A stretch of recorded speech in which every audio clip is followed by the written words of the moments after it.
He was once a peerless sovereign revered across the three realms, until kin turned traitor, closest friends became foes, and he perished in bitter, unavenged anguish. Now reborn, he returns to his youth, the very season of shame, the scorned worthless young lord, his spirit veins sealed, his name trampled beneath indifferent feet. Yet this time, he carries the memories of a fallen god, wields a fractured soul blade humming with ancient wrath, and bears a heart seething with celestial vengeance. Those who humiliated him in his former life shall kneel before him now. Those who stole his path to immortality shall have their roots severed, utterly, irrevocably. Those who betrayed his trust, his love, his loyalty, shall have their very souls reduced to ash. Rare herbs? He discerns millennia-old celestial flora at a glance. Hidden realms? He strides unchallenged to their sanctum, claiming primordial legacies as his birthright. The sex grand contest?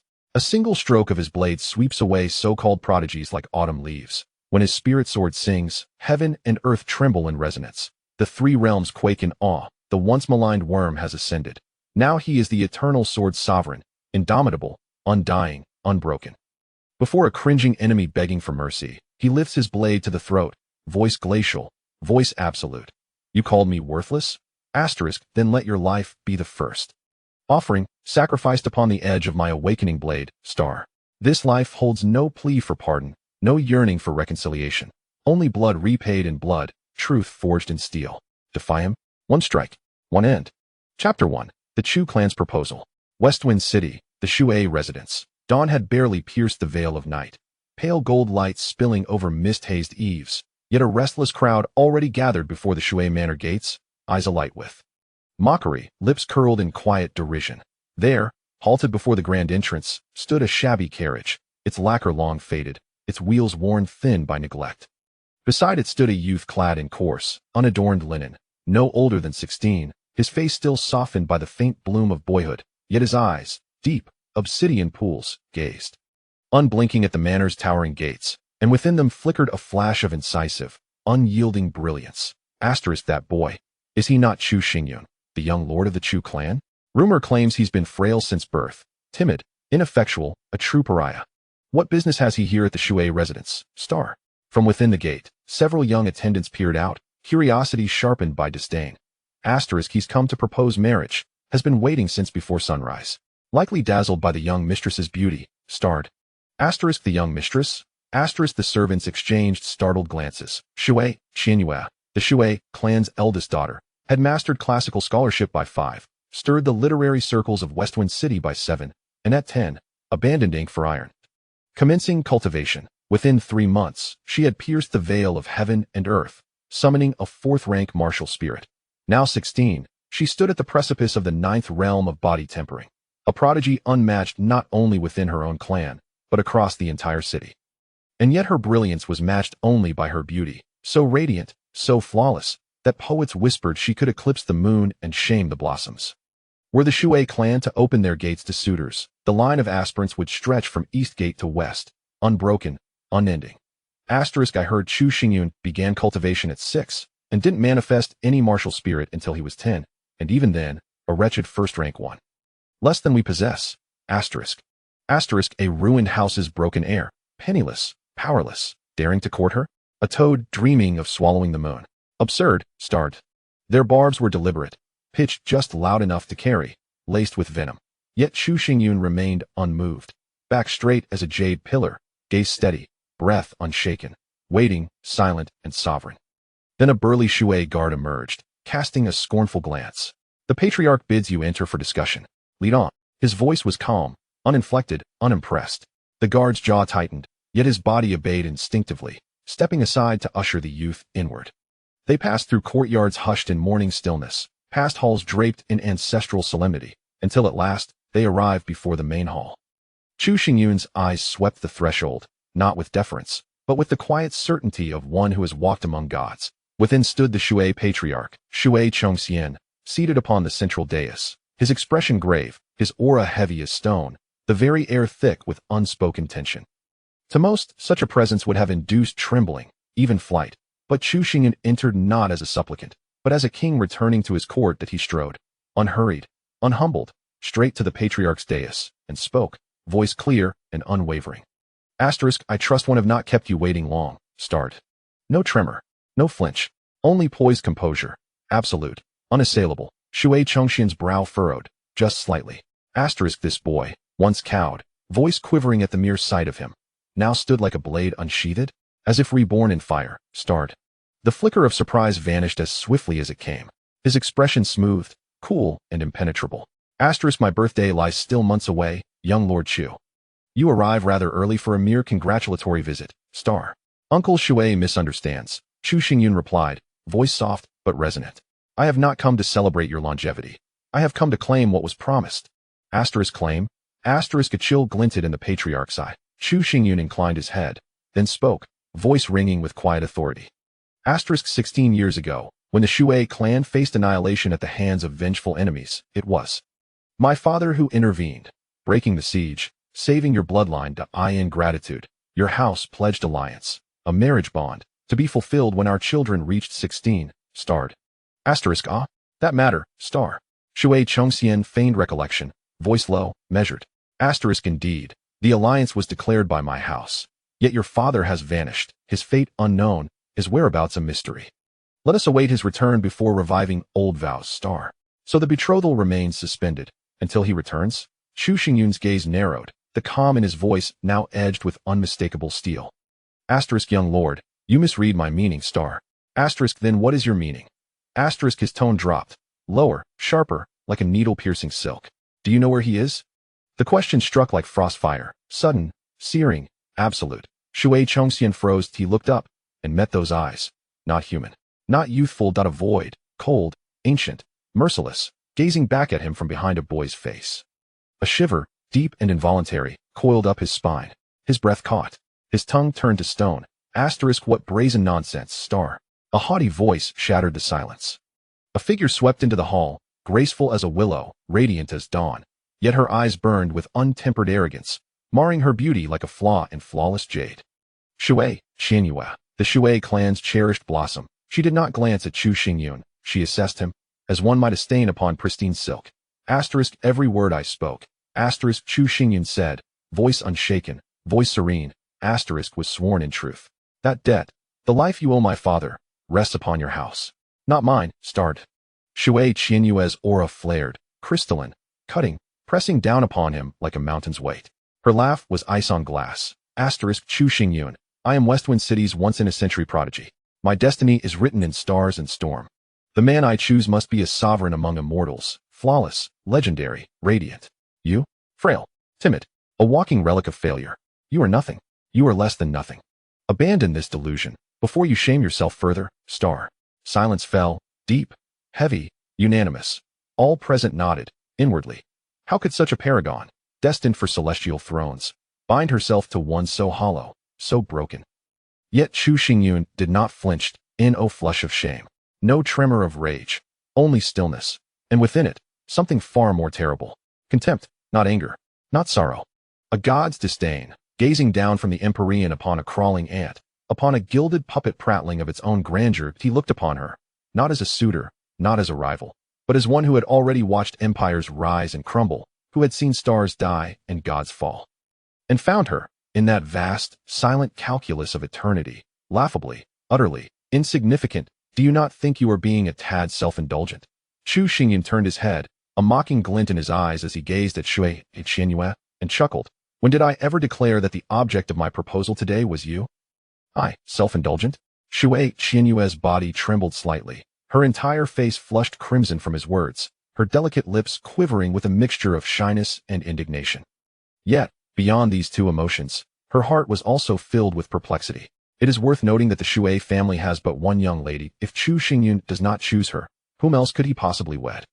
Chapter 2 time will prove everything. Chu Xingyun ignored Shui Qianyue and turned to Shui Chengxian, calmly stating, Uncle Shui, the object of my proposal is not the eldest daughter of the Shui family, Shui Qianyue, but rather the second daughter, Shui Liuxiang. What? Shui Qianyue's pupils instantly constricted. Her voice sharp. You wish to marry that wretched Shui Liuxiang? Her words echoed throughout the main hall, causing the expressions of the gathered members of the Shui family to darken noticeably, especially Shui Chengxian, whose complexion transformed repeatedly, from pale to ashen, then to a deep crimson. A mix of shame and fury. In the Shui family, There was only one legitimate daughter, Shui Qianhua. As for Shui Liuxiang, she was the illegitimate child of Shui Chongxian and a courtesan, her status in the family so low that it was even beneath that of a servant.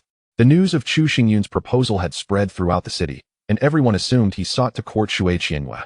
Yet, to everyone's astonishment, he abandoned her in favor of Shui Liuxiang, someone regarded as inferior. Was he out of his mind? Upon hearing Shui Qianhua's words, Chu Xingyun's expression darkened, and he replied coldly, "A person who recklessly breaks promises and acts foolishly has no right to disparage Liuxiang. In my eyes, you are but a mere shadow compared to her." Slap. A crisp sound reverberated, causing everyone to shudder. They turned to see a slender, frail girl standing at the entrance. Clad in a simple, homespun dress, her hand tightly covering her mouth, her eyes brimming with crystalline tears. Liuxiang. The moment Chu Xingyun beheld the girl, the frost on his face melted, and a flicker of emotion sparkled in his eyes, reminiscent of a long-lost lover. Stepping forward, he grasped Shui Liuxiang's hands tightly, whispering softly, so only he could hear, "Liuxiang, in this lifetime, I shall never let you leave me again." Observing Chu Xingyun's fervent devotion, Shui Qianhua clenched her fists, her teeth grinding audibly. For the past 5 or 6 years, Chu Xingyun had relentlessly pursued her, and she naturally assumed his proposal was for her. Yet now, he not only sought to wed Shui Liuxiang, but openly displayed his affection before everyone. If this word spread, would outsiders not mock Shui Qianhua, suggesting she was inferior even to an illegitimate child? Shui Qianhua glared at Chu Xingyun, her fury twisting into a mocking smile. One is a waste of the Chu family, and the other is a commoner of the Shui family. Truly, a match made in heaven. Speaking thus, she turned to Shui Chongxian. "Father, since someone has chosen to wallow in degradation, let us not refuse. We should accept his proposal to avoid him using promises as leverage against our family." Chu Xingyun, do you truly intend to propose to Shui Liuxiang? Shui Chongxian's tone was icy, not even glancing at Shui Liuxiang, showing complete disregard for her as kin. Of course. Chu Xingyun replied immediately, with utmost seriousness.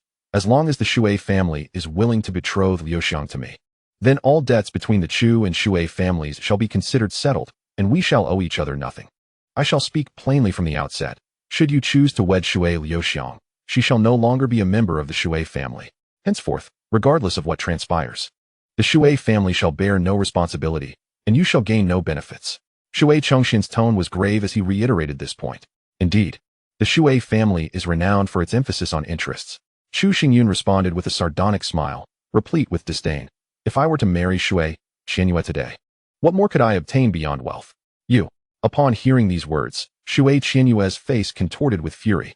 Chu Xingyun not only mocked the Shui family's materialism, but also humiliated her, insinuating that she was devoid of talent and virtue. Observing Shui Qianhua's clenched teeth, Chu Xingyun's contempt deepened as he continued. "Yet if I were to marry Liuxiang, though I may only possess her, she would surpass all else in my eyes." With pride swelling in his chest, Chu Xingyun's words rang clear, prompting Shui Liuxiang to finally succumb to the flood of tears that cascaded down her cheeks like glistening pearls. "Very well." Shui Chongxian nodded gravely, declaring, "Since you are so resolute, from this moment forth, Shui Liuxiang shall be a member of the Chu family, and the Shui and Chu family shall henceforth have no further ties." With that, Shui Chongxian abruptly turned and strode to the table, meticulously inscribing the marriage contract before thrusting it before Chu Xingyun. "Sign it," he said, his expression impassive, though his heart brimmed with elation. Liuxiang's existence was, in truth, dispensable to the Shui family. To their astonishment, Chu Xingyun had come to propose for her, willingly relinquishing the Chu family's favors towards the Shui family. This was, indeed, a tremendous surprise for the Shui family. "What? Have you changed your mind?" After a moment of silence, Shui Chongxian, noticing Chu Xingyun's inaction, grew somewhat anxious and queried urgently. Chu Xingyun shook his head, reaching out to gather Shui Liuxiang's silken tresses, gazing intently at her delicate visage. In terms of beauty, Shui Liuxiang could not compare to Shui Qianhua. Yet, her eyes sparkled with kindness and innocence, akin to a blossoming lotus, refreshing and enchanting, evoking a desire to cherish and nurture her wholeheartedly. "Liuxiang, do you wish to marry me?" Chu Xingyun inhaled deeply, articulating each word with utmost clarity. "Brother Yun." Shui Liuxiang's form trembled slightly, and the hard-won tears began to flow once more. Orphaned by her mother's illness at a tender age, she had endured a solitary and sorrowful existence. Subsequently, she was taken to the Shui family, where her circumstances did not improve. Rather, she suffered torment and lived a life more dismal than that of the servants, devoid of status. During those bleak days, only Chu Xingyun had shown her kindness, silently shielding her. All of this remained etched in Shui Liuxiang's memory, and she had even naively dreamed of one day becoming Chu Xingyun's wife. Today, that dream was realized. Before all present, Chu Xingyun had proposed to her. "I am willing." Shui Liuxiang nodded slightly, and before she could finish speaking, Chu Xingyun swept her into his arms. Exulting with joy, witnessing Chu Xingyun's unrestrained elation, Shui Qianyue felt a pang of bitterness and taunted. Truly, it is a case of fish seeking fish, shrimp seeking shrimp, and a toad seeking a frog. The sound was jarringly harsh, causing Chu Xingyun to pause momentarily, his eyes narrowing coldly as he spoke in a frigid tone. "I offer you this piece of advice. Do not be overly self-righteous, and refrain from making grandiose statements." Raising a finger, Chu Xingyun declared resolutely, "In 1 year's time, the 5 great martial arts houses of the dynasty will hold open selections. At that moment, I shall make you aware of who the true frog in the well is." "A year, you say?" Shui Qianyue raised her chin haughtily, disdain dripping from her words. "Do not speak of a year. Even in 10 or 100 years, you will never surpass me, forever relegated to the dark, stinking gutter, gazing up at me." "Is that so?" Chu Xingyun did not continue to argue. Instead, he cast a cold glance around, committing to memory the mocking expressions of the Shui family gathered. He then took Shui Liuxiang's hand and turned to leave the Shui family, his steps resolute and devoid of hesitation. He understood well that time would reveal all truths. Chapter 3. 1,000 years like a dream. As the two exited the Shui residence, the onlookers cast derisive glances their way. They had heard snippets of the events that transpired in the main hall, but hearing is not the same as witnessing. Upon seeing Chu Xingyun alongside Shui Liuxiang, laughter erupted, laced with contempt. The saying that a frog is well suited to a toad rang true. A waste like Chu Xingyun deserved no better than a lowly creature like Shui Liuxiang. "Pay them no mind. Let us return home," Chu Xingyun said to Shui Liuxiang with a gentle smile, boldly confronting the gossip and slander of the crowd without a hint of evasion. Chu Xingyun's residence was not within the confines of West Wind City, but rather in the outskirts of Chu Town. Though referred to as a residence, it was more akin to a modest courtyard, occupying a meager plot of land with merely 2 or 3 empty rooms, devoid of servants or attendants. 16 years prior, the Chu family had been a prominent clan in West Wind City, even commanding respect from the city lord's estate. Unfortunately, such glory was short-lived. Shortly after Chu Xingyun's birth, the family fell victim to a brutal assassination, suffering heavy casualties, and his mother mysteriously vanished. In search of his wife's whereabouts, Chu Xingyun's father left West Wind City, never to return, leaving his fate unknown. From that point onward, the Chu family began its decline, forced to relocate to Chu Town. While many family enterprises were seized by others under the pretext of Chu Xingyun's youth, ultimately, only this dilapidated courtyard remained for him, leading a life of extreme hardship. The title of young master was but a hollow title. In a rush to leave, he had not taken the time to tidy up. Glancing at the overgrown courtyard, he sheepishly scratched the back of his head. "Brother Yun is willing to take me as his wife. I am beyond delighted and have no concern for such trivialities." Shui Liuxiang replied with a smile, her words heartfelt. As long as she could be with Chu Xingyun, she would not complain, regardless of the difficulties they faced. As they stepped into the courtyard, a slender youth approached, holding a large rooster in his hands, his face marked with bruises and several cuts on his arms. "Young master, you have finally returned. Today is your momentous day, so I specifically stole a chicken to prepare a feast to celebrate you." The emaciated youth chuckled softly, a grin spreading across his face that contorted with pain. "Little tiger, what was the necessity of this?" sighed Chu Xingyun, unable to share in the joy of the moment. This slender boy, known as Chu Hu, had grown up in the Chu family, sharing a bond of dependence with Chu Xingyun. Today, upon awakening, Chu Xingyun discovered that Chu Hu was missing, leaving the courtyard barren and lifeless. At that moment, he feared that Chu Hu, unable to endure, had departed from the Chu family in search of a new path. Little did he know that Chu Hu had not left. Upon hearing news of Chu Xingyun's proposal to Shui Liuxiang, he had gone to steal a chicken to celebrate the occasion. The injuries adorning his body were self-evident. Even without words, Chu Xingyun could surmise that they were the result of his escapade. "Young master, had it not been for the Chu family taking me in, I might have perished in the streets from starvation. This suffering is nothing. For you, young master, I would brave any peril," Chu Hu exclaimed, lowering himself onto his knees. Chu Xingyun hastily supported him, his heart brimming with emotion as he smiled. "Today is a day of great joy. Let us refrain from such an auspicious talk. Quickly, prepare the chicken so we can feast." "Of course." Chu Hu nodded eagerly, a simple smile illuminating his face as he hurried the rooster into the kitchen. Meanwhile, Chu Xingyun and Shui Liuxiang busied themselves tidying the courtyard, arranging tables and chairs, and hanging bright red lanterns at the entrance. Though modest, the entire yard radiated an atmosphere of celebration. After a hearty meal, nightfall descended, a full moon hanging in the sky, casting a gentle glow. As today marked the day of marriage, it was only fitting that Chu Xingyun should spend the night with Shui Liuxiang, binding their fates together. However, following dinner, Shui Liuxiang rushed into her room, her face flushed, and locked the door behind her.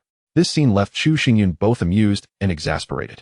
He understood well that Shui Liuxiang held genuine affection for him, yet at merely 15, she was still a young girl unprepared for the intimacies of marriage. Young master. At that moment, Chu Hu returned from washing the dishes, following Chu Xingyun's gaze towards Shui Liuxiang's room. A knowing smile crept onto his face as he remarked, "I believe there is a spare key in the storage room. Shall I fetch it for you? Are you suggesting I am that kind of person?" Chu Xingyun shot him a disapproving glance, whispering, "You little rascal, your mind is always in the gutter. Hurry and get to bed." Oh, Chu Hu pouted, retreating swiftly to his own room. Watching him depart, Chu Xingyun shook his head in mild annoyance, yet the atmosphere enveloped him in warmth, evoking a sense of home. Upon returning to his own chamber, Chu Xingyun did not immediately succumb to sleep. Instead, he seated himself cross-legged upon the bed. Drawing a deep breath, he suddenly opened his eyes, and from his brow emanated a golden radiance, coalescing into a jade stone the size of an infant's fist, resting in his palm. Gazing at the familiar jade, Chu Xingyun smiled wistfully, still grappling with the sense of disbelief it inspired. Before today, he vividly recalled his arduous cultivation atop Tianling Mountain, on the verge of entering the imperial realm when a long spear pierced his chest, striking through his heart. The assailant was none other than Xiao Xingtian, the brother-in-arms of Chu Xingyun and one of the 10 martial emperors. Their acquaintance began in the endless sea of suffering, where Xiao Xingtian, besieged by numerous formidable foes, found himself at a dead end until Chu Xingyun intervened, rescuing him and aiding his recovery. From that moment onward, they shared mutual aspirations and swore brotherhood. Traversing the true spirit continent together, venturing into secret realms, vanquishing powerful enemies, and seizing treasures, bonding in a camaraderie deeper than that of blood brothers. Yet, in a cruel twist of fate, Xiao Xingtian betrayed Chu Xingyun, launching a covert attack that resulted in his immediate demise. In his final moments, Chu Xingyun could scarcely believe the betrayal. As darkness enveloped him, he reopened his eyes to find, to his astonishment, that he had returned to the age of 16. This realization plunged Chu Xingyun into a distant reverie. He recalled how, after recovering from a severe illness in his previous life, he hastily approached the Shui family to propose to Shui Qianhua. The outcome was disheartening. Not only was his proposal rejected, but Shui Chongxian also grievously injured him, expelling him from Westwind City. In that moment, Chu Xingyun felt as though his life was slipping away until Shui Liuxiang came to his aid, nursing his wounds and providing him shelter until he healed. It was during that period that he fell deeply in love with Shui Liuxiang. The two left Westwind City, living in obscurity within the Luyun dynasty, enduring a life of hardship, yet finding joy in each other's company. However, their happiness was short-lived as they fell victim to a beast tide, where Shui Liuxiang perished tragically while protecting him. That harrowing scene was etched indelibly in Chu Xingyun's memory. Having survived numerous life-threatening encounters, Chu Xingyun emerged resilient. Despite his meager talents, he navigated the vast true spirit continent, encountering myriad fortuitous events, ultimately ascending to the title of the dominant martial emperor. A millennium passed, reminiscent of a dream, now that fate has granted him another chance. He vowed silently to never allow the regrets of the past to resurface. Clenching his fists, he made this silent oath as familiar yet foreign figures gradually emerged in his mind. Chapter 4. The Reincarnation Tome in his previous life. Chu Xingyun attained the illustrious title of dominant martial emperor, renowned across the realms, living for an impressive millennium. Within this extensive span of time, only 2 regrets lingered in his heart. The first was the death of Shui Liuxiang. The second pertained to the fate of his biological parents. It was widely known that after Chu Xingyun's birth, the Chu family fell victim to an assassination attempt. His mother vanished without a trace, and his father left Westwind City in pursuit of the perpetrators, never to return for 16 long years. However, the truth was far more complex. Before being expelled from Westwind City, Chu Xingyun inadvertently encountered the intoxicated Shui Chongxian. From his lips, he was astonished to learn that the assassination plot had been orchestrated in collusion between the Shui family and the Yunmeng martial house. intending to forcibly abduct Chu Xingyun's parents. The Yunming martial house, one of the 5 great martial houses of the Luoyuan dynasty, boasts a lineage spanning centuries, garnering respect even from the royal family. In comparison to the Yunming martial house, the Chu family, and indeed the entire West Wind city, appear diminutive. It was precisely due to the involvement of the Yunming martial house that Chu Xingyun's parents were abducted, leading to countless casualties within the Chu family, with rumors circulating that they had fallen victim to an assassination, leaving no one daring to investigate. At that time, upon learning the truth, Chu Xingyun yearned to exact vengeance upon Shui Chongxian. However, his meager strength rendered him powerless, forcing him to bury this secret deep within his heart. When I first learned the truth and lamented my lack of power to seek retribution, centuries passed before I finally attained the strength I desired. By then, the events had faded into history. The Luoyuan dynasty had undergone profound changes, the Shui family had declined, and the Yunming martial house had been annihilated, leaving no trace to pursue. Chu Xingyun sighed deeply, acutely aware of the capriciousness of fate. This time, having traversed a millennium and returned to the age of 16, he resolved to rectify these 2 profound regrets, not only to ensure that Shui Liuxiang remained by his side forever, but also to venture to the Yunming martial house in search of his biological parents. The Yunming martial house wields immense power, and I am currently unable to contend with it. For now, I shall begin with the Shui family. Today, I pressed Shui Chongxian twice for answers, and his reactions indicated that he surely knows many secrets. Chu Xingyun's eyes gleamed as he contemplated. Time passed slowly, and before he knew it, night had deepened. Rather than continuing his reflections, he turned his gaze to the jade stone in his hand. This jade stone is indeed quite mysterious. In my previous life, in pursuit of an opportunity to enter the realm of emperors, I ventured into the Tianling mountain, where I obtained this jade stone. After being ambushed by Xiao Xingtian, I inexplicably returned to the age of 16, yet this jade stone remained with me. Could it be that all of this is connected to the jade stone? After acquiring this jade stone, Chu Xingyun dedicated much time to its study. However, despite his various attempts, the stone remained unresponsive. Unexpectedly, it was this mysterious jade stone that, in a moment of despair, transported him back a millennium. How extraordinary! Had he not experienced it himself, Chu Xingyun would never have believed such a phenomenon could exist. For life and death are beyond human control. Even the legendary emperors cannot dictate fate and must adhere to the laws of heaven and earth. Just as Chu Xingyun found himself in a state of bewilderment, a shimmering light suddenly emanated from the jade stone, coalescing into a vast vortex that enveloped his being. Chu Xingyun felt an overwhelming disorientation, and when he regained consciousness, he discovered himself in an unfamiliar place. It appeared to be a confined space, surrounded on all sides, with the entire area suffused with dim glimmers, devoid of any semblance of life, exuding an eerie atmosphere. How peculiar! After years of investigation, I had never uncovered the stone's secret. Why now? Does it manifest such phenomena and transport me to this location? Chu Xingyun's confusion deepened, and as he gazed ahead, he noticed a stone platform standing majestically in the center of the space. He hurried over and discovered a black ancient tome placed on the stone platform, with nothing else in sight. This tome was quite thin, containing only a few pages, and its entire surface was a deep, inky black, devoid of any written characters, making its origin utterly inscrutable. As Chu Xingyun stepped forward to stand before the black tome, he refrained from hastily perusing its contents, instead cautiously surveying his surroundings. After a while, finding nothing amiss, he finally picked up the tome and opened the first page. Initially, he presumed it to be a martial arts manual, but upon closer examination, he realized that the content recorded on the first page was a biography penned by the reincarnation Heavenly Emperor. It was this very biography that elucidated everything for Chu Xingyun. The jade stone he acquired on Tianling Mountain was known as the Reincarnation Stone, a vital artifact of the reincarnation Heavenly Emperor, capable of reversing the cycle of life and death, allowing the dying to return to the past and commence anew. In the moments before his demise, his blood inadvertently stained the Reincarnation Stone, awakening its miraculous power. Regarding the Reincarnation Heavenly Emperor, as described in the biography, he was not a native of the true spirit continent, but hailed from a realm known as the Celestial Court, where he was relentlessly pursued by enemies, ultimately leading to his demise. However, this Reincarnation Stone was preserved, left behind in Tianling Mountain. Upon absorbing this knowledge, Chu Xingyun did not feel overwhelming astonishment.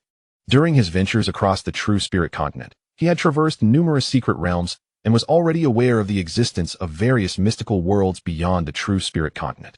The celestial court mentioned by the reincarnation Heavenly Emperor was likely one of those realms, and it must be vastly superior to the true spirit continent. After all, in the true spirit continent, Chu Xingyun had never encountered a reincarnation stone, nor had he heard of anyone capable of reversing the cycle of life and death. The ancient tome further stated that the space he currently occupied resided within the reincarnation stone, with a temporal flow distinct from that of the outside world. While a single day passed outside, a full 5 days elapsed here. In other words, he had been cultivating here for 5 days while only a day had passed beyond. A surge of ecstatic joy erupted in his eyes, and he felt an overwhelming eagerness to turn to the second page of the tome. However, despite exerting all his strength, he was unable to flip to the next page. The entire tome seemed to grow inexplicably heavy, and the moment he relaxed his grip, it fell back to the stone platform, reverting to its original state as if nothing had transpired. What could this mean? Chu Xingyun furrowed his brow, and in the next moment, he noticed a line of text appearing on the stone platform. Only upon entering the gathering spirit realm may one continue to peruse the reincarnation heavenly tome. The reincarnation heavenly tome. Chu Xingyun's gaze once again fixed upon the black tome, silently imprinting its name in his mind. He had an inkling that the reason the reincarnation heavenly emperor left behind the reincarnation heavenly tome and imposed such a restriction must harbor some undisclosed secret. Perhaps it was related to the reincarnation path that the reincarnation heavenly emperor practiced. Chapter 5. The Arrival of Malicious Beings. The Reincarnation Path, also referred to as the Path of Life and Death. According to the biography, the Reincarnation Emperor is a rare prodigy of unparalleled talent. Having comprehended the essence of life and death, and gazed through the veil of the mortal realm, ultimately forging the unique path of reincarnation. Mastering this path, he stands as one of the foremost figures even amidst the countless strong beings in the celestial court, capable of effortlessly reversing time and space, and orchestrating cycles of life and death, rendering him nearly immortal. The reasons behind his eventual downfall remain unspoken in the annals. Yet it is undeniable that the formidable nature of the reincarnation path has transcended Chu Xingyun's understanding. Even acquiring a fragment of its knowledge would benefit him for a lifetime. I must diligently cultivate to achieve a breakthrough to the spirit-gathering realm at the earliest opportunity, to unveil the secrets concealed within the reincarnation heavenly book. Chu Xingyun murmured softly, his expression not heavy with concern, but rather brimming with excitement. At present, his cultivation stood at the second level of body refinement, with a full 8 levels separating him from the spirit-gathering realm.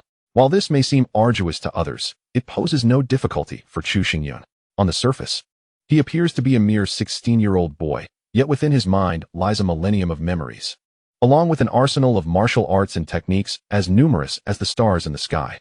Moreover, cultivating within the reincarnation stone allows him to progress at a rate equivalent to 5 days in a single day. This further bolstered Chu Xingyun's confidence in swiftly stepping into the spirit-gathering realm. Suddenly feeling a pang of hunger, Chu Xingyun exited the inner sanctum of the reincarnation stone and was astonished to discover that a brilliant sun had risen outside, revealing that he had unwittingly lingered within for such an extended period.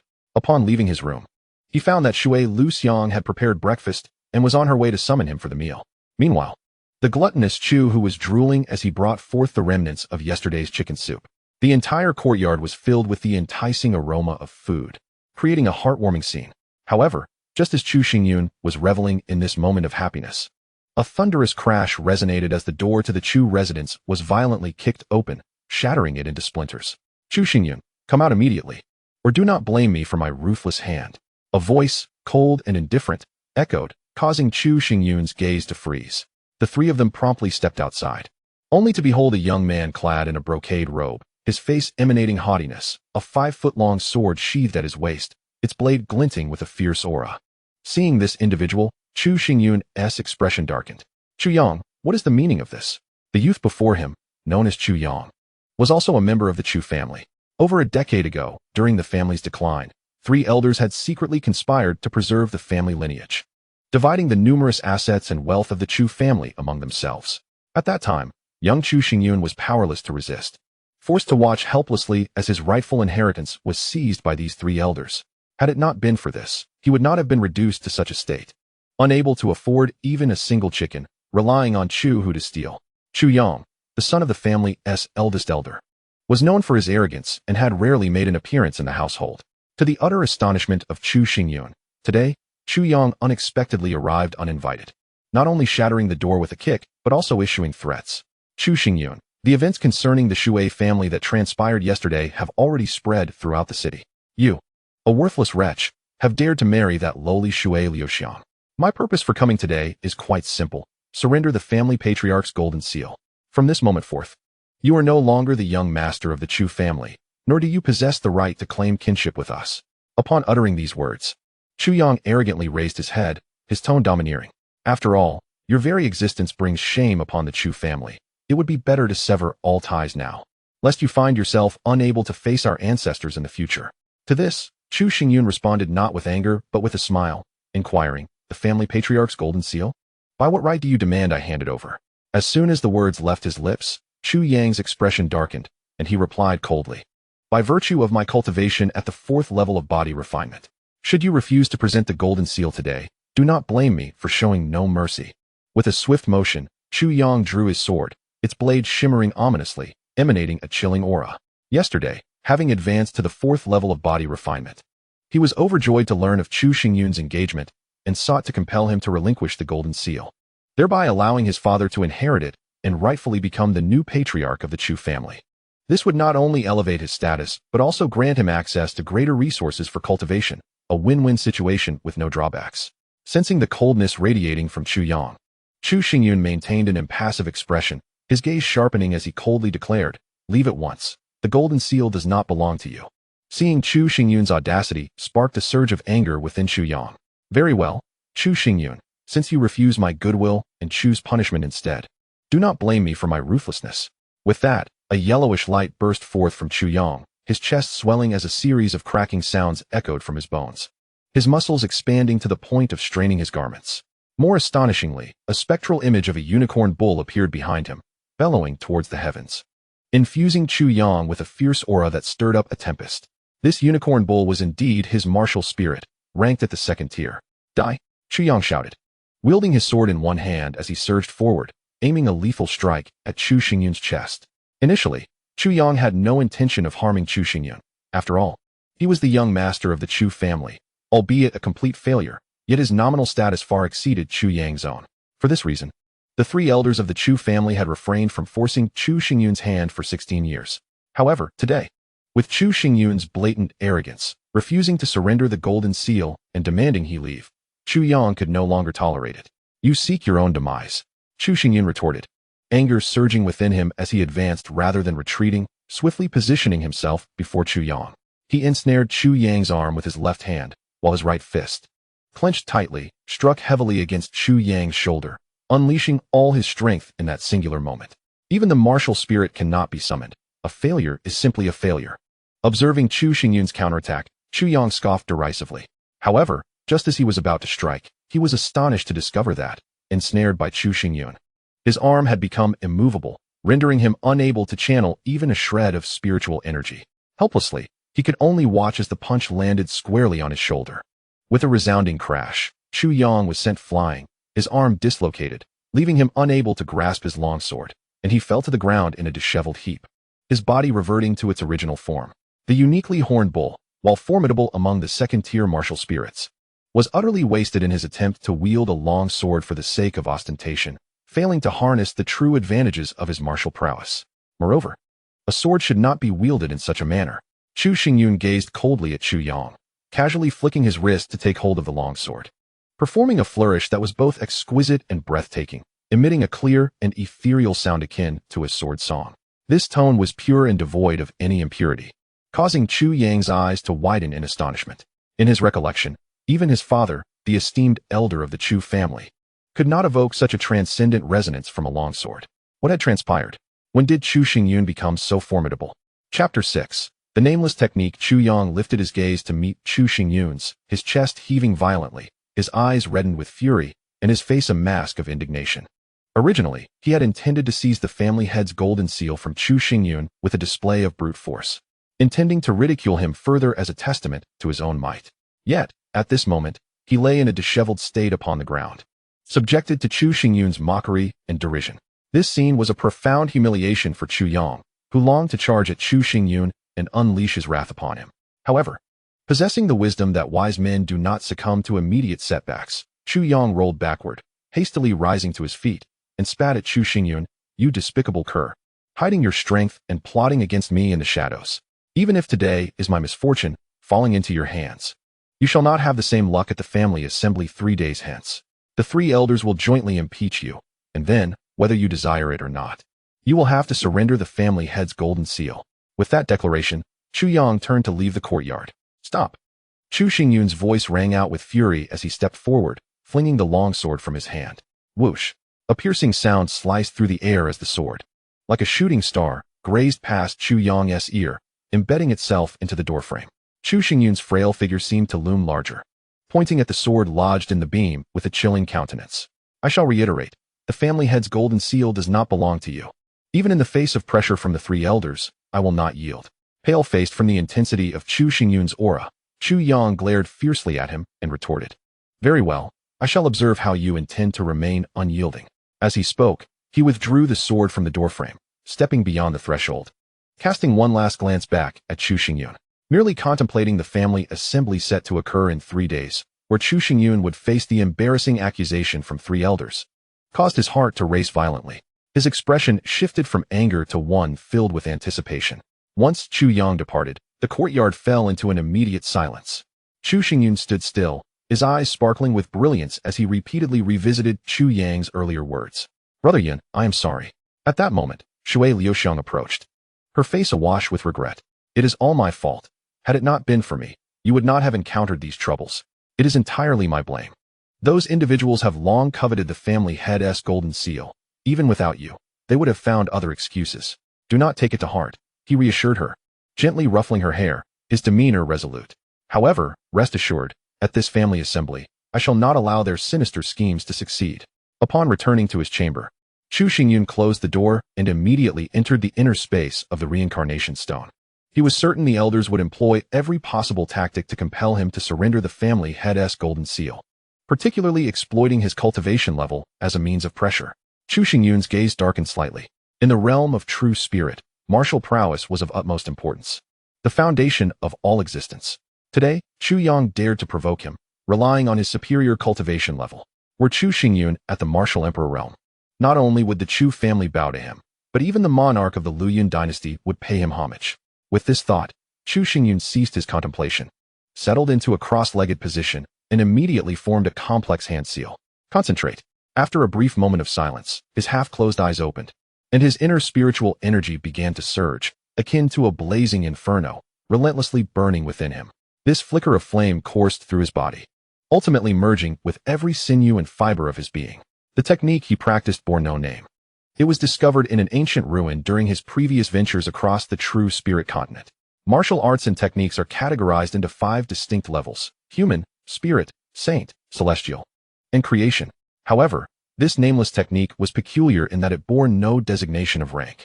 Nevertheless, its potency was undeniable, not only enhancing cultivation speed but also possessing an extraordinarily defiant ability: the transformation of martial spirits.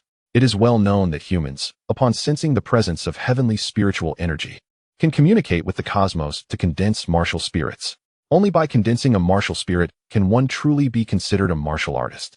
Martial spirits manifest in myriad forms, each possessing vastly different powers, classified into 9 grades based on their strength. The 1st grade martial spirit is the weakest, while the 9th grade is the most formidable. Shui Qianyue, renowned as the greatest prodigy of Shifeng City, owes her title not only to her rapid cultivation speed, but also to her martial spirit, a factor of considerable significance. A 4th grade martial spirit is so rare that one could scarcely find a second instance within the entirety of Shifeng City. By conventional reasoning, martial spirits are bestowed by the heavens and cannot be altered by human effort. However, the nameless technique stands as an exception. It not only devours the martial spirits of others, but also absorbs their essence, using it as a foundation to transform the practitioner's martial spirit, thereby continuously elevating its grade. It is precisely due to this enigmatic technique that Chu Xingyun has transformed from an inconspicuous and worthless heir into the illustrious emperor of martial dominance. However, despite its extraordinary nature, this unnamed technique harbors significant flaws. After cultivating this method, practitioners can devour the martial spirits of others, yet they are limited to consuming only those of a higher tier. In other words, if one's martial spirit is ranked at the 3rd tier, one can only absorb martial spirits of the 3rd tier or above, while 1st and 2nd tier spirits remain unattainable. This peculiar limitation led Chu Xingyun to deduce, after thorough examination, that the unnamed technique is incomplete and fundamentally flawed. In my previous life, upon acquiring the unnamed technique, I had already entered middle age, thus missing the prime period for cultivation. Now, in my youth, I may yet perfect this method and elevate my martial spirit to the pinnacle of the 9th tier, or even beyond. Contemplating this, Chu Xingyun's heart swelled with exuberance, and as his thoughts stirred, a spectral sword materialized behind him. This sword, once ridiculed as a feeble martial spirit ranked at the 1st tier, was nearly devoid of utility, inferior even to the swords sold in a blacksmith shop. Yet, in Chu Xingyun's gaze, there was not a trace of disdain. He gently closed his eyes and entered a state of cultivation. Leveraging the cultivation experiences from his past life, Chu Xingyun harnessed his meager spiritual power to continuously refine his martial spirit. Moments later, he completed a full cycle of energy circulation. A sudden wave of excruciating pain surged through him, rendering his complexion ghastly pale, as if his martial spirit were being violently torn asunder, causing his entire body to tremble. Most would have succumbed to unconsciousness under such duress, yet Chu Xingyun gritted his teeth, steadfast in his resolve. Even as his body shivered and cold sweat poured forth, he refused to yield. Breakthrough. He breathed deeply, channeling his spiritual energy towards the martial spirit. With a thunderous crash resonating from within, the agonizing sensation swiftly ebbed away. The sword that hovered before him underwent a transformation, enveloped in a faint, ethereal glow, while its rank remained unchanged, still deemed the most inferior 1st-tier martial spirit. A closer inspection revealed that it emanated a mysterious aura, akin to a blade forged through refinement, destined to shine brilliantly as an unparalleled spiritual sword. Indeed, the unnamed technique not only remodeled the martial spirit, but also enabled me to successfully ascend to the 3rd tier of body refinement. As Chu Xingyun sensed the profound spiritual energy coursing within him, a joyful expression graced his features. Yet, this elation was short-lived. Soon, his brow furrowed, revealing a sense of gravity. In merely 6 hours, he had successfully cultivated the unnamed technique and advanced from the 2nd tier to the 3rd tier of body refinement, a pace that was nothing short of astonishing. Yet, such power still fell short of intimidating the 3 elders, making it difficult to safeguard the family's golden seal. If I possessed sufficient spiritual materials and elixirs, I could potentially double my cultivation speed. Alas, all the wealth of the Chu family has been seized by others, leaving me in a state little better than that of a beggar. Chu Xingyun clenched his teeth in frustration, disregarding the elixirs. Even the most modest 1st-tier spiritual materials would cost hundreds of taels of silver, a staggering sum for someone as destitute as he. Furthermore, as he practiced the nameless technique, the deeper he delved into its mysteries, the more resources he would require. To devour another's martial spirit, one must also possess formidable cultivation, otherwise, one would face severe backlash, endangering one's life. These 2 considerations filled Chu Xingyun with a profound sense of helplessness. Suddenly, as he wallowed in despair, a fleeting glimmer flashed through his mind. It was as if he had become unhinged, bursting into laughter and berating himself for his folly, lamenting that he was troubled by mere hundreds of taels when he possessed a veritable mountain of gold. In his previous life, Chu Xingyun was the formidable martial emperor of dominance, having traversed the entire true spirit continent, amassing an unparalleled wealth of experiences, all vividly etched in his memory. Although he had returned to the age of 16 and lost his cultivation, these memories remained intact. Within his recollections, aside from the nameless technique, lay numerous martial arts and techniques. Any one of them would undoubtedly cause a stir in West Wind City. Chapter 7. The 9 Waves of Azure Tides. Without a moment's hesitation, Chu Xingyun sought out pen and ink, slowly recalling a set of palm techniques known as the 9 Waves of Azure Tides. This technique, categorized as mid-tier spiritual grade, was among the most rudimentary martial arts in his recollection. Had it not been for its intricate nature, he would have long since dismissed it from his mind. I recall that the clan martial arts of the Shui family are also mid-tier spiritual grade. Thus, the 9 Waves of Azure Tides should be considered a premier martial art in West Wind City, commanding a price that should not be trifled with. Within the borders of the Luyun dynasty, West Wind City is situated in the northwest, merely a border town with limited cultivation resources. Most martial artists only practice human-tier martial arts, while only the prominent families possess spiritual grade techniques, which they guard jealously as clan treasures. It is no exaggeration to say that a single spiritual grade martial art could disrupt the balance of power among the families. Even the lord of the city would be tempted to acquire such a technique. With a heart full of excitement, Chu Xingyun meticulously inscribed the cultivation methods of the 9 waves of azure tides on paper, simultaneously illustrating the 9 palm techniques. This endeavor proved far from easy. Although Chu Xingyun's vision was lofty, the spiritual energy within him was exceedingly thin. Each technique he illustrated drained his energy completely, causing his progress to be painfully slow. After an entire half-day of effort, he finally completed the 9 palm techniques of the 9 waves of azure tides. His back soaked with sweat as he collapsed to the ground, gasping for breath. Given my current abilities, I can barely sketch out mid-tier spiritual grade martial arts. If I were to attempt illustrating more advanced techniques, I would likely suffer a backlash from my spiritual energy, sustaining grave injuries. Martial arts techniques are not merely a collection of drawings and words. To perfectly replicate a martial art, one requires not only an immense amount of spiritual energy, but also a profound understanding of the martial essence. Otherwise, even if one were to imitate the techniques, it would merely be superficial and inauthentic, rendering it impossible for outsiders to cultivate. Fortunately, in his previous life, Chu Xingyun was a formidable figure of the martial emperor rank, possessing vast experience. Had he been anyone else, with merely a body refinement of the 3rd level, attempting to replicate a mid-tier spiritual martial art would be tantamount to courting death. I recall that even a low-tier human martial art could fetch a price of 1,000 taels of silver, whereas a mid-tier spiritual martial art is valued at around 100,000 taels. Chu Xingyun murmured to himself before departing the inner space of the reincarnation stone. He did not rush to leave the courtyard, but instead sought out a large black robe before stepping outside. "Young master, where are you headed at this late hour?" Chu Hu inquired upon seeing Chu Xingyun. "I am going to Shifeng City." Chu Xingyun paused and instructed, "I may return later than expected, so do not worry about me. Furthermore, if Chu Yang and the others arrive, tell them I am in closed-door cultivation and must not be provoked." "Understood. Everything will be as you say, young master." Chu Hu nodded, watching Chu Xingyun depart. Exiting the courtyard, Chu Xingyun donned the black robe and quietly left Chu Town, entering the brightly lit Shifeng City. Despite the late hour, the city remained bustling with activity, with numerous martial artists traversing the streets and many cloaked figures, rendering Chu Xingyun inconspicuous. Following his memories, he navigated through several streets until he arrived at the market district. The market district is a paradise for martial artists, divided into 3 main areas: the trading zone, the auction zone, and the combat zone. The Luoyuan dynasty comprises 64 cities, each housing a market district. It is said that each market district is secretly protected by powerful factions, making its management exceptionally strict, with experts patrolling. Anyone daring to cause trouble would be swiftly executed. Upon entering the market district, Chu Xingyun made his way directly to the Shifeng auction house. The Shifeng auction house is the largest in Shifeng City, frequented by the city's top-tier powerhouses. To maximize the value of the 9 waves of azure waves, it is essential to choose the Shifeng auction house. "Good evening. How may I assist you?" A provocatively dressed and alluring maid approached him as he entered the auction house, unfazed by his attire. "I possess a set of martial techniques that I wish to auction at your house. I would like to meet with the auction supervisor," Chu Xingyun replied, lowering his voice casually.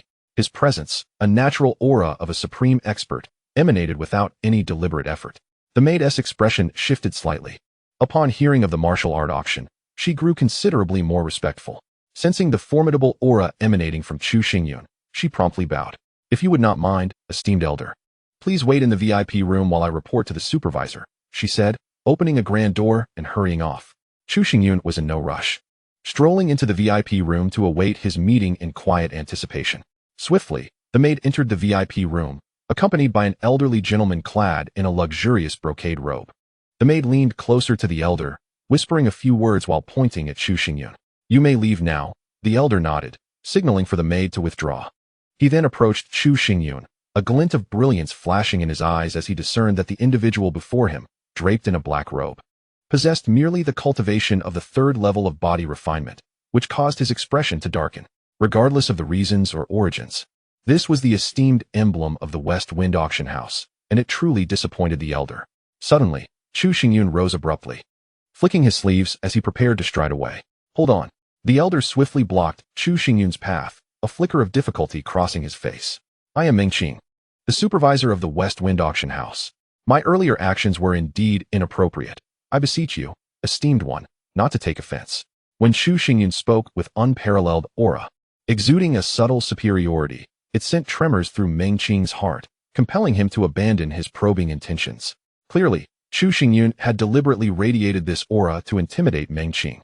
After all, The item he was auctioning was an intermediate-level martial art of the spirit tier. The more enigmatic he appeared, the more advantageous it would be. I have heard you wish to auction a martial art. May I inquire as to its rank? Noticing that Chu Xingyun had not departed, Meng Qing breathed a quiet sigh of relief, having fully regarded him as a mysterious and formidable recluse. As for the third level of body refinement, he paid it no heed.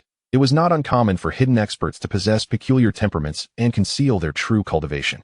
With a graceful motion, Chu Xingyun reached into his sleeve and produced the 9 waves of the azure tide, presenting it to Meng Qing. This is the intermediate-level martial art I wish to auction, he stated with a calm demeanor.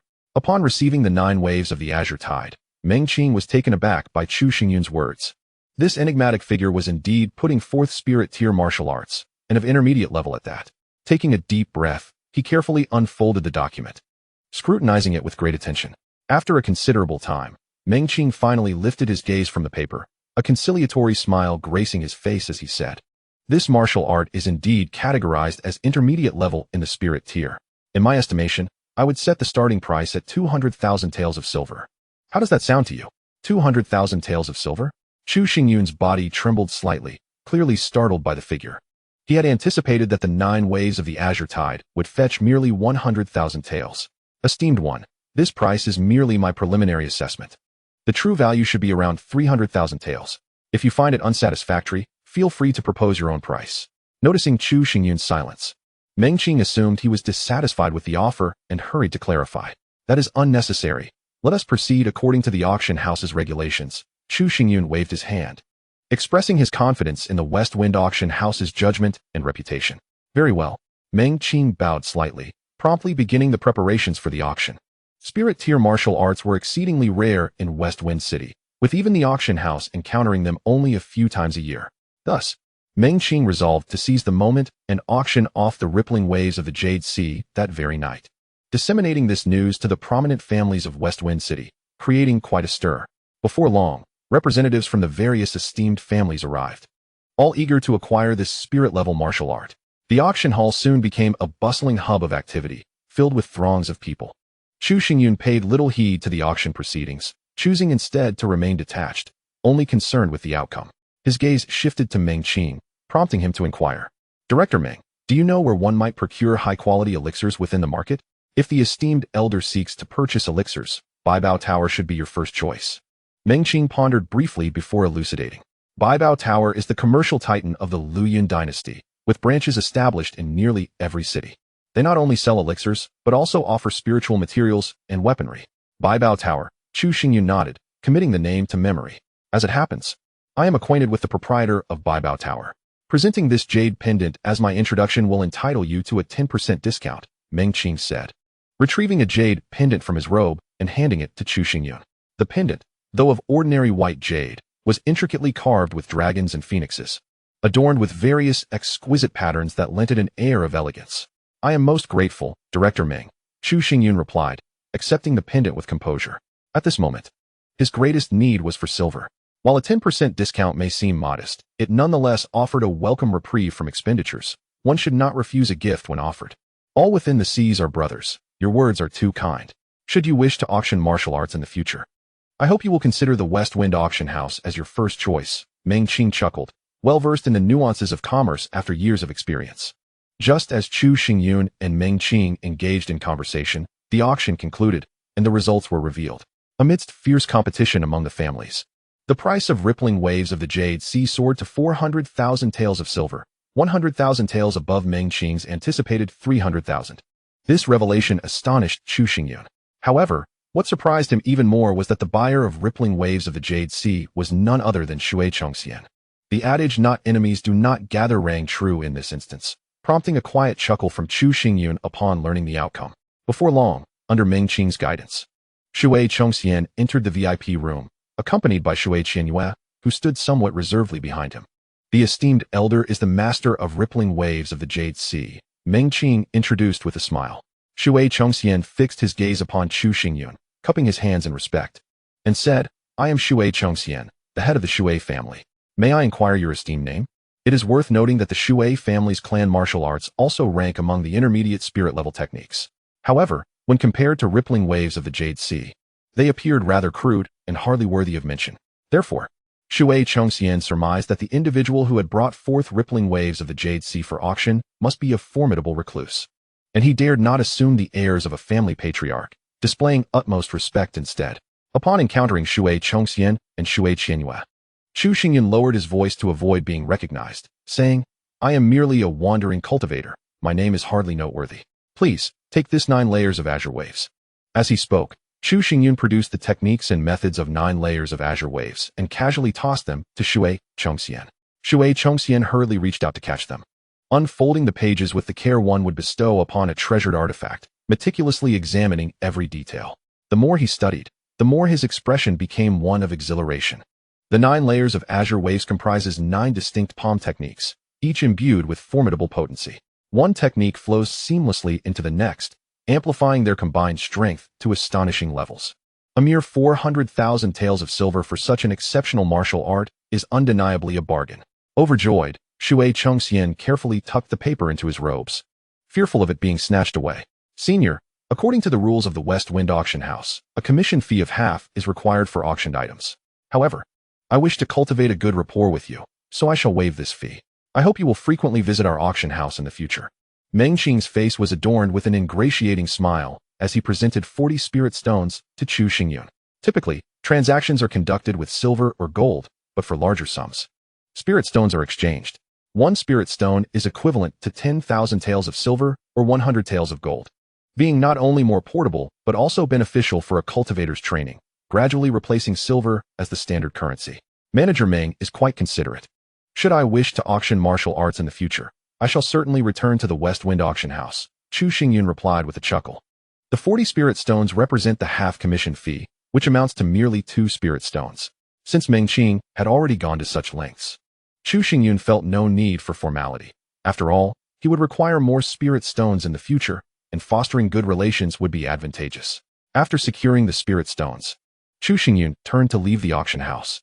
"Senior, please hold on for a moment." Suddenly, Shui Qianyue's voice rang out, startling Chu Xingyun. Could it be that Shui Qianyue recognized his identity? Approaching him, Shui Qianyue first bowed respectfully, then addressed him. "Senior, I am Shui Qianyue. From the moment I first laid eyes on you, I have been captivated by your demeanor. I would like to invite you to become a guest elder of the Shui family. May I inquire about your thoughts on this matter?" Captivated by my demeanor? Chu Xingyun paused, a hint of disdain flashing across his face hidden beneath the black robe. Shui Qianyue, with her haughty disposition, was utterly shameless. All her talk of being impressed by a strong presence was mere pretense. Her true interest lay solely in the martial arts and techniques that Chu Xingyun possessed, making her a quintessential opportunist. "Ah, so you are Shui Qianyue," Chu Xingyun said, deliberately raising his voice so that all could hear. "It is quite an honor that a senior recognizes me," Shui Qianyue responded, maintaining her respectful tone, though a trace of pride seeped through, relishing the attention. Shui Qianyue, the eldest daughter of the Shui family, was notorious for her arrogance and unreasonable behavior. To evade an engagement, she not only harassed the young master of the Chu family, but also adopted an imperious demeanor. Such a name is indeed thunderous. How could I possibly be unaware? To my utter astonishment, my 9 layers of azure waves has fallen into the hands of such a despicable individual. It is truly a lamentable fate. As Chu Xingyun spoke, he strode away from the West Wind Auction House. Yet, his scornful words echoed resoundingly within the hall, leaving Shui Qianyue and Shui Chongxian frozen in place. Their expressions caught in a moment of shock, while the entire venue succumbed to a profound silence. Chapter 9. The Treasure Pavilion in West Wind City. Numerous families exist, with the Shui family standing at the pinnacle, commanding respect even from the lord of the city. Today, it was astonishing that someone dared to openly ridicule Shui Qianyue in the auction house, a spectacle that left everyone in disbelief. Shui Chongxian and Shui Qianyue remained rooted to the spot, their faces flushed with indignation and embarrassment, feeling as though their dignity had been utterly tarnished. The recluse strongmen are often eccentric, and the head of the Shui family need not concern himself. Meng Qing, regaining his composure, hastily intervened. Shui Chongxian's expression softened somewhat. He chuckled awkwardly and said, "Director Meng, you worry too much. Such trifling words do not merit my attention. As night falls, I shall take my leave." With that, he departed the auction house alongside Shui Qianyue. Once they had exited, raucous laughter erupted within the auction house. As the esteemed Shui family had been publicly humiliated yet dared not retaliate, forced to swallow their indignation. This news was sensational and would undoubtedly cause a stir throughout the city. Upon leaving the West Wind auction house, Shui Qianyue, hearing the laughter behind her, turned pale with fury and gritted her teeth, saying, "When have I, Shui Qianyue, ever endured such disgrace? Father, immediately dispatch someone to investigate that old man's background. I shall seek vengeance." "Qianyue, lower your voice." Shui Chongxian gestured for silence and surveyed their surroundings, his expression grave. "While I was inspecting the incantation earlier, I noticed the ink was still wet. I surmised that this incantation was penned not long ago. In other words, that reclusive strongman possesses the capability to replicate mid-level martial arts of the spiritual tier. His strength is formidable, and he may have even stepped into the Earth Spirit realm or beyond." "An Earth Spirit strongman?" Shui Qianyue's gaze sharpened. "The most powerful individual in all of West Wind City is the City Lord, who resides at the 9th tier of the Gathering Spirit realm, still a step away from the Earth Spirit realm. It is no wonder that the unassuming elder in black dared to mock the Shui family openly. Such a powerful figure could easily become an elder even within the Yunming Martial Academy. We must not provoke him in a moment of anger. Nor should we investigate him secretly, or our entire Shui family may pay a heavy price." Upon hearing Shui Chongxian's words, Shui Qianyue nodded repeatedly, the hatred in her expression replaced by fear and trepidation. A glimmer of brilliance shone in Shui Chongxian's eyes as he remarked, "You need not worry overly much. These reclusive strongmen come and go like the wind and are unlikely to linger in West Wind City for long. You err, your martial spirit is the Xian Shui spirit fox. Cultivating 9 layers of azure waves will yield extraordinary results. Upon our return, focus on your training diligently and strive to break through your cultivation constraints and enter the gathering spirit realm." "Understood." Shui Qianyue nodded in agreement, for she had already attained the 9th layer of body refinement, mere moments away from breaking through into the spirit gathering realm. At that juncture, she would undoubtedly become the foremost genius of Shifeng City. However, as she pondered, the image of Chu Xingyun involuntarily surfaced in her mind. The silhouette of that reclusive expert seemed increasingly familiar, akin to that of Chu Xingyun. The thought flickered through her mind, and soon a smirk graced Shui Qianyue's lips. This fellow, Chu Xingyun, was merely at the 2nd layer of body refinement, devoid of any martial spirit, and possessed a timid disposition, an unequivocal waste. How could he possibly be associated with a hidden master? Surely, she was overthinking it. Shui Qianyue murmured to herself, dismissing the thought, and briskly made her way toward the Shui family. Having departed from the Shifeng auction house, Chu Xingyun entered the trading district and arrived at the entrance of the Baibao Tower. This establishment, situated at the heart of the trading zone, was an imposing 5 stories high, strikingly conspicuous. Countless martial artists passed through its doors, some seeking to purchase spiritual materials and elixirs, while others sought weapons and tools, creating a constant stream of patrons. As Chu Xingyun stepped inside Baibao Tower, a somewhat plump elderly man approached him with a beaming smile and inquired, "Esteemed young sir, may I ask what you wish to purchase?" At this, Chu Xingyun's expression shifted with surprise. Clad in a voluminous black robe that concealed his entire figure, the old man recognized him as a youth, indicating an extraordinary discernment. The elder maintained his genial demeanor and introduced himself. "I am Qin Shan, the proprietor of Baibao Tower. Should you require anything, do not hesitate to ask." "I am surnamed Chu," Chu Xingyun replied, no longer lowering his voice. "I wish to purchase 30 body refinement pills and 10 spirit nourishing pills. Might you have them in stock?" The body refinement pills were intended for enhancing physical constitution, while the spirit nourishing pills served to accelerate cultivation. Although both were of the first-grade variety, they were quite valuable. It was likely that Chu Xingyun would struggle to find them elsewhere. Qin Shan chuckled heartily and gestured for Chu Xingyun to follow him into a private chamber. Before long, a young attendant clad in green entered, cradling an antique wooden box in his hands. Even before it was opened, a refreshing aroma of elixirs wafted from the box, invigorating the senses. "Here are the pills you requested, young sir. 30 body refinement pills and 10 spirit nourishing pills, totaling 100,000 taels of silver. With a 10% discount, that amounts to 90,000 taels, Qin Shan said with a slight smile. Chu Xingyun replied with a grin, 90,000 taels is not exorbitant. As he spoke, he opened the wooden box and picked up one of the jade vials, preparing to inspect it closely. However, as he lifted a body refinement pill, his brow furrowed deeply, and the smile on his face froze, prompting Qin Shan to ask, "Young Master Chu, is there a problem?" Chu Xingyun did not respond immediately. Instead, he picked up another jade vial and poured out a spirit-nourishing pill. Casting his gaze upon the 2 pills on the table, his tone grew icy as he remarked, "Master Qin, the quality of these pills is rather subpar, wouldn't you agree?" In a previous life, Chu Xingyun was a fearsome emperor of war, renowned for his unparalleled combat prowess. Yet, unbeknownst to many, he possessed profound expertise in the art of alchemy, ranking as an 8th-level alchemist. Before him lay the body-refining pill and the spirit-nourishing pill, both of exceedingly poor quality. Not only was the refining insufficient, but impurities had also not been thoroughly eliminated, resulting in a meager efficacy of merely 40%, if not less. Young Master Chu, our Baibao building has stood for a century, and all the elixirs we produce are crafted by seasoned alchemists, ensuring their quality is beyond reproach, Qin Shan remarked, his tone growing somewhat cold, suspecting that Chu Xingyun had come to provoke a dispute. Upon hearing this, Chu Xingyun arched an eyebrow and disdainfully retorted, to produce even the most rudimentary body-refining pill in such a manner, with efficacy falling short of 40%, and yet dare to claim to be a seasoned alchemist? Chapter 10. Qin Yuyin Silence. Qin Shan suddenly bellowed, his expression peculiar, not quite anger, nor indifference, but rather tinged with a flicker of fear. With a wave of his hand, the door to the elegant chamber swung open, and a dozen armed guards stormed in, surrounding Chu Xingyun, their eyes fixated upon him as though facing a formidable foe. The subpar quality of the elixirs could not be openly criticized. Was this not the typical conduct of the Baibao building? A deeper scorn etched itself upon Chu Xingyun's face, as he did not even glance at the pills on the table. Young Master Chu, we shall not conduct this business. I implore you to leave at once.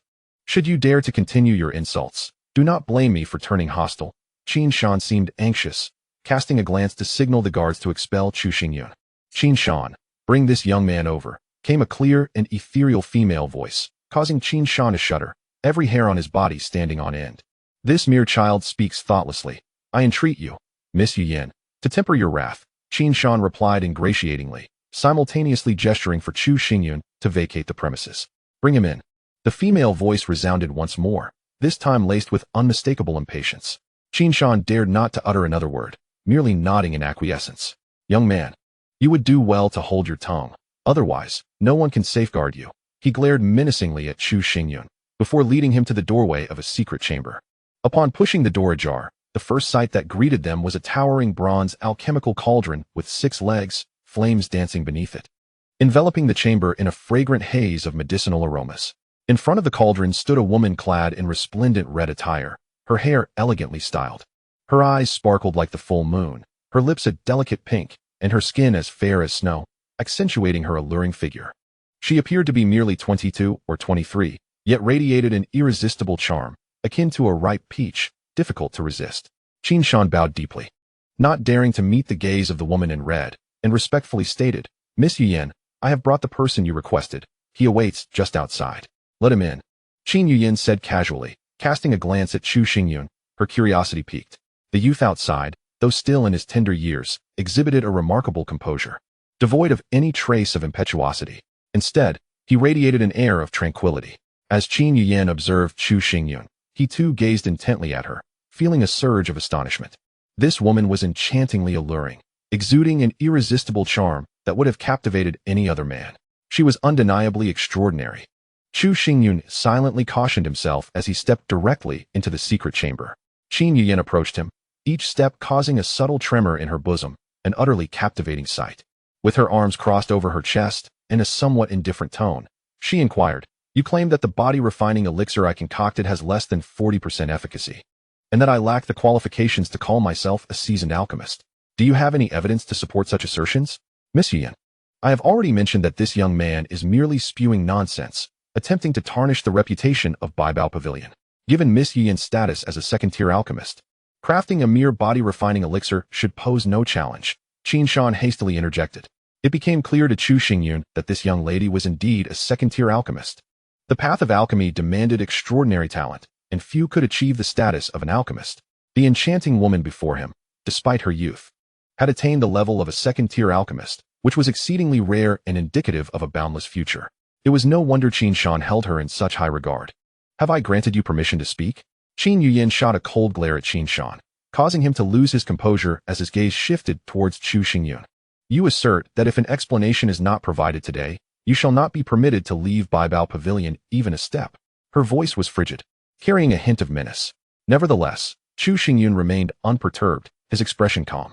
The body-refining elixir is a first-tier concoction, requiring only 3 types of spiritual materials. However, The proportions of each material must be meticulously adhered to, and prior to refining, the materials must be soaked in dew to eliminate impurities.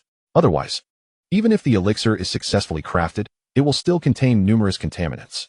I have never encountered such a notion of soaking in dew to eliminate impurities, Qin Yuyan frowned. In her 3 years of studying alchemy, she had read extensively and encountered many methods, yet she had not heard of the technique Chu Xingyun had just mentioned. Just because you have not heard of it does not imply it does not exist. How can you discern right from wrong without trying? Chu Xingyun strode confidently to the table, wielding his brush with elegance, and tossed a recipe before Qin Yuyan. According to the proportions outlined, recreate a body-refining elixir. Remember my words. Soak the materials in dew to eliminate impurities. Every step must be executed flawlessly. Presumptuous. Do you even comprehend who Miss Yuyan is that you dare to issue her commands? Qin Shan exclaimed, shocked by the audacity of Chu Xingyun. However, Qin Yuyan raised her hand to signal him to be silent, nodding in agreement. Very well, I shall follow your prescribed steps. If successful, I will not pursue this matter further. If it fails, I shall hold you accountable. Suit yourself, Chu Xingyun shrugged nonchalantly. Seeing the confidence radiating from Chu Xingyun only piqued Qin Yuyan's interest further. Clutching the recipe, she prepared to begin her alchemical endeavor. Wait, Chu Xingyun's voice suddenly rang out, halting Qin Yuyan in her tracks. Qin Yuyan turned around, her demeanor somewhat frosty. What? Are you having second thoughts? A gentleman's word is his bond. I shall never retract my promise without cause. However, as you are concocting the body refinement pill, you will require some time. May I borrow your alchemical furnace during this period? Chu Xingyun gestured towards the 6-legged alchemical furnace behind Qin Yuyan. You wish to concoct pills as well? Qin Yuyan found this somewhat incredulous. She was acutely aware that Chu Xingyun's cultivation was merely at the 3rd level of body refinement, with such a humble level of prowess. He could not even produce the most basic body refinement pill. Chu Xingyun did not respond to Qin Yuyan's incredulity, but calmly stated, I shall compensate you for the spiritual materials according to market prices. As for this 6-legged furnace, it is a high-grade mundane artifact. The cost for a single use is 1,000 taels of silver. What say you? Qin Yuyan scrutinized Chu Xingyun, and from his eyes, she sensed a fervent intensity. As if he were a reclusive master alchemist, eager to demonstrate his skills upon encountering an alchemical furnace once more. Very well. You may use the spiritual materials here as you wish. She turned her gaze to Qin Shan and instructed, Qin Shan, remain outside. No matter who arrives, do not allow them to enter. I am quite curious to see what sort of pills he can concoct. Inside the alchemical chamber, Qin Yuyan held the prescription written by Chu Xingyun, her brow furrowed as she hesitated to ignite the furnace. The ratios of the 3 spiritual materials were exceedingly peculiar, entirely dissimilar to those recorded in alchemical texts. Moreover, the method of preparation was unfamiliar to her. This is rather dubious, she murmured to herself, her unease growing with each inspection. Having practiced alchemy for 3 years, Qin Yuyan had ascended to the rank of a 2nd-tier alchemist, a testament to her remarkable talent. By her estimation, this prescription was utterly nonsensical. Should she follow its instructions, it would be impossible to produce a body refinement pill. It appeared her master had been correct. Her failure to reach the 3rd tier was due to her restless disposition, easily unsettled by the casual remarks of a mere youth. With a slight sigh, Qin Yuyan turned to leave, but paused mid-step. For some inexplicable reason, the image of Chu Xingyun's dark, clear, and untainted eyes flooded her mind. Very well. I shall give it a try. It won't take up too much of my time. She returned to the furnace, channeling her spiritual energy to create a searing flame that filled the alchemical chamber with heat. Meanwhile, outside the chamber, Chu Xingyun had prepared the spiritual materials and ignited the flames. Wisps of azure smoke began to rise from the 6-legged furnace, and a barely discernible aura of spiritual energy began to emanate. Masterfully controlling the intensity of the flames, Chu Xingyun swiftly added the spiritual materials one by one, each quantity measured with remarkable precision, as though he had conducted countless experiments. In the art of alchemy, the most crucial aspect is to maintain a seamless flow. The entire process demands not only focus, but also an immense reservoir of spiritual energy. This youth, with merely 3rd-level body refinement, dared to ignite the furnace. How utterly unaware he was of the gravity of his actions. Qin Shan, standing outside, shook his head repeatedly at Chu Xingyun's audacity. He is the master of the treasure pavilion, possessing vast knowledge and profound insights into the art of alchemy. In his view, Chu Xingyun's cultivation, strength, and alchemical techniques are all rudimentary, rendering him incapable of successfully refining any elixirs. It is all in vain. As time passed slowly and the night faded, a sliver of dawn broke through, casting a dappled light. With a creak, the door to the alchemy chamber swung open, revealing Qin Yuyan in a flowing red robe, who stepped out with an air of intrigue and excitement, devoid of any signs of fatigue from a sleepless night. Miss Yuyan, are you all right? Qin Shan entered, his face etched with concern. The body-refining elixir is the most common of potions. Under normal circumstances, Qin Yuyan could refine it in just an hour. However, she had spent the entire night in the alchemy chamber, causing Qin Shan to worry greatly. If anything were to go awry, not only he but the entire West Wind City could face dire consequences. Is it truly a matter of refining a body-refining elixir? What could possibly go wrong? Chu Xingyun approached, yawning as if he had just awakened from a blissful slumber. He surveyed Qin Yuyan with a smile, remarking, judging by your expression, it seems the formula I provided yielded impressive results, likely surpassing your previous attempts significantly. Humph. Seeing Chu Xingyun's smug demeanor, Qin Yuyan huffed softly, though annoyance bubbled within her. She ultimately restrained her anger and flicked her wrist, causing a crimson elixir to land on the table.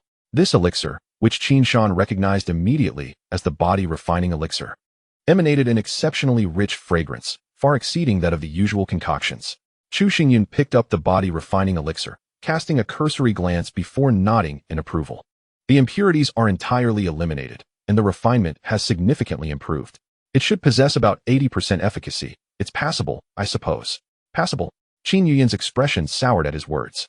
Last night, following the formula provided by Chu Xingyun, she had successfully refined the body-refining elixir and was taken aback by the results. She could distinctly feel that the impurities had been almost entirely eradicated, the fragrance was richer, and the quality was markedly superior to her previous attempts. Yet, she was also curious as to how such an unusual formula could yield such a remarkable elixir. Driven by her curiosity, Qin Yuyan had immersed herself in research and refinement throughout the night, reveling in the thrill of exploration, and her resulting body-refining elixirs had grown increasingly refined. The elixir before her was the highest quality she had produced, yet to Chu Xingyun, it was merely passable. How could she endure this? With determined strides, she approached Chu Xingyun, her breath quickening in agitation, her bosom rising and falling tumultuously, exuding an alluring aura. If my body-refining elixir does not meet your standards, then may I see the elixir you have refined? She inquired coolly. Chu Xingyun chuckled. Of course, that is not an issue. With that, he retrieved a jade vial and placed it delicately upon the table. Qin Shan and Qin Yuyan stepped forward immediately, their gazes fixated upon the jade vial, which contained not a medicinal pill, but a pale red liquid, exuding an exceedingly unpleasant odor. You wretched boy, not only are you incapable of concocting elixirs, but you also deliberately mock us. Do not presume that this is merely a marketplace where my Baibao Tower dares not take action. Qin Shan pinched his nose, his patience with Chu Xingyun having reached its breaking point. Chu Xingyun disregarded Qin Shan's threats and posed a question to Qin Yuyan. What is your opinion of this pale red liquid? Do you like him? Believe I am engaging in senseless mockery? Qin Yuyan hesitated, her brow furrowed tightly, and ultimately nodded begrudgingly. Observing this, Chu Xingyun sighed, exhibiting an expression of disappointment akin to that of a mentor witnessing a student's failure. He picked up the jade vial and elucidated. The essence of a medicinal pill lies in the amalgamation of the quintessence of various spiritual materials, allowing the user to effortlessly absorb this essence. In other words, anything that adheres to this principle can be deemed a medicinal pill. The pale red liquid I have concocted, known as fire spirit powder, is classified as a first-grade elixir, a rather unique medicinal formulation. It is not ingested, but rather applied to the skin to unleash its effects. Moreover, through my meticulous refinement, all impurities have been entirely eliminated, achieving a potency of 100%, which surpasses your body-refining pill by threefold, if not more. Chu Xingyun articulated each word with remarkable clarity, exuding immense confidence, which astonished Qin Yuyan and incited her ire. Once again, he derided her, stating that her body-refining pill was inferior to his fire spirit powder by a significant margin. I have mentioned before, some things cannot be judged without personal experience. If you harbor doubts, I encourage you to try it yourself. Perhaps sensing Qin Yuyan's reluctance, Chu Xingyun gestured, presenting the fire spirit powder before her.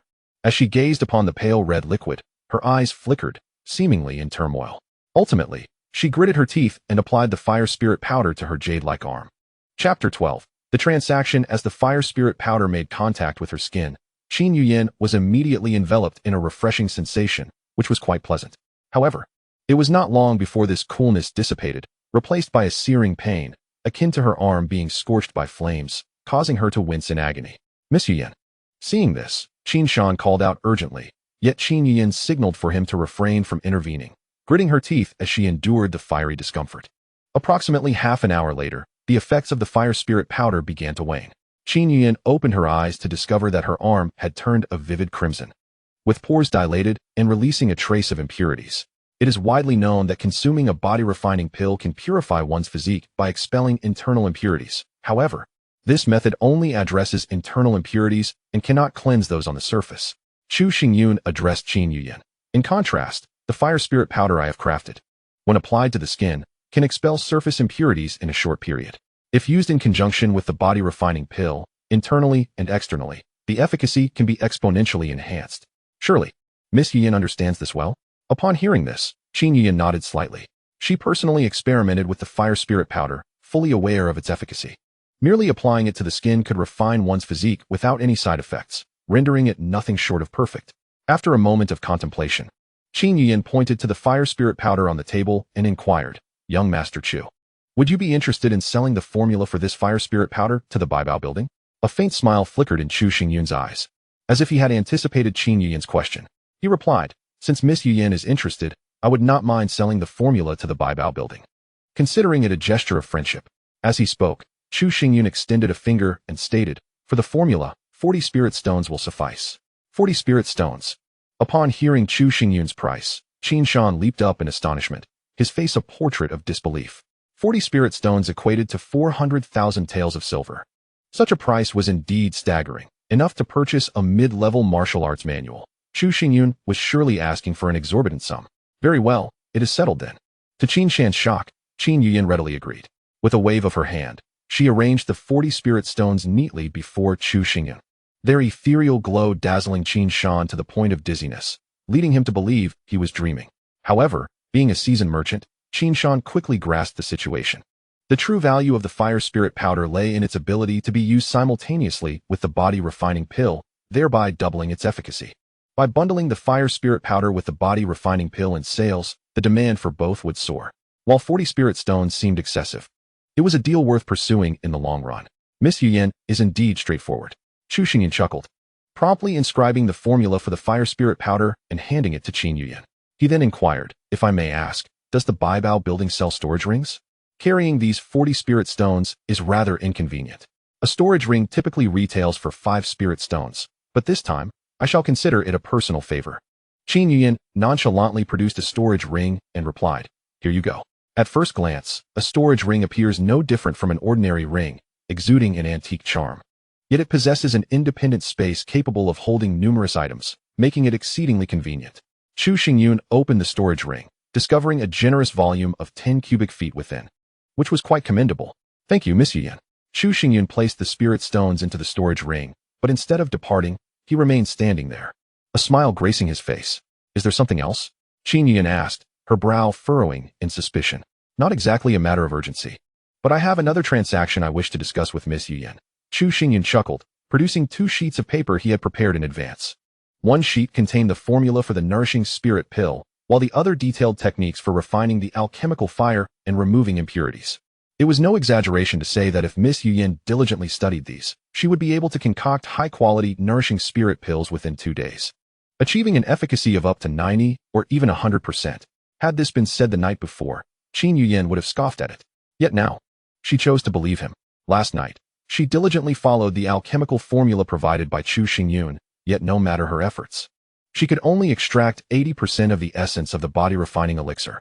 This was not due to Qin Yuyan's lack of intelligence or inability to grasp the intricacies of the formula. Rather, it was because Chu Xingyun had deliberately concealed some crucial elements from the written instructions. The tips he had mentioned earlier were undoubtedly the key to enhancing the quality of the elixir.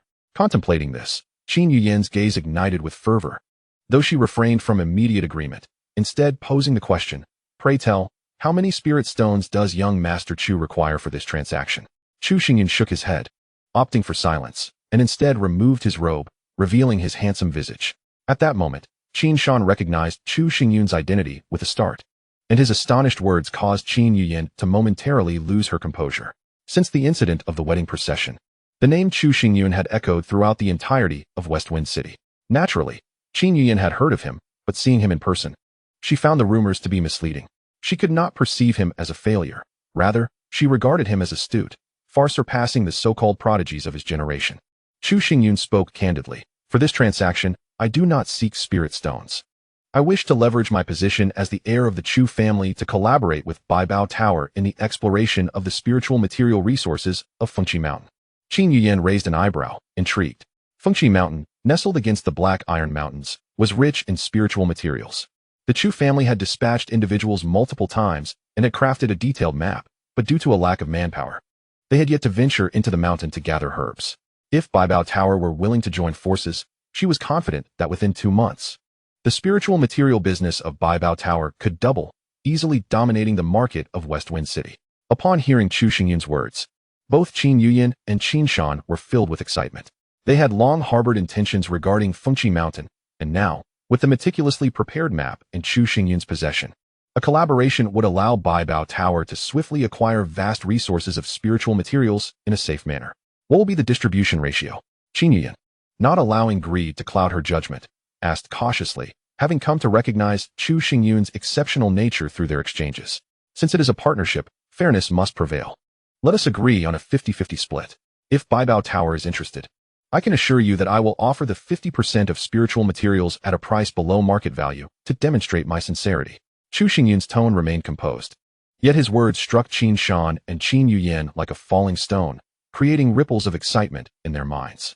Chapter 13. The Wind and Thunder Sword Technique for Martial Artists. Spiritual materials are of utmost significance. The possession of boundless spiritual materials can greatly accelerate one's cultivation speed. Even when faced with a bottleneck, one can break through in a short time, thus avoiding the squandering of precious time. This holds true not only for spiritual materials, but also for elixirs, which can drive martial artists to the brink of madness. Originally, Qin Yuyan had anticipated that Chu Xingyun would leverage the Chu family's control over the map of Fengqi Mountain to offer Baibao Tower only a meager portion of the spiritual materials. To her astonishment, he proposed an equitable 50-50 distribution, refusing to take advantage of Baibao Tower. More astonishingly, Chu Xingyun was willing to relinquish 50% of his spiritual materials to Baibao Tower at a price below market value. This undoubtedly granted Baibao Tower an incredible advantage, enabling them to acquire substantial profits at an exceedingly low cost, profits sufficient to monopolize the spiritual material market of West Wind City. Young Master Chu, are you truly sincere in what you just stated? Qin Yuyan questioned, her disbelief prompting her to seek reaffirmation. Chu Xingyun nodded with a smile, saying, the essence of collaboration should inherently be mutual benefit. Moreover, as I have mentioned, my intention in doing this is to demonstrate my sincerity to Baibao Tower, fostering a friendly partnership rather than engaging in underhanded tactics. What a sharp young man, Qin Yuyan mused. She was no ordinary individual. In fact, she was remarkably astute and quickly grasped the underlying implications of Chu Xingyun's words. His willingness to concede was twofold. Firstly, to foster amicable cooperation between the Chu family and Baibao Tower, and secondly, to underscore his sincerity. The Chu family, a once prominent lineage now in decline, was prepared to make such a commitment to manifest their intent for collaboration. Should Baibao Tower remain unresponsive, it would come across as petty, tarnishing the dignity of a major trading house. Since young Master Chu is so generous, I too should express my appreciation. Qin Yuyan retrieved several jade vials from her storage ring and remarked, here are 30 body refinement pills and 30 spirit nourishing pills. Although their quality is modest, they represent a small token of my goodwill. After handing the jade vials to Chu Xingyun, she continued, in the coming days, I will diligently study the 3 formulas you provided, and subsequently, I shall personally send someone to the Chu family to present the pills as a gesture of sincerity. I wonder if this expression meets your satisfaction, young Master Chu? As she spoke, Qin Shan, who stood nearby, could not help but inhale sharply. 30 body refinement pills and 30 spirit nourishing pills were of immense value, equivalent to 18 spirit stones. Yet, this was merely a prelude. In a few days, Qin Yuyan would deliver an even greater quantity of higher quality pills, their value soaring beyond what had already been presented. This straightforward gesture of goodwill, as estimated by Qin Shan, approached a staggering sum of 500,000 taels of silver. Despite his extensive experience in the commercial arena, he had never witnessed a scene as remarkable as today. With just a few words, Chu Xingyun not only secured a collaborative relationship between the Chu family and Baibao Tower, but also acquired nearly 50 spirit stones, a remarkable feat. This expression of sincerity suffices for now. I shall return to the Chu family and await Miss Yuyan's favorable news. As for the collaboration, I kindly request that Master Qin visit my family in 2 days' time for further discussions. Chu Xingyun stated calmly before clasping his hands in salute and departing the secret chamber with purposeful strides. Once Chu Xingyun had left, Qin Shan finally exhaled, murmuring, "Who exactly is this Chu Xingyun? He is merely a 16-year-old youth, yet in his presence, I feel an overwhelming weight, even hesitant to breathe." Indeed, Qin Yuyin nodded thoughtfully. Her voice low. "Qin Shan, the jade pendant that Chu Xingyun presented during his purchase of the pills came from Meng Qing. Find him and bring him to me." "Understood." Qin Shan nodded slightly before promptly vanishing from sight. Before long, Qin Shan returned, accompanied by Meng Qing. "I pay my respects to Miss Yuyin," Meng Qing said, kneeling with his forehead pressed against the ground, displaying utmost reverence. "Meng Qing, is this jade pendant something you handed over to Chu Xingyun?" Qin Yuyin inquired, producing the pendant. Upon seeing the jade and hearing her words, Meng Qing instinctively froze, then explained, "Esteemed Miss Yuyin, this pendant was a gift to a reclusive, powerful figure, and bears no connection to Chu Xingyun." "Oh," Qin Yuyin furrowed her brows. "A reclusive, powerful figure?" Meng Qing hurriedly recounted the events of the day to her. As she listened, her expression shifted from surprise to utter astonishment. A reclusive powerhouse had suddenly appeared in Shifeng City, auctioning off mid-tier martial arts, while the jade pendant he received ended up in Chu Xingyun's possession. Moreover, the so-called waste of a person, Chu Xingyun, had displayed several precious elixirs today and conversed with her so casually. Qin Yuyin organized the information in her mind, and with each thought, her confusion deepened. She turned her gaze toward Qin Shan and Meng Qing, instructing, "You two must immediately dispatch someone to investigate. We must gather complete intelligence on Chu Xingyun. I have a strong premonition that he conceals far more than meets the eye, and he is undoubtedly not as simple as he appears."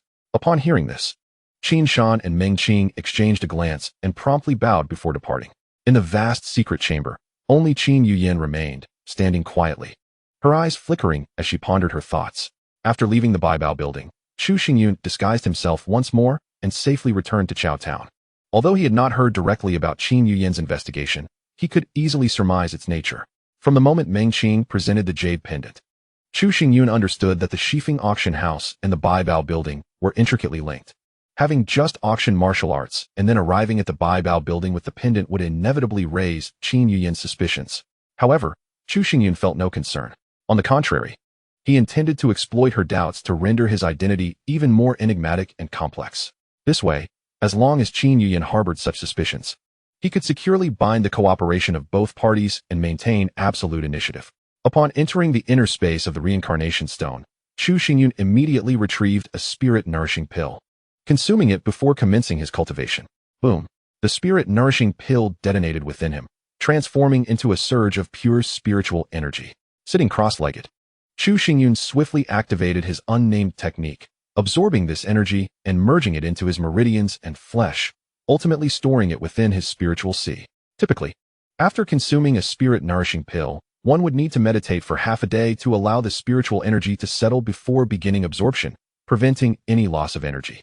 Chu Xingyun's approach had only allowed him to absorb 50% of the energy, with the remaining 50% wasted. If others witnessed this scene, they would undoubtedly lament. For a single spirit-nourishing pill was worth 4,000 taels of silver, and wasting half of its energy equated to squandering 2,000 taels. Yet, Chu Xingyun remained unfazed, displaying no hint of regret. Indeed, he had squandered 2,000 taels, but in return, he had saved half a day's meditation time. Silver may be squandered, yet it can be earned anew. However, time, once lost, cannot be reclaimed, no matter the wealth one possesses. Furthermore, with the family patriarch meeting approaching in merely 2 days, time is invaluable for Chu Xingyun. After consuming the spirit-nourishing pill, he hesitated not to take out the fire spirit powder and body refining pill. He ingested the body refining pill and applied the fire spirit powder, then began to meditate in silence. With the assistance of the body refining pill and fire spirit powder, the blood vessels and flesh within his body began to stir, continuously refining Chu Xingyun's physique while providing an inexhaustible source of energy.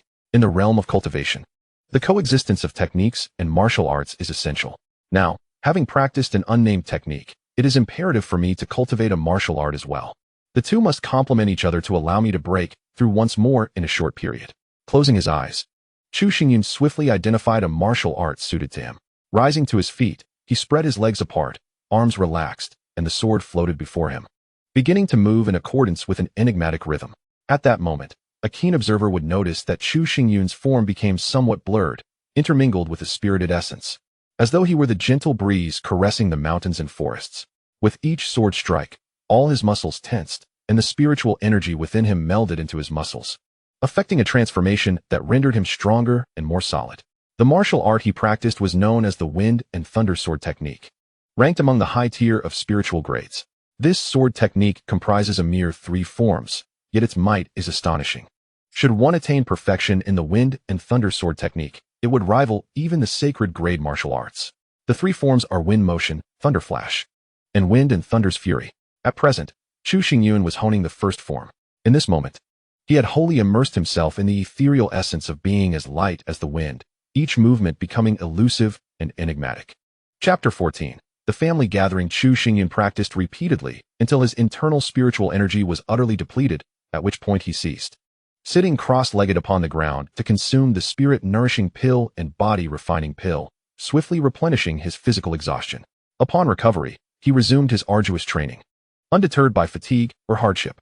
Within the inner space of the reincarnation stone, he devoted himself to relentless practice for 10 days, finally mastering the first form, wind motion, of the wind and thunder sword technique. Those 10 days within the reincarnation stone equated to merely 2 days in the outside world. After 10 days of grueling practice, he had achieved some results, pondering the extent of his current strength. With a soft murmur in his heart, Chu Xingyun exited the inner space and headed directly to the backyard. Standing in the center of the courtyard, he felt the flow of spiritual energy within him, concentrating it in his arms, clearing his mind, and envisioning himself as the gentle breeze sweeping across the land, merging with the sword in his hand. With a decisive step forward, Chu Xingyun surged ahead. His speed was akin to a tempest, his arms seemed to vanish, and the sword was guided by a light, ethereal wind, reaching an extraordinary velocity that was nearly imperceptible to the naked eye.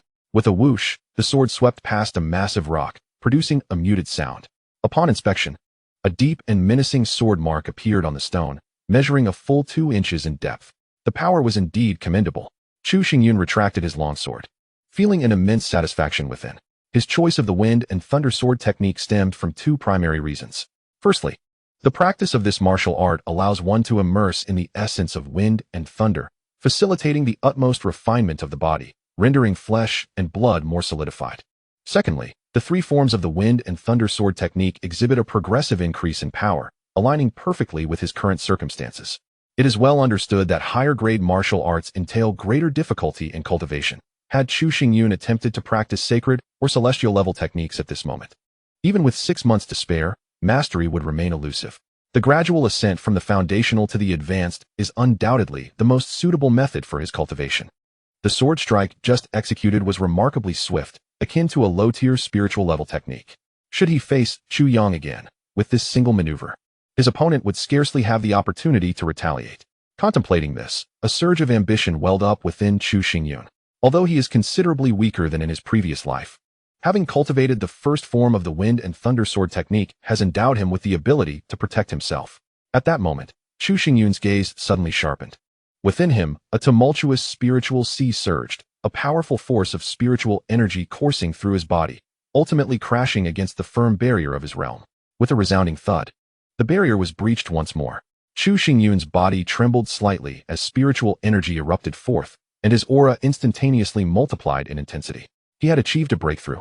Joy illuminated his features. Throughout the arduous 10 days of training, he had consumed numerous elixirs, fully cultivating the spiritual energy within him.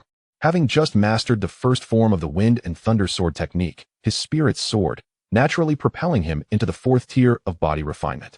The adage that cultivation nurtures both the physical form and the true heart proved undeniably accurate. A faint smile graced Chu Xingyun's lips. "Brother Yun, the time is drawing near," came a gentle voice. Shui Liuxiang approached him, having noticed him standing in the courtyard. Since returning from Shifeng City, Chu Xingyun had amassed considerable wealth, alleviating the hardships of his previous existence. Now, Shui Liuxiang donned a resplendent yellow gown, adorned with a jade hairpin, her complexion no longer pale, but rather vibrant and radiant, showcasing a hint of exquisite beauty. She smiled sweetly at Chu Xingyun, dimples appearing on her cheeks, captivating him and filling his heart with bliss. "Brother Yun, the time is drawing near," she reiterated, her face flushing under his ardent gaze. Turning her head away, she gently reminded him once more. Regaining his composure, Chu Xingyun scratched the back of his head and chuckled awkwardly. All right, let us set off now. As they exited the courtyard, they found Chu Hu waiting outside. Having anticipated their departure, the trio made their way directly towards the ancestral hall of the Chu family. Today marked the occasion of the family assembly. According to the family regulations, this annual gathering required the participation of all Chu family disciples, serving not only to deliberate on the direction of the family's development for the coming year, but also to foster unity and ensure the enduring prosperity of the Chu lineage. Throughout the journey, Chu Xingyun was acutely aware of the disdainful glances cast upon him by numerous disciples of the Chu family as they passed by, their eyes brimming with contempt and ridicule. Some even resorted to whispered slanders. He chose to ignore their provocations, naturally unwilling to stoop to their level. A quiet word sufficed to steady the emotions of Chu Hu and Xue Liuxiang as he strode forward with unwavering confidence. Before long, they arrived at the ancestral hall of the Chu family. Outside, a throng of disciples had already gathered, their murmurs rising like a tide, all eyes fixated on Chu Xingyun. At the heart of the hall sat a middle-aged man clad in a purple robe, his expression inscrutable, revealing nothing of his thoughts. This man was none other than Chu Pingtian, the esteemed elder of the Chu family. Flanking him were the second and third elders, their presence suffused with a gravity that rendered the atmosphere palpably tense. Since the decline of the Chu family and their relocation to Chu town, the family assets under Chu Xingyun's stewardship had been ruthlessly appropriated by others. The three elders before him held dominion over the majority of the family's wealth and possessions. It would not be an exaggeration to state that, despite being elders, their influence was paramount. The sole purpose of their presence at this family assembly was to compel Chu Xingyun to surrender the family seal and appoint a new head of the family to reclaim the Chu family's legacy. Please wait here. I shall return shortly, Chu Xingyun assured Chu Hu and Xue Liuxiang with a reassuring glance before stepping forward, boldly entering the ancestral hall. However, the moment he crossed the threshold, Chu Pingtian's eyes snapped open with an icy glare, his lips parting to deliver a chilling command. Chu Xingyun, I have no desire for pleasantries. Hand over the family seal at once. His words struck the assembly into momentary silence. They were aware of the elders' intent to jointly impeach Chu Xingyun, yet they had not anticipated such a swift confrontation. The family meeting had scarcely commenced when Chu Pingtian demanded the seal, his countenance dark and his eyes glinting with a menacing chill. The entire Chu ancestral hall descended into an oppressive silence. Every individual inhaled deeply, their gazes converging upon Chu Xingyun. Surrender the family seal? He shattered the stillness. A faint smile gracing his face as he bore the weight of their scrutiny and approached Chu Pingtian. Since my father ascended to the position of head of the Chu family, he dedicated himself wholeheartedly to its welfare. Under his stewardship, the family flourished, emerging as one of the preeminent families in Westwind City. Though he has been missing for over a decade without any news of his demise, should he one day return to find that, during his absence, someone seized the family seal and usurped his position, how profoundly disheartening that would be. Moreover, the regulations of the Chu family state that the family head's golden seal is to be passed down through generations. Even if my father was deemed unworthy of possessing the family head's golden seal, it rightly should be entrusted to me. Great elder, by what authority do you demand that I relinquish the golden seal? Chu Xingyun's voice resonated with a deep solemnity, each word crystal clear to every ear present. Observing this scene, Chu Pingtian appeared to have anticipated it, his expression of derision intensifying. With a slight arch of his brow, he disdainfully remarked, Chu Xingyun, your assertion holds merit. Under your father's leadership, our Chu family ascended to prominence in Westwind City. Yet, it is precisely due to your father that our family has fallen to such depths. Years ago, following an assassination, your father embarked on a relentless pursuit of the assailant, vanishing for 16 long years. During that time, the Chu family was leaderless, subjected to oppression by rival families, ultimately forced to abandon Westwind City and retreat to this small town. Your father is the sinner, and as his son, what right do you have to inherit the family head's golden seal? Upon hearing Chu Pingtian's words, Chu Xingyun's countenance darkened considerably, his gaze turning ominously stormy. The term father carried immense significance for Chu Xingyun, even in his past life, where he reigned as the formidable emperor of martial sovereignty. He retained deep feelings of gratitude and longing for his father.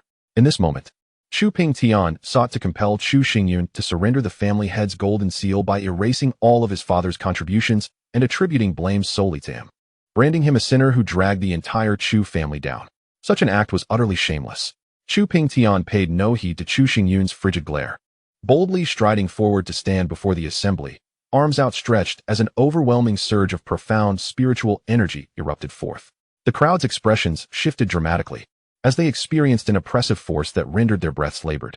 Chu Pingtian surveyed the assembly with pride, declaring, "The position of family head has remained vacant for a full 16 years. If this continues, our Chu family shall surely face annihilation.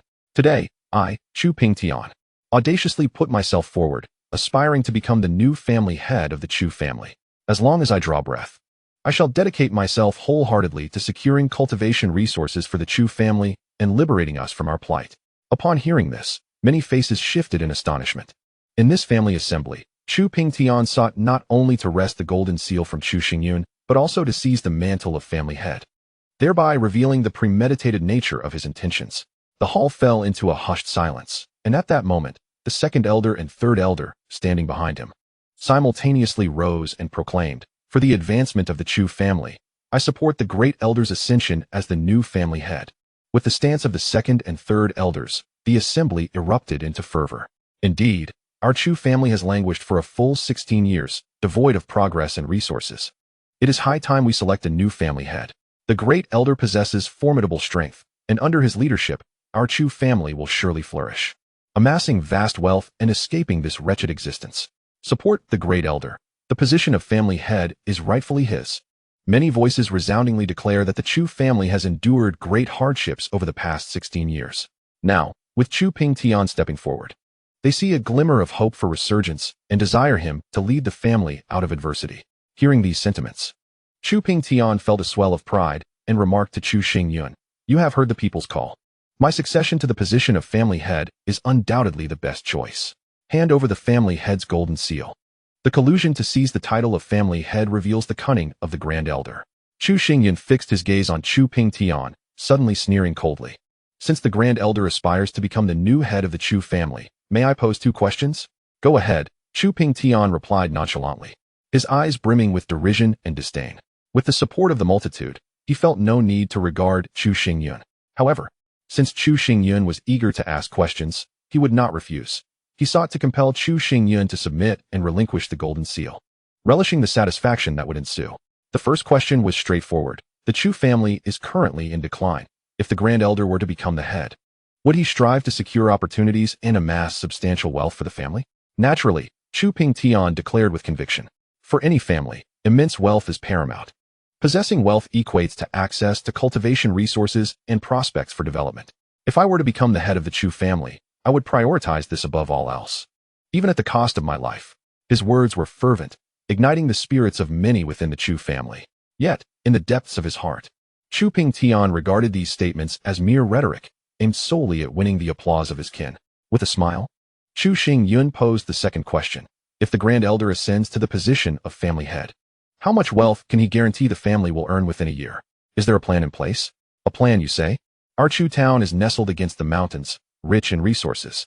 Once I become the head, I will surely exploit these resources effectively. Within a year, I can guarantee an income of at least 100,000 taels of silver. This is no problem at all. With a grand gesture, Chu Pingtian stirred the excitement of the crowd even further. It is worth noting that the current total annual income of the Chu family is a mere 30,000 taels of silver, signifying their dire straits. Yet, Chu Pingtian boldly asserted that he could secure 100,000 taels within a year as head of the family. A remarkable claim, affirming the wisdom of choosing him as the new leader. 100,000 taels in a year. Chu Xingyun furrowed his brow, murmuring softly, "So that is the case. The grand elder has indeed devised a plan. In that case, Before Chu Xingyun could complete his thought, a look of ecstatic triumph spread across Chu Pingtian's face. He had coveted the position of family head for many years, and today, he finally anticipated the fulfillment of his aspirations, soon to grasp the golden seal and assume leadership of the Chu family. The 2 elders standing behind Chu Pingtian exchanged glances, equally exhilarated, their faces flushed with excitement. As they reveled in their delight, Chu Xingyun's brows unfurled, and a subtle smile graced his lips. He remarked, "In that case, I cannot possibly relinquish the family head's golden seal. Moreover, I believe I, Chu Xingyun, am far more suited to become the new head of the Chu family than the grand elder." Upon hearing Chu Xingyun's declaration, the expressions of everyone present froze, including Chu Pingtian and his companions. A singular thought surged in their minds. Chu Xingyun had lost his sanity. After a moment of silence, a mocking laughter erupted. and it was none other than Chu Pingtian who unleashed it. Chu Xingyan, have you gone mad? What qualifications do you possess to be compared with me? Let alone becoming the head of the Chu family. Your very existence seems a stretch for one claiming to be part of the Chu lineage. Chu Pingtian appeared to have heard the most ridiculous joke in the world. After his outburst, he cast a disdainful glance at Shui Lu Xiang amidst the crowd, fully grasping the meaning behind the phrase waste and lowly breed. The onlookers also laughed. Despite the harshness of Chu Pingtian's words, they held a grain of truth. It was indeed absurd for Chu Xingyun, living in such destitution, to assert that he was qualified to lead the Chu family. Unfazed by the derision of the crowd, a smile lingered at the corners of Chu Xingyun's mouth. He said nothing, instead retrieving a bundle from his storage ring. Upon unfolding the package, a radiant light surged skyward, causing all to widen their eyes in astonishment. Spirit stones. The bundle was filled with spirit stones. A total of 80 spirit stones. Was that not equivalent to 800,000 taels of silver? The crowd erupted in gasps of awe. 80 spirit stones, neatly arranged, were a sight to behold. They had never before witnessed such immense wealth, not even the three elders, whose eyes bulged like copper bells. While the Grand Elder could earn 100,000 taels of silver for the Chu family in a year, I have merely taken a few days to acquire 80 spirit stones, and the process was remarkably effortless. Tell me, who between us showcases greater efficiency? With a smile, Chu Xingyun regarded Chu Pingtian, whose complexion darkened to a deep shade of iron. How could he not be enraged? Being publicly ridiculed by Chu Xingyun in front of everyone? Yet, he found himself unable to retort. Indeed, Chu Pingtian was confident he could lead the Chu family to earn 100,000 taels of silver within a year, but at that pace, it would require 8 years to amass 800,000 taels. With a casual motion, Chu Xingyun produced 80 spirit stones, speaking of it as if it were a trivial matter. In the face of such astonishing wealth, all of Chu Pingtian's rhetoric appeared feeble. Why has the Grand Elder fallen silent? Seeing Chu Pingtian at a loss for words, the smile on Chu Xingyun's face deepened. However, I wholeheartedly agree with what the Grand Elder stated earlier. Wealth is paramount for a family. Had it not been for your words, I would not have had the courage to step forward. Chu Pingtian felt a tremor in his heart, as if an invisible hand had struck him fiercely across the face. Beyond the pain, a surge of anger and humiliation welled within him.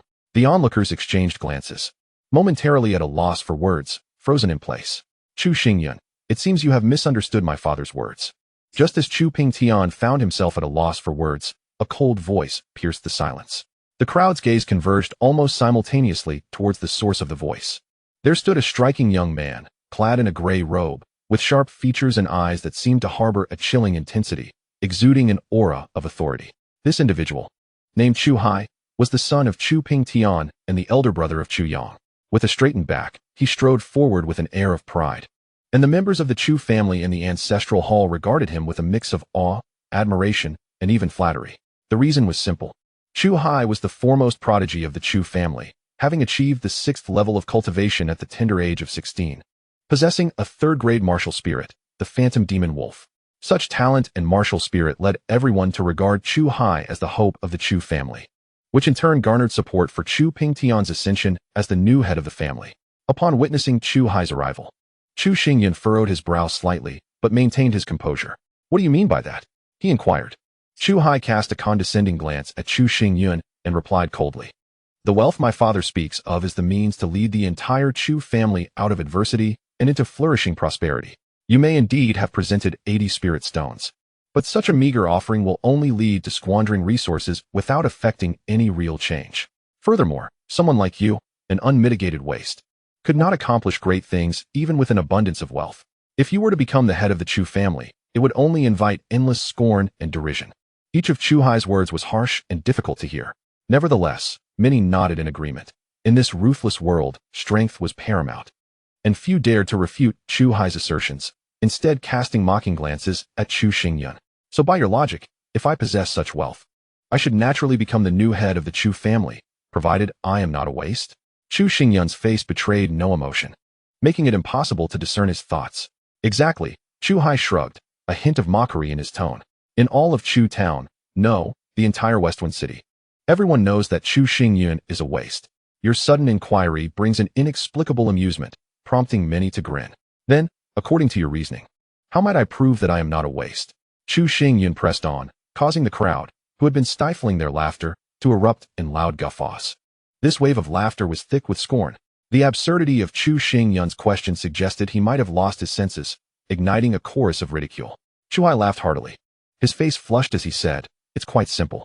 As long as your cultivation speed is half of mine, you cannot be considered a waste and are worthy of the title." However, before he could finish his sentence, Chuck Xingyun waved his hand to interrupt him, responding with a calm smile. "Thank you for your words of clarification." Hearing this, I am even more convinced that the position of the Chujia Patriarch is destined for me alone. What? Chuhai was momentarily stunned, but soon, an overwhelming fury erupted from him. As he roared, "Chuck Xingyun, you little wretch, how dare you play me?" Chuhai's face burned with humiliation. He stepped forward, ready to teach Chuck Xingyun a lesson, but unexpectedly, a formidable aura suddenly radiated from Chuck Xingyun. This powerful aura rendered Chuhai momentarily speechless, his eyes filled with disbelief. What was happening? How had Chuck Xingyun's cultivation reached the 4th level of body refinement? At Chuck Xingyun's age, such a level was not particularly impressive, merely average. Yet, just 3 days prior, Chuck Xingyun had only been at the 2nd level of body refinement. In other words, Chuck Xingyun had ascended 2 levels in just 3 days. This pace of cultivation was leagues ahead of Chuhai, who had taken a full 6 months to progress from the 2nd to the 4th level. In that instant, Chuhai recalled his earlier words and felt as if he had been slapped repeatedly across the face, his cheeks burning, his countenance twitching. To not be considered a waste, one merely needed to reach half of his cultivation speed? Then, given Chuck Xingyun's rapid progress, what did that make Chuhai, the so-called #1 genius of the Chujia? A waste among wastes? Absolutely not. A sharp voice broke through the tension. Chu Pingshan glared at Chuck Xingyun with bloodshot eyes, coldly asserting, "You lack power and status.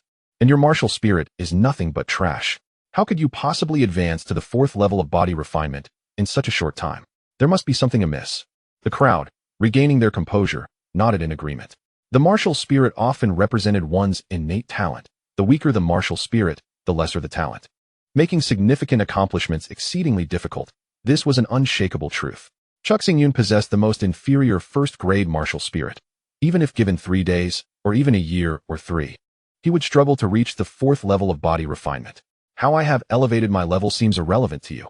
Chuck Xingyun coldly disregarded Chu Pingshan's glare and addressed Chuhai. "Chuhai, you just stated that I am not a waste, and thus should rightfully inherit the Patriarch's position. Now what further words do you have?" Upon hearing this, Chuhai's expression shifted. He clenched his silver teeth, producing a grinding sound, and ultimately, in a fit of anger and shame, he declared, "Your rapid advancement must be due to some elixir. You are merely a paper tiger. If you can defeat me, I will acknowledge you as the new Patriarch of the Chujia." As soon as he finished speaking, Chuhai felt the disdainful gazes of the crowd upon him. The crowd squinted at Chuhai, laced with a hint of mockery and disdain. How could someone of Chuhai's caliber, possessing the 6th level of body refinement and a 3rd-grade martial spirit, dare to challenge Chu Xingyun? Such audacity seemed utterly shameless. The outcome of this confrontation was all but predictable. How could Chu Xingyun possibly triumph over Chuhai? Just as Chuhai began to harbor regrets, Chu Xingyun smiled calmly and said, "Since you, Chuhai, have taken the initiative to issue a challenge, I shall gladly accept your invitation for a duel." Upon uttering those words, the arena fell silent. Even the challenger himself, Chuhai, thought he had misheard. He momentarily froze, but soon, a sinister grin spread across his face, revealing teeth akin to a lone wolf poised to tear apart its prey. "You shall pay dearly for your arrogance," Chuhai hissed, unleashing the full force of his 6th level of body refinement. Behind him, an ominous black phantom wolf materialized. With a piercing howl, the spectral wolf merged with Chuhai, causing his entire body to sprout dense black fur, his fingers transforming into claws as he charged towards Chu Xingyun with ferocity. True to its name, the phantom wolf possessed terrifying speed, vanishing in an instant as if it were a specter flitting through the air. The onlookers merely caught a blur. And in the next moment, Chuhai stood before Chu Xingyun, his claws poised to shred him into pieces, driven by a primal killing intent. The disparity in their cultivation levels was stark. Chu Xingyun had no chance of victory. Whispers circulated through the crowd, causing Shui Liuxiang and Chu Hu to grow tense. Their hands clenched tightly as they fixated on the unfolding scene. Sensing the oppressive aura emanating from Chuhai, Chu Xingyun leapt backward, his right hand grasping the air as spiritual energy rapidly coalesced into a sword. The sound of the blade's song resonated as he met Chuhai's claws. With a resounding clang, the claw met the sword, the latter being easily knocked aside. Chu Xingyun's expression shifted as he stumbled backward 10 paces before regaining his footing. Noticing blood seeping from his palm, In stark contrast, Chu Hai remained unscathed, leaning forward with a predatory gaze, surveying Chu Xingyun like a hunter sizing up its prey, seeking the opportune moment to strike. Chu Hai's cultivation far exceeds mine, and his spiritual energy is far more robust. If this battle drags on, I stand no chance of winning. I must end this swiftly, catching him off guard, Chu Xingyun thought, maintaining his composure. Drawing upon his extensive combat experience to arrive at the best course of action. Gripping his sword tightly, Chu Xingyun stepped forward, choosing to launch an attack. However, the disparity in their cultivation levels rendered his speed inferior to that of Chu Hai, making his full-speed charge appear somewhat sluggish and uncoordinated, prompting laughter from the crowd. With your next strike, defeat is inevitable, Chu Hai sneered as he advanced, embodying the phantom wolf, showing no inclination to hold back. His claws slashed through the air. His eyes transformed into a fierce crimson. With a hum, Chu Hai's form blurred into a shadow, moving at an even greater velocity, nearly instantaneously arriving before Chu Xingyun. Fast enough to steal one's breath away. It's here. At this moment, Chu Xingyun exuded a chilling calmness that was almost terrifying. He acutely sensed the approach of Chu Hai, whose icy aura seemed poised to shatter him. With a rhythmic motion of his arm, the shadows of his sword danced ethereally, accompanied by a faint whisper of wind emanating from his blade, imbued with a sense of grace and fluidity. Phantom claw. Chu Hai lunged with his claws. And in an instant, the shadows of wolves surged, flickering wildly, instilling a palpable fear among the onlookers. Such formidable martial arts, should one be struck by those claws, even a massive boulder would surely be pulverized. Wind surge. Chu Xingyun also made his move, his sword drawing forth the wind, which suddenly quickened. The weapon in his grasp, the martial spirit sword, began to tremble subtly, elusive and sharp, accompanied by a sound that pierced through the air, vanishing in the blink of an eye from everyone's sight. This marked the second clash between the two, both employing their martial skills. With a sharp sound, Chu Xingyun felt as though his arm might be torn asunder. Hot blood gushing forth amidst the intense pain. I have won, Chu Hai proclaimed loudly, reveling in his perceived victory. However, the moment the words left his lips, his hair was swept up by a fierce gust of wind, and in his vision, the phantoms of the wolves were sliced apart in an instant. A plain yet unassuming martial spirit sword charged forward like the wind, expanding in his sight until it consumed his entire field of vision, leaving only that singular sword. Swish! A flash of sword light suddenly grazed Chu Hai's shoulder, causing his body to tremble violently as he crashed to the ground. A long gash marred his right shoulder, blood oozing forth. Damn it! Chu Hai's expression froze, his face turning colder as he quickly rose, prepared to launch another attack against Chu Xingyun. Yet, as he lifted his gaze, he beheld a martial spirit sword glinting with a cold light. The sword resonated with an ethereal hum, releasing a faint sound of wind, sending a shiver down Chu Hai's spine, his eyes narrowing as his body involuntarily quaked. It was this very sword that had severed the phantom wolves and inflicted a wound upon his shoulder, instilling in him a sense of dread during their previous confrontation. Chapter 18. Shameless slander you have lost, Chu Xingyun declared, standing resolute with his sword, each word crystal clear. The entire hall fell silent, his voice the only sound breaking the stillness. Everyone stood frozen, replaying the earlier scene in their minds, as if caught in a dream, struggling to accept the reality. Defeated? The illustrious first genius of the Chu family had been vanquished? Chu Hai, wielding the phantom demon wolf martial spirit, and having attained the 6th level of body refinement, had unleashed his full power, yet ultimately succumbed to the martial prowess and cultivation of Chu Xingyun, which were far inferior to his own. Truly, the young master had honed his sword techniques for only a few days, yet they proved overwhelmingly powerful, effortlessly defeating Chu Hai. Chu Hu, amidst the crowd, was overwhelmed with excitement, cheering loudly. However, upon hearing his words, the astonishment among the crowd deepened, and they collectively gasped in disbelief. Had Chu Xingyun's sword techniques truly been practiced for merely a few days? In an instant, Chu Hai felt a searing pain across his face, and the flicker of hope deep within him vanished entirely. Initially, he had mocked Chu Xingyun as a useless individual, whose cultivation speed lagged far behind his own. However, he was swiftly met with the harsh reality of Chu Xingyun's formidable prowess. Subsequently, in their duel, he unleashed the advanced human-level martial art, Phantom Claw, aiming to reclaim his dignity with overwhelming ferocity and make Chu Xingyun pay a bloody price. Yet, Chu Hai suffered a decisive defeat, so complete that the mere sight of Chu Xingyun's martial spirit sword instilled a profound sense of dread within him. Just moments ago, Chu Hu had audaciously claimed that Chu Xingyun had practiced that single sword technique for merely a few days. This revelation sent a shiver through the crowd. A genius. This was the true essence of genius. Despite being outclassed in both martial spirit and cultivation, he had still triumphed over a formidable adversary and emerged victorious. I refuse to believe it. I absolutely refuse. Feeling the cold, indifferent gazes of the crowd upon him, Chu Hai sprang to his feet, seemingly driven to madness, and began to scream hysterically. Chu Xingyun, how could a waste like you ever defeat me, the foremost genius? There must be some foul play. His eyes turned crimson, blood staining his robes, yet all he could focus on was Chu Xingyun. In terms of cultivation, Chu Hai surpassed Chu Xingyun by 2 levels. In terms of martial spirit, he also outclassed Chu Xingyun by 2 tiers. And regarding martial arts, he had perfected the phantom claw to an extraordinary degree with a single claw strike. He could nearly vanquish any opponent of equal rank. Despite possessing such overwhelming advantages, he had still lost. Anyone in his position would surely succumb to madness, even begin to question their own sanity, spiraling into despair. Chu Xingyun, however, remained impassive, coldly regarding Chu Hai, and proclaimed, "To the victor belongs the spoils, and to the vanquished, disgrace. Chu Hai, you have lost. No matter how unwilling you are to accept this truth, it remains an undeniable fact. Furthermore, I advise you to heed my words. From this day forth, whenever you see me, you must address me as the family head. You are not yet worthy to call me by the name Chu Xingyun." Fury coursed through Chu Hai, causing him to tremble, his face contorted with rage.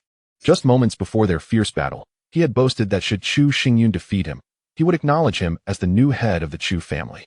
Now, having been defeated, he was bound by his own words to honorably refer to Chu Xingyun as the family head. The crowd, upon hearing Chu Xingyun's declaration, felt a stir of recognition. The strength, wealth, and decisiveness he had displayed today were indeed remarkable, and he was truly deserving of becoming the new head of the Chu family. Chu Xingyun, Chu Hai seethed, his gaze filled with malice. But before he could finish his retort, Chu Pingtian stepped forward, blocking his path, and said, "Higher, stand down." "Father." Chu Hai's heart brimmed with resentment. Yet upon sensing the coldness in Chu Pingtian's eyes, he felt a sudden chill and dared not utter another word, gritting his teeth as he retreated to the back. Chu Pingtian gazed intently at Chu Xingyun, and after a brief moment, he suddenly smiled, saying, "Chu Xingyun, with your current financial resources and innate talent, you indeed possess the qualifications to inherit the position of the family head.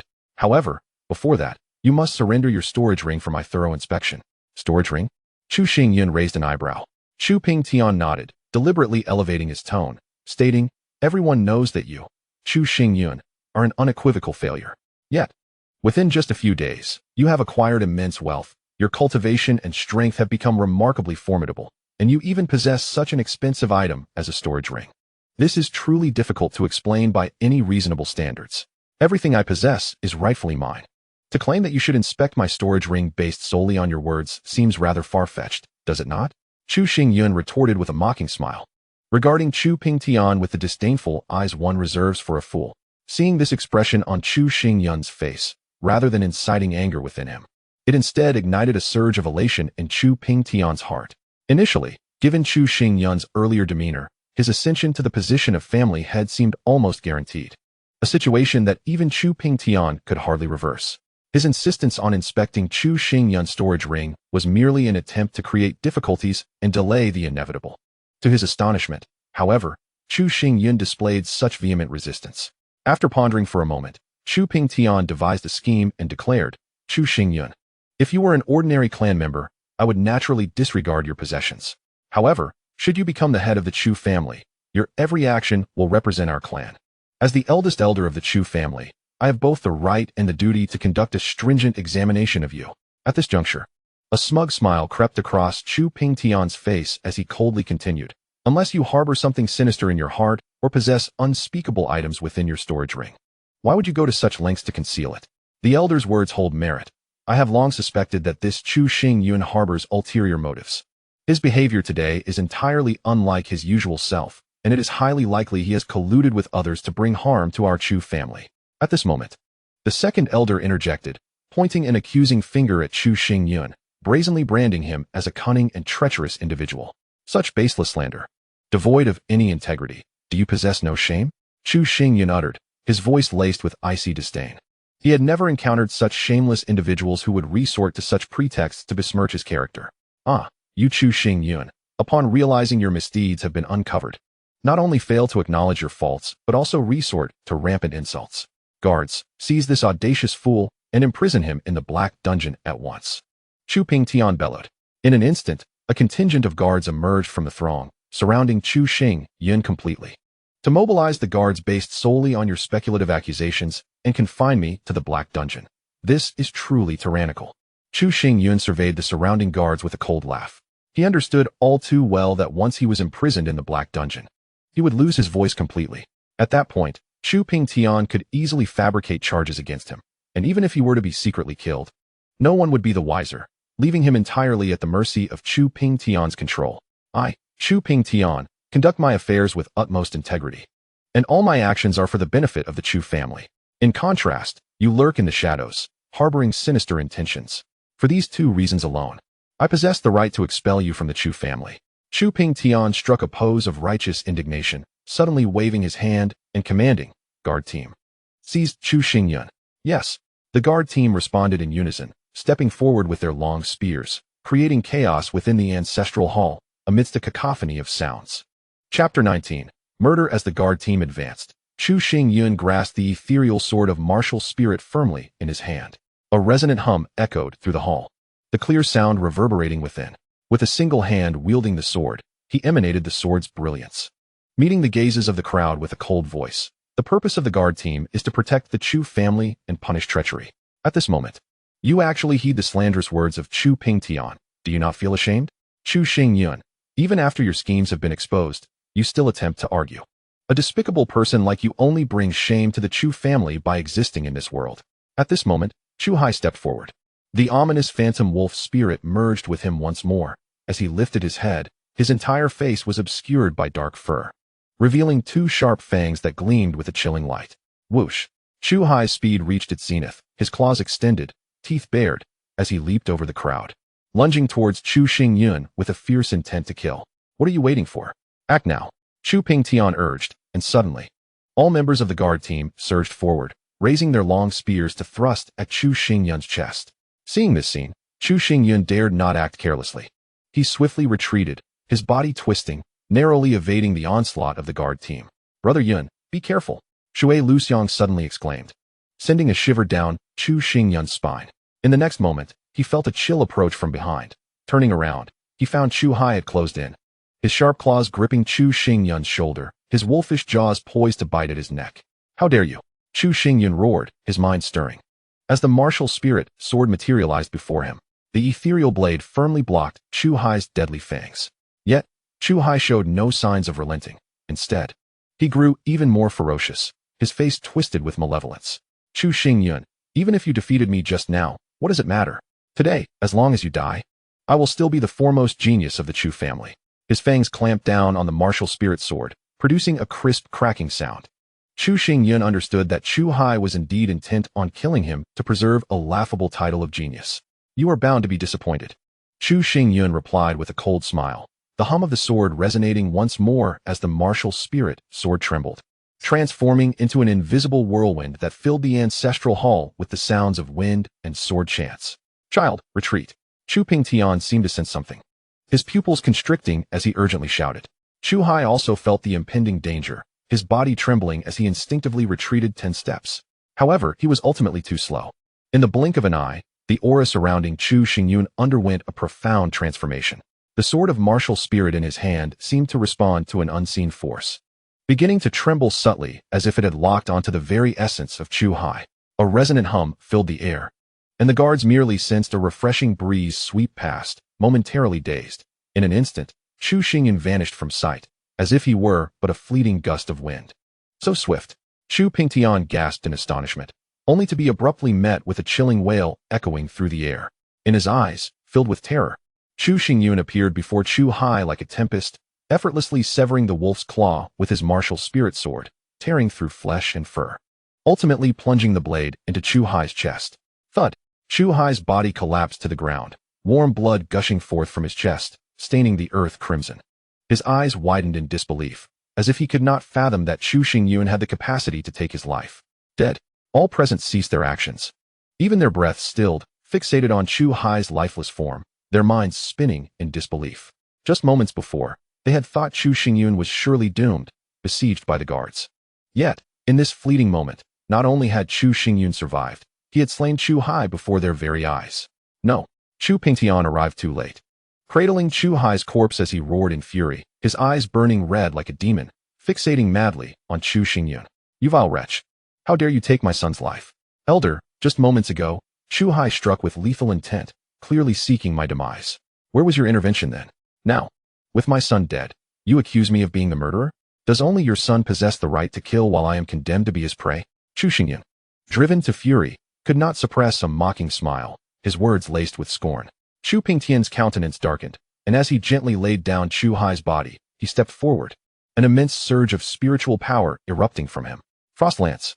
A low growl escaped Chu Pingtian's lips. Instantly, a fierce phantasm of a long spear materialized behind him, an ominous chill emanating forth, causing the very air to crystallize with frost. "Everyone step back. I shall personally claim the life of this wretch." Chu Pingtian's voice resonated with a deep intensity as he flicked his wrist, summoning countless tiny ice crystals around the frost lance, each glimmering with a menacing brilliance. The Elder, a practitioner of the second tier of spiritual cultivation and wielding a second-grade frost lance martial spirit, had completely overpowered Chu Xingyun. Yet he was determined to unleash his martial prowess, intent on slaying Chu Xingyun. The vendetta for slaying a son is one that cannot be forgiven, and indeed, Chu Xingyun had acted foolishly. Whispers circulated among the crowd. In their eyes, Chu Xingyun was already a dead man, facing the wrath of Chu Pingtian. He seemed to possess no hope of survival, destined to be executed on the spot. "To die at my hands is a privilege for a worthless creature like you," Chu Pingtian declared to Chu Xingyun, stepping forward, the ground beneath him seemingly coated in frost. "Before you even make a move, you dare to speak so boldly. I must admit, I am truly impressed by the Grand Elder's confidence." Facing the menacing intent of Chu Pingtian, Chu Xingyun remained undaunted and instead let out a derisive laugh. This laughter struck Chu Pingtian's ears like a discordant note, igniting his ferocity. His body quivered slightly, and the chill emanating from his cold spear intensified manifold, as if a massacre was on the brink of unfolding. The terrifying aura of death enveloped the crowd, causing them to hold their breath in palpable tension. At that very moment, a brilliant light suddenly erupted in the air above the ancestral hall. A piercing eagle's cry resounded, and a falcon, cloaked in searing flames, appeared as it soared upwards, launching itself downwards with lightning speed towards Chu Pingtian. With a resounding crash, the ground fractured, and Chu Pingtian was violently hurled back, crashing into the wall. The excruciating pain contorted his face into a grimace. Meanwhile, the flaming falcon had vanished without a trace, and amidst the swirling smoke, a figure emerged into the sight of all, approaching with measured steps. This figure was an elderly man, slightly stooped. Yet he exuded a remarkably profound aura, tinged with a hint of heat. The fiery falcon was likely his martial spirit, effortlessly defeating Chu Pingtian with a mere swipe, thus hinting at the terrifying extent of his power. Qin Shan, an astute observer, recognized the identity of the old man, exclaiming in astonishment. The gazes of those around him froze, exchanging glances filled with mutual surprise. How could such an esteemed figure as the master of the Baibao Tower suddenly appear in Chu Town? Chu Pingtian also recognized Qin Shan, and for reasons unknown, an ominous premonition surged within him at the sight of the old man. Qin Shan made his way through the crowd, directly approaching Chu Xingyun. A subtle smile suddenly graced his otherwise tranquil face as he clasped his hands in greeting, saying, "It has been a few days, I hope all is well." "Young Master Chu." "Thanks to Master Qin," Chu Xingyun replied with a calm smile, casting a mocking glance at Chu Pingtian. Having navigated the marketplace for many years, Qin Shan possessed an astute mind. Even without explicit words from Chu Xingyun, he inferred the events that had just transpired. Raising his voice slightly, he robustly declared, "Young Master Chu, should you encounter any difficulties in the future, do not hesitate to speak to me directly. Your affairs are my affairs. I am eager to see who dares to trouble you." A jolt ran through the hearts of the second and third elders. They understood all too well that Qin Shan's words were directed at them, a warning not to provoke Chu Xingyun. Otherwise, they would be at odds with Qin Shan and the Baibao Tower. Chu Pingtian, too, felt a shock from Qin Shan's proclamation. He had not anticipated that Chu Xingyun could summon such formidable support.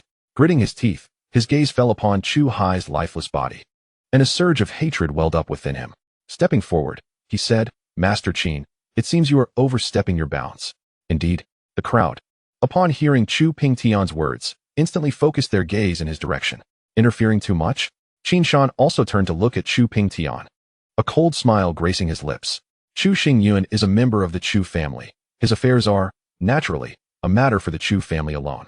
By both reason and sentiment, they have no bearing on Baibao Tower, nor do they concern you, Master Qin. I kindly ask you not to intervene.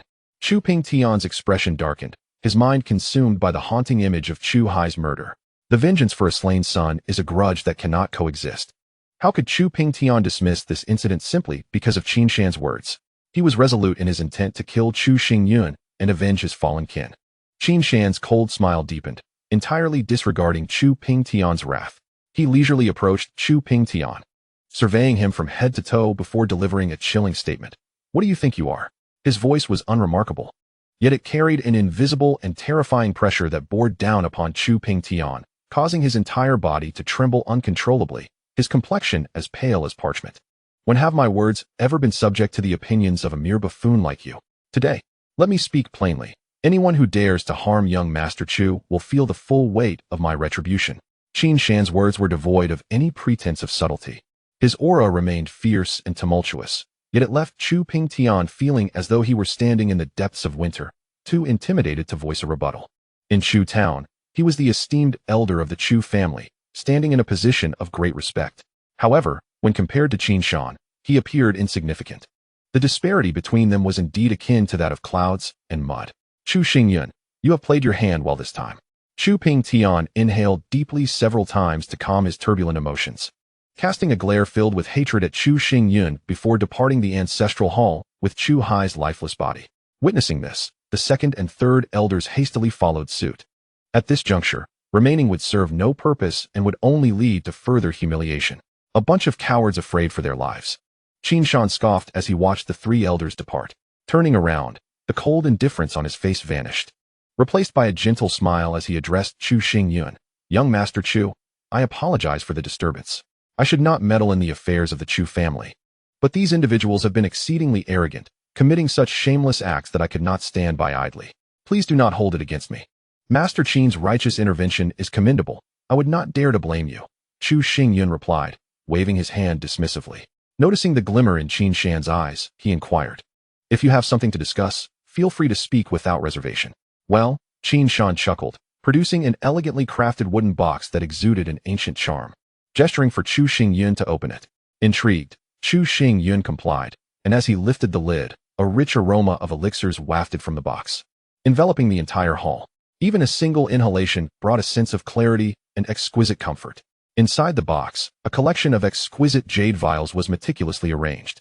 These vials, made of fine white jade, were adorned with intricate carvings of dragons and phoenixes, making the vials themselves precious artifacts.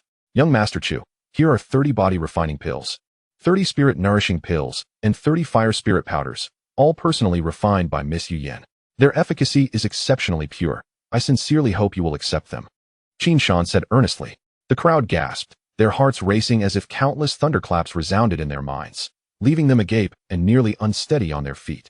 Could it be that these jade vials contained precious elixirs? Wait, did Qin Luzhu just mention that these potions were crafted by Miss Yu Yan? Could she be the same Yu Yan who was personally welcomed by the city lord several months ago? At that moment, a faint voice broke the stunned silence, amplifying the astonishment of the crowd to an almost unbearable level. People were somewhat aware of Yu Yan's terrifying identity.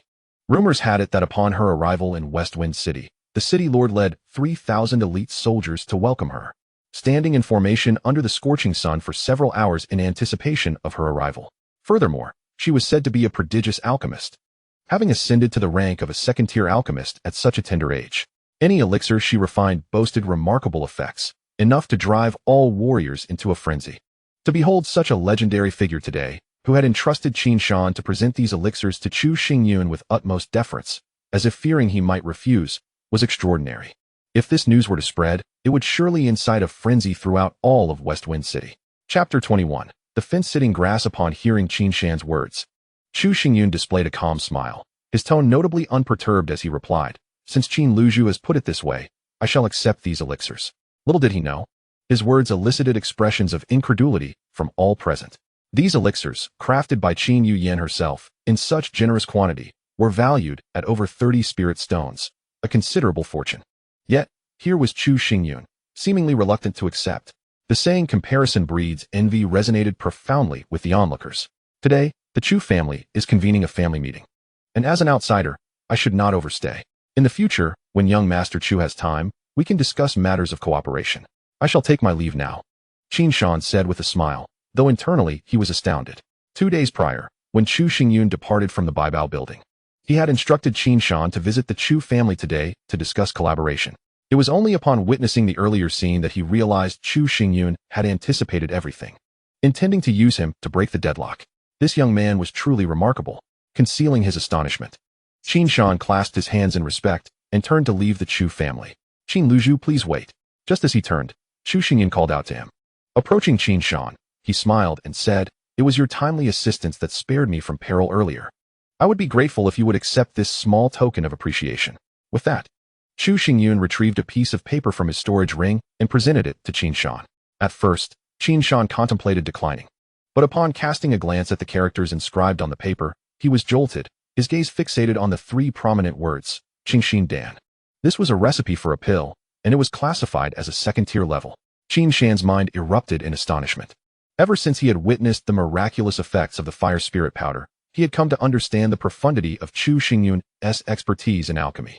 The recent days had seen Baibao Tower bustling with activity, as countless martial artists flocked there, eager to procure both the fire spirit powder and the body refining pill.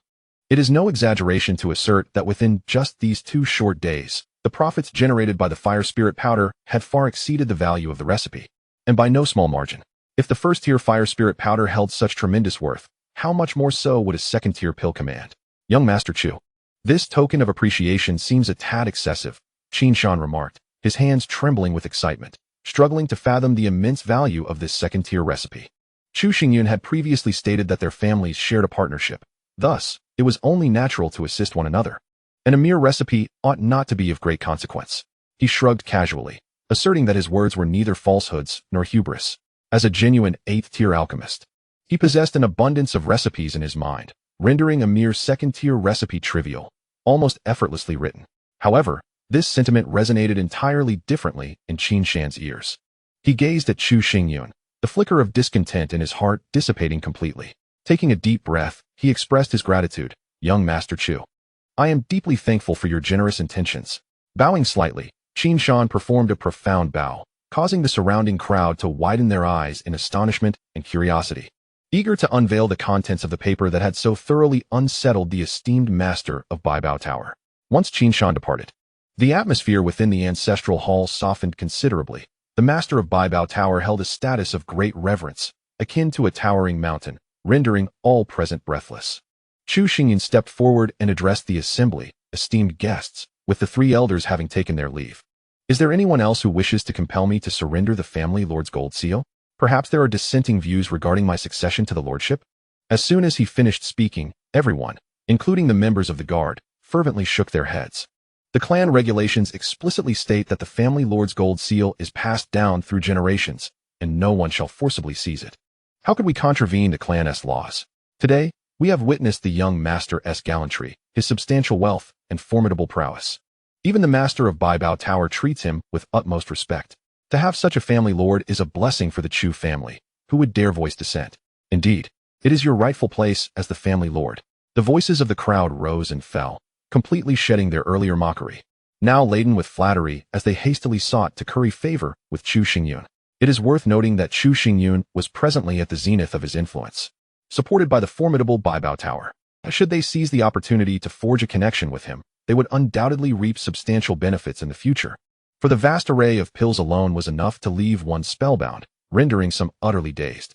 Chu Xingyun stood in the center of the ancestral hall, observing the obsequious expressions of those around him, yet his countenance revealed no trace of pride.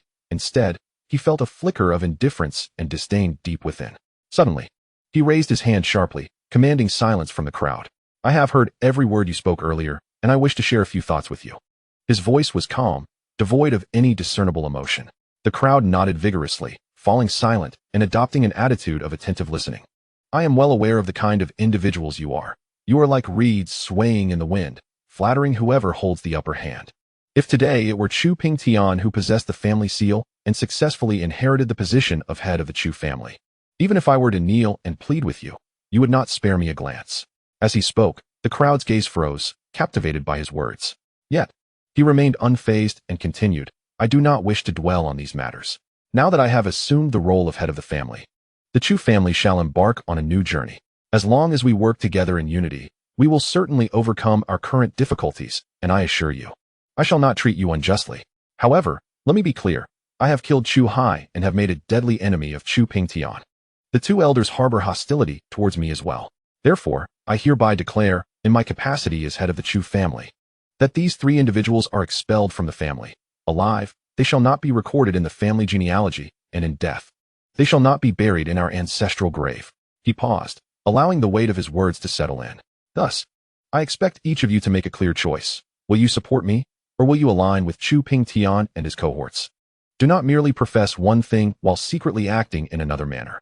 At this juncture, a cold light suddenly ignited in his eyes.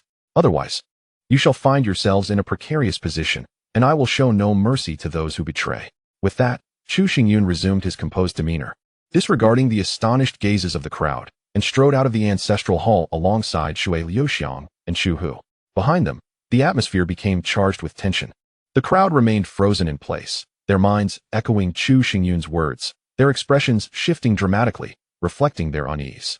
Chapter 22.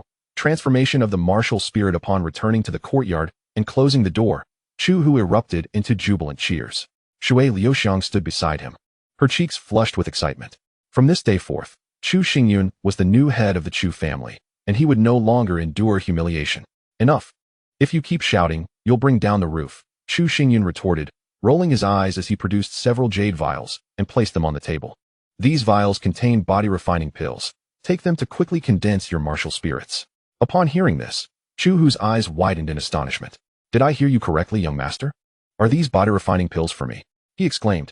If you don't want them, you could give them all to Liuxiang. Chu Xingyun smirked, pretending to put away the jade vials. Chu Hu hurriedly stepped forward, grasping 2 vials in his hands, grinning ear to ear. How could I ever refuse a gift from the young master? As he spoke, Chu Hu tucked the body-refining pill into his bosom, a gesture that immediately elicited a melodic laughter from Shui Liuxiang. You are quite the sly one. Chu Xingyun chuckled, though his demeanor swiftly shifted to one of seriousness as he addressed Chu Hu.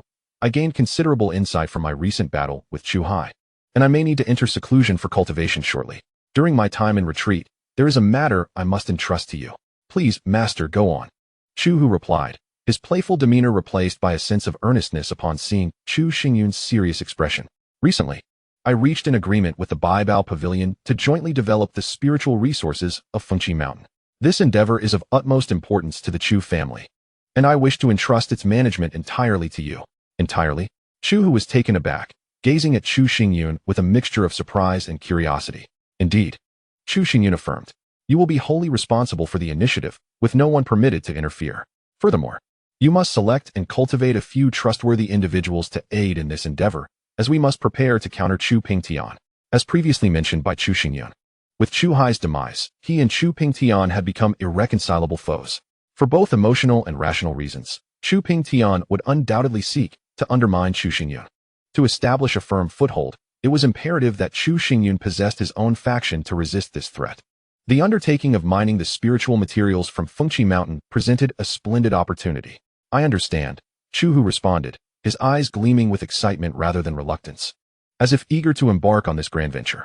Subsequently, Chu Xingyun shared several pertinent details regarding the collaboration, and Chu Hu's insightful commentary on the project impressed him greatly, revealing a remarkable acuity that left Chu Xingyun pleasantly surprised. Entrusting this task to Chu Hu would certainly yield no errors. However, he had not anticipated such an impressive performance that would even provide him with a delightful surprise. Chu Xingyun regarded Chu Hu with a look of satisfaction. In his previous life, shortly after leaving Shifeng City, Chu Xingyun had heard that Chu Hu had departed from the Chu family and, through a series of fortuitous events, garnered the attention of a certain merchant association. Within a mere year, Chu Hu had ascended to the position of advisor within that association, showcasing remarkable insight and capability. Having grown up relying on one another, Chu Hu remained steadfast during the most challenging times, silently supporting Chu Xingyun. His loyalty, combined with his abilities, made him the ideal candidate to manage the extraction of spiritual materials. Their discussions continued late into the night before the three retired to their respective quarters. Upon entering the inner space of the reincarnation stone, Chu Xingyun did not immediately commence his cultivation. Instead, he fell into deep contemplation. Despite the twists and turns of the recent family assembly, the outcome aligned closely with his expectations. After Qin Shan's formidable words of intimidation, he believed many clan members would choose to support him, turning away from Chu Pingtian. Chu Xingyun mentally summarized the events of the family gathering. He had prepared meticulously for every scenario, ensuring that all was within his control. Even if Qin Shan failed to take action in the end, he possessed numerous strategies to extricate himself unscathed. However, such maneuvers would carry significant risks, potentially exposing his hidden strengths and inflicting considerable harm upon his body. At this moment, he was no longer the formidable emperor of the heavens, wielding unparalleled might. Instead, he possessed merely the cultivation of the fourth level of body tempering. To surpass the second level of spirit gathering, represented by Chu Pingtian, a considerable price would need to be paid. Strength was imperative. I am still in dire need of strength. With this thought, a glint of determination flickered in Chu Xingyun's eyes. He extended his right hand, and a gray radiance immediately blossomed from his palm. This gray aura exuded a profound, eerie glow, coalescing into a sinister wolf beast, its fur as dark as night, fangs menacing, and especially its sharp claws, which glimmered with a blood-red hue signifying slaughter. Had Chu Pingtian been present at that moment, witnessing this spectacle, he would surely have been rendered speechless. This wolf beast was none other than Chu Hai's martial spirit, the phantom demon wolf. In truth, the instant Chu Hai was slain, Chu Xingyun had invoked an unnamed technique, unbeknownst to anyone, swallowing the phantom demon wolf martial spirit into his own body, where it had remained suppressed until now.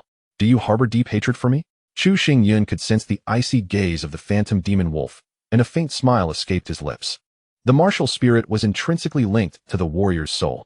Prior to his demise, Chu Hai was filled with animosity toward Chu Xingyun, and that resentment naturally influenced the phantom demon wolf, instilling in it a profound loathing for Chu Xingyun. The phantom demon wolf gazed coldly at Chu Xingyun, emitting a furious howl before lunging forward with a spectral ferocity, akin to a wraith. Its claws, glowing with crimson light, swept toward Chu Xingyun, intent on tearing him asunder. Even Chu Hai fell to my hand. What purpose does your resistance serve? Grasping the sword of the martial spirit, Chu Xingyun too made his move the instant the phantom demon wolf acted. The sound of ethereal winds echoed as he appeared before the wolf, thrusting his sword with astonishing speed, severing the wolf's claws in an instant. Subdue. A chilling command escaped Chu Xingyun's lips as an uncanny black flame surged from his left palm, crashing down upon the wolf's brow. The phantom demon wolf emitted a heart-wrenching scream, its body shuddering violently, as if encountering the frost of flames, beginning to melt away, ultimately transforming into a thumb-sized gray crystal. In my previous life, the first martial spirit I consumed was of the second rank, and I felt I had reserves of strength remaining. I wonder if I can successfully devour a third-rank martial spirit this time. Chu Xingyun murmured to himself as he picked up the gray crystal. The transformation of a martial spirit is no simple feat. Once a cultivator embarks on the path of transforming a martial spirit, they must endure ceaseless agony. If the spirit's rank is excessively high, the pain could very well threaten their life. Hence, Chu Xingyun approached this endeavor with utmost caution. A third-rank martial spirit should be his current limit. He laid out all his medicinal pills in a neat row, adjusting himself to peak condition. With a subtle shift of his thoughts, he enveloped the gray crystal in spiritual energy, gradually merging it into the sword of the martial spirit.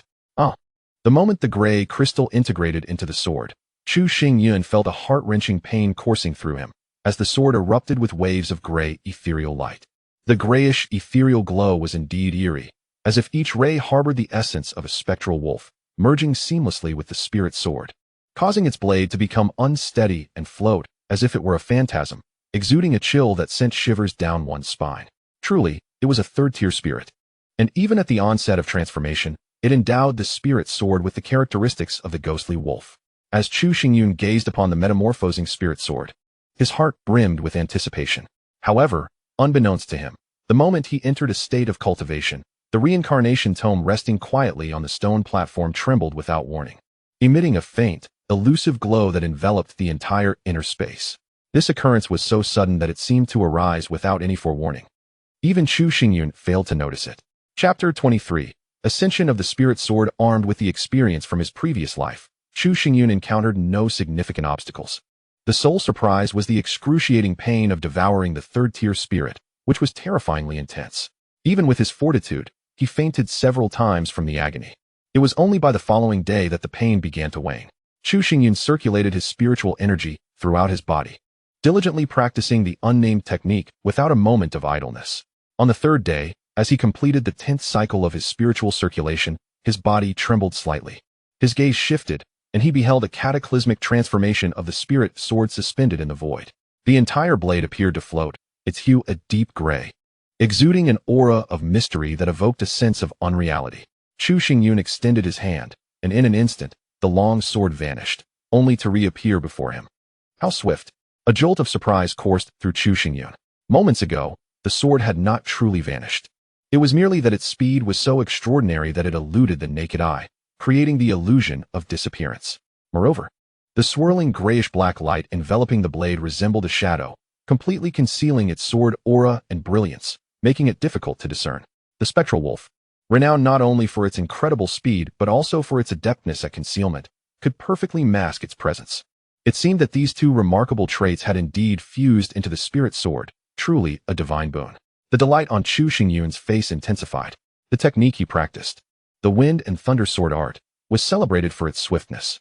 A single thrust was akin to the wind and thunder, often claiming the life of an opponent before they could even react. Now, with the spirit sword embodying the two exceptional characteristics of the spectral wolf, it had ascended to the second tier, becoming not only faster but also capable of masking its presence, resembling a shadowy blade that could traverse the intangible. I wonder to what extent my strength has grown. Chu Xingyun cleansed himself of the grime and donned a flowing black robe, eager to step into the courtyard. Holding the sword in one hand, he stood still, as if he had melded with the gentle breeze, imparting an ethereal quality. After a while, he uttered a low command. Wind, move. With a flick of his arm, the sword vanished. Suddenly, a piercing sound of wind slicing through the air erupted, and the spirit sword re-emerged, leaving a trail of severed leaves and marked tree trunks in its wake, even causing an entire tree to sway slightly. As for Chu Xingyun, he had already retrieved the sword without him even realizing when he had done so. With a swift motion, he drew, swung, and sheathed his sword in a seamless series of actions, so rapid that it left no time for reaction. The power of that single strike was sufficient to effortlessly defeat a cultivator at the 6th level of body refinement, and even one at the 7th level would likely find themselves challenged. Chu Xingyun retracted the sword's spirit into his body, feeling quite satisfied with his current state. Young master. At that moment, the voice of Chu Hu reached his ears.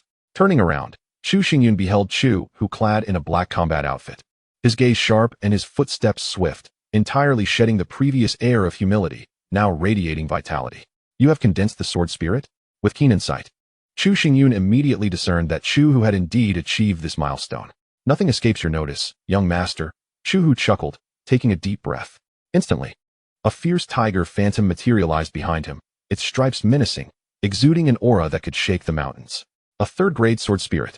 Chu Xingyun appeared unsurprised, as he had anticipated this development. He understood well that Chu Hu's success in his past life within the Merchant Association was not solely due to his abilities and vision, but undoubtedly also attributed to his sword spirit. A third-grade sword spirit could be considered among the elite even in West Wind City. Unaware of Chu Xingyun's thoughts, Chu Hu beamed, young master, from now on, I shall possess some degree of strength and will not be a burden to you. As he spoke, he fused the sword's spirit with his body. Vivid three-colored stripes emerging on his forehead as he bowed slightly, emitting a series of resonant tiger roars that indeed bore the hallmarks of a formidable expert. Chu Xingyun nodded slightly, a subtle smile gracing his lips. By the way, suddenly, an idea struck Chu Hu, and he produced a ledger, presenting it to Chu Xingyun. Young master, this is the spirit material ledger. Please take a look. A ledger? Chu Xingyun furrowed his brow. He had secluded himself for 3 days. Yet he was astonished by Chu Hu's swift actions in connecting with the Baibao building and commencing operations in Fengqi Mountain. Upon opening the ledger, he found it filled with over 30 entries of spirit materials, each meticulously recorded.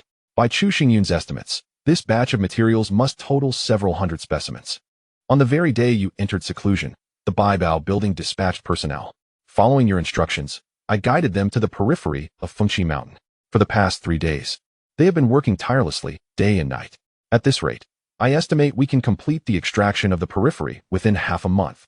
Chu Hu articulated clearly and methodically. As you suspected, Chu Pingtian and his companions indeed harbored resentment and attempted to interfere multiple times. Fortunately, I remembered your words and discreetly invited Lord Qin. Yesterday, Lord Qin personally intervened to instill some fear in them. I doubt they will dare to make any further moves. Recalling the events of yesterday brought a smile to Chu Hu's face. It was exhilarating to see Chu Pingtian suppressed without a trace of defiance, something he had never dared to envision before. Chu Pingtian is crafty, so we must remain vigilant. Nevertheless, to complete the extraction of the periphery in such a short span is indeed beyond my expectations, Chu Xingyun murmured thoughtfully. What of Lu Xiang? Where is she? Chu Xingyun surveyed the surroundings, noticing the absence of Shui Liuxiang. Miss Lu Xiang has also secluded herself for cultivation. But her progress appears to be rather sluggish, as she has yet to condense her martial spirit. Chu Hu responded. 3 days without condensing a martial spirit is indeed a bit slow. Chu Xingyun nodded, but did not dwell on it further. The condensation of martial spirits is inherently variable, and considering Lu Xiang's past hardships and the absence of guidance in her cultivation, it is only natural that it takes her a bit longer. Do not disturb Lu Xiang. I will make a trip to Shifeng City shortly, Chu Xingyun instructed Chu Hu. Given the smooth progress of the mining, it would be prudent for him to pay a visit to the Baibao building. More importantly, he could seize the opportunity to forge ahead with his next plans. As he contemplated these matters, nightfall enveloped the surroundings. Chu Xingyun draped his ample black cloak around himself, concealing his figure, and departed from Chuzhen once more. Chapter 24. Re-entering the Baibao building. In the trading area of the Baibao building, Qin Yuyan sat cross-legged in the alchemical chamber, her hands gracefully weaving intricate hand seals. Surrounding her were a dozen spirit stones, emanating a faint spiritual glow, akin to stars adorning the night sky, resplendent in their brilliance, perfectly accentuating Qin Yuyan's ethereal beauty. Were a man to witness this scene, he would undoubtedly be struck with admiration, captivated by her enchanting allure. At this moment, Meng Qing and Qin Shan sat within the alchemical chamber, their bodies tense, seemingly nervous. Even in the presence of such exquisite beauty, they dared not raise their gazes. Meng Qing took a deep breath and, with a quivering voice, reported, Miss Yuyan, I have gathered all the intelligence regarding Chu Xingyun. This individual is quite enigmatic. For the past 16 years, he has lived in abject poverty, almost a worthless existence. However, since marrying Shui Lu Xiang, his demeanor has transformed, his cultivation has surged, and he has even retained the family head's golden seal, gaining considerable support from many within the Chu family. Shui Lu Xiang? Qin Yuyan narrowed her beautiful eyes and rose to her feet. She hails from the Shui family, rumored to be the offspring of Shui, Chongxian, and a courtesan of lowly status, living even beneath that of a servant. I have conducted my own investigation into her. She is quite ordinary, lacking any significant background. As for that reclusive, powerful figure, ever since the auction of the martial arts, he has not reappeared, as if he has vanished from the mortal realm. Meng Qing hurriedly replied. Upon hearing Meng Qing's response, Qin Yuyan softly mused before stating resolutely, investigate further. If there are no leads on Chu Xingyun, we shall delve into his ancestry. Nothing must be overlooked. Understood. Meng Qing nodded emphatically and bowed before departing. Once Meng Qing had left, Qin Yuyan turned to Qin Shan and inquired, how goes the extraction of spiritual materials from Fengqi Mountain? Replying to Miss Yuyan, the extraction has been remarkably smooth, with nearly no difficulties encountered. In just these 3 short days, we have extracted close to 1,000 spiritual materials. Should we continue to delve deeper, the profits will be even greater. Qin Shan spoke with palpable excitement. Spiritual materials are essential for martial artists and hold significant value. The prospect of extracting nearly 1,000 in merely 3 days is unfathomable. Should this enterprise continue, the Baibao building stands to amass unimaginable wealth, effortlessly dominating the spiritual materials market in Shifeng City. The matter of mining spiritual materials need not concern you unduly. It is imperative that you closely monitor every move of Chu Xingyun. Should there be any unusual occurrences, report them to me immediately. Qin Yuyan's words left Qin Shan somewhat perplexed, prompting him to inquire, Miss Yuyan, what do you mean by that? Qin Yuyan replied, do you recall the fire spirit powder and the tranquil heart pill? Of course, I remember, Qin Shan responded promptly, for both recipes were provided by Chu Xingyun himself. How could he possibly forget? A few days ago, I meticulously studied these 2 recipes. The alchemical techniques described therein are not recorded in any ancient texts, particularly the tranquil heart pill, which, though classified as a second-grade pill, can dispel demonic barriers and stabilize the mind. Its efficacy rivals that of a third-grade elixir. Qin Yuyan inhaled deeply. Had she not witnessed it with her own eyes, she would never have believed that such wondrous second-grade pills existed in this world. Such a recipe is worth 100 spirit stones, yet Chu Xingyun seems entirely indifferent to it, indicating that what he seeks is not merely wealth, Qin Shan, not lacking in discernment, quickly drew his own conclusion. Indeed, I suspect that the mining of spiritual materials from Fengqi Mountain is merely a facade. Chu Xingyun must have ulterior motives. Otherwise, he would not go to such great lengths. Qin Yuyan narrowed her eyes, increasingly convinced of her hypothesis. At that moment, hurried footsteps approached. A maid entered, bowing deeply before Qin Yuyan, and announced, "Miss Yuyan, Chu Xingyun has arrived at Baibao Building, seeking to purchase an alchemical furnace and is currently waiting outside." Upon hearing this, Qin Shan sprang to his feet, exclaiming, "What manner of person is young Master Chu that you would allow him to wait outside? Prepare a fine private room immediately. We must not allow anyone to disturb him." "I understand my mistake. I shall prepare at once," the maid stammered, taken aback by Qin Shan's sudden fury. "Wait," Qin Yuyan interjected earnestly. "Bring Chu Xingyun to the treasury. I will personally attend to him." Her command was swiftly conveyed. Outside, Chu Xingyun, guided by several maids, traversed through the intricate corridors, ultimately arriving at a majestic palace, where Qin Yuyan had been waiting for some time. To personally welcome Chu Xingyun, Qin Yuyan had evidently taken great care in her appearance. She wore a flowing crimson gown, her long hair cascading like a dark waterfall, perfectly accentuating her enchanting figure, coupled with her captivating features. It seemed as though before Chu Xingyun stood not merely an exquisite beauty but a beguiling enchantress. "Thank you for your patience, Miss Yuyan." Even with Chu Xingyun's composed demeanor, he was momentarily taken aback by Qin Yuyan's stunning presence, inhaling deeply several times before regaining his composure. "It is no trouble," Qin Yuyan replied with a faint smile. Her radiance further enhanced, and subtly remarked, "Young Master Chu is a valued guest of Baibao Building. A brief wait is only fitting. I have heard that you wish to purchase an alchemical furnace. It seems Fengqi Mountain indeed harbors treasures, prompting even young Master Chu to personally refine elixirs." Chu Xingyun, perceptive as ever, immediately discerned the probing nature of Qin Yuyan's words. He furrowed his brow, adopting a perplexed expression, and remarked, "Miss Qin has misunderstood. I am merely a novice in the art of alchemy, still quite inexperienced in the techniques of pill refinement. The purchase of an alchemical furnace is merely a thought for honing my skills.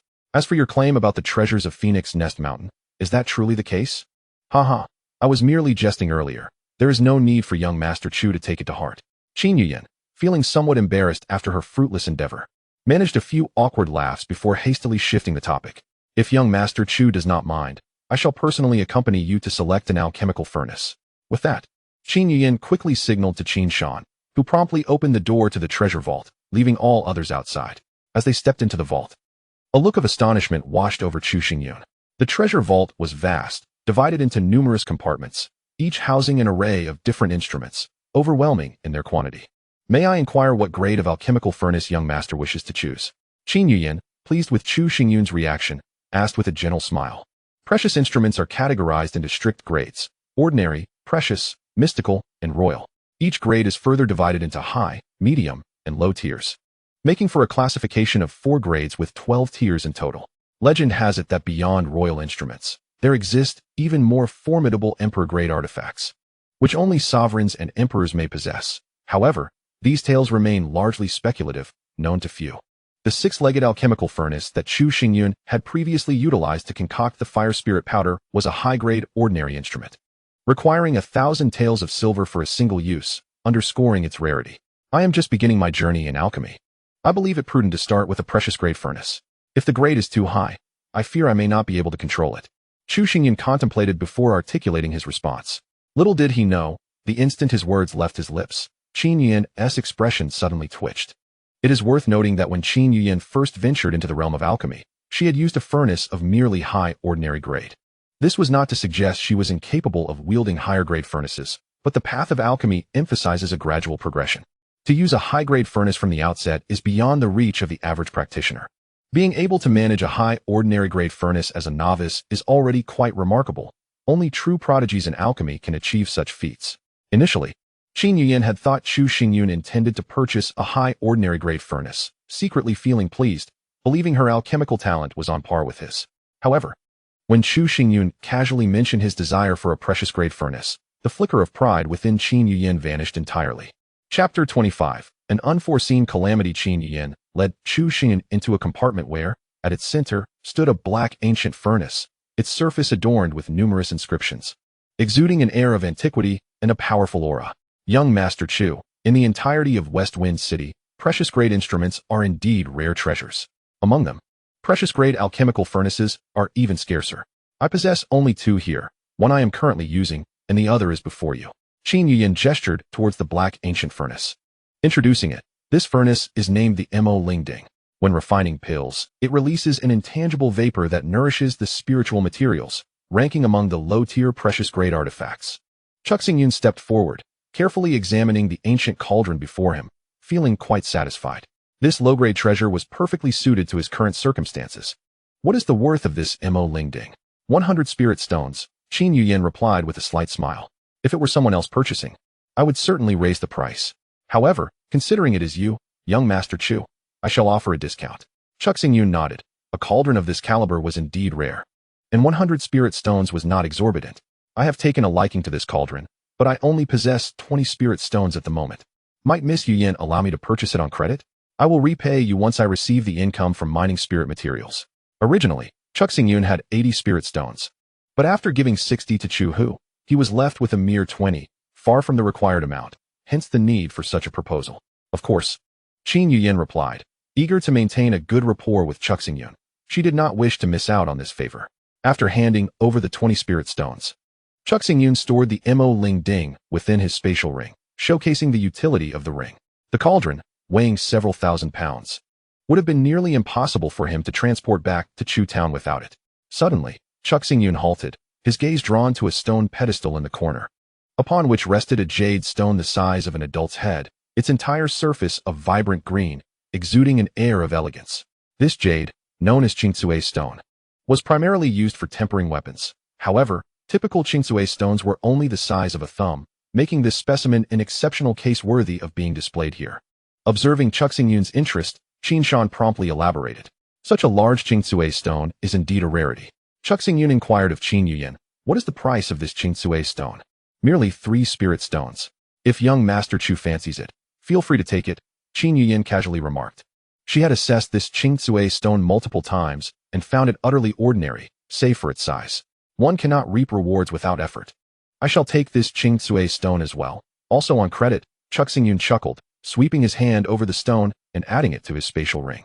However, at that moment, a flicker of elation flashed in his dark eyes, though it was expertly concealed, unnoticed even by Qin Yuyan and Qin Shan. Chuxingyun's visit to the Baibao Tower was not solely for the purpose of acquiring a cauldron. He also sought to discuss the mining of spirit materials. During their conversation, despite numerous attempts at probing, neither Qin Yuyan nor Qin Shan could extract any information from Chuxingyun. They even began to suspect that their assumptions might have been incorrect, believing Chuxingyun was merely intent on accumulating wealth without any ulterior motives. The matter of collaboration was significant, and the Chu family's capabilities were limited. They would require extensive assistance from the Baibao Tower. Chuxingyun donned his black robe once more, enveloping himself entirely, and gave a slight bow to Qin Yuyan and Qin Shan before turning to leave. However, after taking only a few steps, he paused once more. He turned to Qin Yuyan and smiled. Miss Yuyan, the path of alchemy is fundamentally about gradual progress. If you find yourself facing a bottleneck, it might be wise to calm your mind and reassess yourself, particularly the formulas I entrusted to you. A thorough study may yield some insights. Reassess myself?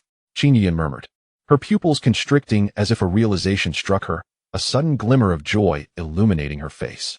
Thank you, young Master Chu, for your guidance.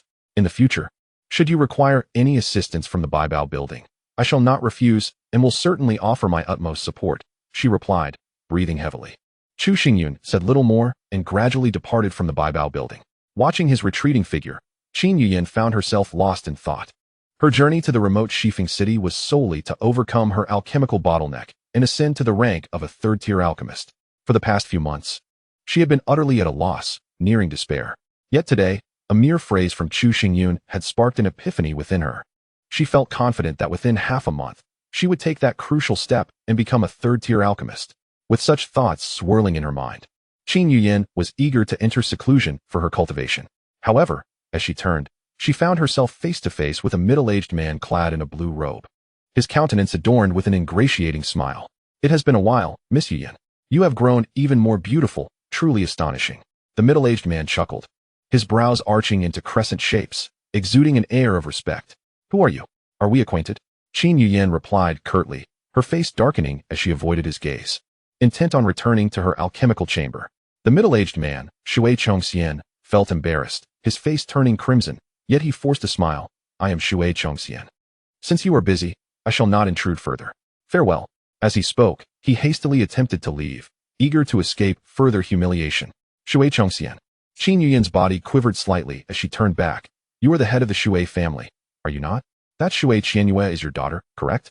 Her voice rose slightly, drawing the attention of those around, who paused their activities and turned to focus on Shui Chongxian. Miss Yuyan recognizes my daughter. I am honored. Shui Chongxian felt a swell of pride, stepping closer to Qin Yuyan, hoping to engage her in conversation. However, before he could utter a word, Qin Yuyan commanded, Qin Shan. Relay my orders. Effective immediately, all cooperative relations between the Baibao building and the Shui family are to be severed, regardless of their significance. She then cast a colder gaze at Shui Chongxian, asserting, if the Shui family inquires about the rationale, simply inform them that I prefer not to collaborate with them. That is all. With that, Qin Yuyan strode away, leaving the surrounding crowd in stunned silence, mouths agape and eyes wide, utterly bewildered by her sudden decision. The most bewildered of all was, of course, Shui Chongxian. He had merely come to the Baibao building out of boredom, never anticipating such an encounter. Qin Yuyan intends to sever all ties between Baibao Tower and the Shui family, solely based on her whimsical dislike. Such a trivial reason seems rather ludicrous. Shui Chongxian could almost swear that he has never offended Baibao Tower, nor has he wronged Qin Yuyan in any way. This truly is an unwarranted calamity. Observing Shui Chongxian's bewildered demeanor, Qin Shan could not help but scoff. He understood perfectly that Qin Yuyan's sudden decision was likely instigated by Chu Xingyun. How foolish of the Shui family to dare antagonize Chu Xingyun. They deserve their fate. Chapter 26. Chu Xingyun's plan. Recently, the Shui family has suffered unfortunate misfortunes, becoming the subject of ridicule on 2 occasions. The first incident occurred at the West Wind auction house, where Shui Qianyue attempted to entice Chu Xingyun to join the Shui family as a guest elder, only to be met with mockery and derision from him, resulting in a loss of face for herself and disgrace for the entire Shui family. Merely a few days have passed since that debacle. This evening, Qin Yuyan publicly declared the termination of all cooperative relations with the Shui family, an abrupt and unfounded severance. This not only shamed the Shui family, but also inflicted a significant blow upon them. Yet, the orchestrator of these events, Chu Xingyun, remained blissfully unaware. And even if he were to learn of it, he would not be troubled in the slightest. Upon returning to Chu Town, he hastily retreated to his chamber and entered the reincarnation stone. This Qin Yuyan is indeed remarkable. Within just a few days, she has discerned my true intentions, which are not to exploit the spiritual resources of Fenkishan. Sitting in contemplation, he found Qin Yuyan's probing tonight all the more intriguing. From the outset, his proposal to Baibao Tower for collaboration on the extraction of Fenkishan's spiritual materials was merely a facade. None of this had ever been disclosed to anyone, not even Shui Liuxiang or Chu Hu, who remained completely oblivious. Unexpectedly, Qin Yuyan saw through his ruse at a glance and made several attempts to extract information from him. Based on Chu Xingyun's assessment, it was clear that Qin Yuyan would not relent easily and would secretly dispatch individuals to investigate Fenkishan. However, Chu Xingyun was unconcerned and untroubled by the prospect of her uncovering anything of significance. The reason was simple. His true objective was not Fenkishan, but rather the nearby Songlong Peak. Songlong Peak is a solitary mountain, modest in height at merely 1,000 meters. Unlike the lush vitality of Fenkishan, Songlong Peak is desolate and barren, aptly described as a place of poor soil and harsh waters. The entire peak is stark and desolate, with scant human presence. Yet, within this forsaken mountain lies a hidden abode of a formidable master. In his previous life, after attaining significant strength, Chu Xingyun returned to Shifeng City to investigate the whereabouts of his parents. It was during that time that he inadvertently uncovered the secret of Songlong Peak. Upon entering the cave dwelling, he found it to be in a state of prolonged closure, likely sealed for nearly a century. In a hidden chamber, he discovered a heap of ashes. Based on Chu Xingyun's judgment, these ashes likely belonged to the master of the cave. The path of martial arts is fraught with challenges and numerous bottlenecks. Many formidable individuals, in their quest to break through their limitations, often choose to enter a state of seclusion. They either attain enlightenment in a single moment and ascend to a new realm, or they find themselves ensnared by their constraints, unable to take a single step forward. The master of the cave predominantly belongs to the latter category. Unable to transcend his bottleneck, he succumbed to madness and ultimately perished within his hidden chamber.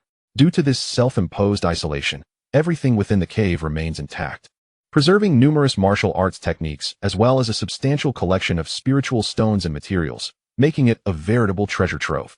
However, these riches hold no allure for Chu Xingyun, who seeks instead the legendary Zhang Kong sword. The Zhang Kong sword, the personal weapon of the cave's master, ranks among the lower tier of magical artifacts. Its blade is not only astoundingly sharp, but also possesses the ability to unleash cutting wind blades, catching adversaries off guard. Such a weapon is virtually non-existent in Shifeng City, and even in the surrounding 13 cities, it would be a rarity. Only the Imperial City or the 5 great martial arts houses could boast such an extraordinary sword. Should Chu Xingyun succeed in acquiring the Zhang Kong sword, it would significantly enhance his prowess. Under the pretense of mining spiritual materials, I have discreetly sealed off Songlong Peak, preventing any unauthorized individuals from entering, thereby facilitating my infiltration into the stronghold of the formidable master. Chu Xingyun pondered silently, having already devised a plan. This scheme had been conceived prior to his collaboration with Baibao Tower. Every step he takes now aligns with his strategy, undetected by anyone, including Qin Yuyan, who remains oblivious to any signs. Although the master of that cave has passed, the entire structure remains in a state of closure. Given my current strength, completely opening the cave may prove challenging. In his previous life, when Chu Xingyun possessed immense power, accessing the stronghold of a formidable master was a trivial matter. Now, with merely the cultivation of the 4th level of body refinement, he cannot reach the level he once did. Thus, he procured the Mo Ling Ding to personally concoct elixirs to enhance his cultivation. After all, as an 8th grade alchemist, his techniques and knowledge of formulas far surpass those of Qin Yuyan. Even with his diminished cultivation, any elixir he produces would undoubtedly surpass hers by several folds. During this period, I shall enter seclusion to diligently refine my abilities, which will also serve to test Qin Yuyan's patience. Since she is intent on investigating, I shall permit her to do so. Over time, doubt will seep into her judgment, leading her to abandon her inquiries. With this thought in mind, Chu Xingyun retrieved a large piece of jadeite. Under the dim light, the stone refracted a vibrant green glow, appearing somewhat resplendent. Aside from this, it bore no peculiarities and resembled ordinary jade. Chu Xingyun procured a hefty iron hammer, gripping it firmly with both hands before raising it high. With a thunderous crash, he brought the hammer down with nearly all his strength. The iron hammer struck the jadeite with tremendous force, causing the solid surface to fracture with a web of cracks, from which a faint lavender light began to emanate. Witnessing this, Chu Xingyun was overcome with exhilaration and relentlessly swung the hammer again, tirelessly striking away. As the precise moment of striking the stone remained uncertain, the vibrant green rock ultimately shattered with a resounding crash, fragments exploding in all directions, some even reduced to a fine powder. Chu Xingyun paid no heed to the debris, instead scanning the ground meticulously until, amidst the rubble, he discovered a purple gem the size of a fingernail. This peculiar purple stone was remarkably soft, emanating a subtle yet alluring fragrance. Indeed, it was the soul poison incense. Chu Xingyun's eyes sparkled with excitement as he swiftly retrieved a prepared jade vial, delicately placing the purple gem inside. The soul poison incense is an exceedingly rare gem, unsuitable for forging or refining, as even a slight burn would instantly convert it into a toxic gas of terrifying potency. For an ordinary individual, possessing such a gem would be nearly useless, potentially even fatal. However, Chu Xingyun knew of a method to exploit the properties of the soul poison incense to create a lethal weapon that could kill without bloodshed. Chapter 27. The soul poison needle. In his previous life, Chu Xingyun had encountered the soul poison incense, becoming quite familiar with its unique fragrance. Thus, he was certain that this vibrant stone concealed a piece of it. The toxicity of the soul poison incense was exceedingly formidable. Should that fellow, the 5 poisons, catch sight of it, he would undoubtedly covet it, for his Wandu blood lizard spirit favored such toxic substances. Gazing at the soul poison incense within the jade vial, Chu Xingyun suddenly recalled an old friend from his past life. Naturally, he thought of Xiao Xingtian, and his expression darkened. Even now, he could not comprehend why Xiao Xingtian had sought to take his life so decisively, with no hint of hesitation, as if it had been premeditated. Understanding the face but not the heart, he vowed that in this new life, he would not repeat the same mistake. Should he encounter Xiao Xingtian again, he would assuredly avenge that betrayal. Taking a deep breath, Chu Xingyun silently pledged in his heart. He retrieved the Mo Ling Ding, seated himself with his knees crossed, and released the feeble spiritual energy within him, completely infusing it into the cauldron. He then swiftly opened the jade vial and cast the soul poison incense inside. Enveloped by his spiritual energy, the soul poison incense emitted no toxic fumes. Instead, It began to writhe slowly, showing signs of melting. The soul poison incense ignites when exposed to flames. Only by wrapping it in spiritual energy could it remain free of any toxic emissions. Regrettably, his current spiritual energy was too weak, necessitating a slow and careful approach. With a wry smile, Chu Xingyun closed his eyes, dedicating himself entirely to melting the soul poison incense. During this time, he remained within the inner space of the reincarnation stone, simultaneously melting the soul poison incense and concocting medicinal pills. Once his spiritual energy was depleted, he consumed body-enhancing and spirit-nurturing pills, patiently awaiting the replenishment of his energy. During these brief intervals, Chu Xingyun did not squander the time, utilizing it to practice the nameless technique and the wind and thunder sword art, maximizing his productivity. Outside Chu Town, in a concealed wooden cottage, Chu Pingtian and the second elder gathered with others. Chu Pingtian gazed at the assembly and spoke. I have dispatched people to investigate thoroughly regarding the extraction of spiritual materials from Fengqi Mountain. Chu Xingyun has long established a collaborative agreement with the Baibao Tower. It is precisely for this reason that Qin Shan appeared so opportunely during the family assembly. We have all fallen into Chu Xingyun's scheme. The depths of his cunning at such a tender age truly astonish me. The second elder ground his teeth in frustration. In recent days, the extraction of spiritual materials has yielded immense profits for the Chu family. I had initially planned to exploit this situation, to spread rumors and tarnish Chu Xingyun's reputation by accusing him of embezzling wealth. To my surprise, he has channeled all these riches into the family treasury, taking not a single coin for himself. Now, apart from us, nearly all the clan members acknowledge Chu Xingyun as the head of the family, looking to him as their leader. If this continues, there will be no place for us in Chuzhan. Upon hearing the third elder's words, the expressions of everyone present darkened considerably. Their relationship with Chu Xingyun had long been fraught with animosity, reaching an irreconcilable state. Chu Xingyun's rising fortunes posed a dire threat to them, endangering their very existence. Rather than being manipulated by Chu Xingyun, we ought to take the initiative and eliminate him. Otherwise, we shall all face dire consequences. Chu Pingtian's voice exuded a chilling malice. Chu Pingfeng shook his head. Chu Xingyun's ties with the Baibao Tower run deep. If we act against him, the Baibao Tower will certainly retaliate. The risk is far too great. It is not worth pursuing. The strength of the Baibao Tower was formidable. Even the city lord dared not provoke them. Should they kill Chu Xingyun, the Baibao Tower would undoubtedly hunt them down, and they would all meet their demise. That may not necessarily be the case. Chu Pingtian smirked coldly. The Baibao Tower's alliance with Chu Xingyun is solely based on the benefits he provides. To them, he is merely a business partner, devoid of any deep affection. If we were to eliminate Chu Xingyun and seize the family's golden seal, the entire Chu family would fall under our control. At that juncture, we could willingly concede to the Baibao Tower and offer them even greater benefits. Tell me, which merchant association would jeopardize present gains for the sake of a deceased individual? The pupils of the assembly widened. Indeed, the Baibao Tower valued profit above all. Qin Shan's regard for Chu Xingyun was merely that of a business collaborator. Should Chu Xingyun perish, his concern would only extend to the disruption of their partnership. At that point, Chu Pingtian could continue to engage with the Baibao Tower as the head of the Chu family, offering even more lucrative incentives, and they would undoubtedly honor him as a distinguished guest. However, Chu Xingyun remains sequestered in seclusion, and our task to eliminate him will not be trivial. The second elder expressed a lingering concern. Regardless of how fervently he cultivates within isolation, there will be a day he emerges. As long as we seize the opportunity, I refuse to believe that a mere fourth-layer body refinement cultivator can evade our assassination attempts. Chu Pingtian's eyes narrowed, his gaze fixating on a stern figure lurking in the corner. Time passed, and unbeknownst to them, 10 days had slipped away, while the outside world experienced 10 days. Within the realm of the reincarnation stone, 50 days had elapsed. In the span of nearly 2 months, Chu Xingyun consumed all the elixirs, ultimately refining his spiritual power to perfection, successfully advancing into the 5th level of body tempering. This breakthrough took slightly longer than anticipated, yet Chu Xingyun felt no dissatisfaction. Instead, he was overwhelmed with joy, for he not only succeeded in concocting a second-grade elixir, but also completely dissolved the poisonous soul incense. Within his line of sight, a drop of purple liquid quietly hovered above the Mo Ling Ding.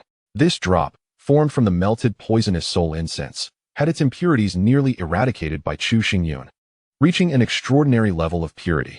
The enchanting fragrance it emitted had intensified considerably. Chu Xingyun retrieved 3 silver needles that he had prepared in advance, arranging them neatly. As he withdrew his spiritual energy, The drop of purple liquid fell onto the needles, gradually spreading while emitting a faint sizzling sound. Before long, the purple liquid was fully absorbed into the 3 silver needles. At first glance, these needles appeared no different from ordinary ones, the only distinction being the subtle, alluring fragrance they exuded. At long last, the task was completed. Chu Xingyun carefully stored the 3 needles away, his face brimming with delight. Once these needles penetrate the body, the toxicity within would be instantly released, directly infiltrating the internal organs, making it difficult for even a powerful Earth Spirit Realm cultivator to withstand. It is not an exaggeration to say that, at this moment, Chu Xingyun effectively possessed 3 additional lives, granting him the ability to turn the tide in an instant. With these 3 poisonous soul needles, I shall feel considerably safer in the future. However, I must ensure that they remain concealed until absolutely necessary. Once deployed, I must eliminate the target to eliminate any witnesses. Chu Xingyun silently reminded himself of this truth. He was acutely aware of the adage that a common man may bear the burden of having treasures. Such formidable hidden weapons as the poisonous soul needles are not only highly destructive, but also exceedingly precious. Chapter 28. The Fire Spirit Stone Vein. As Chu Xingyun left his chamber and entered the courtyard, he encountered Shui Liuxiang. At that moment, she stood by the door clad in a white gauze dress, her delicate head slightly raised as she gazed dreamily at the sky. This scene resembled a breathtaking painting, making Chu Xingyun reluctant to intrude upon it. Brother Yun, you have emerged from seclusion, Shui Liuxiang remarked, seemingly sensing his presence. A captivating smile immediately graced her face as she hurried towards him. I apologize for causing you concern. Chu Xingyun approached, cradling Shui Liuxiang's face in his hands, his gaze softening considerably. Seeing the gentleness in Chu Xingyun's eyes, a hint of crimson blossomed on Shui Liuxiang's cheeks. Although she was Chu Xingyun's wife, they had not engaged in the customary intimacy of a couple, and she felt a tinge of shyness at such affectionate gestures. Brother Yun, may I ask you a question? Suddenly, a glimmer of light flickered in Shui Liuxiang's beautiful eyes. Ask away, Chu Xingyun nodded. Recently, whenever I begin to cultivate, a strange chill inexplicably arises within me. Under the influence of this chill, my spiritual energy dissipates on its own, rendering me incapable of communing with the heavens and condensing martial spirit, Shui Liuxiang said, furrowing her brow, appearing troubled for quite some time. Does this indicate that my talent is too low, preventing me from cultivating like ordinary individuals? Is it true that water flow fragrance has yet to condense her martial spirit? Upon hearing this, Chu Xingyun was taken aback. On the day he returned to Chu Town from the treasure pavilion, he had heard from Chu who that water flow fragrance had been in seclusion for 3 days without achieving her martial spirit. Now a full 10 days had passed, and she still had not succeeded. This was indeed peculiar. In Chu Xingyun's understanding, condensing a martial spirit was the foundation of cultivation, and an ordinary person typically required only 1 to 2 days for success, with a maximum delay of no more than 7 days. Chu Xingyun extended his hand and placed it on water flow fragrance's shoulder, a faint stream of spiritual energy emanating from him, flowing through her body and completing a full circulation. Her internal organs showed no signs of damage, and her meridians appeared normal. The only shortcoming was her somewhat frail constitution. Withdrawing his hand, he smiled at water flow fragrance and said, condensing a martial spirit requires a harmonious connection with heaven and earth. This process demands complete unity of body and mind, with no room for negligence. The reason for your lack of success is likely due to your weakened constitution. It must be understood that for the past 16 years, water flow fragrance had lived in conditions worse than those of a servant. It was a struggle to secure even 3 meals a day, leading to her frail physique. And what about the cold energy? She inquired further. I examined you closely, Chu Xingyun replied, and found no trace of cold energy within you. I believe this chill likely emanates from your martial spirit. Although you have yet to condense it, its aura can still influence you and begins to absorb the natural spiritual energy of the world. Thus, your martial spirit must possess a commendable grade. Chu Xingyun's words finally alleviated the weight on water flow fragrance's heart. She had feared that she lacked any talent for cultivation and would be a lifelong burden to Chu Xingyun. For now, do not rush to condense your martial spirit. Instead, take the nourishing spirit pill to revitalize your body. Once your frailty is fully restored, the condensation of your martial spirit will occur naturally. Chu Xingyun offered her an encouraging smile. Young master. Just then, Chu Xingyun heard a call and turned to see Chu, who rushing in from outside, his face alight with a hint of joyous excitement. What is it? Chu Xingyun sensed something unusual in Chu, whose demeanor. Young master, you have finally emerged from seclusion. If you had delayed even a few more days, I would have had no choice but to barge in, Chu, who exclaimed, his eyes sparkling with fervor. leaving Chu Xingyun even more puzzled about the situation. Sensing Chu Xingyun's confusion, Chu Hu took a deep breath and began to explain. A few days ago, a mine managed by the Chu family suddenly collapsed, revealing a cave. Upon entering this cave, we could distinctly feel a wave of heat, and further inside, we discovered a vein of fire spirit stones. These stones, characterized by their hexagonal crystalline form, contain intense fiery energy and are quite rare. If used for forging weapons, they can render the blades extraordinarily heated, significantly enhancing their power. This vein of fire spirit stones is estimated to stretch several hundred meters, if fully mined. It would be akin to possessing a mountain of gold, enough to make every family envious and covetous. In contrast to the excitement displayed by Chu Hu, Chu Xingyun remained composed and unruffled. As a being who had lived for a millennium, his vast knowledge and experience rendered him impervious to surprise over the discovery of a vein of fire spirit stones. Upon uncovering this precious resource, the imperative to commence mining was clear. There was no need to await his emergence from seclusion. Chu Xingyun was acutely aware of the immense significance a vein of fire spirit stones held for the Chu family. Given Chu Hu's character, one would expect immediate action regarding the extraction. Thus, the delay until Chu Xingyun's return was perplexing. You may not be aware, young master, Chu Hu sighed, but the cave not only harbors the fire spirit stone vein, it is also enshrouded in a peculiar mist. This mist lingers, and inhaling even a few breaths induces dizziness, while causing one's spiritual energy to become wildly unstable, making it impossible to remain for long. Chu Hu understood the value of the fire spirit stone vein, yet he felt utterly helpless against the mist and could only await Chu Xingyun's guidance upon his return. Upon hearing Chu Hu's words, Chu Xingyun paused, momentarily taken aback. Based on his knowledge, locations containing fire spirit stone veins were typically suffocatingly hot, and such inhospitable environments were unlikely to harbor spiritual beasts, let alone such a strange mist that could incite uncontrollable spiritual energy. Suddenly, a spark of insight illuminated his mind, as if he had stumbled upon a revelation. He turned to Chu Hu and inquired with urgency, "Is there a faint sweetness accompanying the mist within the cave? How do you know this?" Chu Hu's eyes widened in disbelief. Indeed, there is a subtle sweetness within the cave, which intensifies the further one ventures inside. Then I understand the situation. A subtle smile graced Chu Xingyun's lips as he replied, "Let us proceed to the mine." Very well. Observing the confidence radiating from Chu Xingyun's demeanor, Chu Hu felt a surge of excitement. For reasons unknown, ever since the family assembly, he had experienced a peculiar sense of assurance, as though with Chu Xingyun's presence, all confounding questions could be effortlessly resolved. Chapter 29. Flameheart Fruit. The mine was situated merely a dozen miles from Chu town. Upon Chu Xingyun's arrival at the cave, over 10 stewards from the Chu family had already been awaiting his arrival, bowing in reverence as he approached. Ever since Chu Xingyun ascended to the position of family patriarch, the Chu family had experienced a remarkable resurgence, blossoming with vitality. Setting aside the matter of resource extraction, the collaboration with the Baibao Pavilion had garnered goodwill from numerous families, facilitating smooth transactions and substantial wealth accumulation. Rather than hoarding this wealth for himself, Chu Xingyun had directed it entirely into the family treasury, utilizing it to acquire cultivation resources and renovate Chu town, thereby astonishing the family members who ultimately came to fully endorse him. The stewards present were handpicked by Chu Hu himself, exhibiting robust capabilities and complete trustworthiness, thereby forming the backbone of the Chu family. "Guard this place. No one is permitted to step foot into the cave," Chu Xingyun commanded, and without hesitation, he proceeded into the cave alongside Chu Hu. Upon entering the cavern, Chu Xingyun was immediately enveloped by a wave of warmth. The rugged walls of the cave were adorned with red crystal stones of varying sizes, unmistakably the fire spirit stones. Gazing ahead, he noticed that the deeper one ventured into the cave, the more abundant the fire spirit stones became. However, in the depths of the cavern, a thick mist loomed, lingering ominously and imparting an eerie quality to the entire space. Indeed, it was the Flameheart Fruit. A surge of joy filled Chu Xingyun's heart as he retrieved 2 pills from his storage ring. He consumed one himself and handed the other to Chu Hu. "What is this pill?" Chu Hu inquired upon receiving it.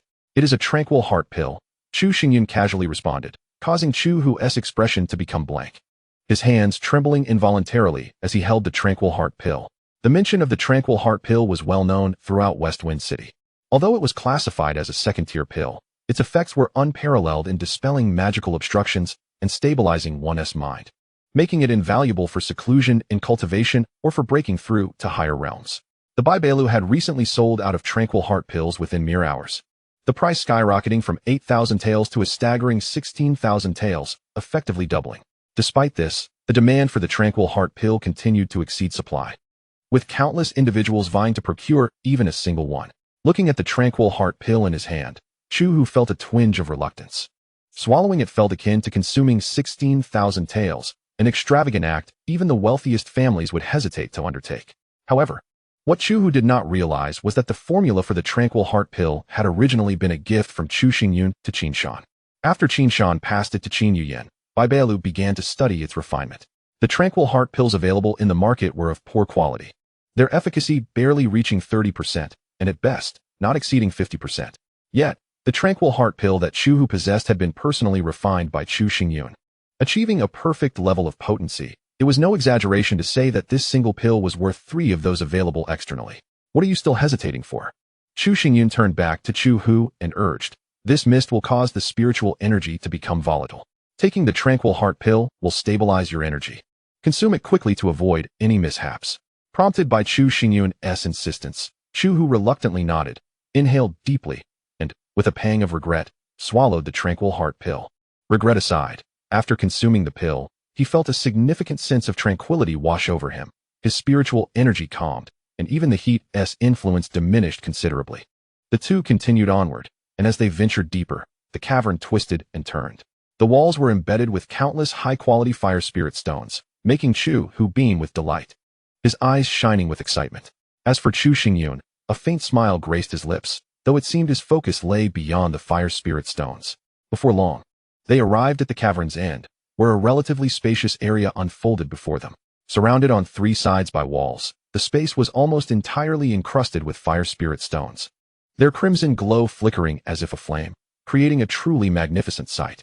Chu Xingyun paid little heed to the fire spirit stones. His gaze was fixed upon the center of the flat ground, where stood a uniquely shaped ancient tree, adorned with a dozen or so fruits that were half green and half red. It was indeed a rarity to find a tree in such a deep cavern. Chu Hu also turned his attention to the ancient tree, but as he took a step forward, he felt the spiritual energy within him surge violently, as if it were about to burst forth. Quick-witted, Chu Xingyun swiftly pulled him back. At that moment, Chu Hu was drenched in sweat, gasping for breath, still shaken from the experience. Young master, what is happening? Chu Hu pointed at the ancient tree, his eyes wide with disbelief. This ancient tree, known as the Flame Heart tree, was quite rare, flourishing only in unbearably hot conditions. When the Flame Heart tree bore fruit, it released a mist that, once inhaled, could incite uncontrollable spiritual energy, and in severe cases, could even lead to explosive demise. Chu Xingyun's words sent a shiver down Chu Hu's spine. Without further explanation, he understood that the mist enveloping the entire cavern was indeed the strange fog emanating from the tree. His earlier reaction had likely resulted from inhaling too much of this mist, causing his spiritual energy to become agitated. Had it not been for Chu Xingyun's timely intervention, the consequences could have been dire. With such a terrifying demon tree present, it seemed the fire spirit stone vein was doomed. Chu Hu sighed helplessly. The mist from the Flame Heart tree primarily originated from the Flame Heart fruit, which, once ripened, would dissipate the mist. Moreover, this spirit fruit was classified as a 3rd-tier spiritual material. Any warrior at the body refinement stage who consumed it could directly break through to the next level without any adverse effects. A glimmer of excitement flickered in Chu Xingyun's eyes as he gazed at the Flame Heart fruit. 3rd-tier spiritual material, and it allows for direct advancement? Chu Hu gasped in astonishment. Having awakened his martial spirit, he was acutely aware of the arduous path of cultivation, even within the body refinement realm. Each ascent required extensive and diligent training without a moment's respite. The notion that these peculiar fruits could enable warriors at the body refinement stage to advance their realms was utterly revolutionary to Chu Hu's understanding. One Flame Heart fruit could effortlessly facilitate a breakthrough. With over 10 of these fruits on the Flame Heart tree, consuming them all would surely allow one to swiftly enter the spirit gathering stage. Perhaps sensing Chu Hu's thoughts, Chu Xingyun rolled his eyes and clarified. Though the Flame Heart fruit is remarkable, it has its limitations. After consuming one, subsequent intakes yield diminishing returns. Furthermore, these fruits are not yet ripe. They will require another decade to mature before they can be harvested, rendering them no more effective than ordinary fruits prior to that time. Chu Xingyun shrugged, his words causing Chu Hu's smile to falter, the excitement within him dissipating like mist. 10 years was an eternity, enough to see a flourishing family descend into decline. During this period, The Chu family must meticulously seal off any news regarding the Yinxin fruit, ensuring that not a single whisper escapes. If other families were to learn of it, even the city lord's manor might intervene to seize it, leaving no opportunity for the Chu family. At that point, not only would the Chu family fail to obtain the Yinxin fruit, but the fire spirit stone vein would also be entirely divided among others. Unaware of Chu Hu's expression, Chu Xingyun circled the Yinxin tree, pausing intermittently to scrutinize it, seemingly deep in thought. After a brief moment, he returned to his original position and calmly retrieved a bundle. Upon unwrapping it, dozens of slender green grasses were revealed, devoid of branches or leaves, emanating a faint, fishy odor. Mulong grass. Chu Hu immediately recognized these green blades. Feeling a twinge of confusion, Mulong grass is the most common spiritual material, classified as a primary tier, and aside from its use in healing, it possesses virtually no medicinal properties, thus it is seldom sought after. Chu Xingyun cradled the Mulong grass and, following his earlier steps, encircled the Yinxin tree once more, carefully placing one blade of grass every 3 steps. As soon as all the Mulong grass was set down, a miraculous scene unfolded. The mist enveloping the cave began to slowly retract, gathering around the Yinxin tree, swirling up and down as if continuously nourishing the Yinxin fruit. Chu Hu, taken aback, shifted his gaze to Chu Xingyun, and after a considerable pause, uttered, "Young master, when did you learn sorcery?" To Chu Hu, the phenomenon that had just occurred was entirely contrary to logic, surely some elusive form of dark magic. Chu Xingyun retorted rather impatiently, "The Yinxin fruit thrives in hot environments, favoring the sun and fire, while Mulong grass grows in cooler, shaded areas, aligning with wood and yin. The balance of yin and yang, the coexistence of wood and fire, is entirely consistent with the principles of the 5 elements." Chu Hu struggled to grasp the concept of the 5 elements, finding it quite perplexing. With a resigned roll of his eyes, Chu Xingyun added, "You will understand these matters once your cultivation reaches a higher realm. Simply put, my actions will expedite the maturation of the Yinxin fruit." Chu Hu's eyes brightened at the prospect and he inquired, "When can we expect it to mature?" "In 1 month." Chu Xingyun replied confidently, "Not only will the Yinxin fruit mature in this time frame, but the mist enveloping the entire cave will also remain contained, allowing us to extract the fire spirit stone vein at any moment." He clapped his hands together, filled with a sense of pride. He was not only a formidable martial emperor, but also a supreme 8th-tier alchemist. The complexities of yin and yang, the properties of spiritual materials, these profound principles were second nature to him. Unfortunately, within the confines of Shifeng City, Mulong grass was the only spiritual material that aligned with the wood element. Otherwise, he could have significantly shortened the maturation period of the Yinxin fruit. With all arrangements in place, the two made their way toward the cave's exit. At that moment, a cacophony of noise drifted in from outside, causing their gazes to freeze. They exchanged a glance and hastened their steps. As soon as Chu Xingyun emerged from the cave, he was met with an overwhelming stench. Before him, all the stewards of the Chu family lay sprawled on the ground, their faces contorted into grotesque shades of purple and black, writhing in apparent agony. It appeared that there were still 2 unfortunate souls remaining. At that moment, a chilling and piercing voice resonated, and a dark figure emerged before his eyes, advancing slowly like a specter. The figure moved at a deliberate pace, yet with each step seemed to cover an extraordinary distance, arriving in front of Chu Xingyun in an instant. This figure was an elderly man, clad in a black robe, his emaciated frame etched with wrinkles and streaked with purple-black markings. At first glance, he resembled a malevolent spirit, exuding an unsettling aura. With such toxic marks, could he be Yendu? Chu Hu gasped upon recognizing the figure in the black robe. Chu Xingyun furrowed his brow. He was not unfamiliar with the name Yendu. It was said that Yendu was a rogue cultivator roaming West Wind City, with no one knowing his origins or true identity. He was notorious for his erratic temperament, at times mad, at times violent, often unleashing ruthless slaughter without provocation. Due to his mastery of poison and his cultivation reaching the 9th layer of spirit gathering, his attacks frequently released toxic mists, resulting in countless casualties and widespread panic. It was no exaggeration to say that merely uttering the name Yendu sent shivers down the spines of the inhabitants of West Wind City, and few dared to provoke him. "You possess a modicum of discernment to recognize me." Yendu's voice was hoarse and chilling as he declared. "Seeing that you two are still young, I shall spare you. Now be gone." With that, Yendu strode forward, not even casting a glance at Chu Xingyun and Chu Hu, completely disregarding them. However, as Yendu brushed past Chu Xingyun, the latter's expression darkened, and he detected something amiss. The somber demeanor on his face faded, replaced by a confident smile as he called out, "Halt." Yendu abruptly stopped in his tracks and turned to glance back. It was that single glance that sent a tremor through Chu Hu, as he felt an immense, invisible pressure bearing down upon him, making it difficult to breathe, almost suffocating him. This was the power of the ninth layer of spirit gathering. Chu Hu found himself unable to move. Yendu's strength was overwhelming. Standing at the pinnacle of West Wind City, perhaps only the city lord could contend with him. Chu Xingyun also felt the weight of this pressure, yet he remained composed as he addressed Yendu. This mind belongs to the Chu family. Naturally, everything within it is the property of the Chu family. What gives you the right to command me to leave? Upon hearing Chu Xingyun's words, Chu Hu and the other stewards of the Chu family narrowed their eyes in shock. They understood that the elderly man before them was the infamous Yendu. And Chu Xingyun dared to rebuke him publicly? Indeed, the mind belongs to your Chu family, but what does that have to do with me? Yendu retorted with a sardonic smile. I am aware that within this cavern lies the flame heart fruit, which I happen to require. Anyone who dares to obstruct me shall meet their end. It's as simple as that. In the midst of the conversation, an overwhelming aura of murderous intent emanated from Yendu. With the poisonous marks on his face writhing like grotesque venomous creatures, enveloping the air in a deathly silence. Chu Hu's face turned ashen. For it became apparent that Yendu had long been aware of the presence of the flame heart fruit within the cave. It seemed that this time, their efforts would be in vain, as the Chu family was utterly powerless against such a ferocious adversary.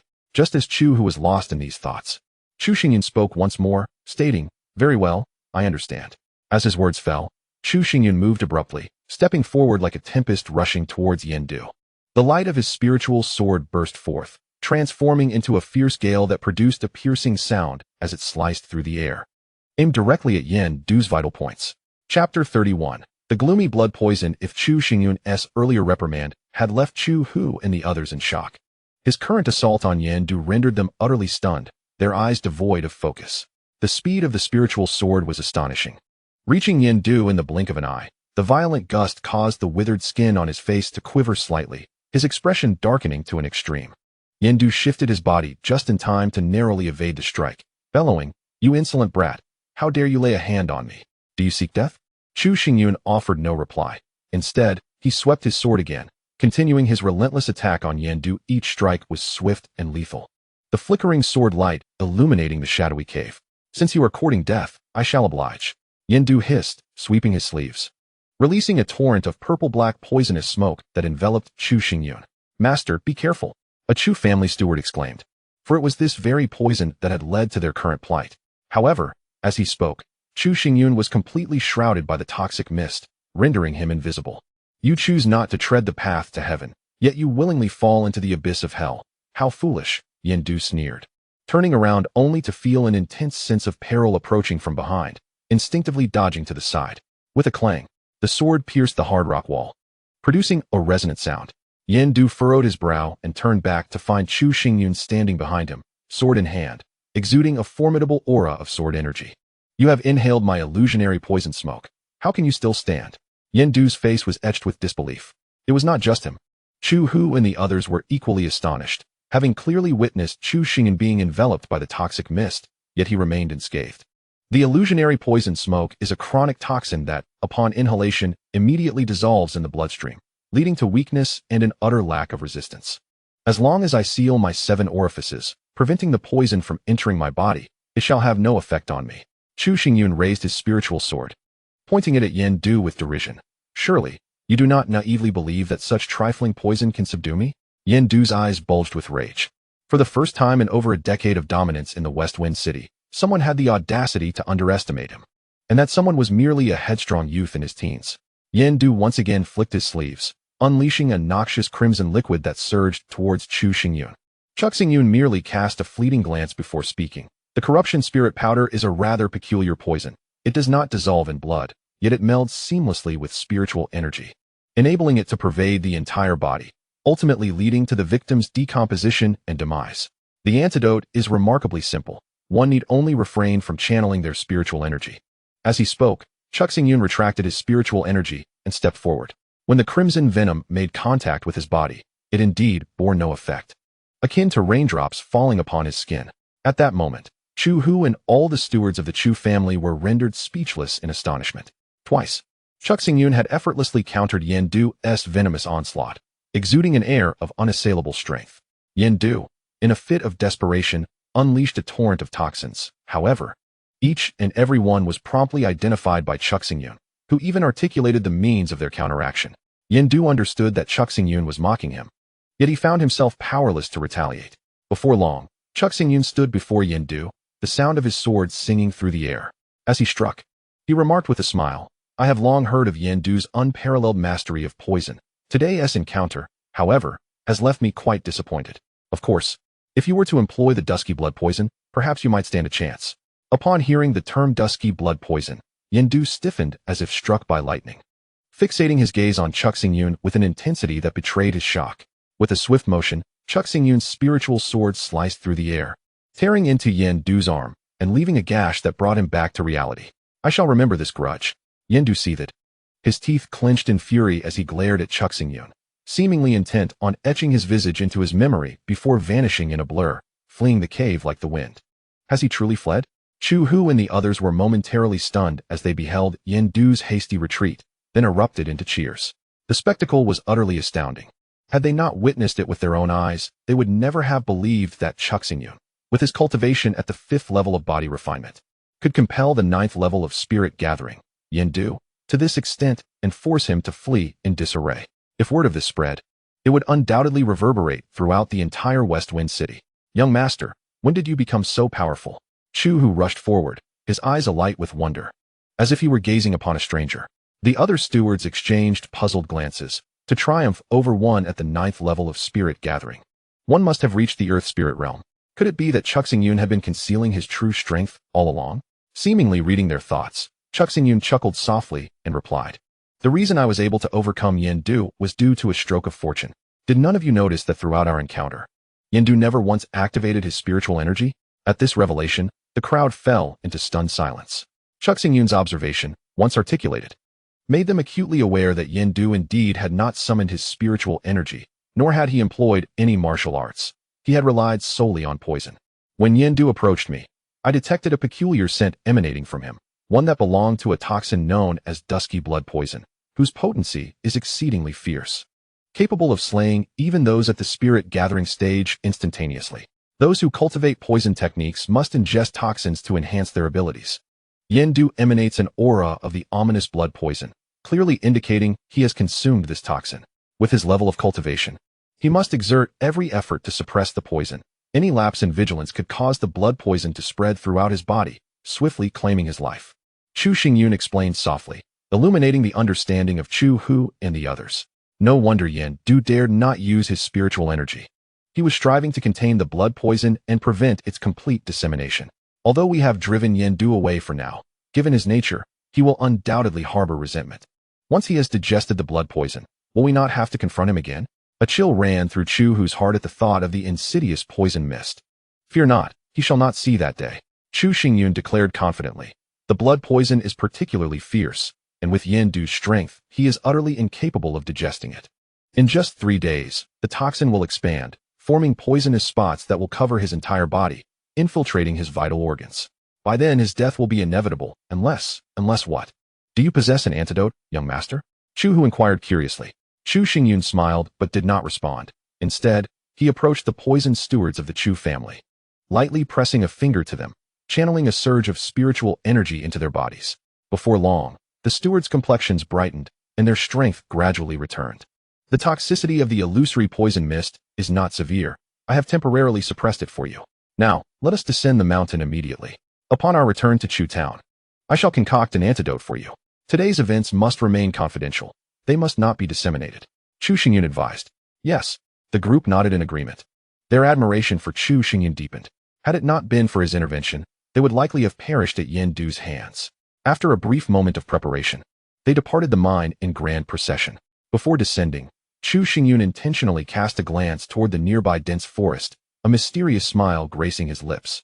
Once Chu Xingyun and the others left the mine, a figure emerged from the thicket, exuding a chilling poison. It was none other than Yendu. He had not departed, but rather concealed himself and eavesdropped.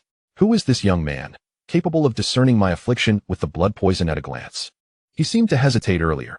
Could it be that he truly knows how to resolve the blood poison? As this thought crossed his mind, Yendu shook his head in denial.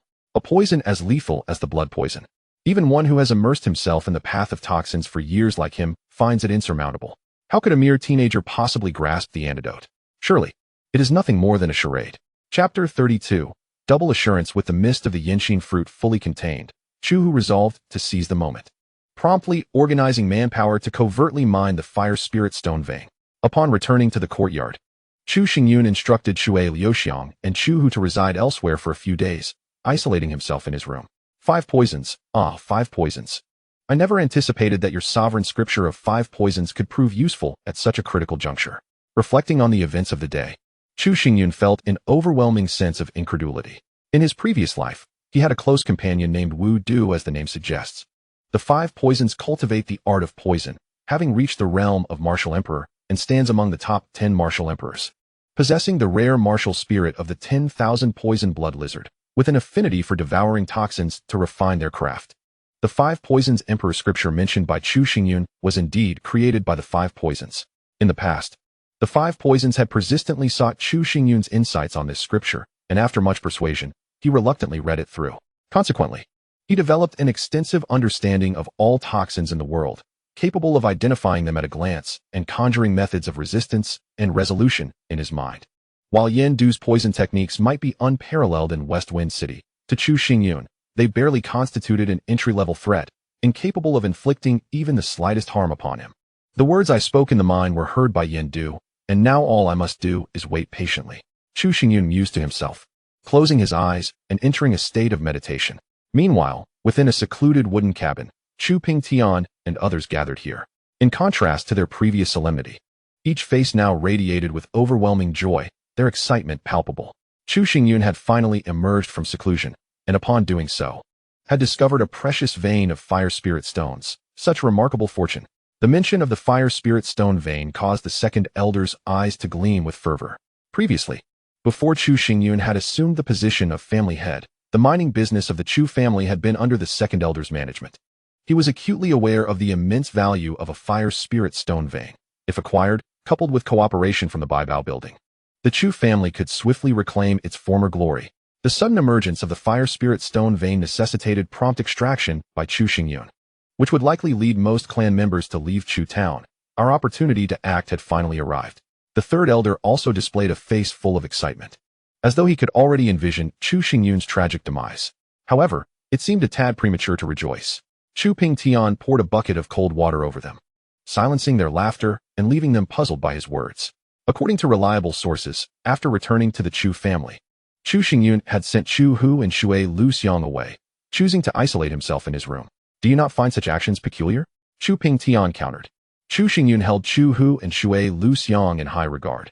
Their departure was indeed strange, and his immediate retreat into seclusion following his emergence was clearly unrealistic. The second elder felt a sense of unease as well. Could it be that Chu Xingyun is aware of our intentions to kill him, deliberately setting a trap for us to walk into? The third elder exclaimed, his earlier excitement completely replaced by a pale complexion.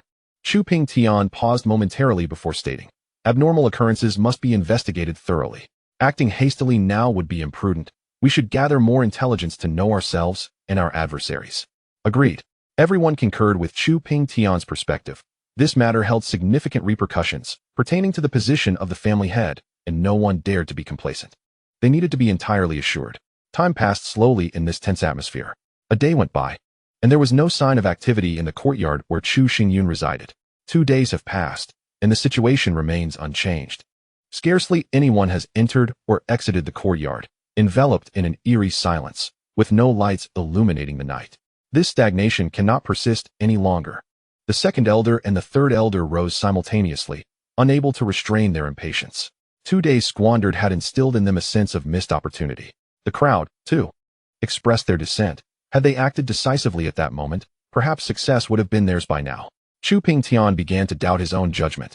In retrospect, they were shrouded in darkness while Chu Xingyun operated in the light, concealing his every maneuver with impeccable precision, rendering detection impossible. After all, he was merely a youth of the 5th layer of body refinement. Despite his cunning methods, his strength was feeble. With a single strike, I could extinguish his life. At that moment, a voice, imbued with chilling confidence, echoed through the air. From the shadows emerged a stern figure clad in black. A man of diminutive stature with slanted eyes that sparkled with a cold glint. His expression was devoid of emotion, as if he were accustomed to the art of killing. This formidable assassin, hired at great expense by Chu Pingtian, had attained the third layer of spirit gathering, surpassing him in prowess and excelling in the art of stealthy assassination. Very well, we shall commence our actions tonight and eliminate Chu Xingyun. Chu Pingtian's tone grew frigid as he turned to the second elder, proclaiming, "You shall join the fray as well." A dual assurance is imperative to ensure Chu Xingyun's demise. The second elder nodded, possessing the first layer of spirit gathering. The two of them together could easily vanquish Chu Xingyun, even if he had set a trap. Once he was slain, the entire Chu clan would once again fall under their dominion, with all its vast wealth and invaluable cultivation resources belonging to them. Time flowed. Yet the night seemed to arrive later than usual. Chu Xingyun exited the inner space of the reincarnation stone, his visage disheveled, eyes bloodshot, indicative of insufficient rest. Now, only Yen Du remains, he mused with a faint smile, changing into a clean outfit before making his way to the courtyard.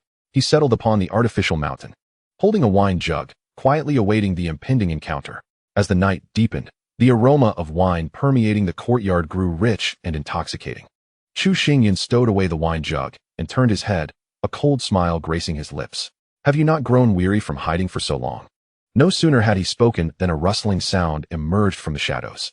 Yen Du, cloaked in black, darted forth, his expression a complex mixture as he regarded Chu Xingyun. It became evident that Chu Xingyun had anticipated his arrival in Chu Town all along, yet had chosen to remain silent until now.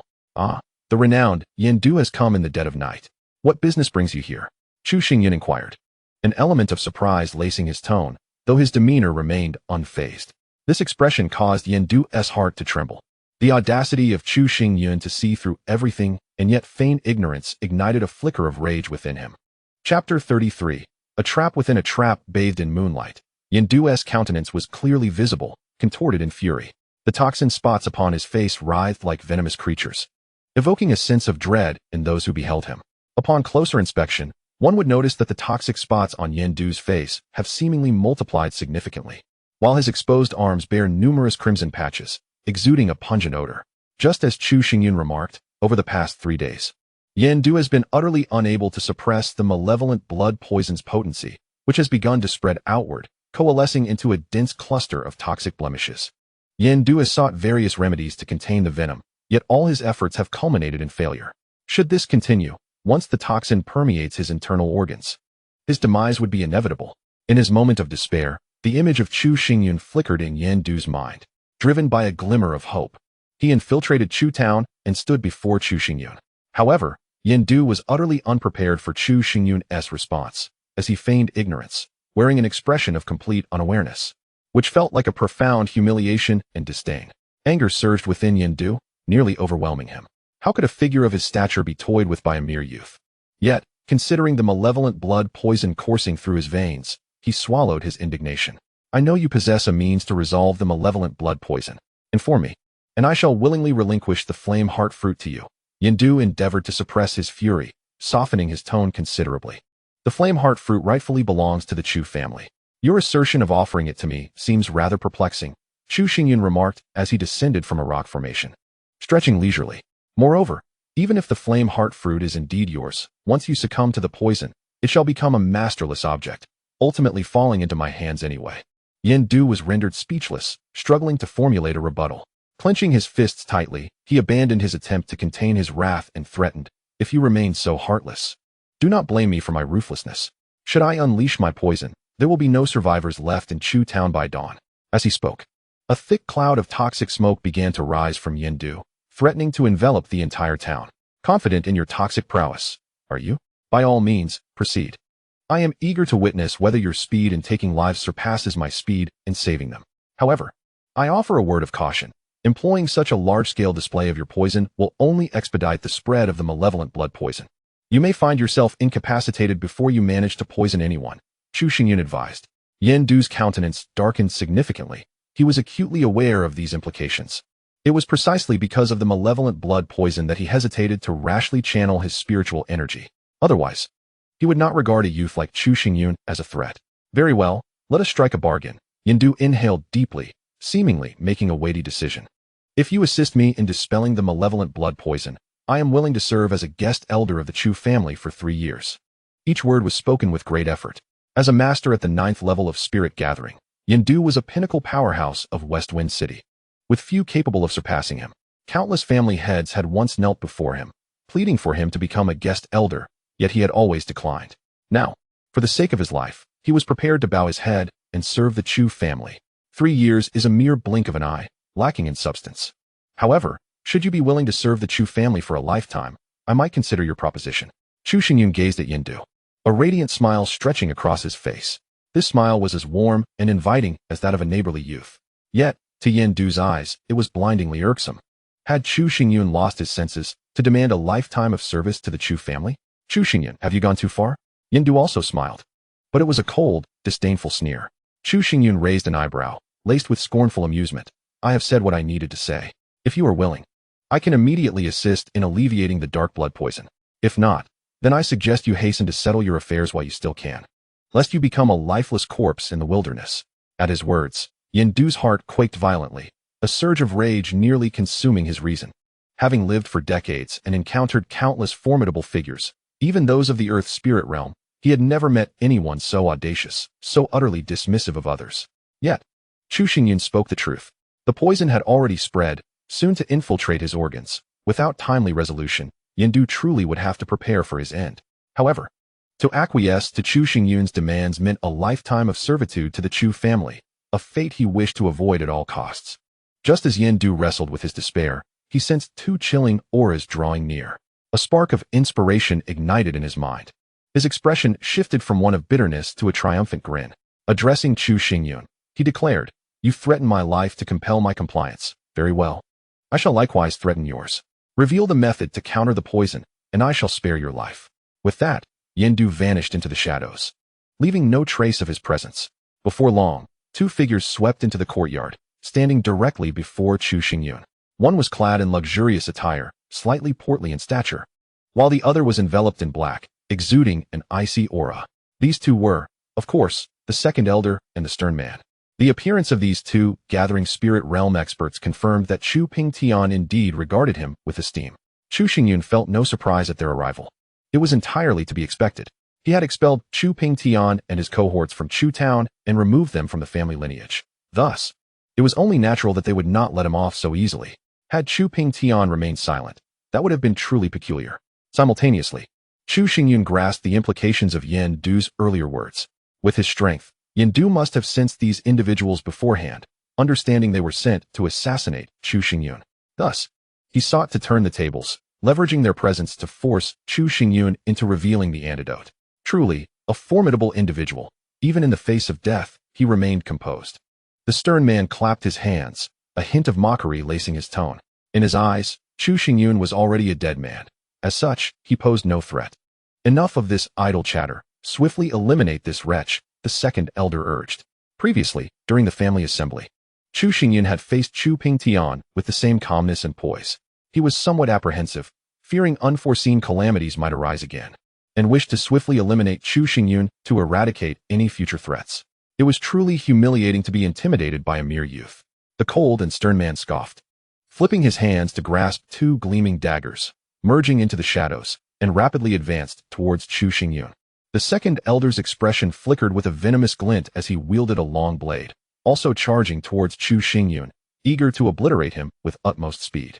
Sensing the sinister intent emanating from both adversaries, Chu Xingyun exhibited no sign of fear. Instead, he gazed deeply towards the concealed direction of Yendu, mocking, "With these 2, do you truly believe you can threaten me?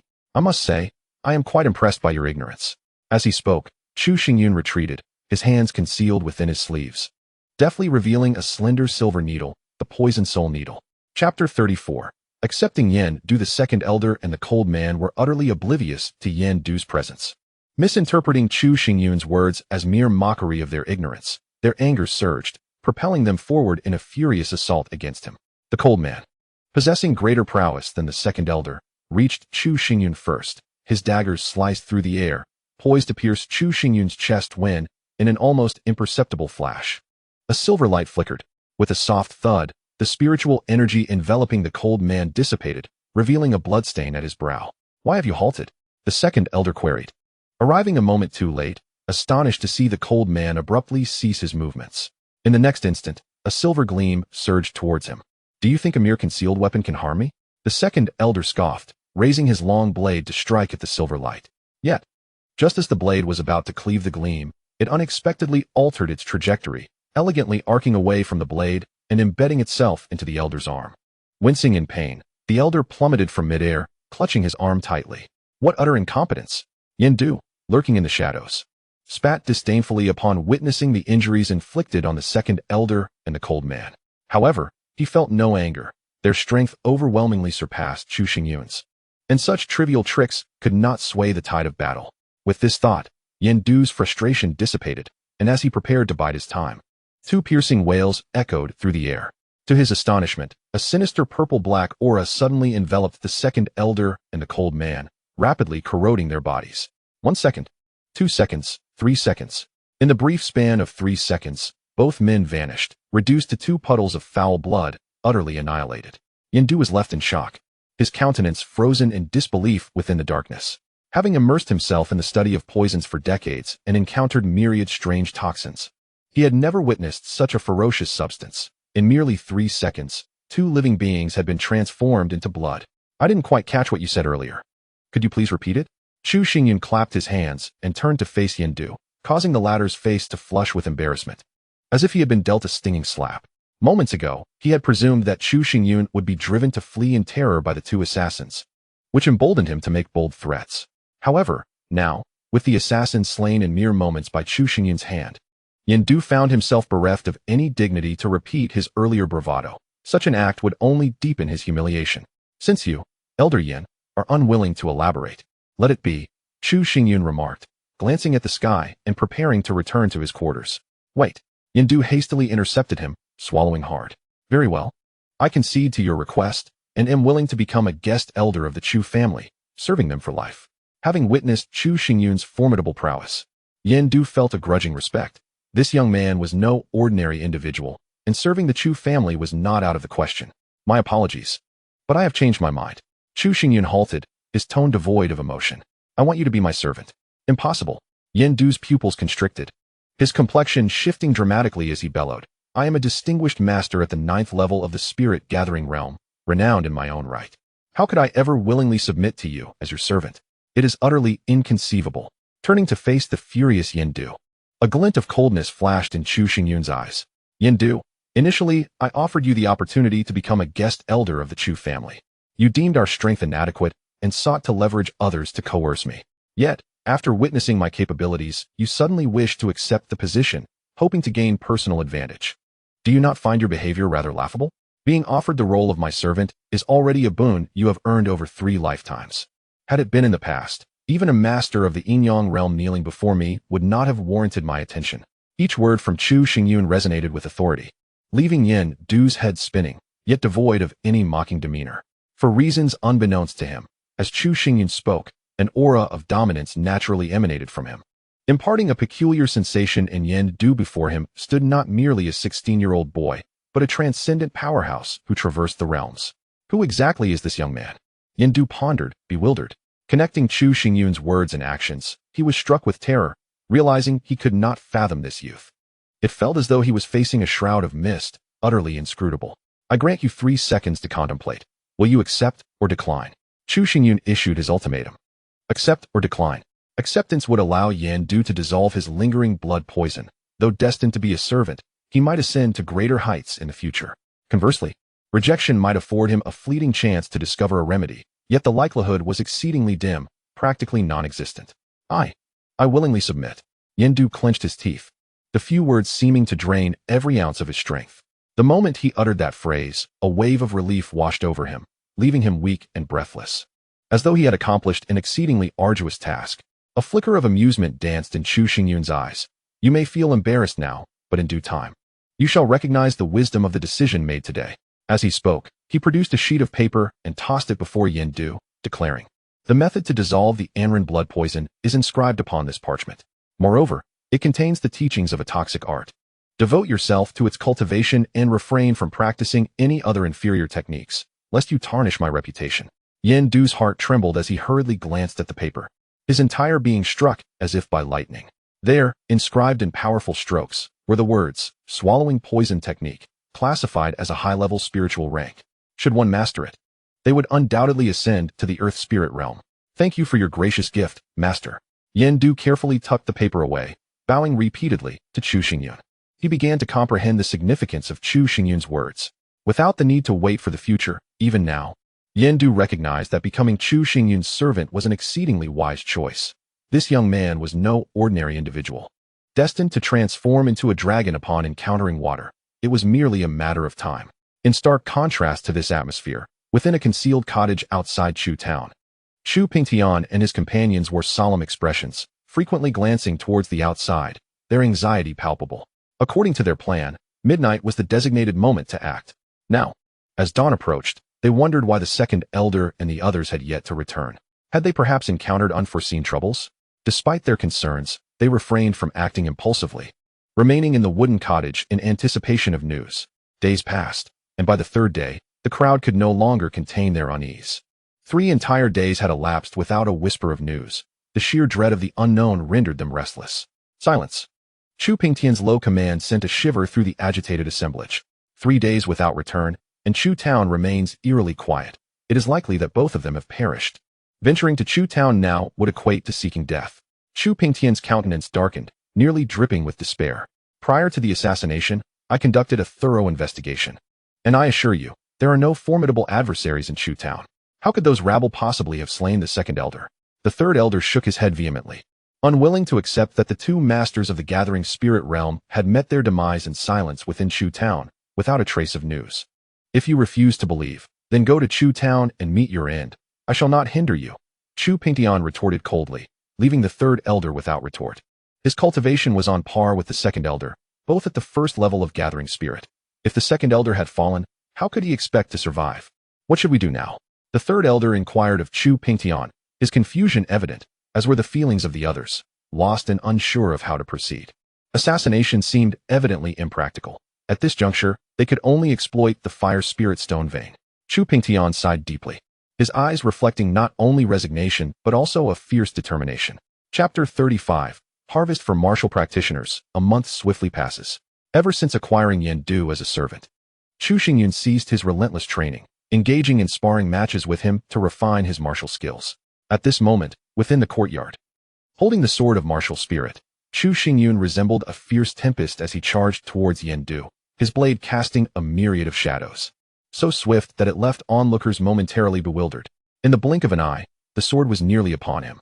Yendu executed his movement technique, deftly evading the strike, and was poised to retaliate against Chu Xingyun when, without warning, a faint rumble of thunder echoed through the air. Indeed, it was the sound of thunder. Suddenly, the momentum of Chu Xingyun's sword shifted. His ethereal blade transformed into a piercing ray of cold lightning, slicing through the rushing winds at an astonishing angle. Aimed straight for Yendu's chest, as swift as a lightning bolt. Startled, Yendu instinctively channeled his spiritual energy, forcefully deflecting the sword. Chu Xingyun staggered back. Yet when he lifted his gaze, his expression bore no trace of defeat. Instead, he smiled and declared, "You have lost." It was revealed that prior to their sparring session, an agreement had been established. Yendu was required to suppress his cultivation level to match that of Chu Xingyun, refraining from employing the overwhelming aura of the gathering spirit realm. However, it was evident that Yendu had violated this rule by utilizing his profound spiritual energy to counter that strike. That last sword strike, akin to thunder and wind, was truly beyond my capacity to withstand.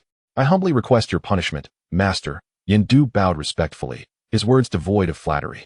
Chu Xingyun's strike, transformed by the winds into a lightning-like speed, had caught him off guard. Had it not been for the vast disparity in their cultivation levels, he might have sustained an injury. For the past half-month, Yendu had frequently sparred with Chu Xingyun, and with each encounter, he could distinctly sense Chu Xingyun's remarkable progress. Initially, when their powers were balanced, their exchanges were relatively even.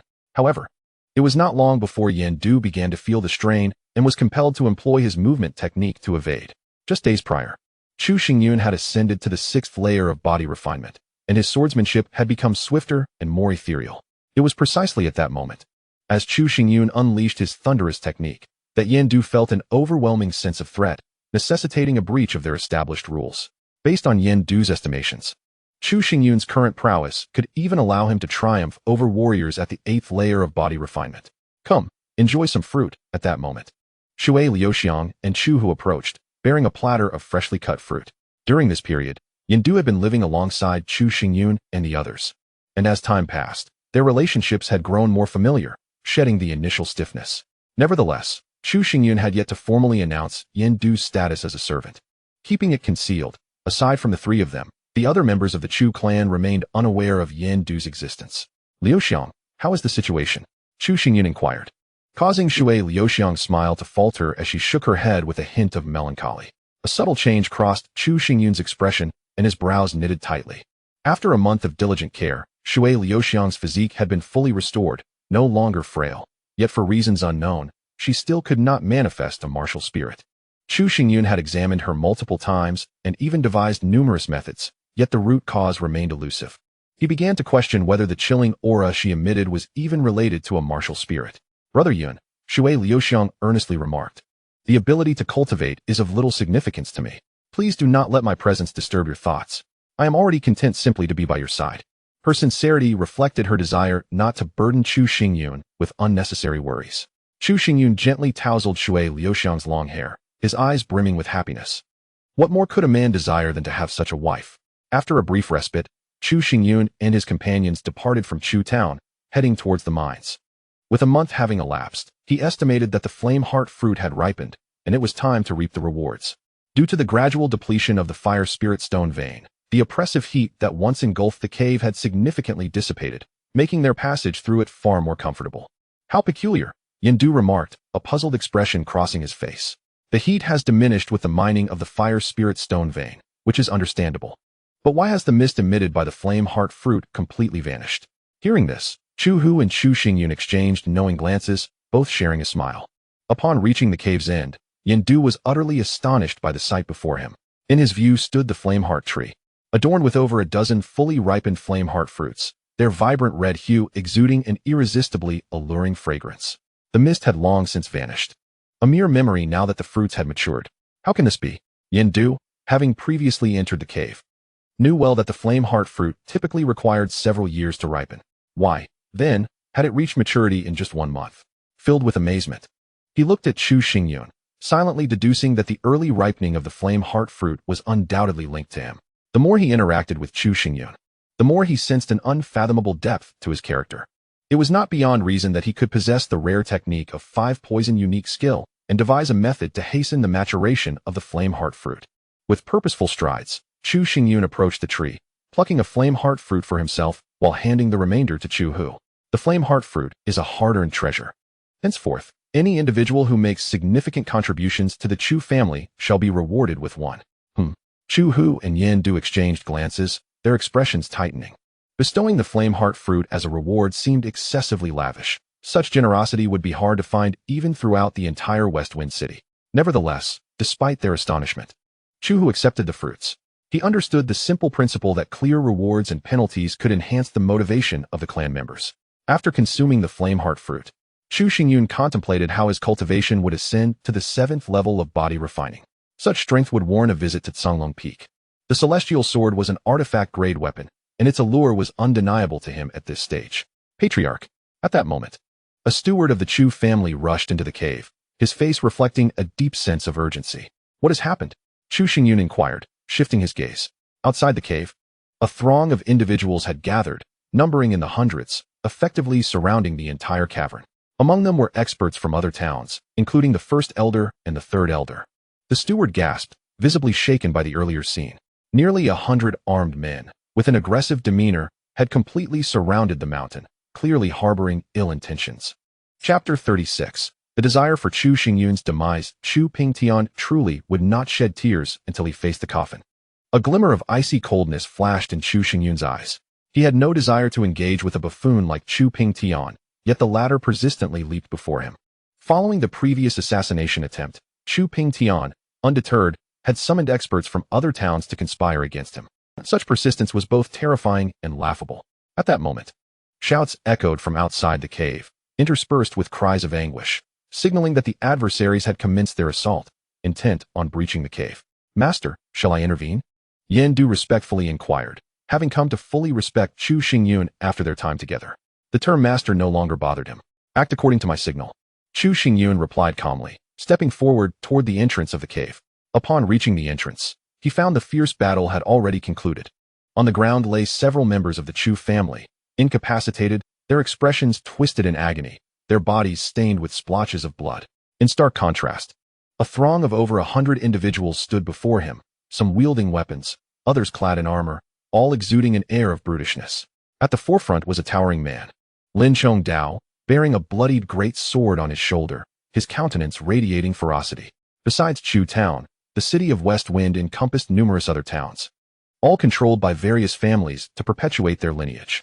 The imposing figure before him, Lin Chongdao, was the current head of the Lin family, which held dominion over several towns, wielding enough influence to secure a position of power within West Wind City.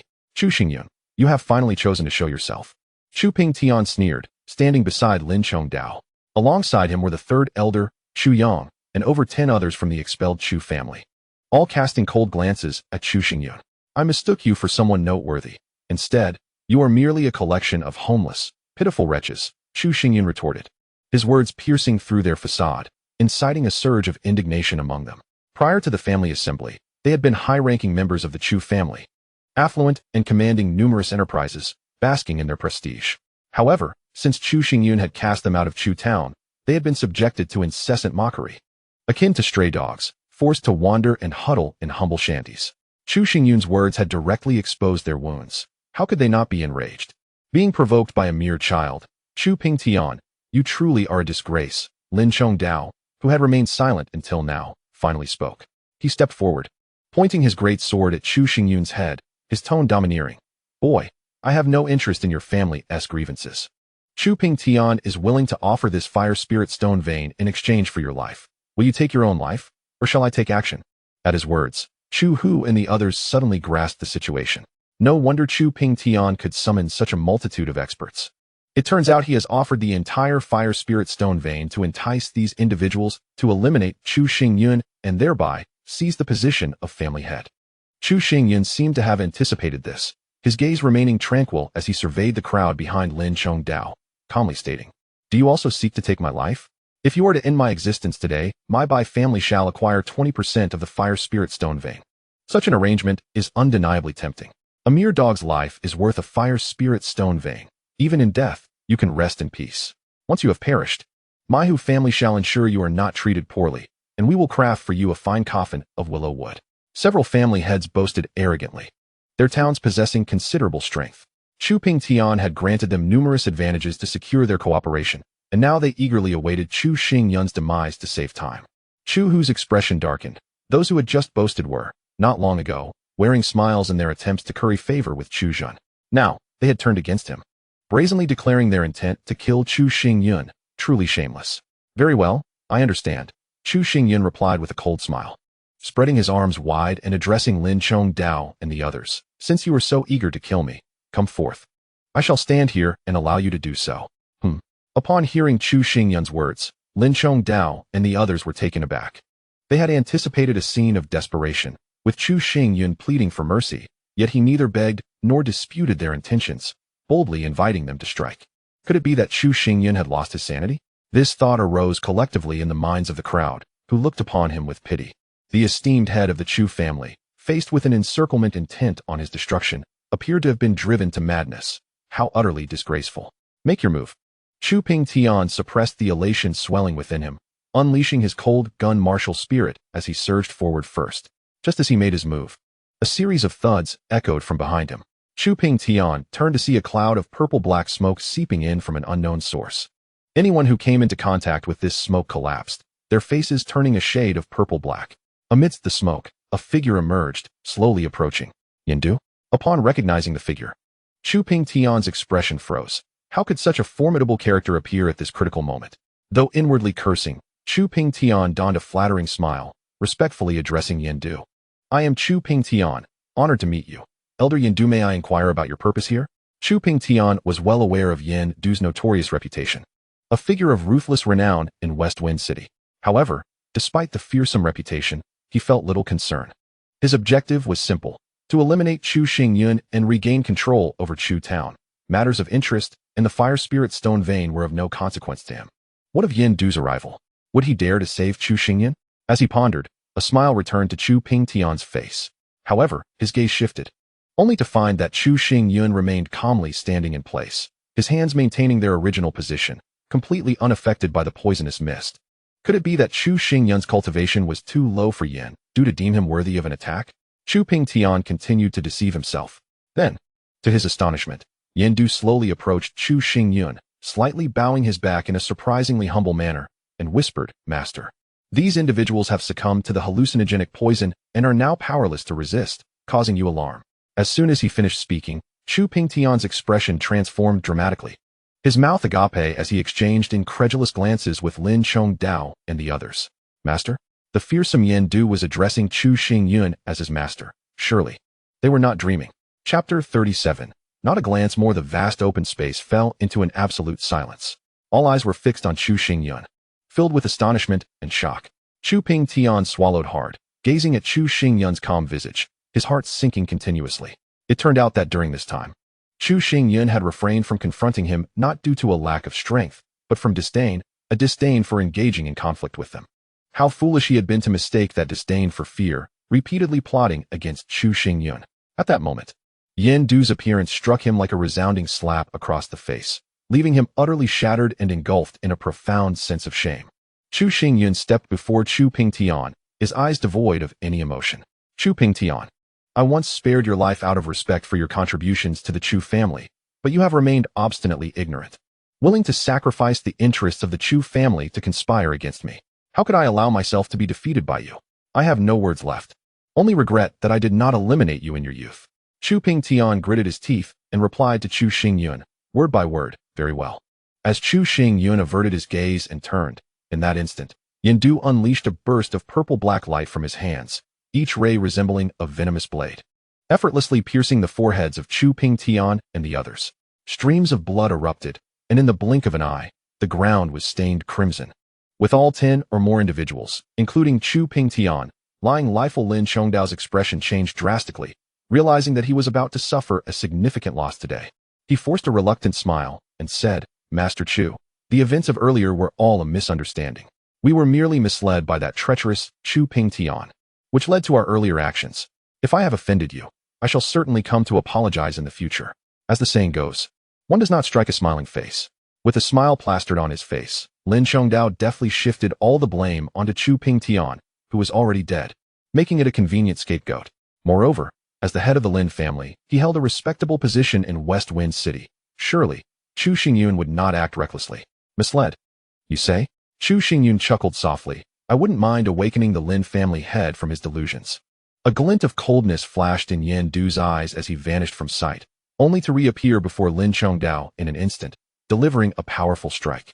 Lin Chongdao instinctively attempted to defend himself, but upon contemplating the dire situation, he dared not retaliate. Instead, he stood there, watching Yin Du's hand approach ever closer, even leaning into the impending blow. With a resounding thud, Yin Du's palm struck Lin Chongdao squarely, sending him hurtling backward, blood spewing from his mouth as he crashed to the ground, leaving a trail several meters long. Yin Du did not cease his assault, advancing once more to deliver another strike. This blow was even more ferocious, causing Lin Chongdao to cry out in agony, his face contorting in pain as he spat out another mouthful of blood. Thud, thud, thud.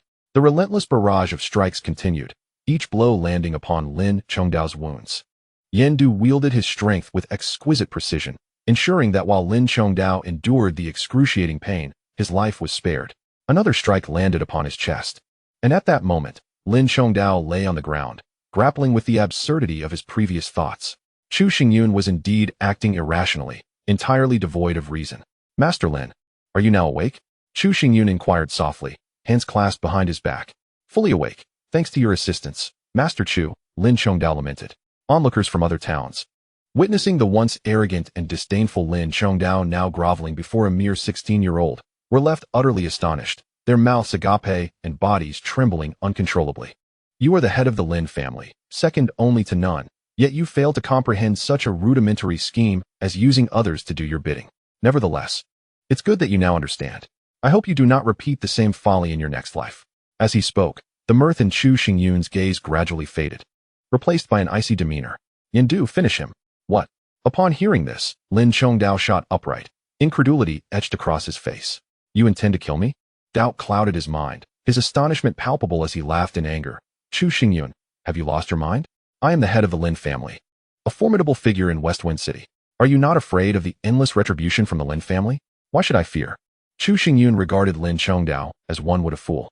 In that fleeting moment when you spoke of my demise, I perceived you as already deceased within my heart.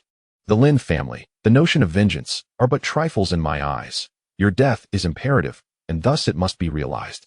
As disdain radiated from Chu Xingyun, Lin Chongdao felt his heart nearly cease. He was suddenly struck by the realization of his own insignificance, akin to a lowly ant, with his life and death resting solely on Chu Xingyun's whim. In that instant, Lin Chongdao was thoroughly engulfed by fear, the last vestiges of his pride dissipating into nothingness. He knelt, his complexion pale, and uttered, Master Chu, I was wrong. Truly, I recognize my error. I am a master of the 5th layer of spirit gathering. If you spare my life, the Lin family shall become the most loyal ally of the Chu family, sharing in blessings and bearing hardships together. Chu Hu's heart swelled with joy. The Lin family was a formidable power, and their alliance would undoubtedly bolster the Chu family's strength. Allies, Chu Xingyun scoffed. The 5th layer of spirit gathering, does that truly signify strength? Even were your cultivation to surpass me 100-fold, you would still not merit my gaze. Die? A collective shudder rippled through the crowd. The 5th layer of spirit gathering, a head of a family, such a status held the power to sway an entire region. Yet, in Chu Xingyun's eyes, it was utterly inconsequential, unworthy of even a glance. With a sound akin to a raging tempest, a dark violet light cleaved through the air, and blood erupted, painting the ground with vibrant crimson blooms. Lin Chongdao, once a figure of renown, perished in a most pitiful manner before all present, his body severed. Chapter 38. Absorption of families. In that moment, the crowd's gaze towards Chu Xingyun transformed. They could no longer regard him as merely a 16-year-old youth. His decisive brutality surpassed that of in ordinary times. The haughty patriarchs of their families now found themselves kneeling before Chu Xingyun, groaning in despair and bowing in repentance, causing the ground to tremble beneath them. They were acutely aware that with Yendu's support, the Chu family had completely fortified their previously lacking strength. And in the near future, they would undoubtedly evolve into a formidable clan, irrevocably altering the landscape of Westwind City. Since Chu Xingyun looked down upon forming an alliance with them, they willingly accepted the role of his subservience, hoping to preserve their lives and safeguard their family lineage. Yendu cast a glance at Chu Xingyun, only to find him raising an eyebrow, his tone laced with derision as he remarked, with your meager abilities, you aspire to become my servant? Do you not find that notion a trifle far-fetched? Initially, when Chu Xingyun took Yendu as a servant, it was born out of sheer necessity. The individuals before him, with their uneven strengths, had the mightiest among them merely at the 4th level of spirit gathering. Such servants would be of little use, merely a drain on time. Upon hearing Chu Xingyun's words, the crowd's wails grew increasingly agonized, their hearts racing at the thought of the gruesome fates of Lin Chongdao and others. The intensity of their fear was overwhelming, threatening to shatter their very beings. Yet, just as despair enveloped them, a low murmur from Chu Xingyun ignited a flicker of hope within them, their eyes widening in apprehension, afraid to miss a single syllable. If you are willing to acknowledge Chu Hu as your master, I might consider sparing you. Chu Xingyun's tone was nonchalant, leaving the crowd astonished. Chu Hu, the very servant who stood by Chu Xingyun's side? Chu Hu himself was taken aback, momentarily at a loss. The individuals before him were all experts from various towns, many of whom were heads of their families, wielding considerable power. To have them recognize him as their master seemed nothing short of absurd. What? Are you unwilling? Chu Xingyun's voice suddenly turned frigid, prompting Yendu to step forward. His aura, belonging to the 9th level of spirit gathering, surged forth like an invisible blade poised at the throats of all present. The patriarchs exchanged hesitant glances, their expressions laden with indecision. Eventually, they let out a long sigh and bowed their heads in the direction of Chu Hu. Young Master Chu Hu felt as though he were in a dream, his voice quivering with disbelief. Chu Xingyun smiled and said, I entrust these individuals to you as a testament to my faith in your abilities. From this day forth, all matters pertaining to the Chu family, as well as the governance of these clans, shall be your responsibility. In that moment, Chu Hu felt a heavy burden settle upon his shoulders. Alongside the trepidation, a profound sense of gratitude welled within him. He could clearly perceive the genuine trust reflected in Chu Xingyun's gaze, devoid of any pretense, stirring a wave of emotion that nearly brought him to tears. He immediately vowed, "Young master, I will not let you down." Witnessing this scene, many patriarchs felt a stir of emotion within themselves. Having been thoroughly impressed by Chu Xingyun's words and actions, they recognized that he was no ordinary individual and was destined for greatness in the future. Chu Xingyun's unwavering trust in Chu Hu, even to the extent of entrusting them to this individual, must certainly be grounded in substantial reasoning. Contemplating this, the heads of the families found themselves somewhat relieved, suddenly realizing that aligning with Chu Hu was not a matter of disgrace. Perhaps it could even yield immense benefits for their clans. This notion, in the not-so-distant future, indeed materialized into reality, and whenever these family heads reflected upon today's events, they felt genuine gratitude for the decision they had made. Of course, these were matters for another time. The subsequent affairs no longer required Chu Xingyun's concern, as everything was entrusted to Chu Hu and the stewards. Upon their return to the Chu family, the news of numerous families submitting to their authority ignited a fervor throughout the household. Joy radiated from nearly every face, and some even began to dance with exuberance. Initially, there had been apprehensions that the vast wealth of the Chu family might incite envy from other clans. However, with Chu Xingyun's decisive actions, so many families were now willing to submit to the Chu family's service. It is no exaggeration to assert that the present Chu family possessed both wealth and power, reaching an alarmingly formidable stature. That evening, the entire Chu town was suffused with laughter and merriment. Every household was brightly lit, bustling with activity. Chu Xingyun refrained from joining the festivities. Upon returning to his courtyard, he entered the inner space of the reincarnation stone. With the demise of Chu Pingtian and his associates, the Chu family had finally attained stability. In the future, under the stewardship of Yin Du and Chu Hu, he believed that the Chu family could swiftly overcome their previous setbacks and firmly establish themselves in the West Wind City. Upon contemplating this, Chu Xingyun felt a great weight lifted from his heart. He had long devised plans for the Chu family, but never anticipated that the foolish actions of Chu Pingtian would save him so much time, enabling him to assimilate several families and achieve a qualitative leap in strength. Now, Chu Xingyun could fully devote himself to his own aspirations without concern for the Chu family's affairs. Extending his hand, a fist-sized, vividly red spirit fruit appeared before him. This fruit, with its peculiar shape, emanated a gentle warmth, as if enveloped in an invisible flame. It was, indeed, the flame heart fruit. Without hesitation, Chu Xingyun opened his mouth and swallowed the flame heart fruit in one gulp. He then settled into a meditative posture, gradually absorbing the pure spiritual energy of the fruit. Chapter 39, Hidden Dragon Peakiss. A stream of searing energy surged forth from the flame heart fruit, permeating Chu Xingyun's internal organs. The flame heart fruit, being a third-tier spiritual material, contained an immense reservoir of spiritual power, and coupled with its distinctive fiery essence, once ingested, it felt akin to a blazing sun within him, necessitating the endurance of considerable pain. Conversely, it was precisely this characteristic of the flame heart fruit that could awaken a martial artist's potential, allowing them to break through the shackles of their cultivation. 3 days later, having completely refined the searing energy of the flame heart fruit, Chu Xingyun's internal spiritual power surged exponentially, becoming particularly tempestuous, transforming into a vast tidal wave of energy that surged toward the solid barriers of his cultivation.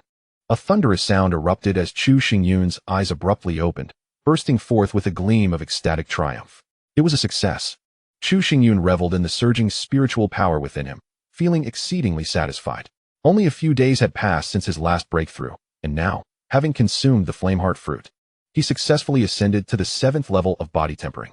Such rapid progress even exceeded Chu Xingyun's expectations. However, after this breakthrough, Chu Xingyun did not pursue further advancement. Instead, he devoted himself to repeatedly practicing the nameless technique, refining his cultivation level. Although the nameless technique was incomplete, Chu Xingyun, armed with the experience from his previous life, understood its formidable nature. Given its power, the difficulty of mastering it was correspondingly immense. When Chu Xingyun first acquired the nameless technique, he rapidly advanced his cultivation to an extraordinary level. Yet, this very speed led him to overlook the gradual nature of martial arts, failing to establish a solid foundation for his practice. This flaw resulted in over 10 bottlenecks in his subsequent cultivation, with one near-fatal incident almost leading him to madness. In this life, he was determined not to repeat the same mistake. After reaching the 7th level of body tempering, he aimed to refine his realm, thereby laying a strong foundation for future ascension to higher levels. Entering the courtyard, he found Chu Hu and Yin Du engaged in sparring, while Shui Liuxiang sat nearby, resting and recuperating. After pondering for a long time about Shui Liuxiang's inability to condense a martial spirit, Chu Xingyun, feeling helpless, decided to impart a breathing technique to help her nurture her body. Once he entered the gathering spirit realm, he would be able to employ various methods to thoroughly investigate the situation. As he gazed at Shui Liuxiang's delicate features, Chu Xingyun silently vowed to uncover the truth. Furthermore, he had not forgotten about the reincarnation heavenly book. Once he stepped into the gathering spirit realm, he could continue perusing its pages, and with his insight, he sensed that this tome concealed extraordinary secrets. Master, Yindu remarked upon spotting Chu Xingyun, immediately bowing in respect. Shui Liuxiang and Chu Hu also paused their activities, turning their attention to him. Continue your training. Pay no heed to me, Chu Xingyun replied with a gentle smile. I need to make some preparations as I will be leaving Chu Town for an extended period of training.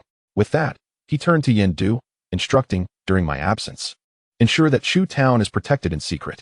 If any other forces make a move, do not show mercy. A glimmer of cold determination flickered in Chu Xingyun's eyes. He knew that news of Chu Town's rise would soon spread, inevitably attracting those with greedy intentions. His approach to such situations was simple: strike with wind and thunder, using force to deter. Understood. Yindu committed his words to memory. After providing a few more instructions and ensuring everything was in order, Chu Xingyun departed from Chu Town alone. This time, he did not don a black cloak. Instead, he employed subtle techniques to alter his features, even darkening his complexion significantly, leaving no trace of his former self, as if he had transformed into an entirely different person. As he journeyed forth, approximately 2 hours later, Chu Xingyun finally arrived at Songlong Peak.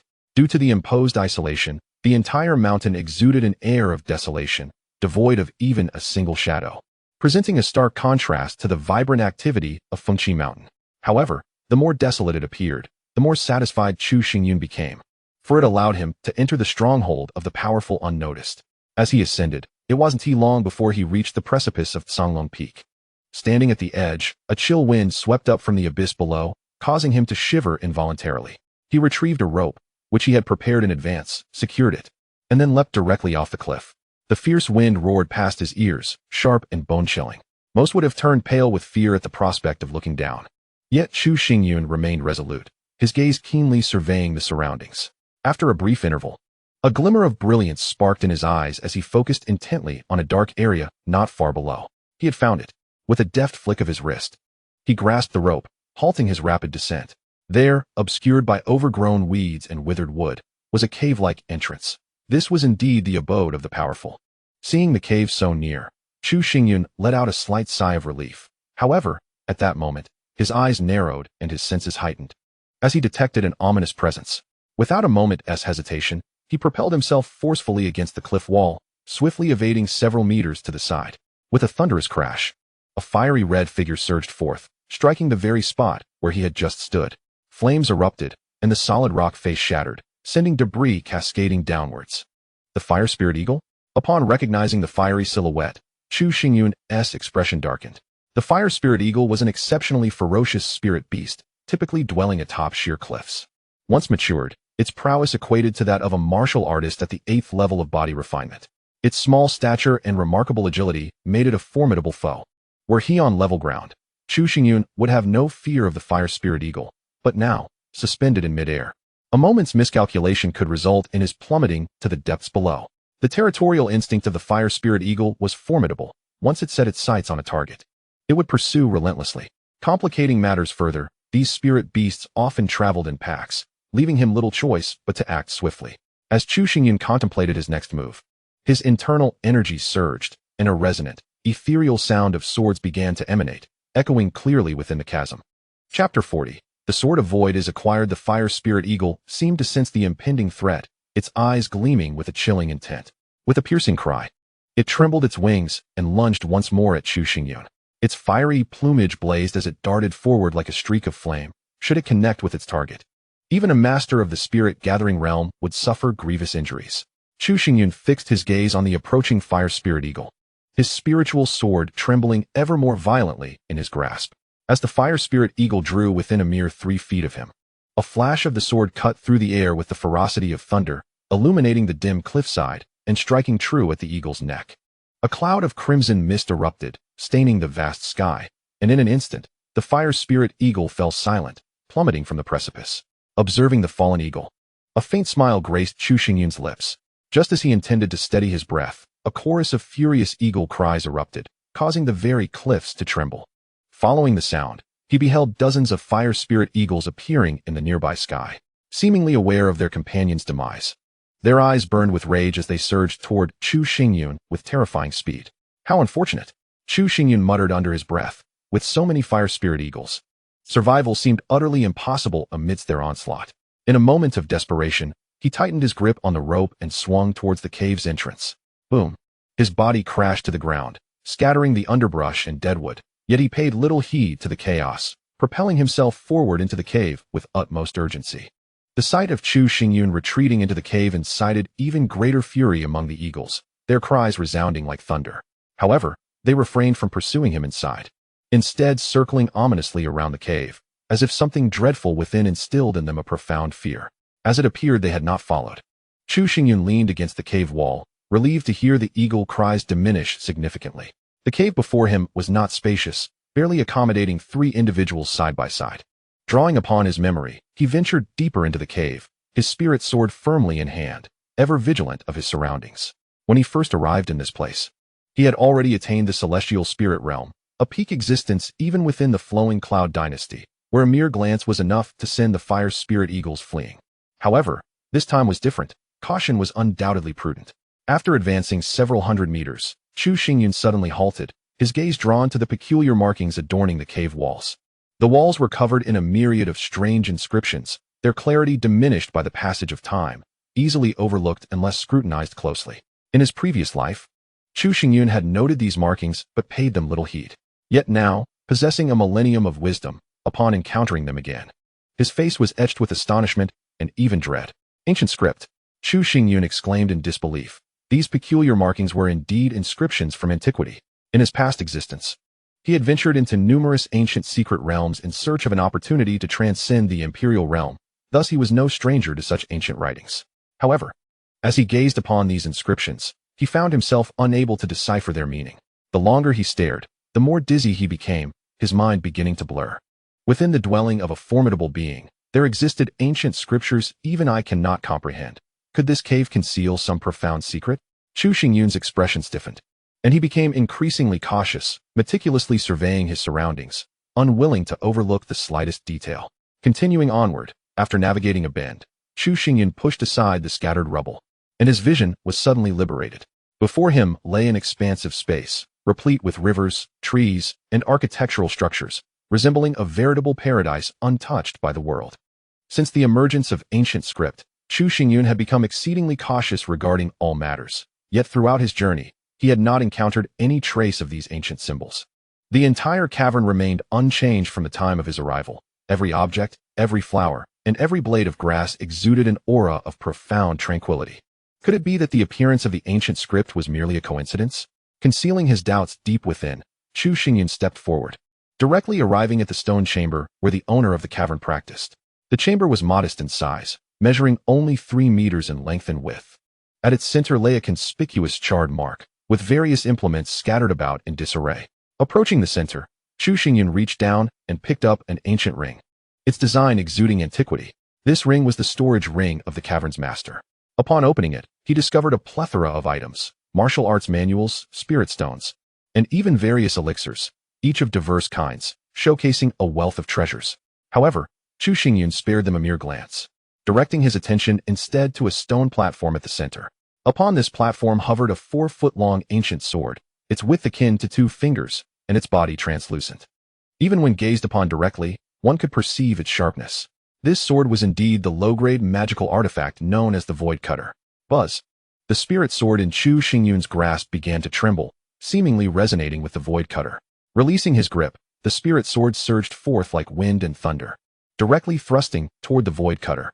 A crisp clash of metal echoed as, under Chu Xingyun's watchful gaze, the moment the 2 swords collided, the spirit sword erupted into myriad glimmers, merging seamlessly with the Void Cutter. Come forth! Chu Xingyun exclaimed softly upon witnessing this spectacle. The Void Cutter appeared to respond, shaking off the dust as its blade stirred, and in an instant, it landed in Chu Xingyun's hand.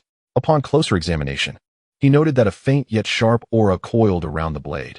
As the sword moved, this aura expanded, potent enough to rend the very air itself. Chu Xingyun understood that this sharp aura emanated from the Xianfeng Goldstone.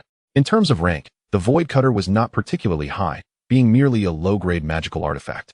Yet, in terms of material, it was forged from the rare Xianfeng Goldstone, which only manifested in areas besieged by raging winds. Not only was it exceptionally hard, but it also imbued weapons with remarkable sharpness, making it a coveted material among all blacksmiths. Treasures like the Xianfeng Goldstone, in the hands of a master forger, could yield weapons of royal caliber. The individual who originally forged the Void Cutter was likely a fool, laboring under delusion and mistaking Xianfeng Goldstone for common rock. Gazing intently at the Void Cutter in his hand, Chu Xingyun twisted his wrist and swung the sword forward. With a swish, the air was torn asunder, the blade moving with such swiftness that it seemed almost illusory, as if one were witnessing a mirage. The realm of martial spirits was filled with an array of wonders, each type more extraordinary than the last. If the martial spirit manifests in a beastly form, it is referred to as a beast martial spirit. A warrior possessing a beast martial spirit can embody this spirit within their being, thereby gaining unique characteristics inherent to the spirit. Conversely, if the martial spirit takes on a weapon form, it is termed a weapon martial spirit. A warrior endowed with a weapon martial spirit can wield this spirit as a weapon and can also fuse it into their arms, unleashing greater power. Chu Xingyun's spiritual sword belongs to the category of weapon martial spirits. When integrated with the Zhankong sword, it enhances the sword's swiftness and ethereality. Judging solely from these two significant traits, the Zhankong sword is exceptionally suited for Chu Xingyun. Of course, beyond beast and weapon martial spirits, there exist other rare forms of martial spirits, but such types are scarce and generally of a higher tier. The Xianfeng Goldstone is undoubtedly a coveted material for blacksmiths. Even without fully exhibiting its unique properties, it possesses remarkable potency. It seems prudent for me to gather some of these stones. Perhaps I could elevate the Zhankong sword to a kingly weapon. Chu Xingyun mused to himself, yet he felt no urgency. With his current cultivation level, the Zhankong sword was already more than sufficient. If he were to forcibly elevate it to the level of a kingly weapon, he might struggle to wield it properly. The Zhankong sword's most formidable aspect lies in its ability to unleash the Zhankong wind blade, refined through the 7th level of body tempering. He wondered if he could successfully activate it. With that thought, Chu Xingyun departed the secret chamber, a sense of anticipation brewing within him. Chapter 41. The secret of the cave dwelling. Holding the Zhankong sword, Chu Xingyun arrived at the edge of a small lake. He held his breath and focused intently. A stream of pure spiritual energy emanated forth, completely merging with the Zhankong sword, causing its blade to quiver gently, as if accumulating power. Before long, his partially closed eyes snapped open, and with a sweeping motion, the Zhankong sword unleashed a fierce blade of energy that sliced through the air and plunged into the lake with astonishing speed. Boom! A deep, resonant sound erupted, and the lake was cleaved in two by the Zhankong wind blade, revealing the bottom of the lake with startling clarity. Such formidable strength! Chu Xingyun's expression sharpened. With his current prowess, he could barely muster 50% of the Zhankong wind blade's full power, yet even so, its lethality was formidable enough to effortlessly tear through the water. In his estimation, this strike was comparable to the full-force attack of a practitioner at the 3rd level of spirit gathering.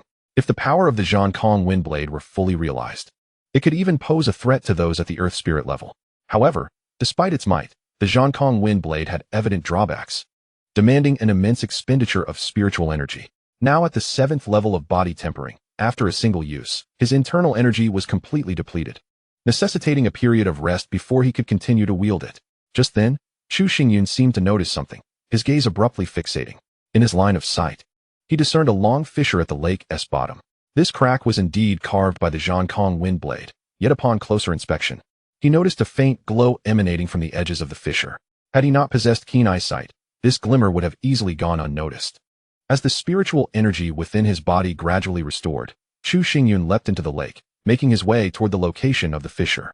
Through the faint glimmer, he discerned a protruding rock within the crack, peculiar in nature, utterly unlike the stones at the lake's bottom, as if it had been placed there intentionally. Chu Xingyun extended his hand and lightly tapped the rock. In an instant, a thunderous sound akin to the activation of a mechanism reverberated, causing the entire lake to tremble violently, with countless splashes erupting into the air.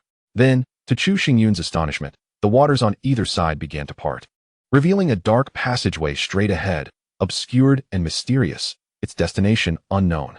Truly, this place harbored secrets. Gasping at the sight of the passage, Chu Xingyun recalled his previous visit to this stronghold, where he had merely pillaged its contents without thorough investigation. Moreover, even if he had meticulously explored the area, he likely would not have discovered this hidden path. Who would have imagined that such an inconspicuous lake concealed a secret passage beneath its surface? Stepping into the passage, he noticed luminous orbs embedded in the walls, casting a faint glow. Beyond the illumination, he felt a profound force pressing down upon him, seemingly intent on obstructing his advance. Yet, the more enigmatic the atmosphere became, the more intrigued he grew, prompting him to quicken his pace. Upon reaching the end of the passage, he encountered two enormous stone doors adorned with strange engravings, forming an obscure and intricate pattern from which the powerful aura emanated. The 9 yuan mixed formation. Chu Xingyun's pupils constricted in disbelief as he gazed at the pattern, even rubbing his eyes to ensure he was not hallucinating. The 9 yuan mixed formation was renowned. An 8th-level spiritual array. Once established, any area enveloped by the formation would become as impenetrable as iron. Even a martial emperor would require 3 days and nights to forcibly breach it. Chu Xingyun had previously encountered this formation and had a vivid recollection of it, hence recognizing it at a glance.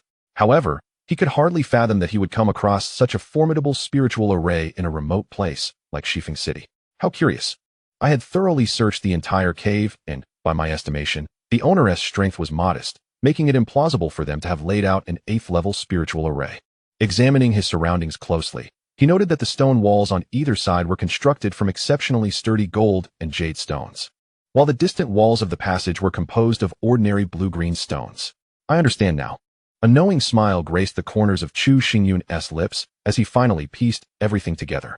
Based on his deductions, the stone door before him had likely existed for millennia. When the cave's owner inadvertently discovered this remarkable stone door, they recognized its uniqueness and, in a bid to claim it for themselves, constructed a cave to completely conceal it. The ancient characters appearing on the cave walls were likely related to this very stone door. The master of this cave indeed possesses a certain level of ingenuity. Had I not inadvertently uncovered the secrets lying beneath the lake, I would have never been able to locate this place, regardless of how thoroughly I searched. Chu Xingyun let out a faint sigh. He approached the stone door with a measured pace and enveloped it in his spiritual energy, focusing on the 9 yuan mixed formation inscribed upon it. After millennia, the aura of the formation had significantly weakened, with nearly all the formation nodes having been destroyed. Had it been at its zenith, Chu Xingyun would have likely been repelled before even stepping into the secret passage. After expending half an hour's effort, he managed to activate the stone door through a damaged formation eye. Before him unfolded a lengthy corridor leading directly underground. This time, Chu Xingyun became exceedingly cautious. He noticed that the walls flanking the corridor were adorned with dense ancient script, strikingly similar to the inscriptions outside the cave, thus confirming his previous conjecture. As he descended the passage, it wasn't long before he arrived at an expansive, barren expanse, void of any objects, save for a structure resembling an altar at its center. Towering on either side of the altar were two massive stone pillars, intricately carved with depictions of mountains and beasts, each figure so vivid and imposing that it seemed as though a multitude of creatures dwelt there. At the center of the altar hovered an oval jade stone, approximately the size of a human head, its surface gleaming and subtly emanating pure spiritual energy. Chu Xingyun gazed intently at the jade stone. Beyond its spiritual aura, he discerned a faint glimmer of vitality, delicate yet undeniably present. Could it be that this jade stone is an egg of some kind of spiritual beast? He murmured to himself.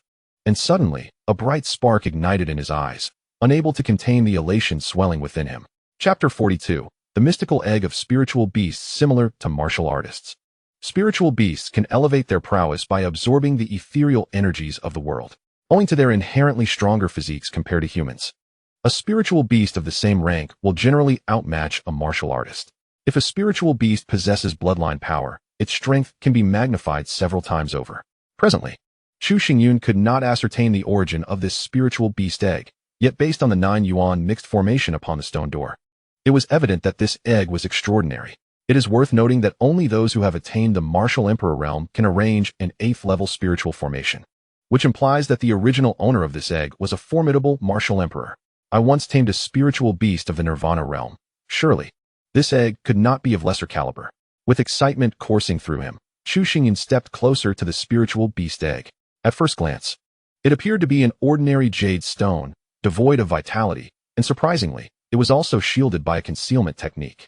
Narrowing his eyes, Chu Xingyun summoned a surge of spiritual energy from within, enveloping the entire egg and causing it to circulate in a peculiar trajectory. This concealment technique, while not martial in nature, was merely a minor skill capable of obscuring the original appearance of an object. It appears that the master of this cavern possesses profound cunning, employing not only the entire grotto as a mere diversion, but also weaving intricate concealment techniques to obfuscate the judgments of others. Alas, he encountered the extraordinary Chu Xingyun, who, with a mere glance, effortlessly discerned the concealment method. Soon, enveloped in spiritual energy, the spirit beast egg began to reveal golden patterns, emanating a robust vitality that dispelled its previous lifelessness. At that moment, the spirit beast egg trembled unexpectedly, erupting with a resounding force that sent a tremor through Chu Xingyun's heart. An immensely violent surge of celestial spiritual energy burst forth. Alarmed, Chu Xingyun was propelled backwards, colliding forcefully with the mountainside, spitting blood repeatedly. After being sealed for millennia, it harbored such formidable power. How underestimated I have been. Rising from the ground, wiping the blood from his lips, Chu Xingyun smiled broadly at the spirit beast egg.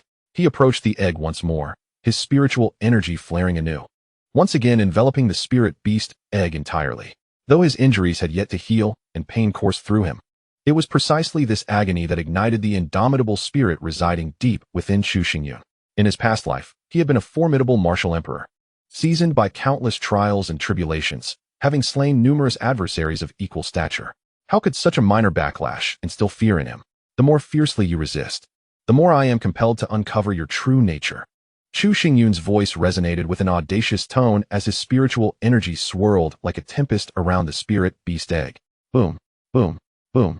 A series of muffled detonations echoed forth as the patterns on the egg grew increasingly distinct, as if undergoing rigorous refinement. The lingering aura of confinement dissipated entirely, and a golden spirit beast egg suddenly floated majestically in the void. Success! Chu Xingyun narrowed his eyes, a hint of joy evident in his voice.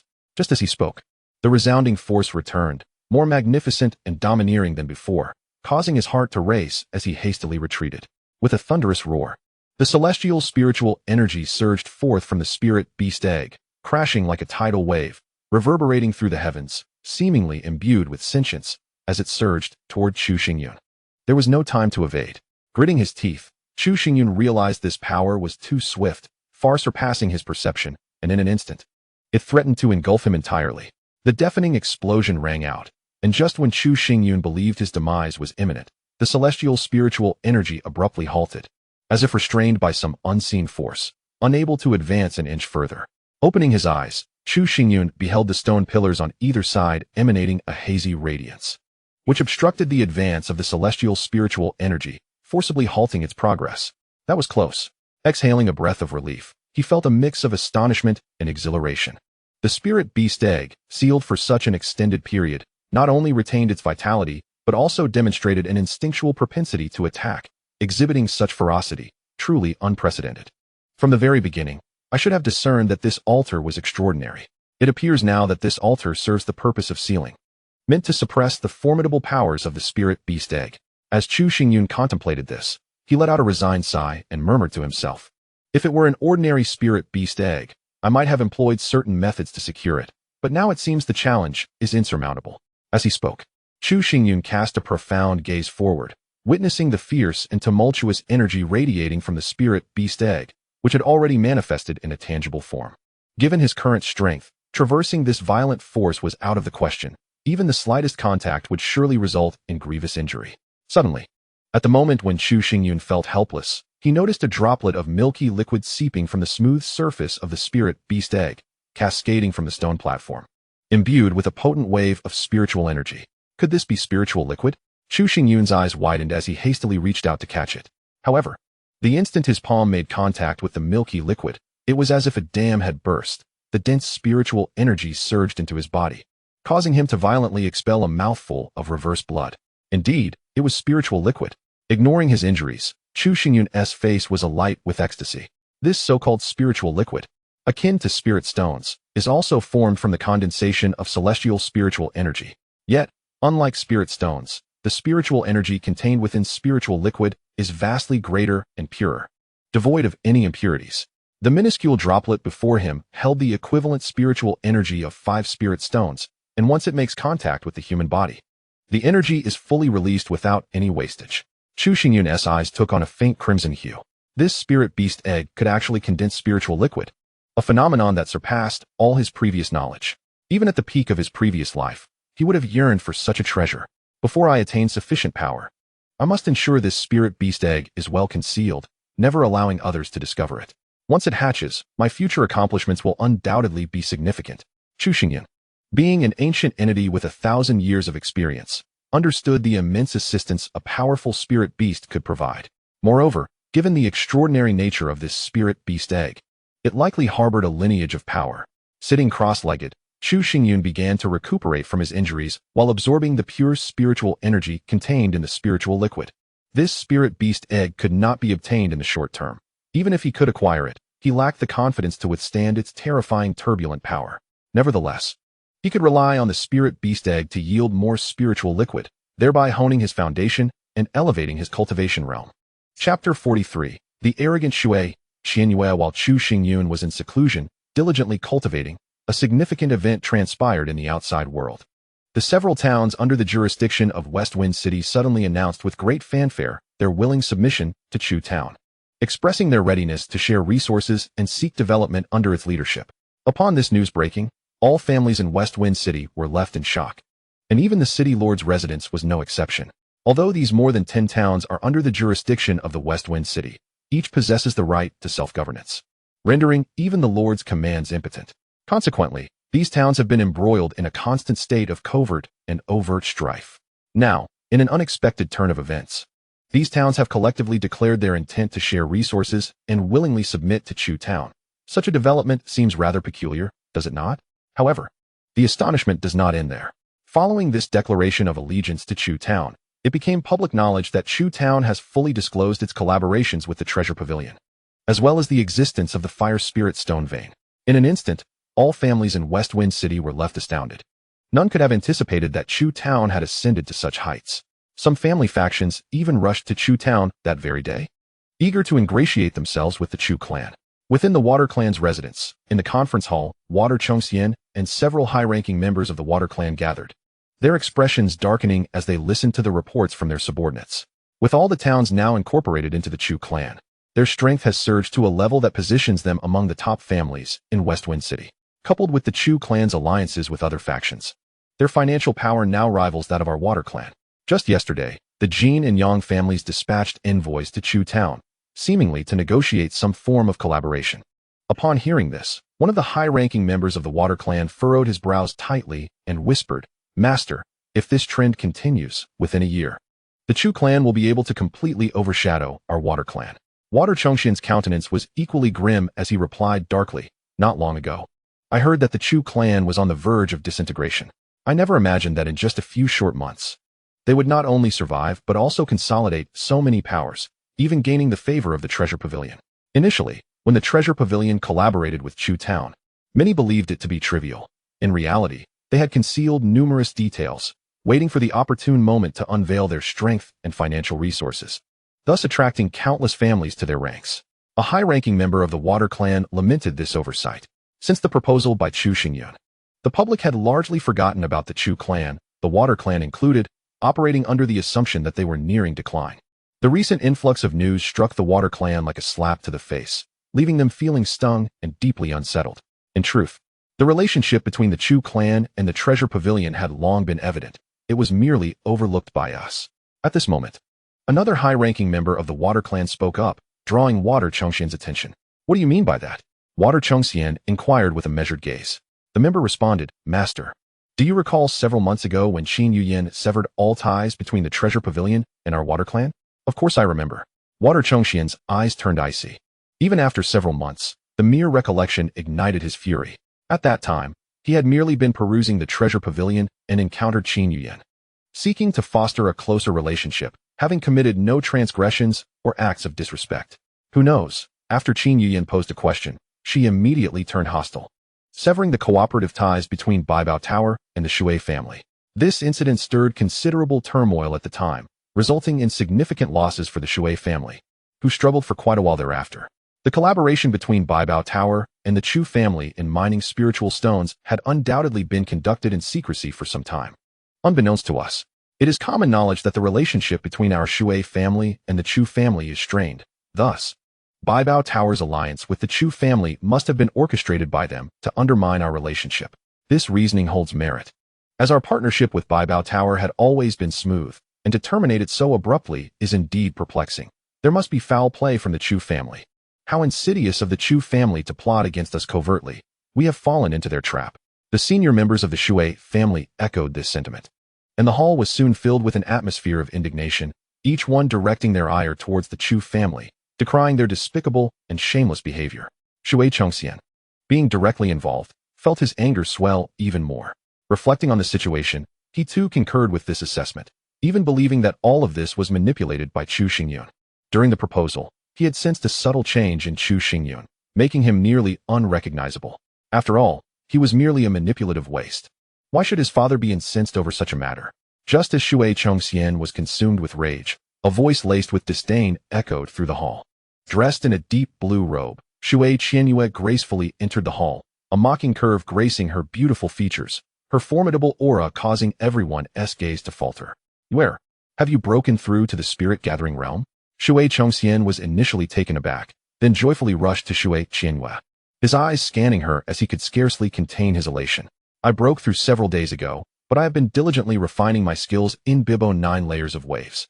Now, I have firmly established myself in the first level of the spirit-gathering realm and have completely mastered Bibo 9 layers of waves. As she spoke, a sense of pride radiated from Shui Qianyue.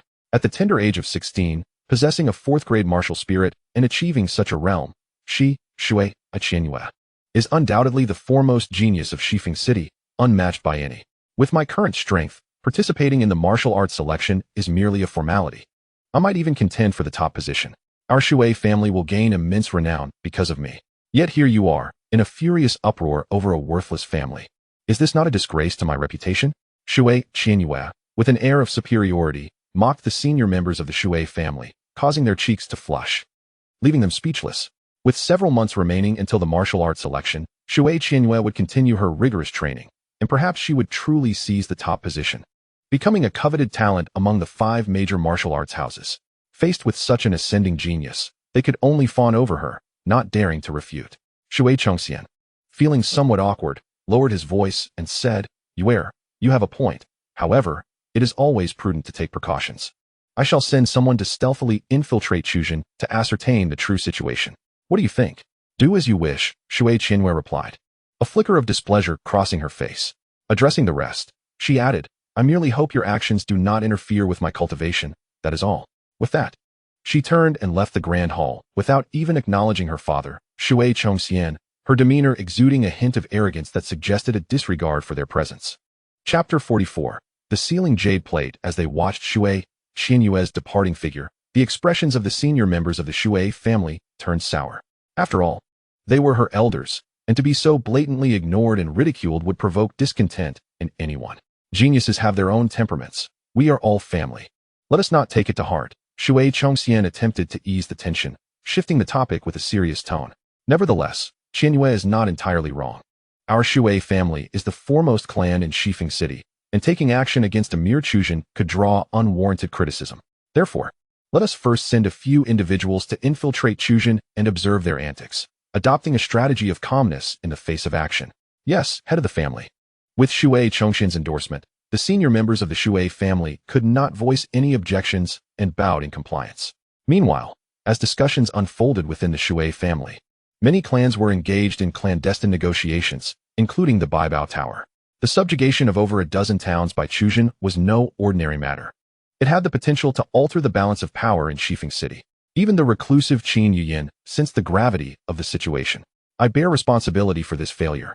I did not secure the intelligence in a timely manner. Please punish me, Miss Yuyin. Qin Shan knelt heavily on the ground, his head bowed nearly to the floor. Long ago, Qin Shan had dispatched individuals to infiltrate Chuzhen and monitor Chu Xingyun's movements, confident in his control over the happenings in Chuzhen. It was only at this moment that he realized his error. The information he had previously gathered consisted only of trivial matters. He was utterly ignorant of significant developments such as the fire spirit stone vein and the annexation of families. He was completely in the dark regarding the number of experts in Chujin or if any hidden allies were assisting them, entirely led by the nose by Chujin. This is not entirely your fault. We simply did not anticipate Chujin's rapid development, Qin Yuyan remarked, her brow furrowing as she suddenly felt an unsettling lack of control over the situation. The extraction of the fire spirit stone vein and the annexation of various families. These two endeavors would pose challenges even for Baibao Tower. Chujin's ability to handle them so effortlessly raised the question, could it be due to the intervention of some hidden powerhouse? This thought suddenly crossed Qin Shan's mind. In his view, Chujin was too weak to achieve such feats on its own. It must have received assistance from that elusive strength, for otherwise it could not be rationally explained. That is not necessarily the case, he pondered. Qin Yuyan shook her head and remarked, given that he is a reclusive powerhouse, it is unlikely he would involve himself in the disputes among family factions. If he were to take action, why would he need to be so secretive? His direct intervention would be far more formidable against Chu Town. Furthermore, I have an inexplicable premonition that the recent events have all been orchestrated by Chu Xingyun, independent of any external influence. As she spoke, the image of Chu Xingyun's elegant visage involuntarily surfaced in Qin Yuyan's mind, particularly his pair of inky black eyes, resembling two endless whirlpools that eluded comprehension. Such a man, even amidst the throngs of prodigies within the imperial city, was a rarity, indeed. Qin Shan, taken aback, had not anticipated Qin Yuyan's high regard for Chu Xingyun, and thus found himself at a loss. What shall we do now? Should we continue to monitor Chu Town? After such a long period of surveillance without any intelligence, does it still hold significance? Qin Yuyan's tone grew slightly frigid, causing Qin Shan's expression to stiffen, engulfed in embarrassment. Withdraw all those monitoring Chu Town.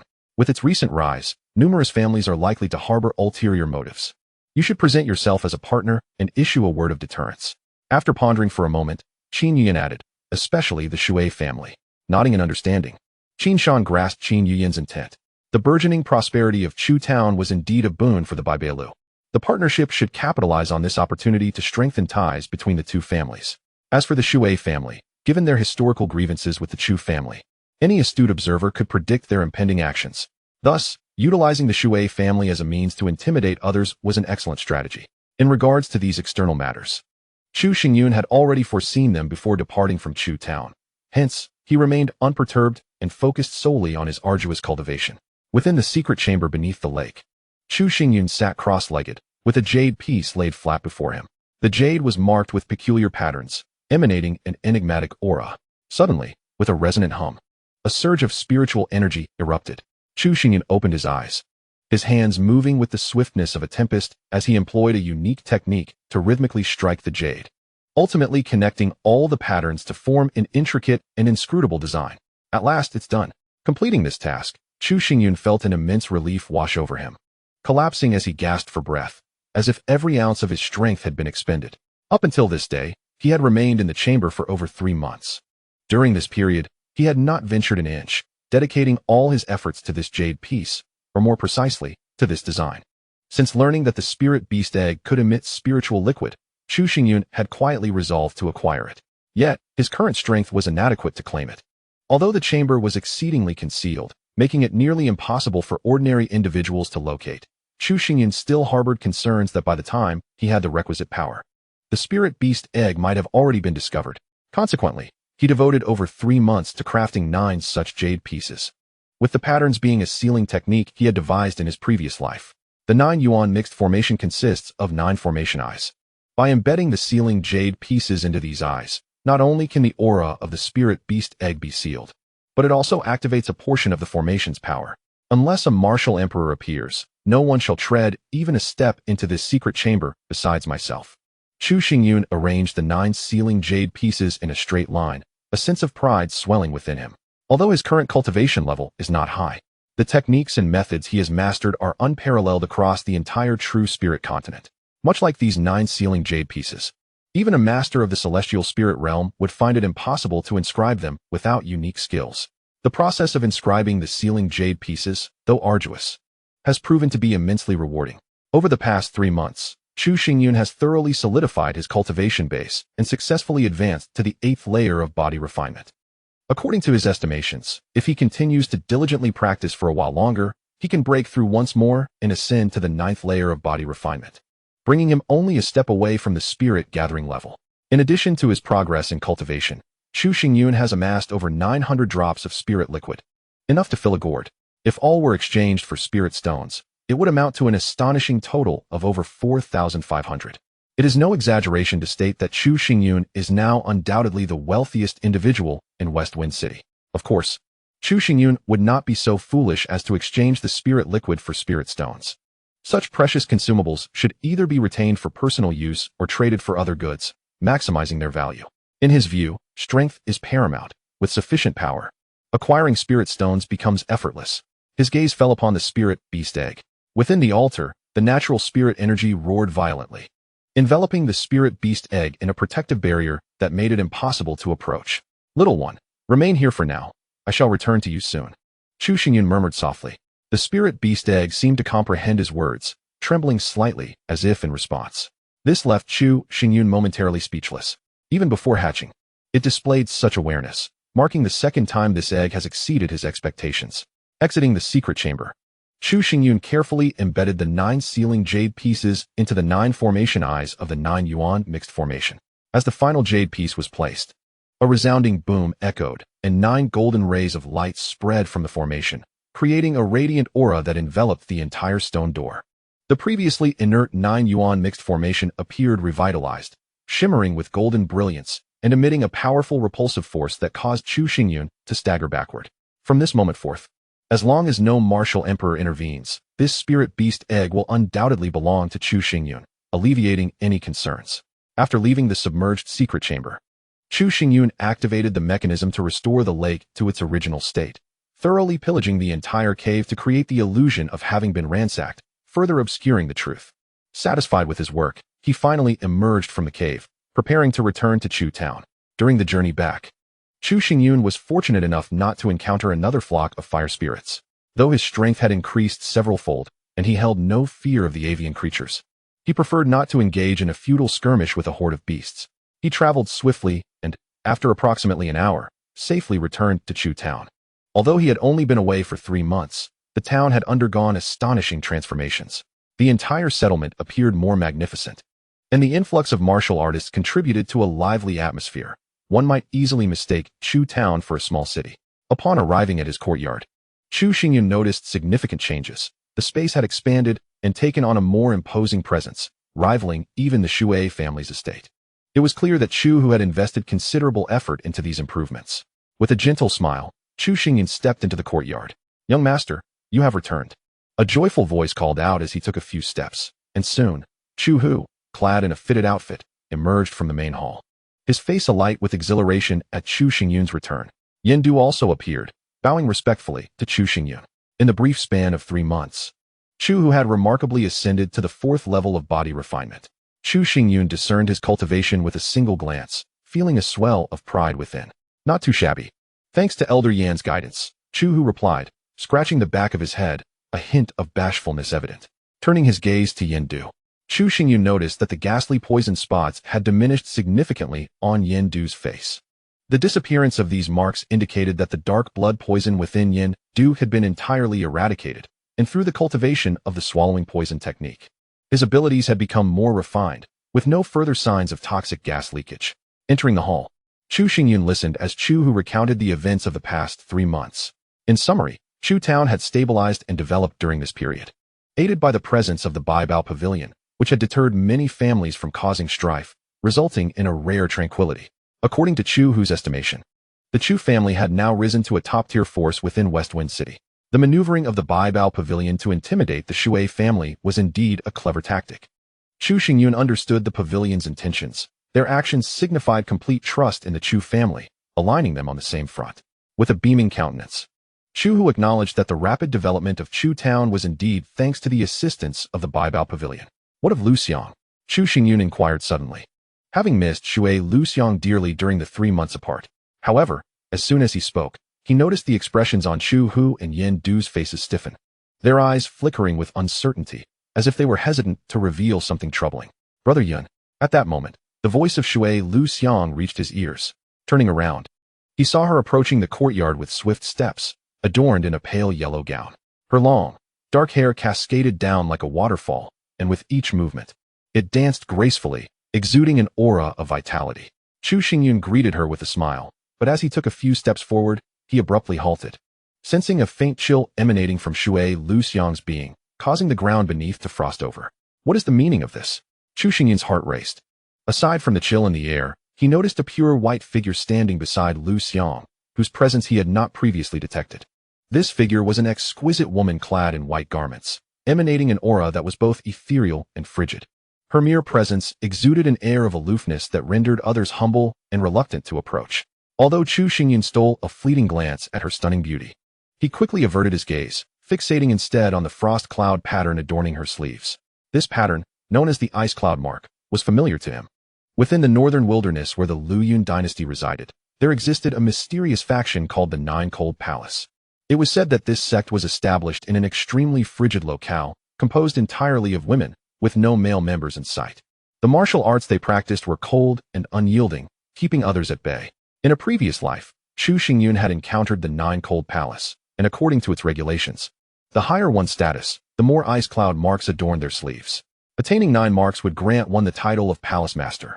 The stunning woman before him bore 7 ice cloud marks on her sleeves, indicating her elevated status within the Nine Cold Palace, likely that of an elder.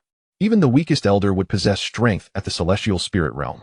How could such an individual suddenly appear in Chu Town and maintain such intimacy with Lu Xiang? Chu Xingyun stifled his astonishment and lowered his gaze, noticing that Chu Hu and Yin Du displayed no surprise at the appearance of this breathtaking woman. Could it be that this elder had long been in Chu Town, and Chu Hu and the others had grown accustomed to her presence? This thought surged in his mind, amplifying his confusion. Chapter 46. Sending guests away. As Chu Xingyun scrutinized the enchanting woman, she too was assessing him, her eyes shimmering with intelligence as if attempting to see through him entirely. So, you are the Chu Xingyun that Lu Xiang spoke of, the exquisite woman spoke. Her voice as cold as her demeanor, reminiscent of an unseen winter breeze. Young master, this is Lin Bingley. 2 months ago, she passed through Chu Town and formed a strong bond with Miss Lu Xiang, choosing to stay here ever since. Her strength is profound and unfathomable. Even Yin, the elder, is no match for her. Chu Hu quietly informed Chu Xingyun, his tone laced with caution. He was keenly aware of the woman's power, having witnessed her defeat Yin Du, who was at the 9th layer of spirit gathering, with a mere palm strike. Such strength likely indicated she had entered the earth spirit realm, which explained their respectful demeanor towards her, fearing any provocation might plunge Chu Town into peril. Chu Xingyun nodded in response to Chu Hu's words, fully aware that it was implausible for a distinguished elder of the Nine Cold Palace to linger in Chu Town for a full 2 months merely due to a fleeting connection. There was undoubtedly more beneath the surface. Indeed, as the thought first emerged in Chu Xingyun's mind, the enchanting woman spoke. Let us dispense with trivialities. I am Lin Bingley, an elder of the Nine Cold Palace. Recently, while passing through Chuzhen, I noticed Lu Xiang's remarkable talent and wished to take her as my disciple to cultivate at the Nine Cold Palace. As her husband, I seek your opinion on this matter. Take her as a disciple? Chu Xingyun furrowed his brow, casting a surprised glance at Shui Lu Xiang. The Nine Cold Palace is shrouded in mystery within the northern wilderness.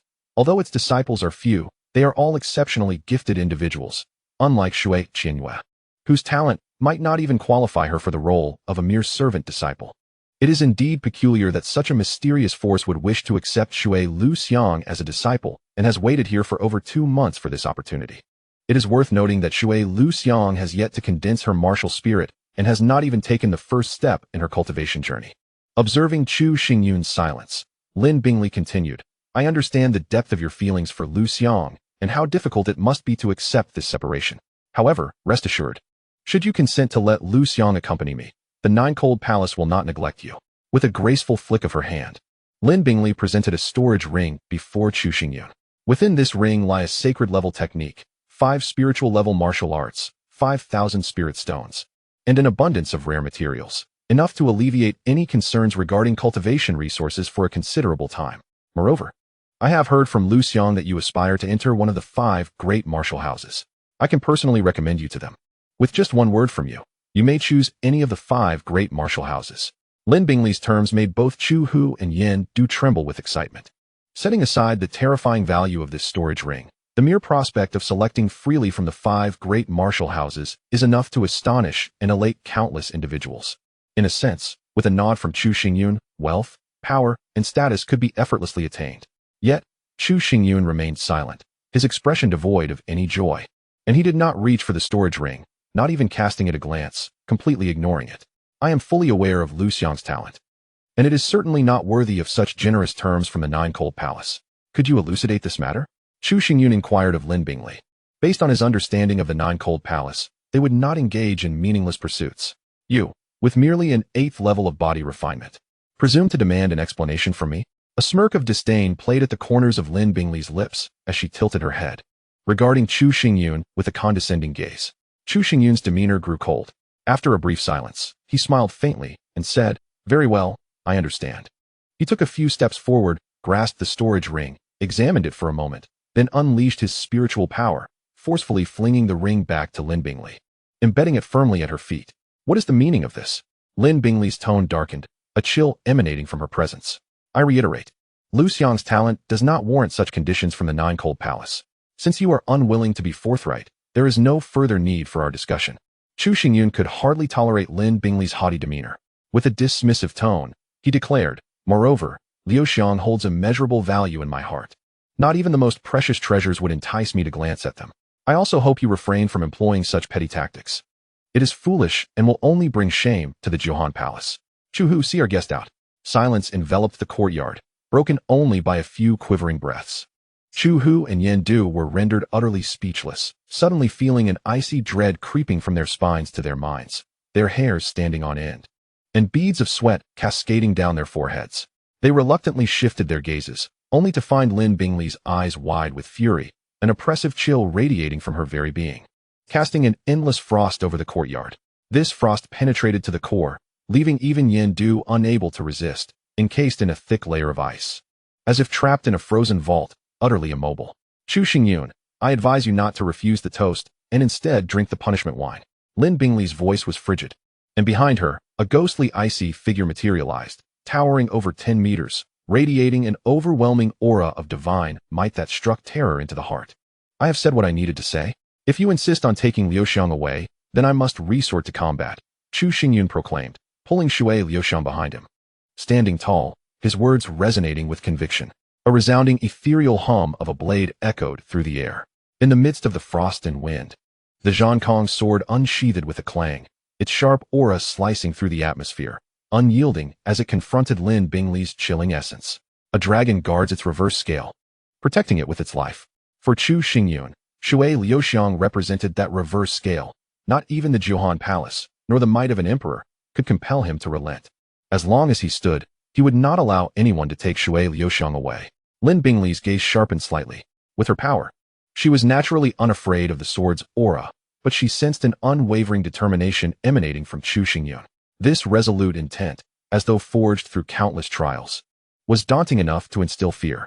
Lin Bingley had a premonition that unless she clarified the situation, even death would not sway Chu Xingyun.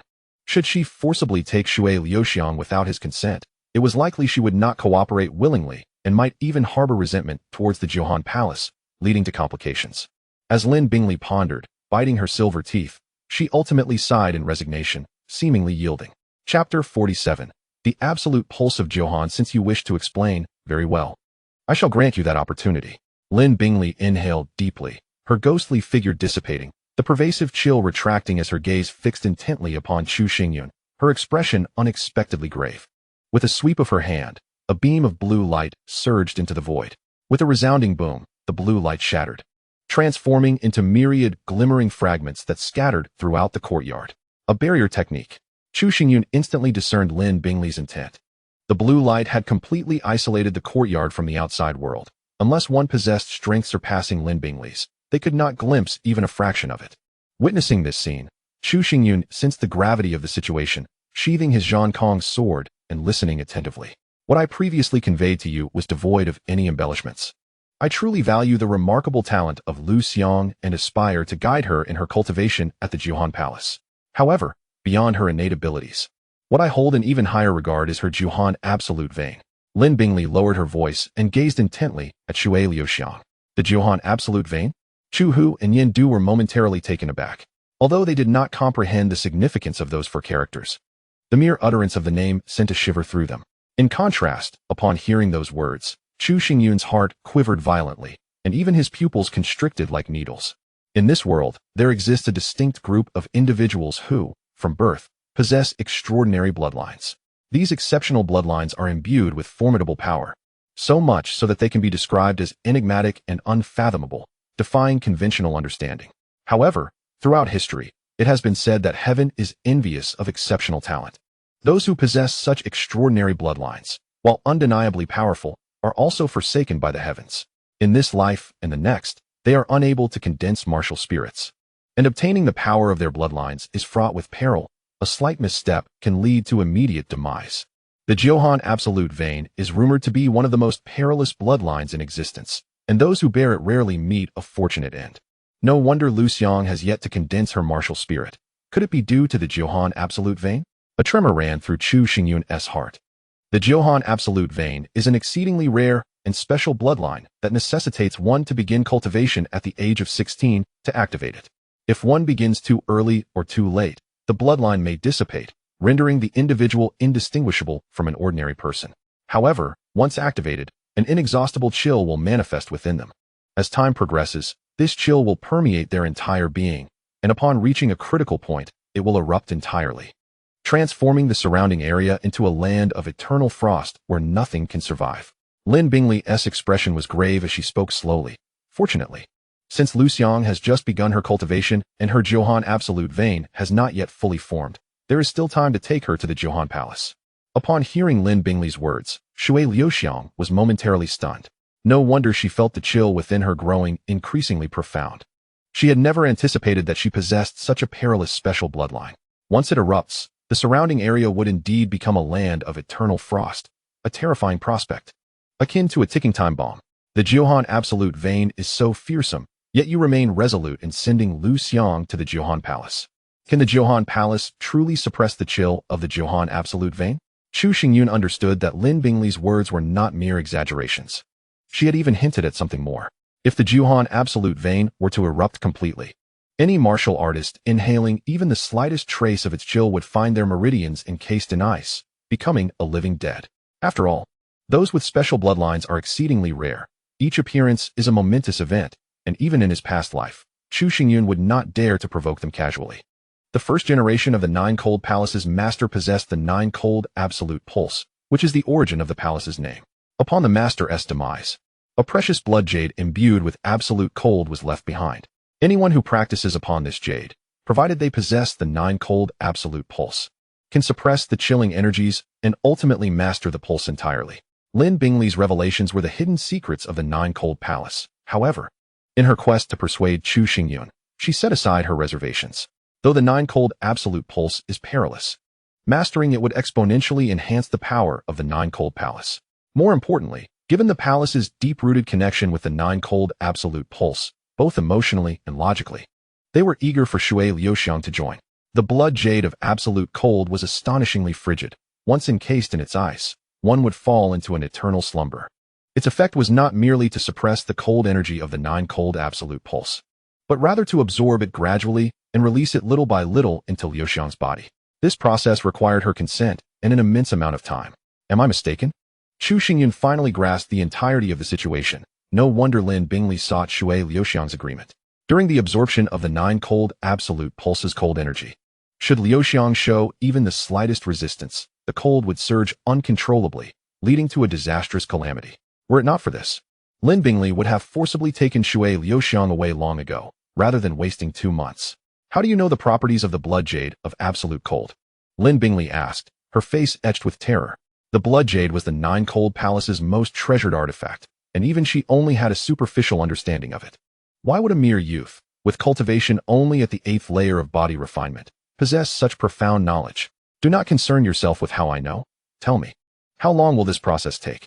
Chu Xingyun's tone turned cold, his gaze deepening, causing Lin Bingli to tremble involuntarily as she solemnly replied, at least 30 years. It will require a minimum of 30 years.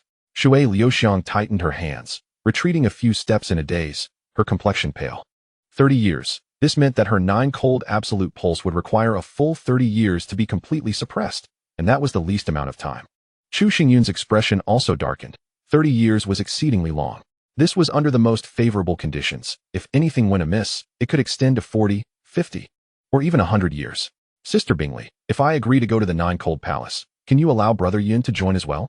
Shui Liuxiang suddenly proposed a compromise. No, Lin Bingley firmly rejected. The rules of the Nine Cold Palace strictly forbid the acceptance of male disciples. Even the words of the master cannot alter this. Furthermore, your focus in suppressing the cold energy of the Nine Cold Absolute Pulse must be unwavering. If Chu Xingyun is by your side, it will only disrupt your concentration. Shui Liuxiang was taken aback. According to Lin Bingley's words, it seemed that during this prolonged period, she would be unable to return to Chu Town and would not be able to see Chu Xingyun. Chu Xingyun, the decision is yours. If you allow Liuxiang to come with me, perhaps in 30 years, you may reunite. But should you refuse, I assure you that within half a year, the Nine Cold Absolute Pulse within Liuxiang will erupt completely. At that point, even a celestial being descending from the heavens would be unable to save her life. Lin Bingley spoke again. In an instant, all eyes were fixated on Chu Xingyun, awaiting his response. Flowing fragrance, do you have any thoughts? Chu Xingyun inquired softly, directing his question towards Shui Liuxiang, honoring her decision. As long as it is a decision made by Brother Yuan, I will agree to it, no matter what. Shui Liuxiang replied with a gentle smile, touching the hearts of those around her, feeling warmth in his heart as he gazed into Shui Liuxiang's smiling eyes. Chu Xingyun then turned to Lin Bingley, saying, I appreciate the goodwill of the Nine Cold Palace. Please take your leave. At his words, Lin Bingley gasped, instinctively thinking she had misheard. After confirming thrice, she could no longer contain her anger and exclaimed, Chu Xingyun, I have made myself abundantly clear. Do you still not comprehend? Without the intervention of our Nine Cold Palace, Shui Liuxiang would never be able to control the Nine Cold Absolute Veins, and she would suffer an excruciating death. Your persistence for 6 months serves no purpose. I will not allow Liuxiang to endure any suffering, yet I cannot permit her to leave me. As for the cold energy of the Nine Cold Absolute Veins, you need not concern yourselves. I shall personally suppress it, Chu Xingyun declared resolutely, gesturing for Lin Bingley to leave. Suppress it? By what right do you think you can suppress it? Lin Bingley retorted with a mocking smile, as if she had heard the most ludicrous joke. Her tone dripped with sarcasm. The terror of the Nine Cold Absolute Veins is beyond the comprehension of a frog at the bottom of a well like you. Even our formidable Nine Cold Palace relies on the power of the absolute cold blood jade to barely contain it. How laughable that you dare to boast you can manage it. However, this is for the best, Lin Bingley continued, her demeanor turning cold as she abandoned her attempts at persuasion. I'll allow you to bask in your arrogance for a while. As time passes, the cold energy within Shui Liuxiang will grow ever more formidable, and when it becomes uncontainable, you will naturally come to plead with me, begging for me to accept her. Lin Bingley regarded Chu Xingyun with a condescending gaze, her words brimming with confidence, as if she could already envision him kneeling before her in desperation. With that, she leapt away, vanishing from Chu Town as if she had never been there, leaving only a layer of frost behind, silently narrating the events that had just transpired. As night fell, the inky darkness enveloped the land, and a bright full moon hung in the sky, casting a gentle light. Chu Xingyun stood in the courtyard, gazing up at the moon, lost in thought, while Shui Liuxiang stood beside him, also looking skyward. 1 month, 2 people. The atmosphere in the courtyard felt serene, almost too precious to disturb. Liuxiang, do you think I am selfish? Chu Xingyun spoke, his voice laced with a hint of emotion. Shui Liuxiang shook her head, replying, I have said before, as long as it is a decision made by Brother Yuan, I will agree. Moreover, you have promised to help me suppress the cold energy of the Nine Cold Absolute Veins, and I have unwavering faith in you. Chu Xingyun was taken aback for a moment, then a smile graced his face as he reached out and embraced Shui Liuxiang. Water-flowing fragrance let out a soft, instinctive protest. Her cheeks flushed, yet she did not push him away. She could sense the warmth emanating from Chu Xingyun's body, which felt incredibly comforting and filled with affection. The following morning, as the sky began to show a hint of dawn, Chu Xingyun instructed Chu Hu and Yin to manage Chu Town while he took water-flowing fragrance to the treasure pavilion. With his current strength, he was far from being able to control the Nine Cold Absolute Veins. His only recourse was to use medicinal pills to initially curb the outflow of cold air, delaying the eruption of the Nine Cold Absolute Veins. However, he was not yet capable of refining such pills and needed to seek the assistance of Qin Yuyan. Miss Yuyan? A maid led Chu Xingyun into the treasure pavilion and shook her head slightly. Miss Yuyan is currently in a confidential discussion with the city lord and has not yet emerged. With a stoic expression, Chu Xingyun replied, simply inform her that Chu Xingyun requests an audience, and she will surely come out. The maid was immediately put in a difficult position. She was well aware of Chu Xingyun's status as the head of the Chu family and his deep connection with Qin Yuyan, who treated him with utmost respect. Yet, The city lord had unexpectedly arrived at the treasure pavilion today to discuss urgent matters with Qin Yuyan, stating that no interruptions were allowed.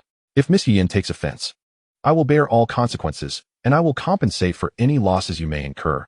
Chu Xingyun discerned the maid's apprehension and spoke in a calm tone. The maid was momentarily taken aback, her face filled with helplessness, beads of sweat forming on her forehead. She could not afford to offend either Qin Yuyan or Chu Xingyun, leaving her in a precarious situation. At that moment, curious glances from the gathered crowd in the treasure pavilion turned towards them. The rise of Chu Town had recently stirred considerable attention, and Chu Xingyun's name had entered everyone's consciousness. Upon hearing his words, they could not help but feel a sense of astonishment. This Chu Xingyun was indeed audacious. Disregarding even the city lord's authority and demanding that Qin Yuyan come out directly, though the Chu family was formidable, they were not on par with the city lord's estate. As the crowd was filled with mockery, a delighted voice from Qin Shan broke through. What brings the head of the Chu family to our humble abode today? We are honored by your presence. Upon hearing this, the maid finally breathed a sigh of relief and quickly withdrew. I shall not waste words. I require Miss Yuyan's assistance in refining some medicinal pills. Chu Xingyun stated directly, leaving Qin Shan momentarily stunned. What was it today that prompted Chu Xingyun to explicitly request Qin Yuyan's help in pill refining? Upon hearing Chu Xingyun's request, the crowd fell into a state of disbelief. Who was Qin Yuyan? The enigmatic overseer of the treasure pavilion. Renowned for her ethereal beauty and unfathomable strength, possessing remarkable talent in alchemy. Did Chu Xingyun not realize that those seeking Qin Yuyan's assistance in pill refining were scheduled well into the next year? Initially, it was assumed that with the rise of Chu Town, Chu Xingyun must possess some capability. However, it seemed he was merely a spoiled young master, unlikely to garner Qin Yuyan's attention, and might even be dismissed, to offend the city lord for the sake of alchemy. It appeared the Chu family was destined for misfortune. Many began to engage in discussions, their words laced with sharp sarcasm, as if they were mere spectators relishing the unfolding drama. This scene instilled a sense of trepidation in Shui Liuxiang, prompting her to tug at Chu Xingyun's sleeve, wishing to prevent him from offending the lord of Shifeng City on her account. Qin Shan was drenched in sweat. Ordinarily, he would have taken Chu Xingyun to meet Qin Yuyan without hesitation. However, today, the lord of Shifeng City had arrived bearing highly confidential information regarding the imperial city, information of utmost significance to Qin Yuyan, which must not be disturbed by anyone. Could the head of the Chu family wait a moment? Qin Shan said with a reluctant smile. Chu Xingyun's patience waned, his voice turning icy. Will you call her or not? Qin Shan was taken aback by Chu Xingyun's demeanor, his face paling, while the onlookers were left in a state of shock at Chu Xingyun's audacious reprimand. Very well then, Liuxiang, let us depart, Chu Xingyun remarked coldly, turning to leave with Shui Liuxiang in tow. Observing this, Qin Shan let out a long sigh of relief, his anxious heart ready to settle, only to suddenly hear Chu Xingyun, who had reached the doorway, declare, Qin Shan, my visit to seek Qin Yuyan's assistance in refining pills is an opportunity for her. Should she miss this chance, even if she were to come to Chu Town to plead with me personally, I would remain unmoved. Chapter 49. The Fear of Defiance and Opportunity. Qin Shan felt his head spin as he recalled how, just months ago, a casual remark from Chu Xingyun had enabled Qin Yuyan to break through her bottleneck and ascend to the ranks of third-tier alchemists. The sheer potency of a single utterance left him pondering the nature of the opportunity Chu Xingyun had mentioned. Please wait. Qin Shan, disregarding his own dignity, rushed forward and grasped the departing Chu Xingyun, wearing a broad smile. Head of the Chu family, I will summon Miss Yuyan immediately. Do not leave. The lord of Shifeng City and Qin Yuyan are in private discussion. As a mere insignificant figure, it is inappropriate for me to intrude. Chu Xingyun replied with a cold smile, pushing Qin Shan's hand away as he continued to stride away. Qin Shan was nearly in tears, realizing his earlier folly. Having a person as enigmatic as Chu Xingyun assist him was a monumental boon for Bai Bailu. Head of the Chu family, please follow me. I shall take you to meet Miss Yuyan. Regardless of whether they are in discussion, I will not delay for even a moment. I swear on my life. Qin Shan raised 3 fingers, preparing to make a loud vow. At that moment, the gathered crowd was rendered incapable of coherent thought, their eyes wide with disbelief, their mouths agape, unable to utter a single sound, engulfed in a profound silence.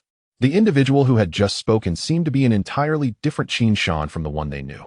He was always the one others sought after, yet today, he was the one beseeching Chu Xingyun and even swearing an oath. Seeing the look of distress on Qin Shan's face, Chu Xingyun, not wishing to complicate matters, conceded. Lead the way. Very well. Qin Shan quickly stood up, guiding Chu Xingyun and Shui Liuxiang toward the secret chamber, leaving the astonished crowd in the hall. Stunned and struggling to comprehend the unfolding events, the three individuals swiftly arrived outside the secret chamber. Chu Xingyun had visited several times before and was no longer fazed by the peculiarities, while Shui Liuxiang displayed a hint of trepidation, closely trailing behind him. "Open the door," Chu Xingyun stated directly, having already squandered ample time and unwilling to delay further. Qin Shan hesitated, cold sweat beading on his forehead. He dared not open the door without prior notification, fearing the repercussions. However, he had never witnessed Chu Xingyun in such a state of urgency and surmised the gravity of the situation. After careful contemplation, Qin Shan inhaled deeply, approached the door, infused his spiritual energy into it, and gradually pushed it open. With a thunderous rumble, the stone door creaked ajar, causing Qin Shan's heart to leap into his throat as he braced himself for the impending wrath. As the door fully opened, a piercing sound cut through the air, and suddenly, a figure darted forth, a powerful gust of wind sending Qin Shan flying. "Qin Shan, how dare you disturb my conversation with Miss Yu Yan?" A deep voice thundered, resonating like a clap of thunder, audible even to the crowd outside the hall, causing their hearts to race. This voice belonged to none other than the Lord of West Wind City. A middle-aged man clad in a brocade robe emerged into view, his resolute features contorted with fury, emanating an aura of overwhelming rage. This man was Gu Qingshan, the Lord of West Wind City. Following him was Qin Yuyan, her expression icy as she stepped out, casting a silent yet furious glare at Qin Shan, her eyes brimming with indignation. Feeling the wrath of both individuals, Qin Shan momentarily forgot his own pain, drenched in sweat. Although he had anticipated such a scenario, he had not expected their fury to reach such heights. "My lord, Miss Yu Yan, I implore you to quell your anger. The head of the Chu family insists on having Miss Yu Yan concoct a pill. The situation is dire, and I had no other recourse but to resort to this measure," Qin Shan lamented, gesturing towards Chu Xingyun. "Chu Xingyun." A shiver ran through Qin Yuyan as her gaze met the calm, inscrutable eyes of Chu Xingyun. "Anyone seeking to have Miss Yu Yan concoct a pill must adhere to a waiting list, myself included. When has a mere head of the Chu family ever been granted such an opportunity for direct audience?" Gu Qingshan sneered disdainfully at Chu Xingyun. Recently, the Chu family had been rising rapidly, achieving a terrifying ascent that placed them among the elite families. As the city lord, Gu Qingshan governed all of West Wind City and was eager for an opportunity to curb the Chu family's influence. "Miss Yu Yan, allow me to expel this audacious fool before we continue our discussion." Gu Qingshan stepped forward, the aura of a ninth-tier spiritual cultivator emanating from him, pressing directly towards Chu Xingyun. "Stand down." Just as Gu Qingshan was about to strike, Qin Yuyan interjected, her voice firm. "Such a minor character does not warrant your intervention. I can handle this." Gu Qingshan chuckled, but as he turned to Qin Yuyan, he was met with her suddenly cold gaze, her words slicing through the tension. "I command you to withdraw." Gu Qingshan's body trembled violently, a surge of anger rising within him. Yet, upon recalling the formidable forces behind Qin Yuyan, that anger dissipated without a trace. He hurriedly stepped aside, casting a cold glare at Chu Xingyun. "What elixir do you wish for me to concoct?" Since receiving guidance from Chu Xingyun, Qin Yuyan had smoothly ascended to the rank of a third-tier alchemist, encountering no further obstacles. From that moment onward, her perception of Chu Xingyun transformed.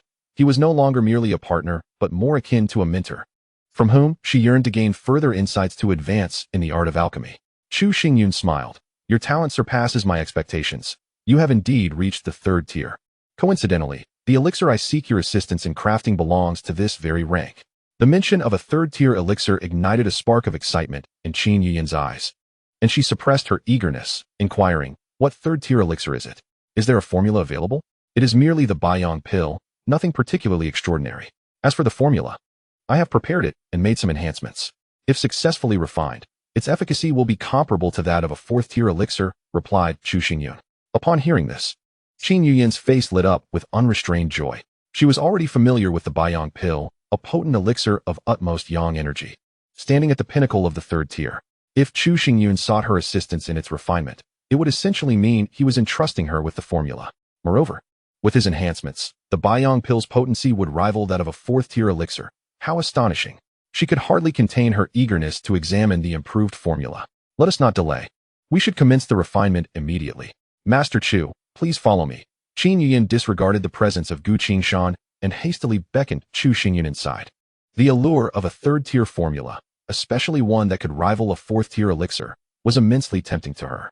The mere thought of being able to refine it herself filled her with genuine excitement. Is that appropriate? Chu Xingyun did not take a step forward. Arms crossed over his chest, and calmly stated, Miss Qin and Lord Gu have matters to discuss. How could a mere head of the Chu family dare to intrude? Moreover, Lord Gu just mentioned that any alchemical endeavors with Miss Qin would require scheduling. I cannot defy the words of the city lord. Chapter 50. A personal vigil. Gu Qingshan, having ascended to the position of the city lord of West Wind City, was no fool. He recognized that Chu Xingyun's remarks were laced with mockery, intended to put him in a difficult position, which instantly ignited a fierce anger within him. As the esteemed city lord of West Wind, he was far too dignified to be belittled by a mere youth. Just as Gu Qingshan was about to explode with indignation, Qin Yuyan pointed at Chu Xingyun. Her voice icy, apologized to Master Chu. Gu Qingshan paused, astonished as he turned to Qin Yuyan, only to find her countenance dark and threatening, her beautiful eyes glinting with an imperious light that brooked no dissent. After a moment of silence, Gu Qingshan approached Chu Xingyun, raising his hands above his head, bowing deeply, and with great difficulty stated, I was rash earlier. I humbly asked for Master Chu's forgiveness. Beside them, Shui Luxiang was taken aback. Gu Qingshan was no ordinary individual. Not only was he the city lord of West Wind, but he was also undeniably its strongest figure, possessing formidable power.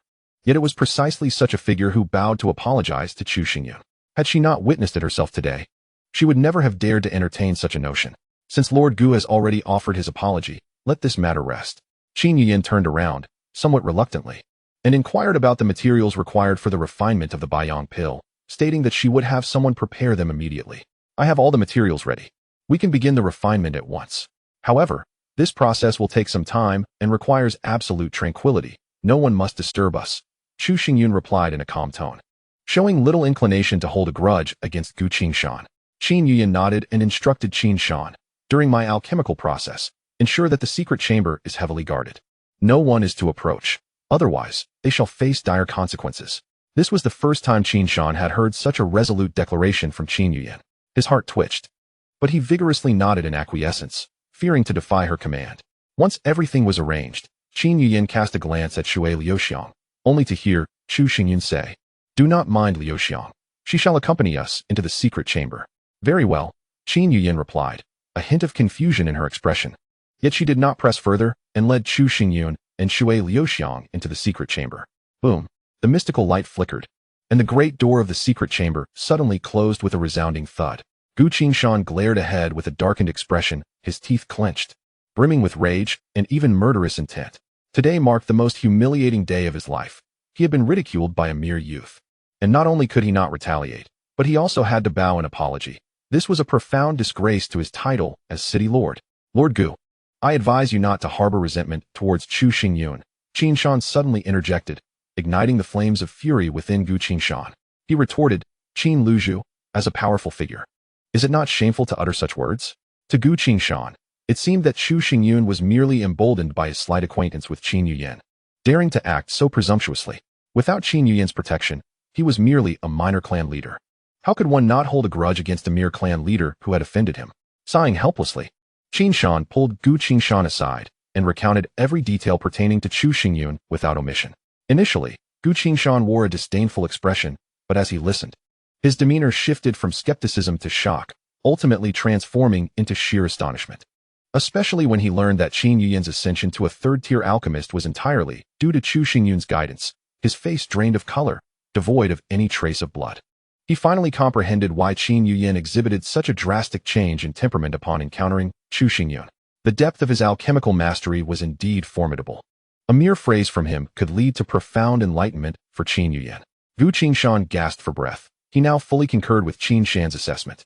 Individuals as enigmatic as Chu Xingyun were best left unprovoked, for one could never ascertain the extent of their hidden capabilities. Fortunately, you heeded Miss Yuyan's counsel and apologized to Chu Xingyun. Otherwise, Miss Yuyan would undoubtedly have shown you no mercy. Qin Shan uttered another remark, causing Gu Qingshan's heart to quiver. He was acutely aware of Qin Yuyan's identity. If he truly angered her, he might not retain his position as the Lord of West Wind City for long. No, I must take action to atone for my earlier misdeeds. Gu Qingshan, having contemplated the situation, paced back and forth several times, suddenly realizing that mere apologies would be insufficient. After deep reflection, He resolved to personally guard the entrance of the secret chamber and dispatched over 20 spirit-gathering experts to patrol the vicinity of the treasure pavilion day and night, ensuring that no one disturbed Qin Yuyan and Chu Xingyun, with even loud noises being strictly prohibited. Meanwhile, within the secret chamber, after ensuring that Shui Lu Xiang was settled, Chu Xingyun circled the alchemy room. Overall, it was relatively tranquil, and the cauldron used for alchemy was quite impressive, a mid-tier precious artifact. Here is the formula for the Baiyang Dan. Take a look and feel free to ask me if anything is unclear, Chu Xingyun said, presenting the refined formula to Qin Yuyan. She gingerly accepted it, scanning it closely, her eyes sparkling with brilliance. Although Qin Yuyan had encountered third-tier formulas before, the sight of this improved Baiyang Dan formula left her in awe. It was extraordinarily profound, and she never anticipated that the Baiyang Dan could be refined in such a manner. Chu Xingyun's gaze sharpened slightly as he revealed an abundance of spirit materials for refining the Baiyang Dan, filling an entire large box. Qin Yuyan was taken aback, staring at the vast array of materials, and expressed her displeasure. I am now a third-tier alchemist as well, though I may not be familiar with the Baiyang Dan. Surely my success rate cannot be too low. A cursory glance at the box revealed enough materials to produce 30 Baiyang Dan, which left Qin Yuyan feeling disgruntled. Was Chu Xingyun implying that her alchemical skills were inadequate? Do you think I have only prepared to refine a single Baiyang Dan? Chu Xingyun furrowed his brow, causing Qin Yuyan to blink in confusion at his words. He gestured toward the materials on the ground and stated solemnly, "This time, I will personally guide the refining process. And my target is to produce at least 20, with no fewer than 15. Qin Yuyan silently gasped, to achieve a minimum of 15? This was the peak of third-tier Baiyang Dan, and it was her first attempt. Was it truly feasible? As Qin Yuyan became lost in thought, a flicker of dissatisfaction appeared in Chu Xingyun's eyes. A 50% success rate. Does that seem difficult? Is it a lack of confidence in yourself? Or do you believe I am merely speaking empty words? Upon hearing this, Qin Yuyan's expression hardened. From Chu Xingyun's gaze, she sensed a profound confidence. It was this very confidence that calmed her inner turmoil, igniting a fervor in her eyes reminiscent of her first foray into alchemy years ago. Time is of the essence. Let us begin immediately. Chu Xingyun was pleased with Qin Yuyan's attitude and promptly moved to the alchemy cauldron, beginning to explain the nuances of refining the Baiyang Dan in detail. Chapter 51. The Shui family takes action. Alchemy requires a methodical approach and a tranquil mind, demanding absolute silence to maintain focus. Thus, Gu Qingshan stood vigil outside the secret chamber, dispatching numerous skilled experts to uphold the order of the Baibao building, all to ensure that Qin Yuyan and Chu Xingyun could cultivate alchemy in the most favorable conditions. However, in stark contrast to the tranquility of the Baibao building, the Shui family was in a state of uproar. In the grand hall of the Shui family, all the high-ranking members convened once more. Recently, the Shui family had frequently held family meetings, with the focal point of discussion almost invariably revolving around Chu Xingyun, and this instance was no exception. Yet, unlike previous gatherings, Shui Qianyue was also prominently present. According to reliable sources, Chu Xingyun's visit to the Baibao building was to collaborate with Qin Yuyan in concocting medicinal pills. During this process, he audaciously intruded into the secret chamber, interrupting the private discussion between Gu Qingshan and Qin Yuyan. To everyone's surprise, Gu Qingshan bowed his head in apology and chose to remain outside the chamber, claiming he wished to atone for the previous discord. At the time of the incident, several individuals were present within the Baibao building, witnessing not only Gu Qingshan's deference towards Chu Xingyun, but also recognizing that Chu Xingyun had reached the 8th level of body refinement. Following Gu Qingshan's declaration of his stance, all the families in Shifeng City, save for the Shui family, scrambled to curry favor with the Chu family, expressing their willingness to establish cooperative ties. Some families even sought to isolate the Shui family to ingratiate themselves with the Chu family. The echoes of conversation reverberated throughout the hall, darkening Shui Chongxin's countenance. While Shui Qianyue felt increasingly uncomfortable, acutely aware that many senior family members regarded her with reproach. No one could have anticipated that Chu Zhen would rise to such prominence. Had Shui Qianyue not been arrogant and domineering in her dealings with Chu Xingyun, perhaps he would have been willing to wed her, allowing the Shui family to capitalize on this opportunity and ascend to become the most powerful family in Shifeng City. Regardless of this, a short while ago, the entire Shui family had resolved to send individuals to suppress the Chu family. It was Shui Qianyue who deemed the Chu family insignificant, dismissing the notion of sending people to subdue them, arguing that targeting the Chu family would expose the Shui family to ridicule and scorn, bringing her personal shame. Now, reality had delivered a resounding slap to Shui Qianyue's face. The Chu family had experienced an extraordinary rise, garnering support from numerous families, and even Gu Qingshan, the lord of Shifeng City, was eager to ingratiate himself with them. Anyone could foresee the terrifying trajectory of the Chu family's development in the coming years. The unfolding of these events could not escape Shui Qianyue's responsibility, and many senior members of the Shui family expressed their dissatisfaction towards her, including Shui Chongxian, who harbored some resentment, believing Shui Qianyue was excessively proud. Silence. Shui Qianyue suddenly bellowed, startling the discussing members of the Shui family into silence. Her cold gaze swept over the crowd. In her fury, her face twisted with a semblance of ferocity. A worthless family. Even with the support of Gu Qingshan and numerous others, merely basked in superficial glory, lacking true foundation and formidable strength, they could never be compared to the Shui family. Once I claim the title of champion in the martial house selection, even Gu Qingshan shall bow before us. A mere Chu family is one I could easily crush.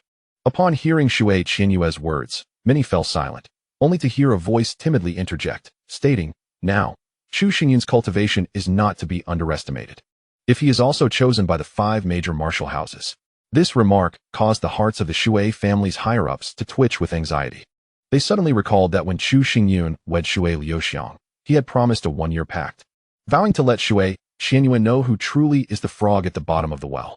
Now, with over half of that year elapsed and the martial house selection imminent, given Chu Xingyun's current pace of cultivation, it is entirely possible he could indeed be selected. Shui Qianyue scoffed, casting a disdainful glance at the flustered higher-ups of the Shui family, and remarked, "In martial cultivation, there has never been a shortcut. If Chu Xingyun has advanced so quickly, it must be due to the consumption of highly detrimental elixirs. At best, he is but a hollow facade, possessing rank without any real strength. Furthermore, as long as I am here, even if he possesses extraordinary abilities, he shall never be chosen by the 5 major martial houses. Do you truly believe he can triumph over me?" As she spoke, Shui Qianyue's eyes transformed into an icy blue hue, and behind her appeared a faint, ethereal blue fox silhouette. Water surged and raged, reminiscent of a tidal wave, instilling a sense of trepidation among the Shui family's elite. She had reached the 2nd level of gathering spirit. After a period of arduous training, Shui Qianyue had once again broken through, entering this formidable realm, a terrifying pace of cultivation that had surpassed everyone's expectations. Shui Chongxian contemplated deeply before concluding, "Concerning Chu Xingyun, worrying now is futile. Let Qianyue handle it. If necessary, we can also seek assistance from the Yunmeng martial house." Upon hearing the mention of the Yunmeng martial house, the higher-ups of the Shui family felt a weight lift from their hearts. Indeed, no matter how dire the situation may become, the intervention of the Yunmeng martial house would facilitate a resolution. However, Shui Chongxian's tone shifted as he continued, "We cannot allow the Chu family to continue their development unchecked. They will undoubtedly become a future threat." This time, Shui Qianyue refrained from speaking further, evidently sensing a certain degree of danger. The entire West Wind City was focused on the matter of alchemy, and the Chu family was currently leaderless. Once this storm passed, they would inevitably enter a period of vulnerability. We must seize this opportunity, striking before the Chu family recruits strong allies. We shall act swiftly and decisively, killing when possible, seizing what we can, and showing no mercy. A hint of ruthlessness flickered across Shui Chongxian's face. He had long desired to take action against the Chu family, and with this opportunity before him, he would certainly not let it slip away. The current Chu family was wealthy yet devoid of strength, akin to a lamb ready for slaughter. "Second brother." He turned his gaze to a man clad in black below, Shui Chongda, his younger brother, who had reached the 3rd level of gathering spirit and was responsible for executing some of the family's more unsavory tasks. "In the coming days, gather our hidden forces and await the opportune moment to strike. This time, you shall disguise yourselves as bandits, ensuring that no one discovers our Shui family's involvement. We must act with utmost stealth. Leave this matter to me." Shui Chongda's face radiated confidence.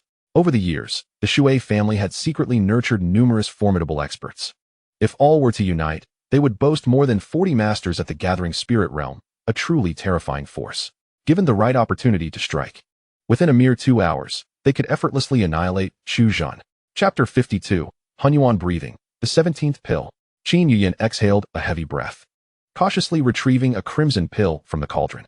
Though her complexion was somewhat pale, her eyes sparkled with excitement. With 30 portions of spiritual materials, she had successfully refined 17 Baiyang pills, a result that was, on the whole, quite acceptable. Chu Xingyun opened one eye, seemingly dissatisfied with the outcome.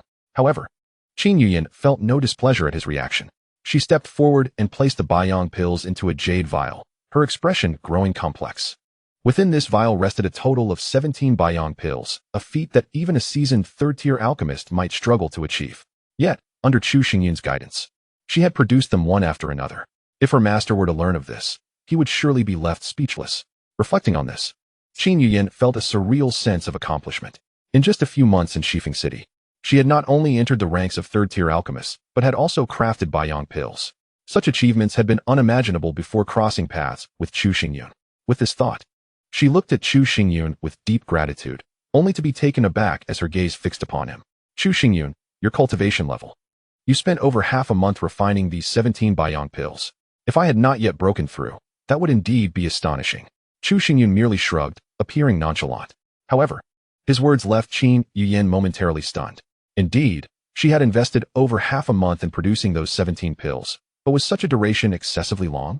Yet, in that same span, Chu Xingyun had advanced his own cultivation to the 9th level of body refinement, an accomplishment that was utterly remarkable. For an ordinary person, such a leap would typically require at least half a year, if not longer. Moreover, during this time, Chu Xingyun had frequently guided her on alchemical practices. How could he have found time for his own training? You're quite something, she mused, her curiosity ignited. Chu Xingyun rolled his eyes at her inquisitive expression. With a flick of his hand, he produced a gourd. As he tilted the gourd, a droplet of shimmering liquid fell, emanating an incredibly pure wave of spiritual energy. Is this spiritual liquid? Qin Yuyan gasped, instantly recognizing its value, feeling as though the world spun around her. It was known that spiritual liquid was exceedingly precious. A single drop was equivalent to 5 spirit stones. Furthermore, it was purer than spirit stones and typically measured by the drop. Yet here was Chu Xingyun with an entire gourd brimming with such liquid. As Chu Xingyun cupped the spiritual liquid in his palm, he opened his mouth, unleashing a powerful suction that drew in the alchemical essence enveloping the entire alchemy chamber, swallowing it whole along with the droplet of spiritual liquid. Qin Yuyan gazed at Chu Xingyun in astonishment, her mouth agape in a most uncharacteristic manner. The so-called danqi refers to the medicinal essence left behind by the spiritual materials of heaven and earth during the alchemical process. This essence is typically quite volatile. Should a martial artist inhale even the slightest amount, it could easily result in damage to their meridians. It was her first time witnessing someone like Chu Xingyun directly devour danqi, and to her astonishment, he not only consumed the essence, but also ingested a drop of spiritual liquid in one go. Logically, this should have caused him to suffer severe injury and spit blood. Yet he appeared completely unscathed. At that moment, Qin Yuyan was further surprised to observe Shui Liuxiang, who had been quietly meditating in the corner, slightly parting her lips to absorb the danqi from the 100 yang pill, albeit in a much smaller quantity, making it difficult to notice. Chu Xingyun then opened his eyes and explained, in the process of refining pills, it is inevitable for danqi to dissipate. The essence of this qi is the spiritual power of heaven and earth, though it is challenging to absorb. The technique I just employed is called Huanyuan Tunin, which utilizes the pure spiritual power of the liquid to make the danqi more accessible for absorption. It is by this method that I have been able to cultivate effectively during this period. He continued, as for Liuxiang, her consumption of danqi is not for cultivation purposes, but merely to suppress the cold energy within her body. The danqi from the 100 yang pill, being extremely young and robust, serves a slight purpose in this regard. Upon hearing Chu Xingyun's explanation, Qin Yuyan experienced a moment of enlightenment and subsequently cast an envious glance at Shui Liuxiang. As an alchemist, she had to devote considerable time to the art of pill making, which inevitably caused her cultivation level to lag behind.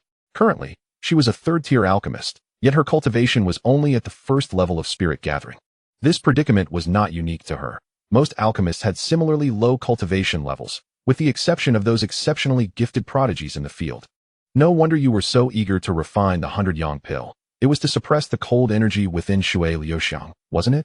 How fortunate she is to receive such help from you along with the importation of such a precious technique. Qin Yuyan gazed deeply at Chu Xingyun. Is this truly a precious technique?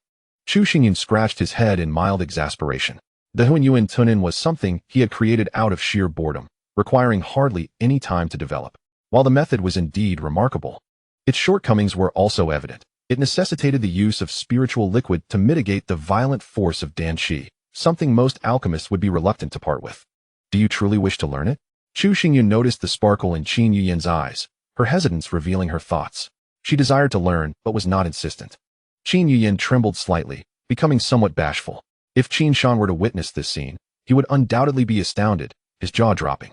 Was this truly the decisive Qin Yuyin? How could she display such a delicate demeanor? Chu Xingyun furrowed his brow, retrieving a brush and ink, swiftly inscribing the Hingyan Tunin technique onto paper, which he then handed to Qin Yuyin. Aside from the spiritual method, Chu Xingyun also poured out 10 drops of spiritual liquid, which he presented to Qin Yuyin, stating, I have never been fond of owing favors, especially to women. Consider these spiritual liquids and the method as your reward. From this moment onward, we are even. Qin Yuyin gazed at the spiritual method and liquid before her, her breath quickening. She understood all too well how significant the Hunyuan Tana was to an alchemist. How could it be so casually bestowed upon her? Chu Xingyun paid no further attention to her astonishment and approached Shui Liuxiang, urging her to consume the Baiyang Dan. Before long, the effects of the Baiyang Dan began to manifest, dissipating much of the coldness enveloping Shui Liuxiang's body, which finally eased the worries that had weighed heavily on Chu Xingyun's heart. 17 Baiyang Dan were sufficient to suppress the chill for a while. Once I reach the imperial city, I will have access to more celestial materials, at which point I shall devise a more detailed plan to confront the 9 cold absolute veins, he whispered softly, casting a reassuring glance at Shui Liuxiang. After concluding his tasks, Chu Xingyun allowed Qin Yuyin to open the stone door. The moment the door swung open, he beheld a throng of people stationed outside, including Gu Qingshan, whose eyes were heavy-lidded, revealing signs of fatigue. Among them, Chu Xingyun also spotted the figure of Chu Hu, momentarily taken aback. Chu Hu navigated through the crowd and approached Chu Xingyun, whispering in his ear, young master. A group of individuals infiltrated the town in the dead of night a few days ago. Unprovoked, they commenced their rampage of arson and plunder. My investigation revealed that they are notorious fugitives, all sent by the Shui family. Chapter 53. A bet sent by the Shui family? Chu Xingyun's pupils constricted slightly, his expression growing progressively colder as he replied indifferently. I have intentionally refrained from provoking the Shui family, yet they have taken it upon themselves to instigate hostilities against us. It seems they perceive Chu Town as a soft target, easily manipulated. Thankfully, with the assistance of Elder Yin that night, the town suffered minimal losses. Those individuals are now imprisoned in the town's dark dungeons, a hint of coldness reflected in Chu Hu's eyes. Since Chu Town's rise, it has never targeted the Shui family. However, the Shui family has consistently regarded Chu Town as a thorn in their side, dispatching numerous experts to infiltrate during the night, seeking to carry out a massacre. Such actions are despicable and cruel. Let us return to the town. There are too many ears here, Chu Xingyun said, turning towards the exit of Baibao Tower. Chu clan leader. Just a few steps out, the disheveled Gu Qingshan approached with a fawning expression. I acknowledge my previous transgressions and seek your forgiveness. I have prepared a feast and would be honored if you could join me at the city lord's residence. Upon hearing Gu Qingshan's words, the crowd's gaze sharpened. Recognizing the immense prestige of Chu Xingyun, it was remarkable for Gu Qingshan to extend an invitation to apologize. After this banquet, it seemed that the Chu family would ascend to the pinnacle of influence in Shifeng City. However, Chu Xingyun merely shook his head, replying, City Lord Gu, I have long forgotten the previous incident. There is no need for you to dwell on it. I have other matters to attend to, so I must take my leave. After speaking, Chu Xingyun left without a backward glance, causing the smile on Gu Qingshan's face to freeze. The words that had just risen to his lips now lodged firmly in his throat. He seemed utterly taken aback that his invitation had been so unequivocally declined. Upon departing from the treasure pavilion, Chu Hu spoke animatedly, recounting the events of that evening in detail. During the time Chu Xingyun was refining pills, the Chu family garnered considerable support from various factions, with a constant flow of visitors, a trend that only began to wane in recent days. Seizing this opportunity, the Shui family disguised themselves as bandits and launched a nighttime ambush, their numbers swelling to over 100. However, they were soon discovered by Yin Du, who swiftly released toxic smoke, incapacitating the attackers. Fortunately, Yin Du was skilled in the art of poison. Had it been anyone else, a fierce battle would have been inevitable. Before long, the trio returned to Chu Town, where Yin Du had been waiting anxiously. Upon seeing Chu Xingyun, he hurriedly approached, exclaiming, Master, you are injured? Chu Xingyun's keen eyes immediately noticed the thick bandages wrapped around Yin Du's shoulder. In the recent skirmish, the overwhelming numbers forced a few missteps, but I assure you, it is nothing serious, Yin Du replied, still bowing respectfully. A ripple of concern flickered in Chu Xingyun's gaze as he produced 2 vials of healing elixirs and handed them to Yin Du. These 2 vials contained golden healing pills, specifically designed for external injuries. Take them. Golden healing pills. Yen Du was momentarily taken aback. He was familiar with this renowned medicinal concoction from the treasure pavilion. Classified as a second-grade elixir, one pill would cause external wounds to scab over instantly, making it a rare healing treasure. Yen Du vaguely recalled that a single golden healing pill was worth over 6,000 taels of silver. Yen, since the young master has bestowed them upon you, you should accept them. Such trifling pills are nothing in the young master's eyes. Chu Hu chuckled, encouraging Yen Du to take the gifts. Thank you, master. Acknowledging the depth of Chu Xingyun's character, Yen Du refrained from further protest and cautiously tucked the golden healing pills away, leading Chu Xingyun toward the dark prison. With a thunderous crash, the heavy door swung open, unleashing a foul stench that assailed their senses. The prison, long devoid of sunlight, caused the inmates to squint in the harsh light, slowly adjusting to the sight of a group entering. Chu Xingyun, you have finally appeared. A voice filled with hatred rang out. It was Shui Chongda.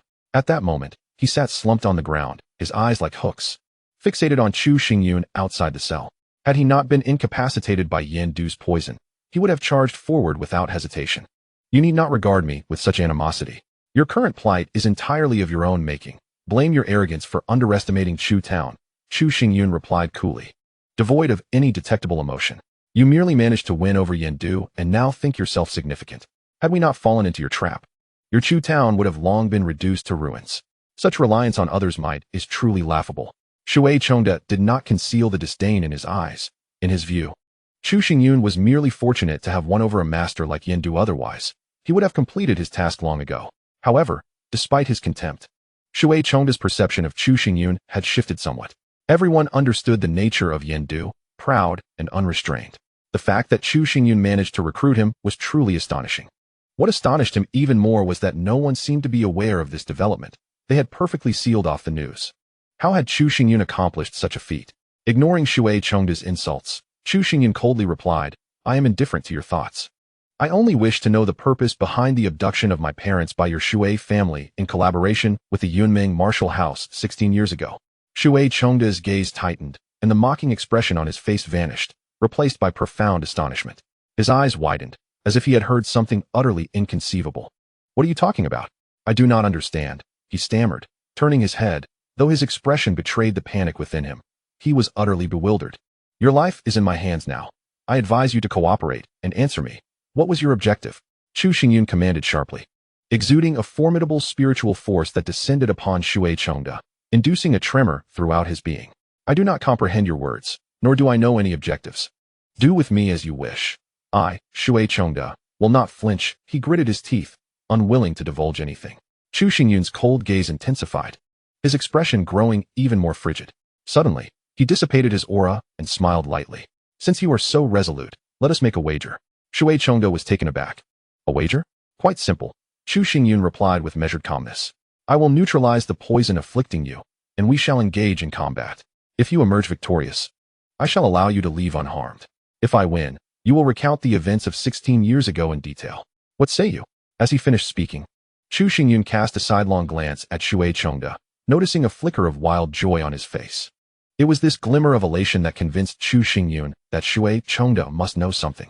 Chapter 54. Severing the Arm's Young Master. Shui Chongda's strength is formidable. He has already reached the 3rd level of the Gathering Spirit Realm. Is it not a bit risky for you to engage him? Chu Hu expressed his concerns. Yen Du, standing nearby, nodded in agreement. He knew that Chu Xingyun possessed many hidden cards, but the opponent was significantly more powerful, making victory difficult. Rest assured, I am well aware of my capabilities, Chu Xingyun replied, fixing his gaze back on Shui Chongda. So, do you dare to accept? Shui Chongda laughed menacingly. I thought you possessed some skill, but it seems you are nothing more than an arrogant fool. I, Shui Chongda, accept the challenge. Now detoxify me. Very well. Chu Xingyun casually tossed a clear heart pill and spoke in a subdued tone. After the poison is removed, I shall grant you half an hour for recuperation. Once you have regained your peak condition, we shall engage in battle. Upon hearing this, Shui Chongda felt a wave of disdain wash over him. Though he was irked by the perceived slight, his contempt for Chu Xingyun grew. He had never encountered such a foolish individual. One who not only offered to cure him, but also allotted him time for meditation and recovery. Chu Hu and Yen Du, having overheard Chu Xingyun's words, exchanged uneasy glances and quietly stepped forward a few paces, prepared to intervene should Chu Xingyun find himself in peril. In an instant, The atmosphere within the dark prison became peculiar. The expressions of those present shifted unpredictably, while Chu Xingyun stood alone, calm and composed, exuding an air of serenity. As half an hour elapsed, Shui Chongda opened his eyes, a surge of profound blue light erupting from within him. "Come," he bellowed, charging toward Chu Xingyun, his palm deftly wielding a longsword that radiated an intense heat. In an instant, the entire dark prison was illuminated by the fiery glow, exuding an overwhelming warmth. Watching from a distance, Yendu felt a flutter of panic in his chest, exclaiming in horror, "This Shui Chongda possesses a treasure-class longsword. Master, do not engage him." In his eyes, Shui Chongda, already at the third level of spirit gathering, could easily overpower Chu Xingyun, and with a treasure-class sword at his disposal.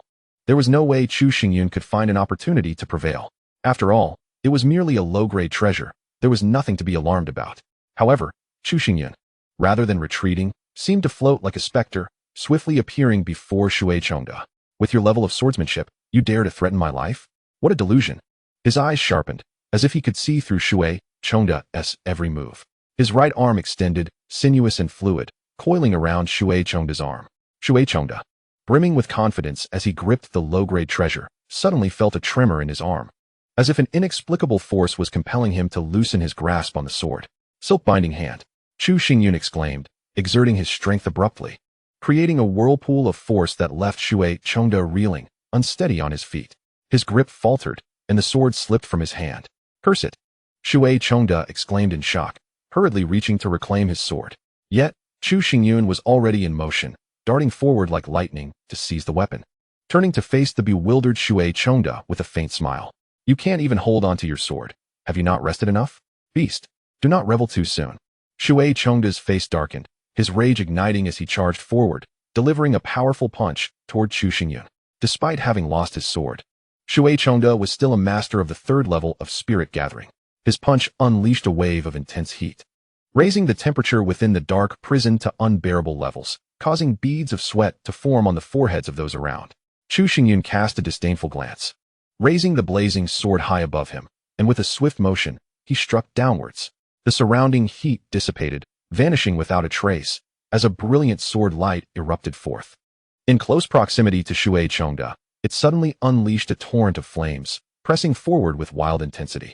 With a thunderous boom, Shui Chongda's fist was severed by the sword. His eyes filled with astonishment as he exclaimed, "How could you possibly summon the fire sword with such ease? And this fiery sword energy, where did you learn such a technique?" "Such rudimentary sword energy hardly requires study," Chu Xingyun scoffed, sweeping his long sword, causing the flames to burst forth once more, demonstrating a might that seemingly surpassed even Shui Chongda's own.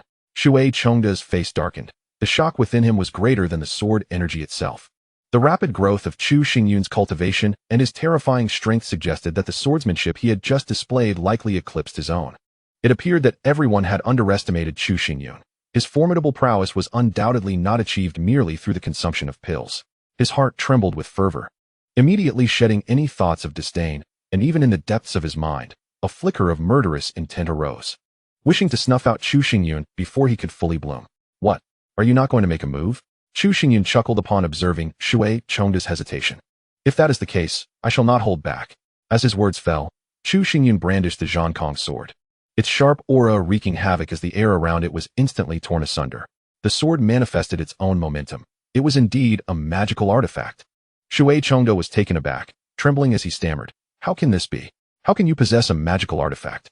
Even someone as foolish as yourself can possess a treasure. Why should I not wield a magical artifact?" Chu Xingyun continued to mock, his body unrelenting as he surged towards Shui Chongda like a tempest. With both hands clasping the sword, an overwhelming aura began to emanate from him. In his left hand, the fire sword surged forth with roaring flames, wild and untamed. In his right, the Zhankong sword gleamed with a golden sharpness, the faint wind blades coalescing into form, manifesting as the Zhankong wind blade. The two distinctly different sword energies, one to the left and one to the right, were astonishingly formidable yet did not clash. Instead, they existed in a remarkable state of equilibrium, merging into one, creating an awe-inspiring momentum that reverberated throughout the Black Prison. Even if you possess two sword artifacts, what of it? The gap in our realms is insurmountable. Shui Chongda gazed intently ahead, and before he could finish his words, he suddenly felt a chilling sensation in his arms. With a swift slash, his arms were severed by the sword energy. An intense wave of pain crashing over him like a tide, causing him to grimace and break out in a cold sweat as he plummeted to the ground with a heavy thud. Has he triumphed? Yen Du's eyes widened, seemingly struggling to accept the sight before him. Chu Xingyun, with his cultivation at the 9th heaven of body refinement, had indeed defeated Shui Chongda, who was at the 3rd heaven of spirit gathering, overcoming a staggering 4 levels with what appeared to be effortless ease. Chapter 55. The events of years past now at the 9th heaven of spirit gathering. Yen Du's elevated perspective surpassed that of anyone present.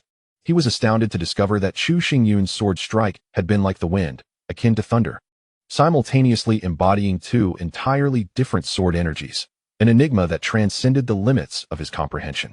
Chu Xingyun's footsteps gracefully circled as he descended slowly from midair, his expression remaining inscrutable. Even before making his move, he was acutely aware that he would undoubtedly triumph over Shu Chongda. The reason he proposed this duel was merely to assess his own strength. You have lost, according to our wager. Recount the events of 16 years ago. Chu Xingyun sheathed the Zhang Kong sword, while the flame sword was carelessly flung, embedding itself into the wall. Shu Chongda lay on the ground like a beaten dog, his face a tumultuous blend of agony, fury, and hatred, ultimately erupting into a frenzied laughter as he shouted, I know nothing of the events from 16 years ago. You have mistaken the person. The shameless scoundrel, having lost the wager, still dared to deny it. Chu Hu's expression darkened with anger as he kicked Shu Chongda across the room, sending him crashing against the wall, where he spewed a mouthful of blood. Deny it all you like. If you have the guts, kill me. Shu Chongda's bloodied visage bore a maniacal grin. Since the moment he was imprisoned in the Black Dungeon, he had never entertained the notion of leaving alive. Wanna die? Wouldn't that be too merciful for you? Chu Xingyun snorted coldly, delivering a palm strike to Shu Chongda's abdomen, his spiritual energy coursing through his arm and wreaking havoc within.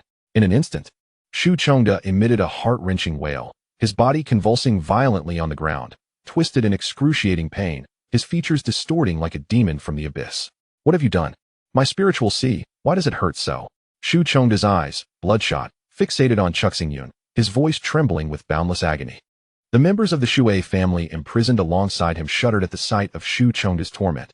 They understood that his disposition was resolute, unafraid even of death. Yet now, he writhed in unbearable suffering, rendering it unimaginable just how horrific this pain could be. If it were them, they would choose death over enduring such torment. Upon entering the gathering spirit realm, a warrior's body generates a spiritual sea. What I have just done is a mere trick, causing your spiritual sea to reverse its flow. Once this reversal begins, it will not cease, and with the passage of time, the agony will only intensify. However, take solace in this. Though the pain is excruciating, it will not be fatal. Rather, it will ignite your will to survive, ensnaring you in this suffering for eternity. As Chu Xingyun finished speaking, a profound terror washed over Shu Chongda's face. Such intense anguish was merely the beginning. He would have to endure it for a lifetime. A series of anguished cries erupted, each more harrowing than the last, sending shivers down the spines of all who bore witness. Finally, Shu Chongda could no longer withstand the torment and knelt heavily before Chu Xingyun, exclaiming, I will tell you everything you wish to know. Chu Xingyun raised an eyebrow, dispatching a surge of spiritual energy from afar, alleviating a portion of Shu Chongda's suffering, and commanded, Speak of all that you know. Should there be even a hint of falsehood, I shall make you regret ever being born into this world. Had this been before today, Shui Chongda would have scoffed at such a statement. However, now that he has witnessed Chu Xingyun's capabilities, he is utterly convinced, trembling uncontrollably. You are indeed correct. The assassination 16 years ago was a conspiracy between our Shui family and the Yunming martial house. At that time, individuals from the Yunming martial house approached us, promising numerous benefits to our family if we executed this task. My elder brother, momentarily blinded by ambition, acquiesced. Kneeling on the ground, Shui Chongda hastily added, However, the true mastermind behind this entire affair was not solely the Yunming martial house. The Luyuan royal family was also involved. Furthermore, our Shui family was merely responsible for the slaughter. It was the Yunming martial house and the Luyuan royal family who abducted your parents, with no connection to us whatsoever. The Luyuan royal family? Chu Xingyun felt a slight chill. In his previous life, he had been unaware of this information. The Luyuan royal family, as the rulers of the Luyuan dynasty, possessed immense power. Why would they go to such lengths to abduct 2 individuals? Do you know their intentions? Chu Xingyun inquired. Shui Chongda shook his head, stating, This matter was overseen by my elder brother, and as a mere executor, I had no authority to know their objectives. If you seek answers, you must consult my brother. Chu Xingyun regarded Shui Chengde, recognizing he was not lying. It seemed this affair was far more complex than he had initially imagined. One thing was certain. The involvement of both the Yunming martial house and the Luyun royal family indicated deeper, hidden motives. I have said all I needed to say now. Can you spare me? Though the pain coursing through him had lessened significantly, Shui Chengde still endured immense suffering, his voice laced with desperate plea. Chu Xingyun slightly averted his gaze, swiftly flicking his arm. With a swift motion, a crimson line appeared upon Shui Chengde's neck. Hot blood gushing forth as his body instantly succumbed to lifelessness, collapsing to the ground. You have slaughtered so many of my Chu family members. Do you think you can leave here unscathed? Chu Xingyun's tone was frigid, radiating an aura of chilling menace that sent shivers through the remaining Shui family members, compelling them to kneel and wail for mercy. Master, how shall we deal with these people? Chu Hu inquired of Chu Xingyun. Eliminate under the cloak of night. An ambush was launched with the intention of annihilating the entire Chu town. One must ponder, how could Chu Xingyun refrain from spilling blood when faced with such a threat? Chapter 56. Who targets whom? As night fell that day, within the confines of the Shui family estate in Shifeng City, Shui Chongxian was restless, pacing anxiously in the hall.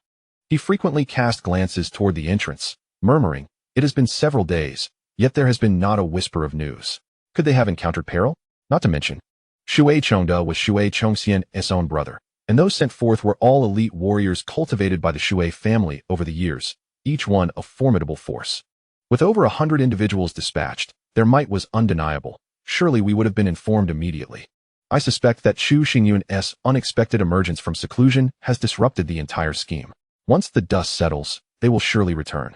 Shui Qianyue remained composed, asserting, "With nearly half of them being experts in the spirit-gathering realm, how could they possibly face danger?" Indeed, Shui Qianyue was correct, given the current strength of Chu Town. It was inconceivable that they could eliminate a 100-man contingent without detection. An upper-echelon member of the Shui family concurred, easing Shui Chongxian's concerns considerably. Master, Chu Xingyun has arrived." At that moment, a young attendant in green rushed in, perhaps too flustered, tripping over his own feet. The members of the Shui family in the hall were taken aback. "Chu Xingyun, what brings him here?" Shui Chongxian inquired, lowering his voice. "There is another with him. Seemingly an elder in black robes, but no one else," the attendant quickly replied. Shui Chongxian let out a slight sigh of relief. With only 2 individuals, it appeared they were not here to seek retribution. "Let us go out and see what trickery Chu Xingyun is up to," Shui Chongxian declared, straightening his posture and preparing to stride toward the door. "I am but a mere head of a family. How could I dare cause a ruckus in the Shui residence?" Just as he lifted his foot, a voice laced with mockery rang out from outside. Chu Xingyun and Yan Du strode in confidently, each step measured and composed, approaching Shui Chongxian and the others. Shui Chongxian narrowed his eyes, coldly regarding Chu Xingyun. One does not visit the 3 treasures hall without cause. "Chu Xingyun, what business do you have in the Shui family?" As he spoke, Shui Chongxian turned his gaze to Yan Du, feeling an odd sense of familiarity, though he could not quite place it. Since acquiring the devouring poison technique, Yan Du had fully assimilated the Anran blood poison, enabling him to control the toxic gas within at will. The poison spots on his face had vanished, which explained why Shui Chongxian and the others could not recognize him. "Uncle Shui, there is no need for concern. I have come not to stir trouble, but rather to present you with a gift," Chu Xingyun replied with a smile, gesturing with his hand to reveal several hefty wooden boxes before him. As the boxes opened, the expression on Shui Chongxian's face instantly froze. All present, including Shui Qianyue, were left utterly speechless, their eyes wide with horror. Inside the boxes lay a collection of spherical objects, each one a human head, over 100 in total. At the center, the most prominent among them was the head of Shui Chengde, eyes wide open, forever unblinking. "What do you think of this generous gift? Are you all satisfied?"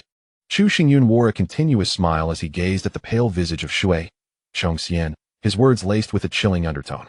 "Chu Xingyun, you seek death." Shui Chongxian bellowed in fury, his martial spirit manifesting as a ferocious lion, its gaping maw lunging towards Chu Xingyun with lethal intent. Yet, in that very instant, Yan Du's body sprang into motion. A surge of gray-black light erupted, transforming into a colossal palm that struck fiercely at the menacing lion. The clash of these 2 formidable forces unleashed a tempest, uprooting the ground beneath them. Shui Chongxian staggered back to his original position, raising his hand only to find his palm enveloped in a gray-black haze, a foul stench emanating from it, disrupting his spiritual energy. "Yan Du, it is you." Recognition dawned upon Shui Chongxian, and at his utterance, the members of the Shui family were astounded. This old man clad in black was indeed Yin Du. How could he be allied with Chu Xingyun? In that fleeting moment, the Shui family comprehended the grim reality. No wonder Shui Chongda and the others met such a tragic fate. It was evidently Yin Du at work, for only he, adept in the art of poison, could orchestrate such devastation. If Uncle Shui disapproves of my humble gift, he is free to decline. However, resorting to violence over a mere disagreement seems rather unreasonable. Should this matter become public, your Shui family would undoubtedly become a subject of ridicule. Chu Xingyun remarked suddenly. Chu Xingyun halted his steps and turned to cast a glance at Shui Qianhua. Before long, the selection at the martial house will officially commence, and our pact from a year ago must come to a resolution. After speaking, Chu Xingyun resumed his leisurely departure, akin to the promise made long ago. However, this time, the gazes of those observing his retreat were devoid of disdain and mockery. Instead, they were filled with astonishment and trepidation. Chapter 57. Profound thoughts. Once Chu Xingyun departed, Shui Qianhua trembled with rage, her voice cold as she declared, "This Chu Xingyun is utterly lawless, showing no regard for me whatsoever. He must perish." In Shui Qianhua's eyes, Chu Xingyun was akin to a toad in a filthy ditch, forever destined to look up at her. Even upon learning of his remarkable rise and cultivation, she remained unfazed, dismissing him as merely having consumed elixirs, believing him to possess little true strength and to be utterly worthless. Yet, just moments ago, Chu Xingyun had audaciously humiliated the Shui family, and before departing, he brazenly proclaimed the need to settle their agreement from a year prior. Such arrogance was intolerable to Shui Qianhua, evoking a sense of revulsion akin to that of a toad's presence. With Yin Du now stationed in Chu Town, it is likely that more formidable experts will soon arrive. If we wish to confront Chu Town, we might only invite our own suffering, Shui Chongxian lamented, gazing at the multitude of severed heads before him, his heart bleeding. Qianhua, if our Shui family is to avenge this grievance, we must rely on you. You must decisively defeat Chu Xingyun in the martial house selection, or even slay him. A cold glimmer flickered in Shui Qianhua's eyes as she replied, "Naturally. With my current strength, killing him would be a trivial task. I believe we should not underestimate him. The current Chu Xingyun is unlike the one we knew before. He seems to have transformed entirely. Given that he dares to utter such words, he is likely well prepared. Moreover, I have a nagging feeling he might be aware of events from 16 years ago." Shui Chongxian's words rang like a warning bell, startling Shui Qianhua. Indeed, Chu Xingyun had undergone a significant transformation. Not only was he stronger, but he had also attracted formidable allies like Yin Du, which was perplexing. The location for this martial house selection is in Heishui City. Depart a few days early and inform Elder Gu, seeking his assistance. After a prolonged contemplation, Shui Chongxian's voice grew notably somber. Elder Gu?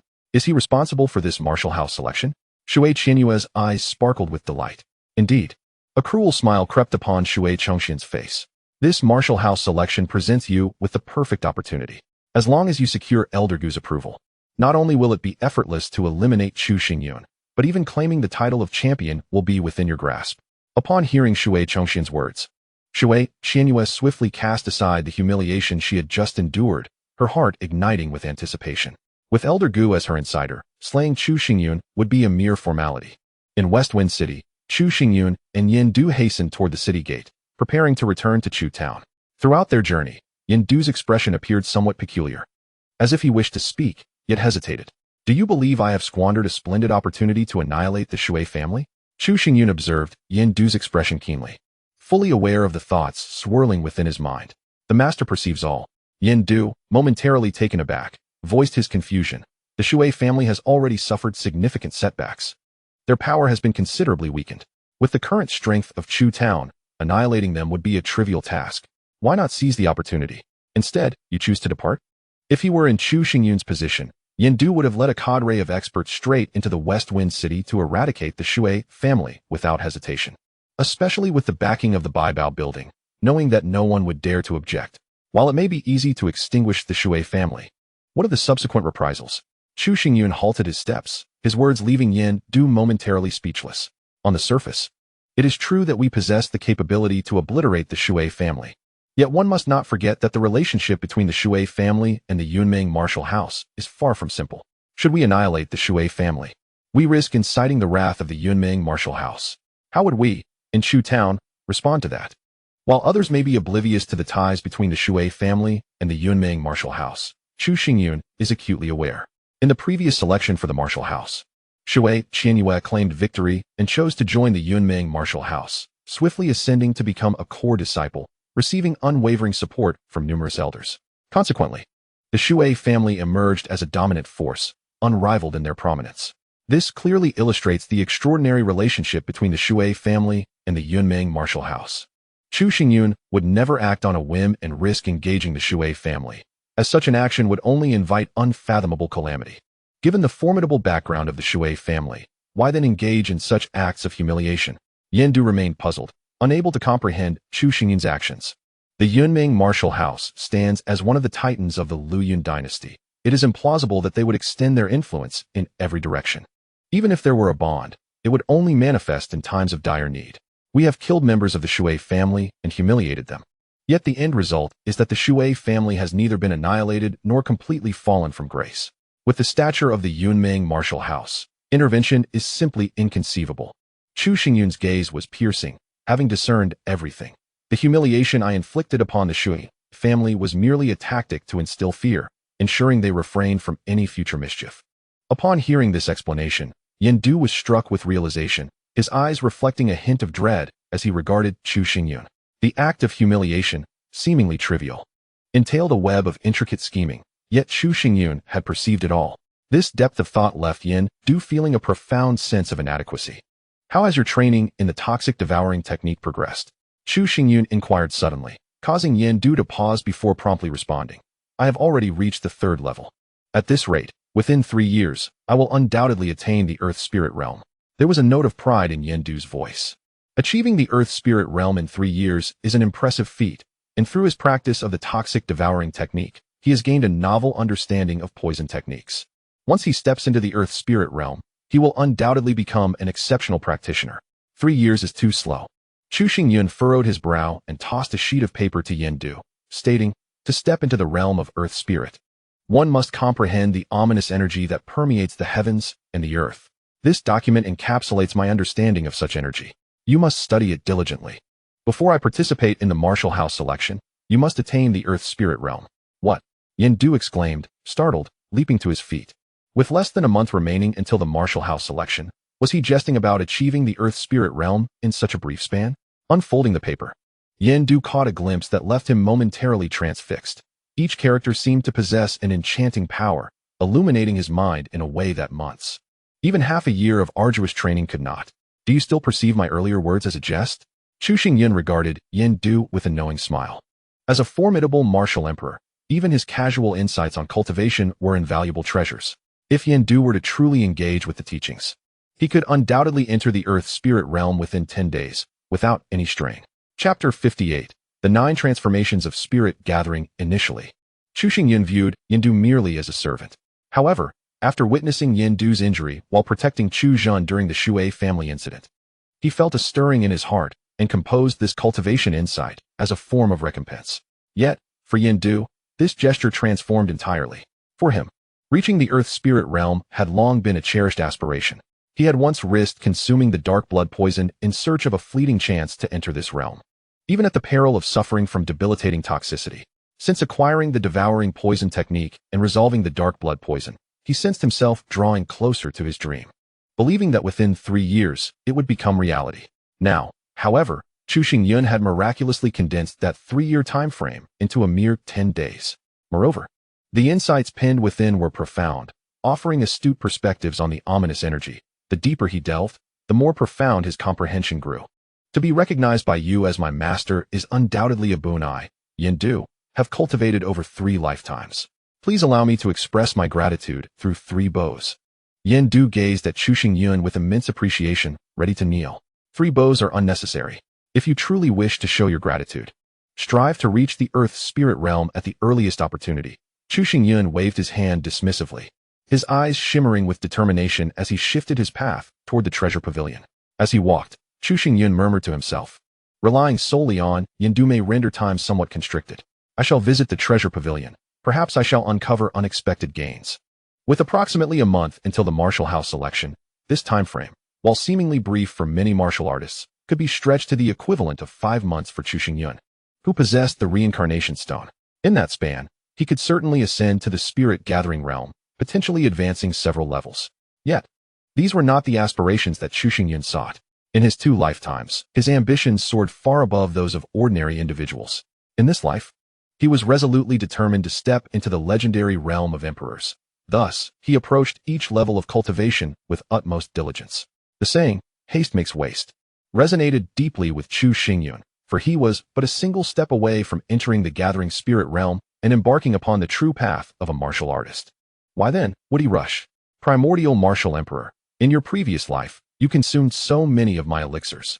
In this life, I shall utilize your 9 transformations of gathering spirit, which should not be deemed excessive. Chu Xingyun gazed up at the night sky, and a familiar, simple visage suddenly emerged in his mind. Among the 10 great martial emperors from the past, when it came to martial arts techniques, Chu Xingyun surpassed all. Yet in terms of raw power, he ranked second, with the first being the primordial martial emperor. This primordial martial emperor was a martial enthusiast, whose martial spirit paled in comparison to Chu Xingyun's, and whose techniques were also inferior. He was somewhat dull-witted and stubborn, yet his innate talent was extraordinarily high. The martial arts he practiced were all self-created and often defied conventional wisdom. The 9 transformations of gathering spirit spoken of by Chu Xingyun was among these unique techniques. It is well known that once a martial artist enters the gathering spirit realm, a spiritual sea will manifest within them. The larger the spiritual sea, the more abundant the spiritual energy they can store, ceaselessly flowing and everlasting. However, the 9 transformations of gathering spirit deviates from this norm. It does not expand the spiritual sea, but instead continuously compresses it, achieving an ultimate purity of spiritual energy. Even more astonishing is that this compression must occur through a total of 9 cycles. With each compression, the spiritual sea diminishes by half, and after 9 cycles, it becomes almost as small as a needle, with the contained spiritual energy rendered terrifyingly pure. When unleashed, it resembles a torrential flood, possessing overwhelming might. The reason the primordial martial emperor held the top position in strength was precisely due to the unparalleled purity of his spiritual energy, making even a prodigy like Chu Xingyun fall short in comparison. At present, Chu Xingyun's cultivation was at the 9th level of body refinement, on the verge of condensing his spiritual sea, making it the perfect time to practice 9 transformations of gathering spirit and elevate his spiritual sea to the extraordinary level of the primordial martial emperor. However, the process of cultivating the 9 transformations of gathering spirit was far from easy. Each compression of the spiritual sea entailed enduring endless agony. Yet, the most troublesome aspect was the necessity of gathering 9 spirit cores. Spirit cores are energy entities formed within spirit beasts once they enter the gathering spirit realm. Akin to a martial artist's spiritual sea, the sole distinction is that the spiritual energy within these cores is particularly ferocious, making absorption by martial artists nearly impossible. They are primarily used for forging weapons and are quite valuable. Each compression in the 9 transformations of gathering spirit requires 1 spirit core, and it must originate from a spirit beast at the 9th level of gathering spirit, neither higher nor lower, with stringent requirements. Chu Xingyun urged Yin Du to swiftly enter the earth spirit realm, hoping for his assistance in collecting the 9 spirit cores. Suddenly, an idea struck him. He recalled the treasure pavilion and wished to see if they possessed any spirit cores that met the necessary criteria for sale. Upon entering the grand doors of the treasure pavilion, Qin Shan hurriedly approached, exclaiming, "Master Chu, you have finally arrived. Lord Gu and Miss Yu Yin have been searching for you everywhere." Searching for me? Chu Xingyun was momentarily taken aback, as he believed he had no quarrel with either of them. "Please, follow me." Qin Shan gestured invitingly. Although puzzled, Chu Xingyun furrowed his brow slightly, but decided to proceed, thinking it would be more efficient to discuss matters concerning the spirit core directly with Qin Yuyan.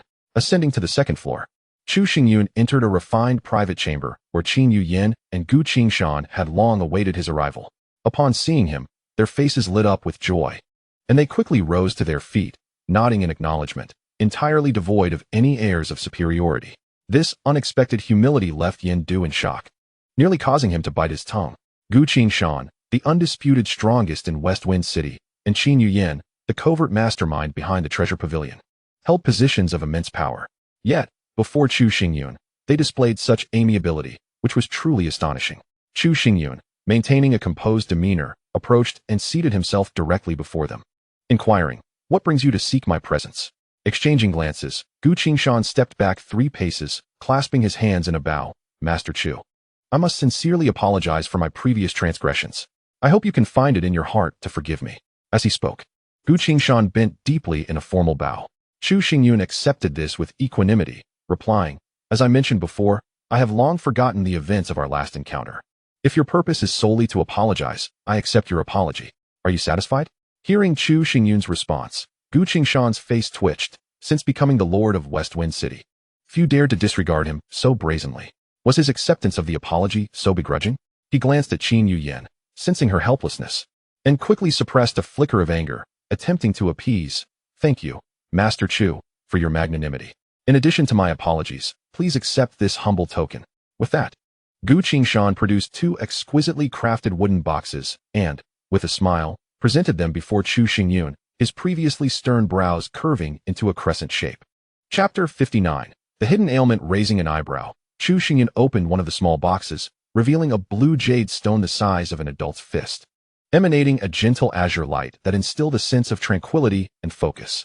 "Tranquility Jade," Yin Du exclaimed in astonishment. Gu Qingshan chuckled. "This Tranquility Jade is a treasured artifact I have kept for many years. When placed in front during meditation, it aids in calming the mind, greatly benefiting one's cultivation." Chu Xingyun nodded appreciatively but did not reach for it. Instead, he set the small box aside, displaying indifference. Feeling a pang of anxiety, Gu Qingshan pointed to the larger box. "Master Chu, do take a look at this." As Chu Xingyun opened the larger box, a robust and earthy aura immediately emanated from within. Gazing intently, he beheld a piece of unadorned soft armor, its earthy yellow hue conveying a sense of substantiality that could be felt upon mere contact. This item is known as the Thick Earth Soft Armor, a low-grade treasure, which I acquired from the lair of a formidable master in years past. Once donned, this armor significantly enhances defensive capabilities, even enabling one to withstand the might of an Earth Spirit Realm expert. Gu Qingshan explained in a low voice, his heart heavy with reluctance. Yet he bore it in mind that he needed something from Chu Xingyun. Yin Du's gaze became fixed upon the 2 treasures before him.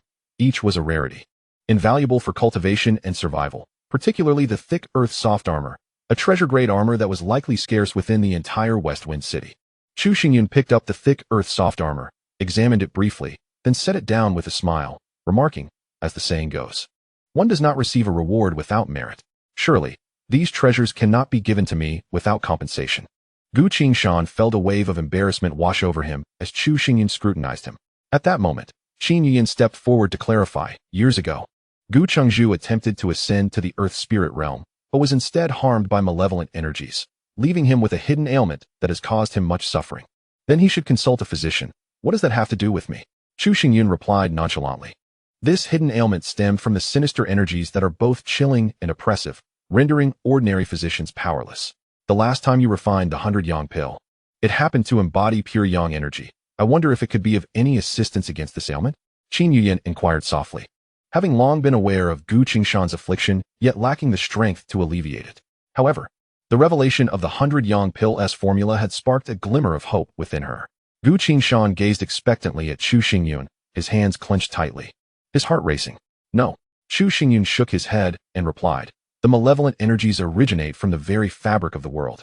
While the yang energy of the 100-yang pill derives from spiritual materials, the two are not of the same source. Forcing them to merge would not only be ineffective but could also harm the meridians, leading to repercussions such as vomiting blood or, in severe cases, rendering one utterly incapacitated." Upon hearing this, Gu Qingshan's face fell, alternating between shades of blue and white, with a trace of unwillingness etched in his clenched teeth. Qin Yuyan cast a sympathetic glance at him. Gu Qingshan endured relentless torment due to this ailment, unable to make any progress in his cultivation. For a warrior, the most agonizing fate is to realize that one's growth is permanently stunted, a feeling akin to a hero in twilight, fraught with helplessness and bitterness. Yet, the ailment was not insurmountable. Chu Xingyun's next words shone like dawn's first light, rekindling a flicker of hope within Gu Qingshan. His voice trembling slightly as he asked, "What method is that?" As the adage goes, to untie the bell, one must be the one who tied it. Since this hidden ailment is caused by malevolent energies, to fully eradicate it, one must directly confront those energies. If you can ascend to the Earth Spirit Realm and draw the malevolent energies into your spiritual sea, the ailment will vanish on its own. As soon as Chu Xingyun finished speaking, Gu Qingshan felt an overwhelming surge of rage and frustration. If he could ascend to the realm of Earth Spirit, why would he humbly seek assistance from Chu Xingyun? This Chu Xingyun, however, speaks only of trivialities, truly a waste of time. With a single glance, Chu Xingyun discerned Gu Qingshan's thoughts, letting out a light laugh. The reason you cannot penetrate the Earth Spirit realm, City Lord Gu, is due to your ignorance of the Yinsha energy. You merely seek to comprehend it in a simplistic manner, without understanding alternative methods. If you were to follow my guidance, entering the Earth Spirit realm would be a mere formality. As he spoke, a profound aura befitting a formidable master gradually emanated from Chu Xingyun, causing the four present to shudder, as if they were not facing a mere 16-year-old boy, but an unparalleled expert commanding the skies. If the head of the Chu family can aid me in reaching the Earth Spirit realm, I, Gu Qingshan, shall express my utmost gratitude. Gu Qingshan bowed deeply once more, having placed all his hopes on Chu Xingyun. Gratitude aside, I have two conditions. If you can fulfill them, I shall not be stingy, Chu Xingyun declared, extending 2 fingers and speaking slowly. First, I require you to procure 9 spirit cores before the martial arts selection, with each core sourced from the spirit beasts of the 9th layer of spirit gathering. The sooner, the better. Gu Qingshan's eyes widened. 9 spirit cores, specifically from the 9th layer of spirit gathering beasts. This initial condition seemed excessively steep. It appeared that only 2 spirit cores within the City Lord's estate met these criteria. This condition is not insurmountable. With the financial resources of the Treasure Pavilion and the City Lord's estate, it can be achieved, Qin Yuyan interjected. Problems that can be resolved with money are hardly problems at all. The second condition is that after you enter the Earth Spirit realm, City Lord Gu must serve as a guest elder of the Chu family for a duration of 10 years, during which you must wholeheartedly safeguard the Chu family's safety. Chu Xingyun articulated the second condition. At this moment, Gu Qingshan's demeanor shifted to one of clear reluctance. His face was etched with indignation. As the appointed city lord of Shifeng City by the Luyun dynasty, his status was exalted, governing a territory. Being made a guest elder of the Chu family felt like an affront to his dignity. Head of the Chu family, this seems rather excessive, does it not? Qin Yuyan felt a twinge of discomfort as well. Is becoming a guest elder of the Chu family truly so shameful? Before Chu Xingyun could respond, Yindu stepped forward, his voice tinged with a hint of irritation. It was at this moment that Gu Qingshan and the others recognized Yindu, their expressions bewildered. They had not anticipated that the attendant accompanying Chu Xingyun was the notorious Yindu. Considering our long-standing acquaintance, Gu Qingshan, I advise you, becoming a guest elder of the Chu family will not tarnish your reputation. On the contrary, it is an exceedingly fortunate opportunity, as long as you are willing to stand by your master's side. Not only entering the Earth Spirit realm, but even reaching the Heavenly Spirit realm is entirely within the realm of possibility. Yindu spoke coldly to Gu Qingshan, maintaining a tone of reproach, leaving Gu Qingshan and his companions momentarily dazed, exchanging glances as if caught in a dream. Chapter 60.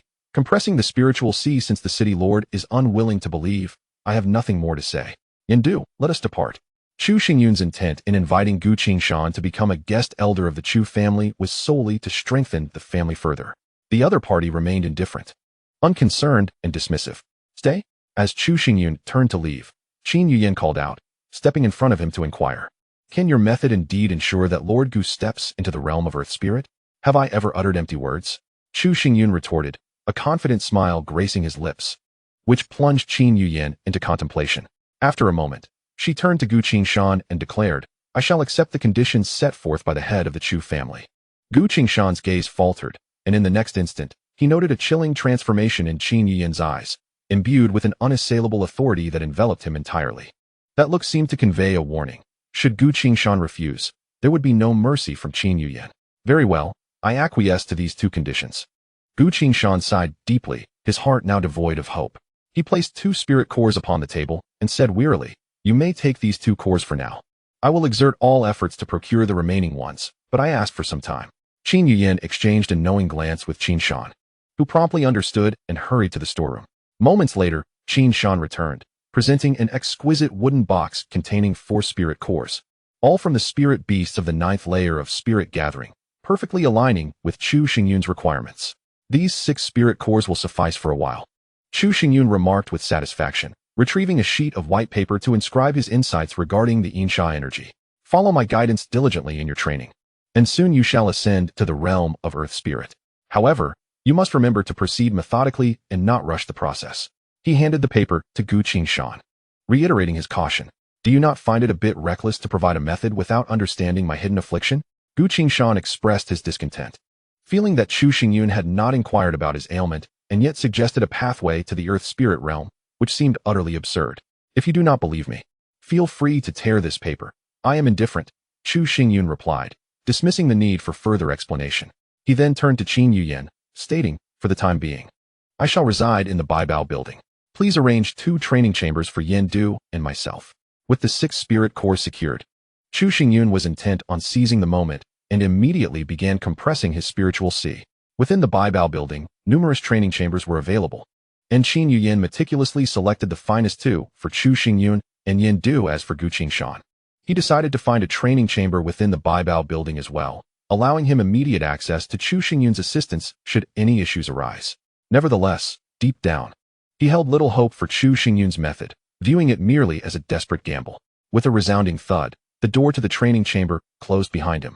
Chu Xingyun swiftly produced a spirit core, placing it before him. This particular core emanated a ferocious wave of spiritual energy, evoking the sensation of a wild beast. Utterly untamable by human means, even at a distance, the intensity of this feeling was profoundly striking. The martial artist of the ninefold body tempering relies on the spirit cores of ninefold gathering spirit beasts to compress their spiritual sea. If others were to discover this endeavor, they would undoubtedly think I have lost my senses, thought Chu Xingyun with a bitter smile. The spirit core of a spirit beast is akin to a martial artist's spiritual sea, serving as a reservoir of spiritual energy. A single spirit core from a ninefold gathering spirit beast undoubtedly contains an immense reservoir of spiritual energy. The imagery of such energy flooding into one's body is quite daunting. However, Chu Xingyun harbors no doubts regarding the authenticity of the nine turns gathering spirit.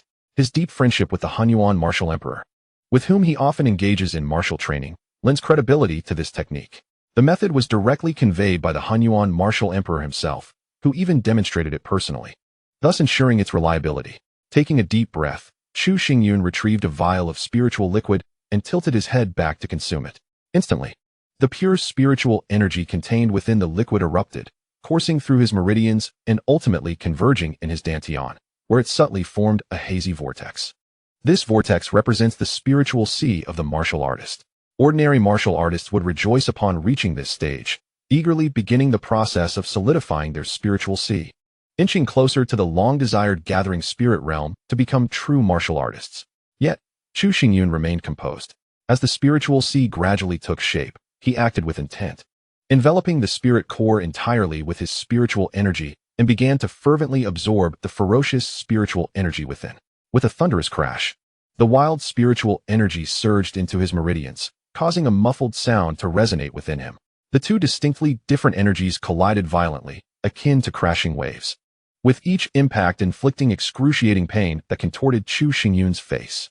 9 turns gathering spirit, compress for me, he exclaimed, initiating the technique with fervor as he sought to merge the two energies, spiraling, solidifying, and compressing them together. This process was immensely tedious, and 10 days swiftly elapsed. Seated within the inner space of the reincarnation stone, Chu Xingyun beheld 6 spirit cores, now devoid of energy, dull and lifeless like ordinary stones. Yet simultaneously, within his dantian, a small hazy vortex had emerged, no larger than a thumb, gently rotating and emanating a soft glow. The 6th turn, Chu Xingyun opened his eyes, releasing a breath of relief. After days of relentless effort, he had successfully completed 6 compressions, reducing his spiritual sea to the size of his thumb.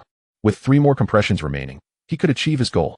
In truth, given Chu Xingyun's current state, he could effortlessly step into the gathering spirit realm at any time. Once there, he would far surpass his peers. The spiritual sea, having undergone 6 compressions, was 6 times purer than that of an ordinary individual. The disparity between his spiritual energy and that of an average person could indeed be described as a chasm. Thus, Chu Xingyun harbored even greater anticipation for the completion of the 9 compressions of his spiritual sea. The purity of spiritual power, ninefold, is indeed terrifying.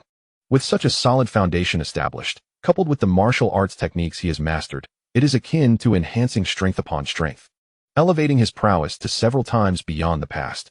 10 days have elapsed, and one cannot help but wonder about the circumstances of Yen Du and Gu Qingshan. Chu Xingyun steadied his mind and promptly departed from the inner space, making his way toward the training chamber's exit. Chapter 61. The peril of obsession, Yin Du did not seclude himself within the training chamber. At this moment, he sat cross-legged outside Chu Xingyun's chamber, his eyes closed, indifferent to the comings and goings around him, resembling a hermit in deep meditation. Upon witnessing this peculiar scene, Qin Yuyin and Qin Shan had previously inquired. But Yin Du remained silent, maintaining his posture for a full 2 days. It was only at this moment that the stone door of the training chamber creaked open, and Chu Xingyun emerged. Yin Du suddenly opened his eyes, rose from the ground, and hastily approached. At this juncture, the aura emanating from Yin Du was strikingly different from 10 days prior. It had become more profound and robust, as if he had forged a connection with the heavens and the earth, prompting all present to part ways, reluctant to obstruct his path. Servant Yin Du expresses his gratitude for the Master's grace. From this day forth, I vow before heaven to faithfully follow the Master, never depart. Yin Du approached Chu Xingyun, bowing deeply before kneeling heavily upon the ground. In that instant, the surrounding crowd was taken aback by his words. The elderly figure clad in black was, in fact, Yin Du, who had pledged allegiance to Chu Xingyun and referred to him as Master. To have ascended to the Earth Spirit realm within 10 days. You have indeed not disappointed me. However, your commitment to follow me presents a considerable challenge. With such limited strength, you are still far from sufficient, Chu Xingyun remarked, his tone as calm as still water. Ascended to the Earth Spirit realm. The crowd was astounded by this revelation, including Qin Ruyan and Qin Shan, who were equally taken aback. Could it be that Yin Du had entered the Earth Spirit realm the very day he exited the training chamber? Moreover, it seemed that his ascension was largely due to Chu Xingyun's assistance, an implausible notion, given Chu Xingyun's current cultivation level. Qin Yuyin and Qin Shan exchanged bewildered glances. At last, they comprehended why Yin Du was so resolutely devoted to Chu Xingyun, even taking pride in becoming his servant. The Master's words shall be etched in my heart. Even if I cannot remain by your side, I will fight to protect the Chu family, Yin Du declared with solemnity, his words resonating with sincerity. If I recall correctly, Yin Du should be the first to step into the Earth Spirit realm in our West Wind City. A formidable Earth Spirit cultivator recognizing Chu Xingyun as his master. Does this not herald a meteoric rise for the Chu family? From this day forth, the Chu family shall stand as the strongest clan in West Wind City, on par with the City Lord's mansion. The crowd murmured, their voices a blend of emotions, envy, reluctance, sighs, but predominantly admiration for Chu Xingyun's ability to command a powerful ally like Yin Du. Have you emerged alone? Where's Gu Qingshan? Chu Xingyun surveyed his surroundings, but failed to discern the figure of Gu Qingshan. Logically, he should have emerged from seclusion around the same time as Yin Du. Was the City Lord Gu also at the Baibao building? The crowd's gaze momentarily solidified. It was indeed a remarkable coincidence that these two eminent masters of Shifeng City, Yin Du and Gu Qingshan, were both present within the Baibao building. Should the head of the Chu family not pay a visit to see how Gu was faring in his seclusion? Qin Shan suggested, pointing toward the secret chamber where Gu Qingshan was meditating. As Chu Xingyun approached the entrance of the meditation chamber, his brow furrowed tightly, sensing an unusual disturbance emanating from within. This is not good. Chu Xingyun's heart sank, and he immediately shouted, Yin Du, break down this stone door at once. The crowd, which had previously been buzzing with conversation, fell silent. Forcibly interrupting another's meditation was a grave taboo among warriors. Had Chu Xingyun lost his senses? Yin Du, equally perplexed, asked no further questions. Almost instantaneously, he surged forward, arms outstretched, delivering a tremendous blow to the heavy stone door. The sound of crashing stone reverberated as the door shattered, revealing Gu Qingshan seated on the ground, motionless, utterly unfazed by the commotion. How could this be? Yin Du, having reached the Earth Spirit realm, could distinctly feel the chaotic, malevolent energy saturating the chamber, swirling around Gu Qingshan like ferocious wolves and tigers, seemingly poised to consume him entirely. What a fool! Chu Xingyun cursed vehemently, startling all present.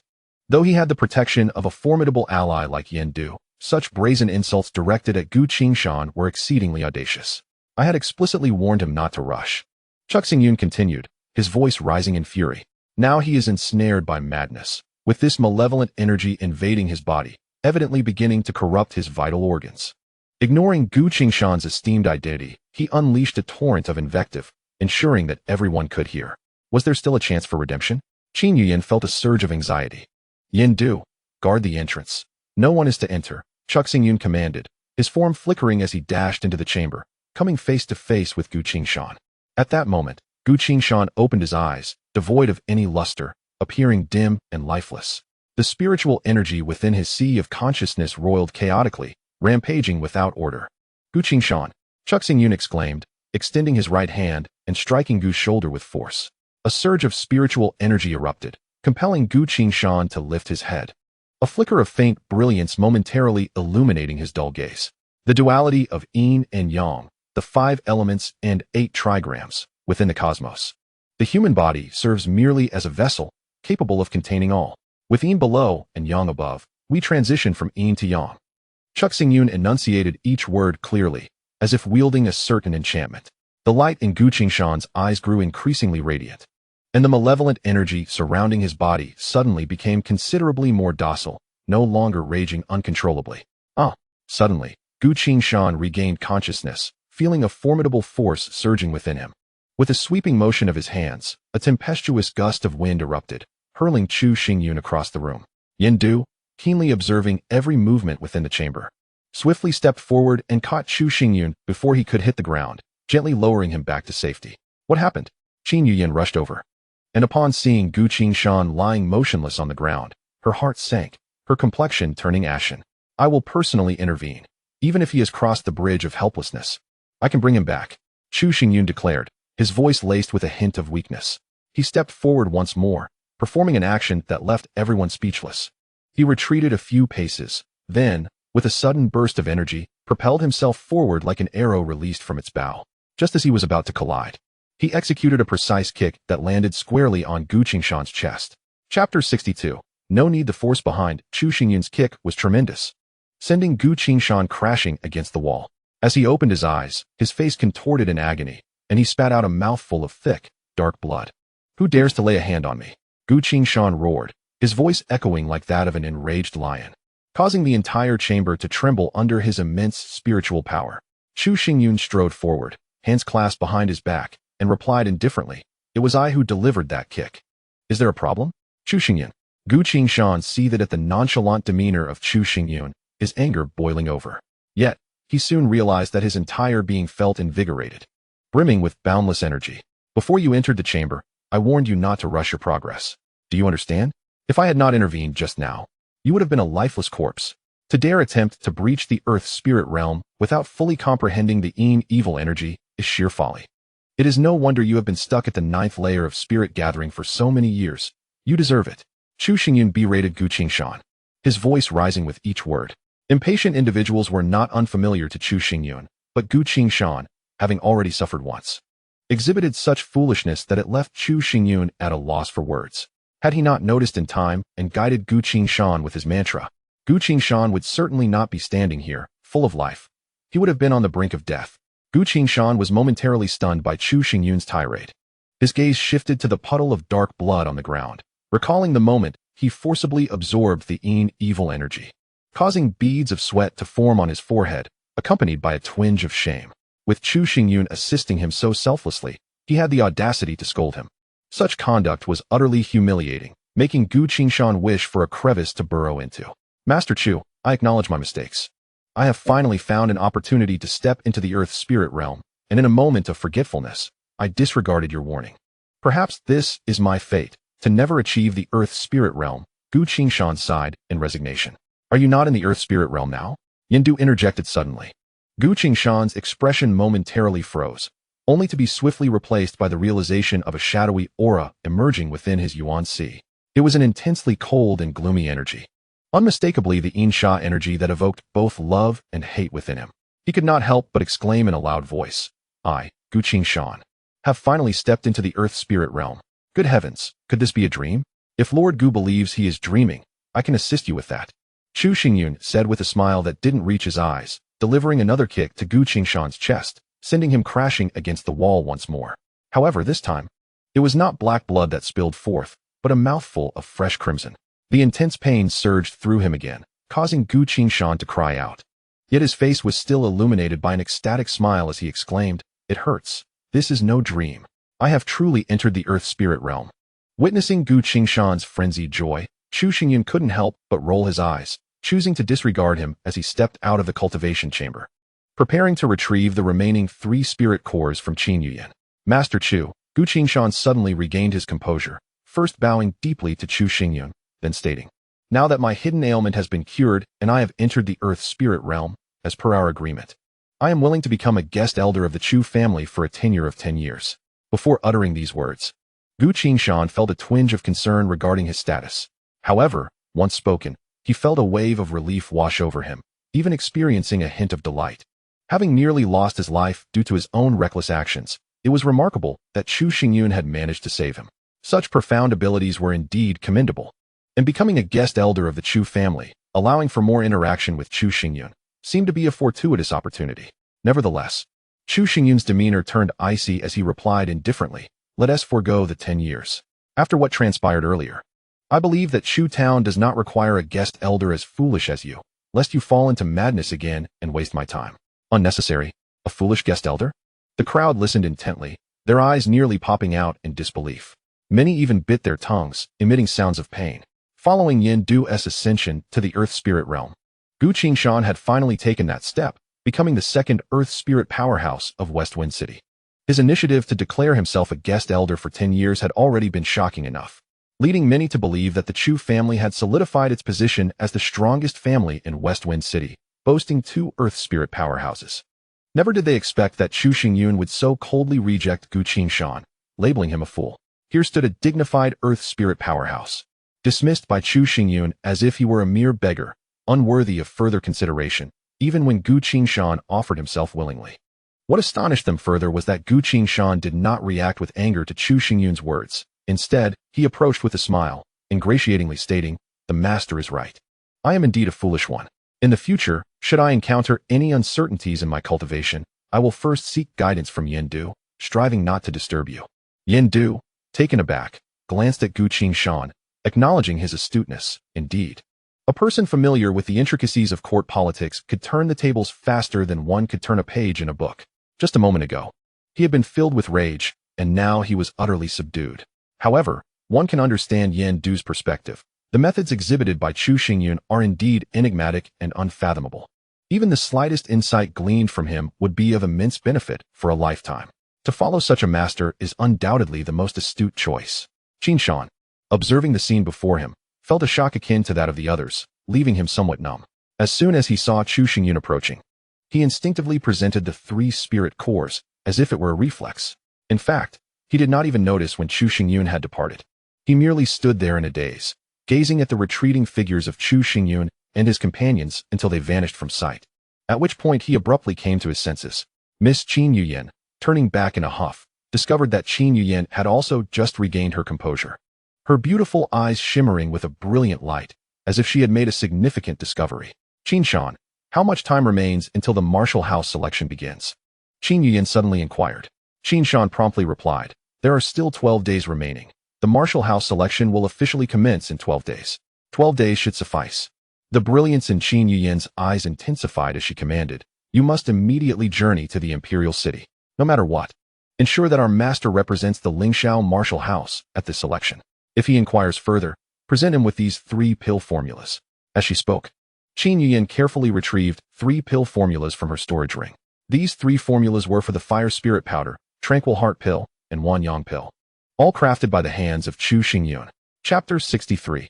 Completing the 9 transformations upon returning to Chu Town, Chu Xingyun hurried to meet Shui Liuxiang. During the 10 days of seclusion, he had been deeply concerned for Shui Liuxiang, fearing that the Baiyang pill would not be sufficient to suppress the cold energy of the 9-cold absolute pulse, leading to a resurgence of the chilling aura. Fortunately, his worries proved unfounded.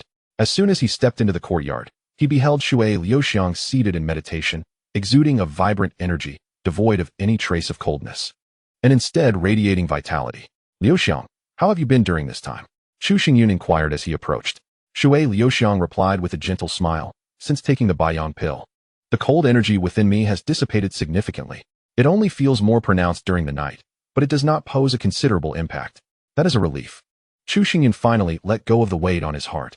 Nighttime is when the Yin energy gathers, and the cold energy of the 9-cold absolute pulse is exceptionally Yin and frigid. A slight overflow is a normal occurrence. Chu Xingyun had already devised a detailed plan for the 9-cold absolute pulse. During this period, he would first suppress the cold energy using the Baiyang pill, and after participating in the martial house selection, he would journey to the imperial city. There, he could truly spread his wings. utilizing the vast knowledge from his previous life to assist Shui Liuxiang in mastering the nine-cold absolute pulse and genuinely harnessing its bloodline power. Though this process is fraught with challenges, Chu Xingyun harbored complete confidence in his abilities. Otherwise, he would not have so decisively rejected the nine-cold palace. If you experience any discomfort during this time, take the Baiyang pill immediately. After we reach the imperial city, I will help you eradicate the cold energy completely. Chu Xingyun affectionately rubbed Shui Liuxiang's delicate nose, his tone imbued with tenderness. Upon returning to his room, Chu Xingyun directly entered the inner space of the reincarnation stone. 12 days hence, the selection at the martial pavilion shall convene. It is imperative that within these 12 days, he further compresses his spiritual sea, elevating his strength to new heights. With the prowess that Chu Xingyun currently possesses, passing the selection is almost a foregone conclusion. Yet, he will not succumb to complacency. Even when a lion hunts a rabbit, it exerts its utmost effort. Since he has chosen to participate, he shall commit himself fully to vying for the coveted position of champion. Moreover, given the recent events, Shui Qianyue undoubtedly harbors resentment toward him, and it is highly probable she will act against him during this selection. Chu Xingyun is acutely aware of these two factors. The best course of action is to continuously strengthen himself. As long as his power is sufficient to overwhelm all, any conspiracy or trickery will prove futile. Placing 3 spirit cores before him, Chu Xingyun commenced the operation of the 9 transformations of spirit gathering. This technique requires compressing the spiritual C 9 times, with each compression increasing in difficulty exponentially. He has already completed 6 compressions. The remaining 3 will present formidable challenges, with the final 9th compression surpassing the cumulative difficulty of the previous 8. However, conversely, should he succeed in mastering the 9 transformations of spirit gathering, his strength will multiply, and the purity of his spiritual energy alone will likely render him superior to all. Time swiftly elapsed, and before he knew it, 10 days had passed. On this day, Chu Xingyun stood in the courtyard, his hands gliding over the air, as pure spiritual energy radiated outward from his body, enveloping a 3-meter radius like an ethereal canopy. With a flick of his fingers, the spiritual energy seemed to possess intelligence, swirling joyfully around him, entirely obedient to his commands. At that moment, a flying insect flitted toward him. Chu Xingyun cast a glance, a thought flashing through his mind. With a crack, a surge of spiritual energy coalesced in the void, splitting into 2, akin to an invisible blade that cleaved through the insect's wings without taking its life. To his astonishment, upon completing the 9th transformation, not only had his spiritual energy become exceptionally pure, but his control over it had also seen a significant enhancement. With the level of mastery he has attained, even those at the pinnacle of the spirit-gathering realm would find it challenging to match his control. Observing the ethereal spiritual energy surrounding him, Chu Xingyun could not help but exclaim in admiration. He increasingly comprehended why the seemingly unremarkable Hunyuan martial emperor stood at the pinnacle among the 10 martial emperors. The 9 transformations of spirit gathering is truly astonishing. It compresses the spiritual sea, purifies spiritual energy, and enhances control over it, resulting in an all-encompassing elevation, even a metamorphosis. Now that he has perfected the 9 transformations of spirit gathering, the essence of his spiritual sea is on the verge of solidification, poised to enter the realm of spirit gathering at any moment. Chu Xingyun scrutinized himself, choosing not to forge ahead hastily into the spirit gathering tier today. As the saying goes, when water fills to the brim, it overflows. When he has absorbed a sufficient amount of worldly spiritual energy, it will naturally culminate in the formation of his spiritual sea, and this state of natural progression is precisely what Chu Xingyun currently seeks. Exiting the courtyard, he summoned Chu Hu and the others to gather. The venue for this martial selection is in Heishui City. Therefore, in order to avoid wasting time, Chu Xingyun is set to embark on his journey tomorrow. For this expedition, he has decided to bring along Shui Liuxiang and Yendu. Although Shui Liuxiang bears the burden of the 9 cold absolute veins and has temporarily suppressed the cold with the Baiyang pill, Chu Xingyun remains concerned about leaving her alone in Chu Town for an extended period. Hence, he chooses to keep her by his side for constant care. As for Yendu, his strength has seen a qualitative leap since he entered the Earth Spirit realm, making his presence a source of reassurance for both Chu Xingyun and Shui Liuxiang. Young master, I believe I should refrain from attending this martial selection. Chu Hu interjects just as Chu Xingyun is about to call him. Although the martial selection is highly anticipated, Chu Hu expresses that with his current capabilities, attending would merely be for observation, yielding little to no contribution. He believes it would be more beneficial to remain in Chu Town, where he can diligently cultivate and maintain oversight. Chu Xingyun nods thoughtfully, a flicker of satisfaction in his gaze. The fact that Chu who can discern these points demonstrates his ability to assess circumstances and make independent judgments. Consequently, even in Chu Xingyun's absence from Shifeng City, he can confidently entrust Chu Town to Chu whose stewardship. The following day, as dawn breaks, Chu Xingyun steps out of the courtyard to find a well-organized contingent awaiting him outside. Gu Qingshan stands at the forefront of the group, and upon spotting Chu Xingyun, he hastily approaches with a smile. Master, this martial selection is of great significance. I have resolved to personally lead the troops. Please feel free to command me. Anything within my capabilities will be handled meticulously. As he speaks, Gu Qingshan reaches Chu Xingyun, bows respectfully, and gestures for him to enter the luxurious palanquin, which is typically reserved for the city lord. However, in his eagerness to please Chu Xingyun, Gu Qingshan sets aside protocol and displays utmost reverence. Chu Xingyun glances at Gu Qingshan, then at the palanquin, and finally replies, "Your thoughtfulness is appreciated." "Not at all. While I am the lord of Shifeng City, I am also a guest of the Chu family. It is my honor to assist the master in alleviating concerns," Gu Qingshan responds, his face beaming with joy, as he personally lowers the palanquin's steps with great ceremony. Subsequently, under the escort of Gu Qingshan and nearly 100 soldiers, the palanquin gradually departs from Chu Town, heading towards Heishui City. Chapter 64. The 5 Great Martial Houses. The Shui family. Upon receiving the news, the senior members of the Shui family rush into the hall and report to Shui Chongxian, Master. Chu Xingyun has already left Chu Town and is en route to Heishui City, with Gu Qingshan providing protection along the way. I anticipated this. It is nothing to be overly alarmed about, Shui Chongxian responds unexpectedly with a calm smile. With the support of 2 Earth Spirit Realm experts, Gu Qingshan and Yin Du, there is a genuine possibility that Chu Xingyun may indeed be selected by one of the 5 great martial houses. Should that occur, our Shui family would find ourselves in a precarious position. The expressions of the Shui family's senior members pale slightly, their words tinged with a hint of unease. As soon as a martial artist steps into the realm of Earth Spirit, they become capable of absorbing the malevolent energies of heaven and earth. Gradually comprehending various mystical techniques and pathways, their strength far surpassing that of the spirit-gathering realm. Such formidable beings are coveted even by the 5 great martial houses. The upper echelons of the Shui family are apprehensive, fearing that the 5 great martial houses might pay close attention to Chu Xingyun and Yin Du, considering their connections with Gu Qingshan. Given Chu Xingyun's current prowess, he indeed possesses the qualifications to attract the attention of the 5 great martial houses. Seated in the main position, Shui Chongxian maintained a calm demeanor, exuding an air of tranquility without a hint of anxiety, and remarked, 3 days ago, Qianyu arrived in Heishui City and made contact with Elder Gu. She conveyed every detail of Chu Xingyun's recent performance without omission. Just moments ago, Qianyu sent a confidential message indicating that she had gained Elder Gu's assistance and successfully ascended to the 3rd level of the spirit-gathering realm. Moreover, Elder Gu has pledged that he will not let Chu Xingyun escape unscathed. Is Elder Gu truly preparing to intervene? The eyes of the Shui family leaders gleamed with anticipation. As the presiding figure in this selection process, Elder Gu's endorsement would undoubtedly seal Chu Xingyun's fate. Shui Chongxian smiled, stating, should Elder Gu employ his authority to arrange for Qianyu to face Chu Xingyun in the selection, then failure for Chu Xingyun would be all but certain. If all goes well, eliminating Chu Xingyun on the spot may not be impossible. With that in mind, our current task is not to dwell in fear, but to meticulously account for all forces within Shifeng City. When Qianyu returns in triumph, we shall promptly commence the assimilation of other factions. Those who align with us shall prosper, while those who oppose us shall perish.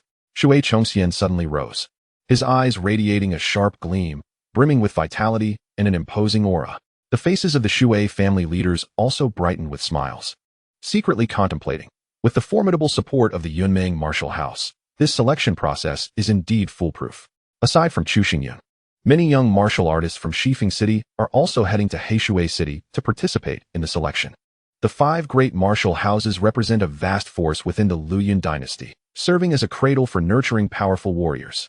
Gaining entry into one of the 5 great martial houses is akin to leaping over the Dragon Gate, elevating one's status while providing a continuous stream of cultivation resources. Merely contemplating this prospect evokes immense excitement.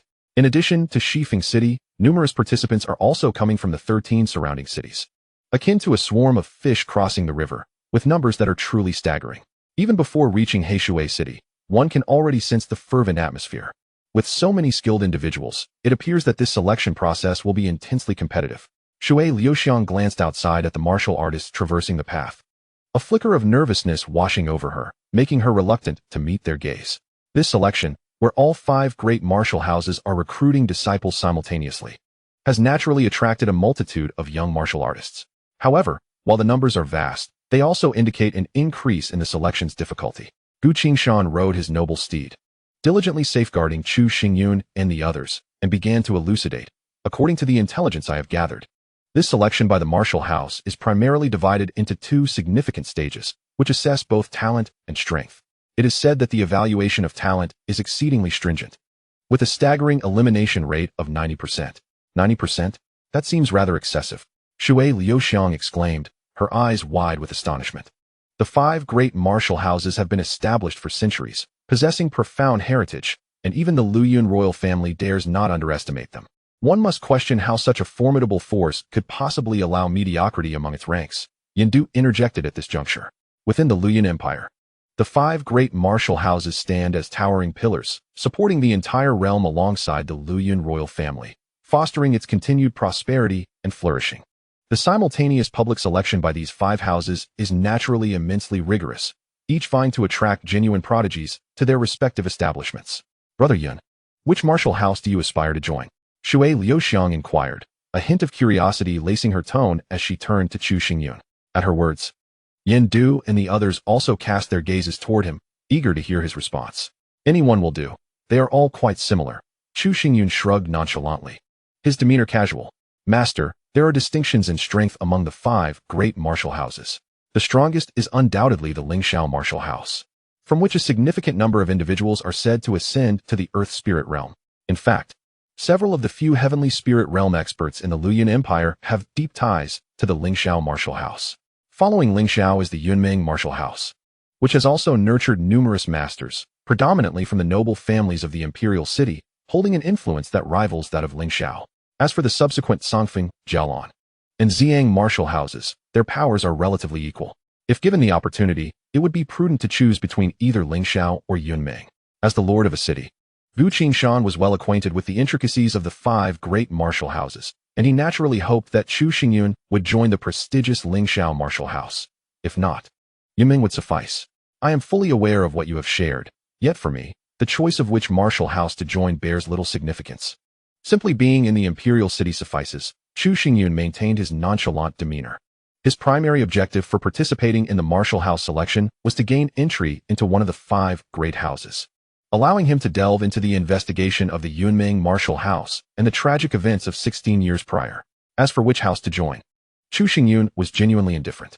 To an ordinary person, the 5 great martial houses might appear as immovable behemoths, steeped in rich heritage. However, to Chu Xingyun, they were, at best, merely adequate, lacking anything truly commendable. After all, no matter how profound the heritage of the 5 great martial houses, it could never rival Chu Xingyun's millennia of memories, and even the addition of the Luyun royal family would be woefully insufficient. Chapter 65. Lin Bingley reappears at noon.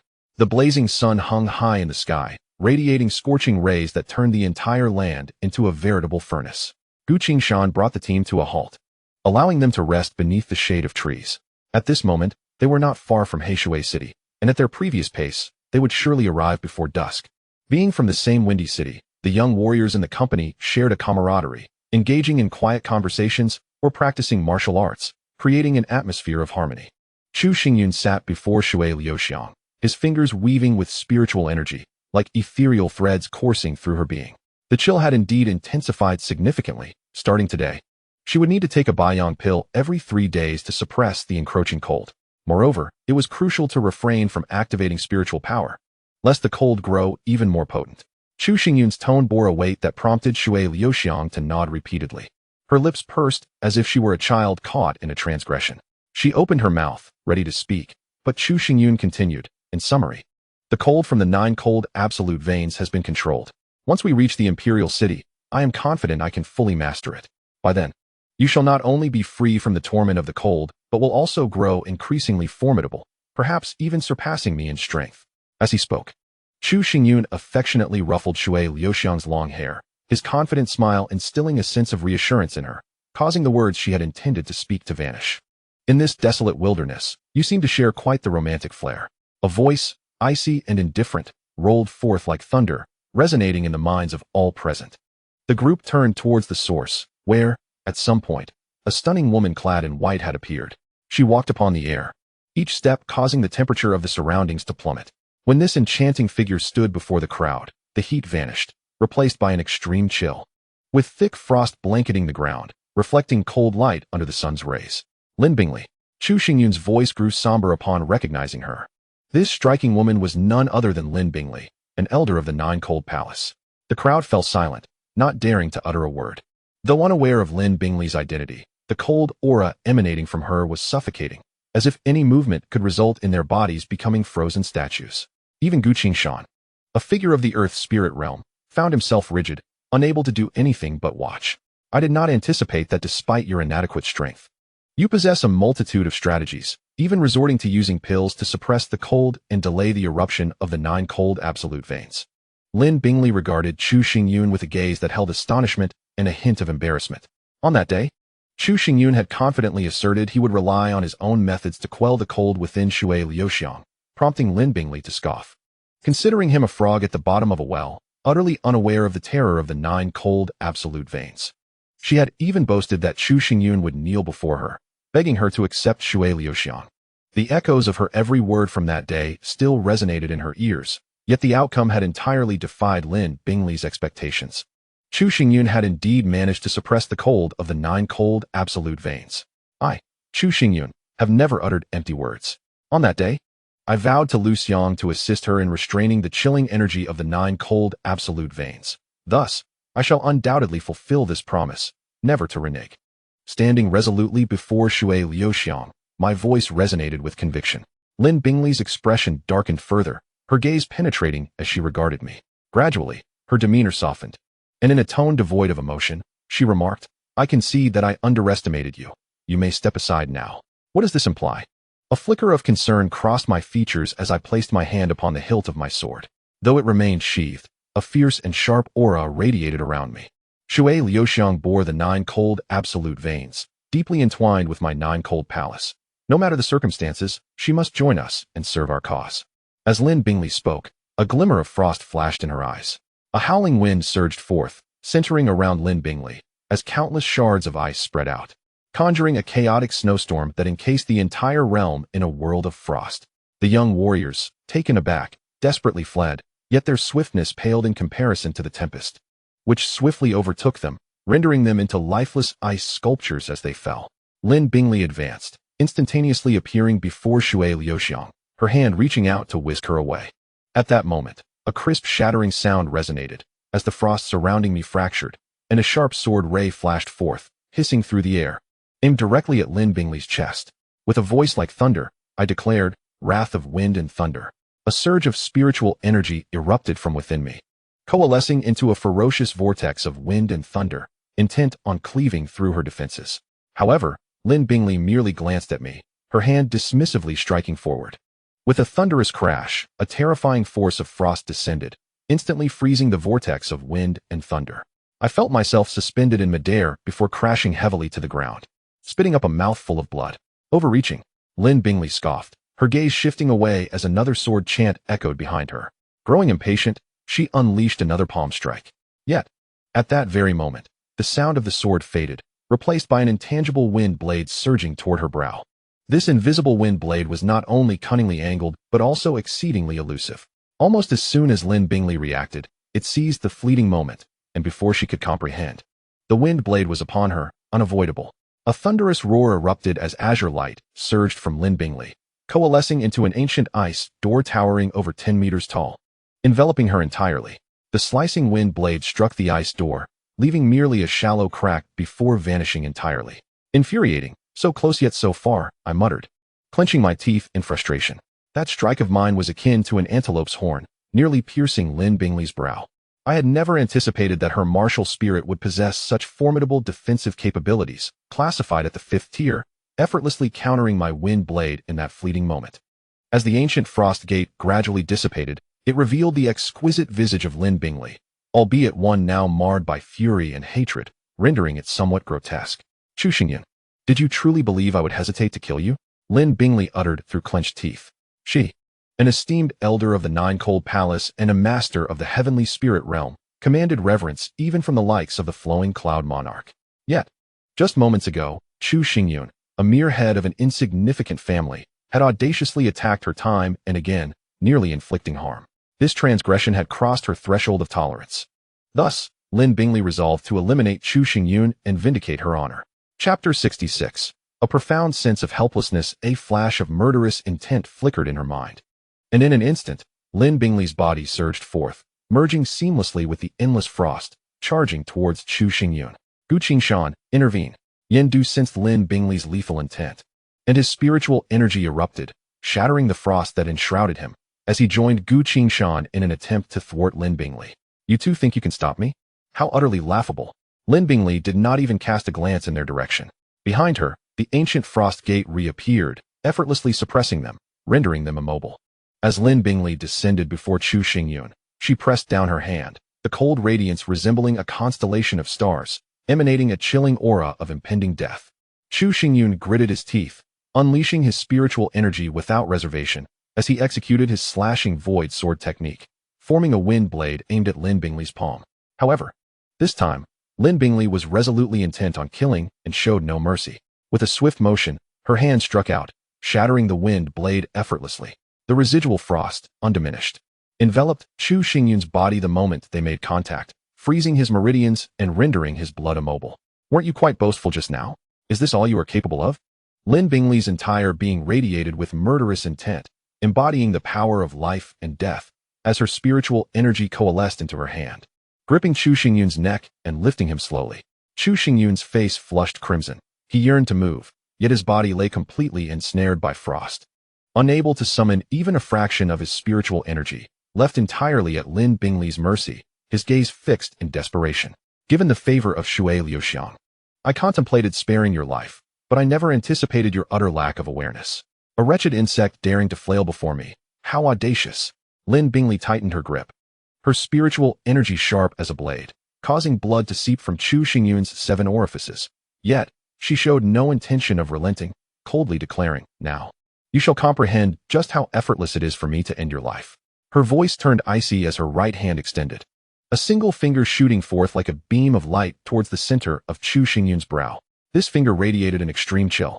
Before even making contact, it sent a shiver down Chu Xingyun's spine, as if the dark scythe of death hovered above his neck, poised to claim his life. Damn it! Is there truly no hope left?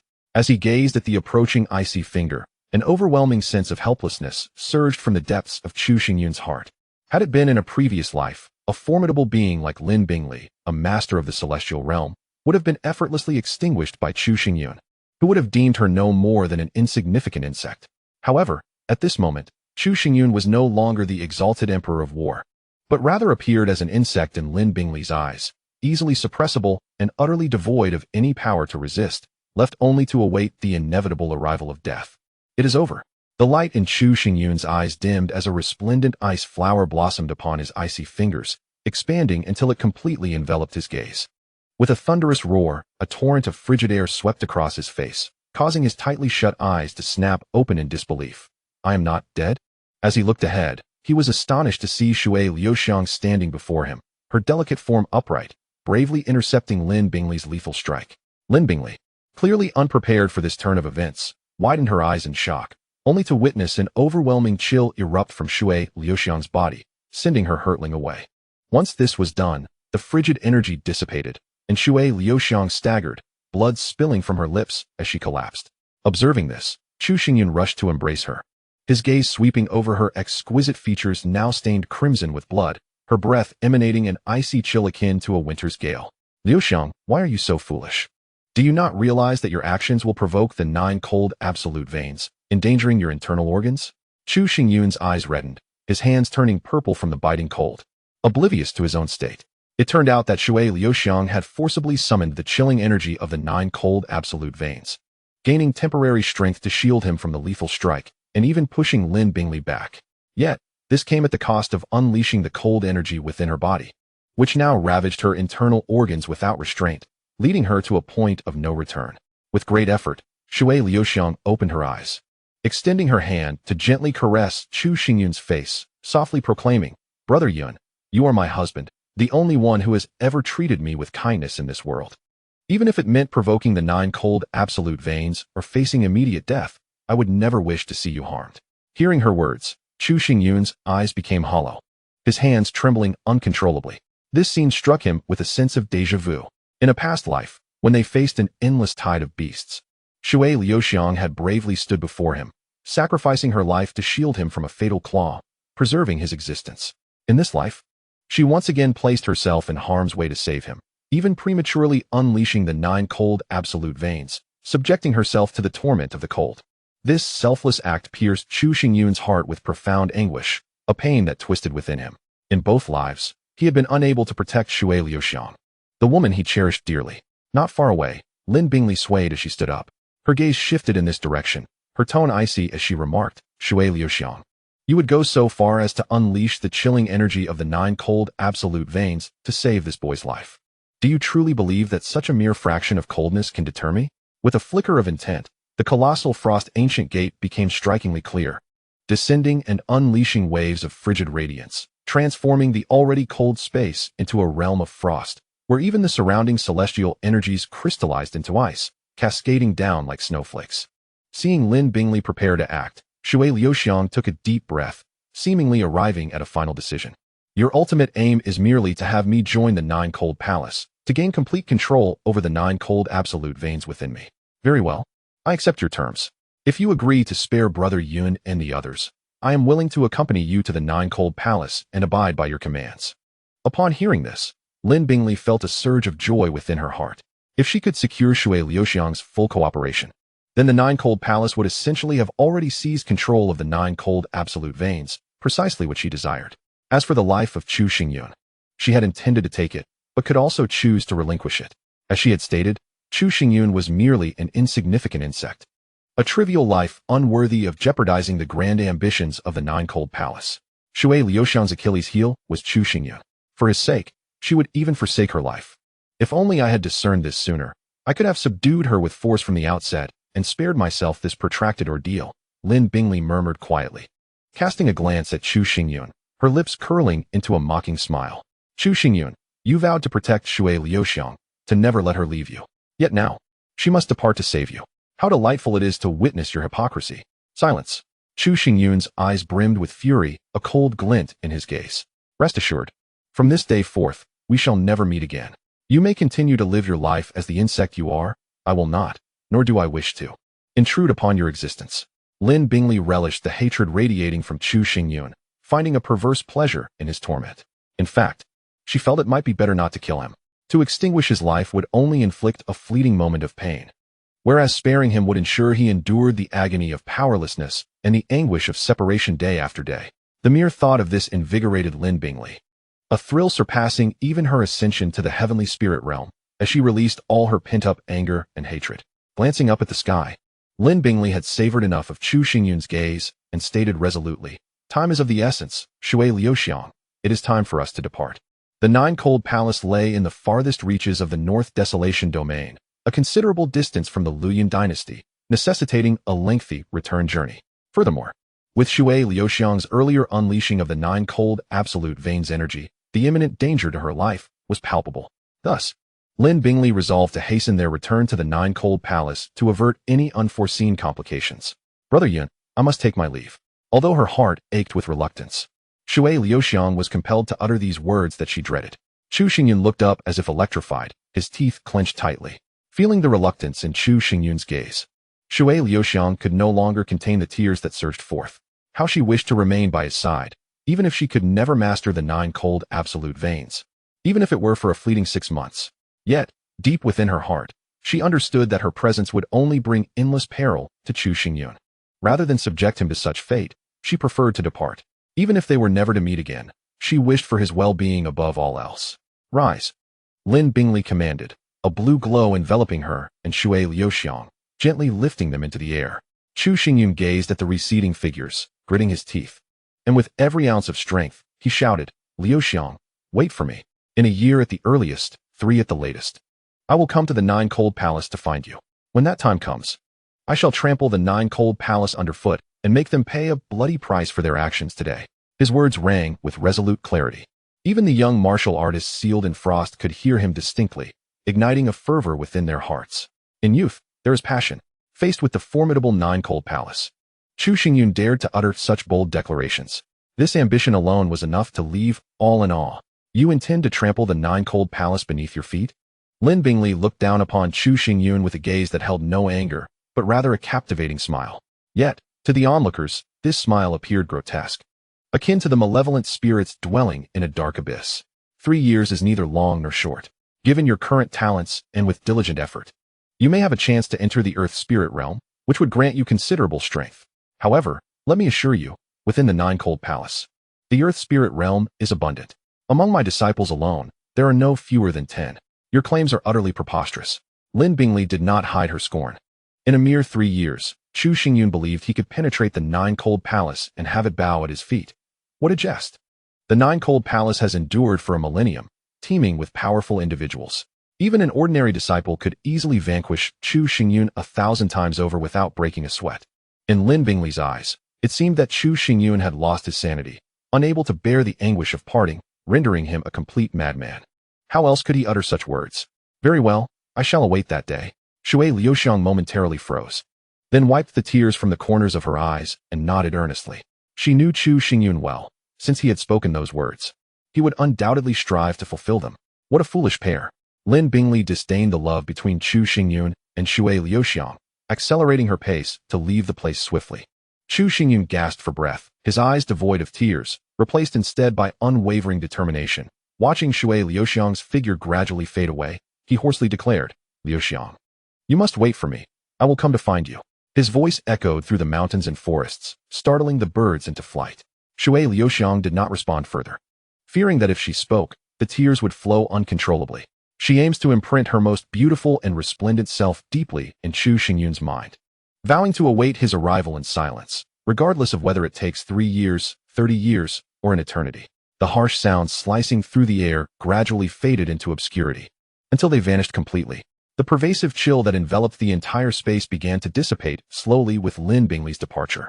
In the vast expanse of the ground, everyone remained silent, gazing at the sky, lost in thought. Even now, they still felt as though they had transcended time. The scene they had just witnessed resembled that of a humble child from the slums suddenly encountering an unparalleled, supreme being and miraculously escaping with their life from the hands of such a formidable entity. It was utterly astonishing, leaving them in a daze for an extended period. Yen Du and Gu Qingshan approached slowly, their expressions tinged with resignation. Lin Bingley's strength far surpassed theirs. Even together, they could scarcely withstand a fraction of it. Setting forth, Chu Xingyun cast a glance at the two, uttering no more words, as he stepped forward towards the direction of Heishui City. Yen Du and Gu Qingshan were momentarily taken aback, but soon, they discerned a flicker of determination in his calm, obsidian eyes. No anguish, no resignation, and certainly no despair. Only an ancient and unwavering resolve.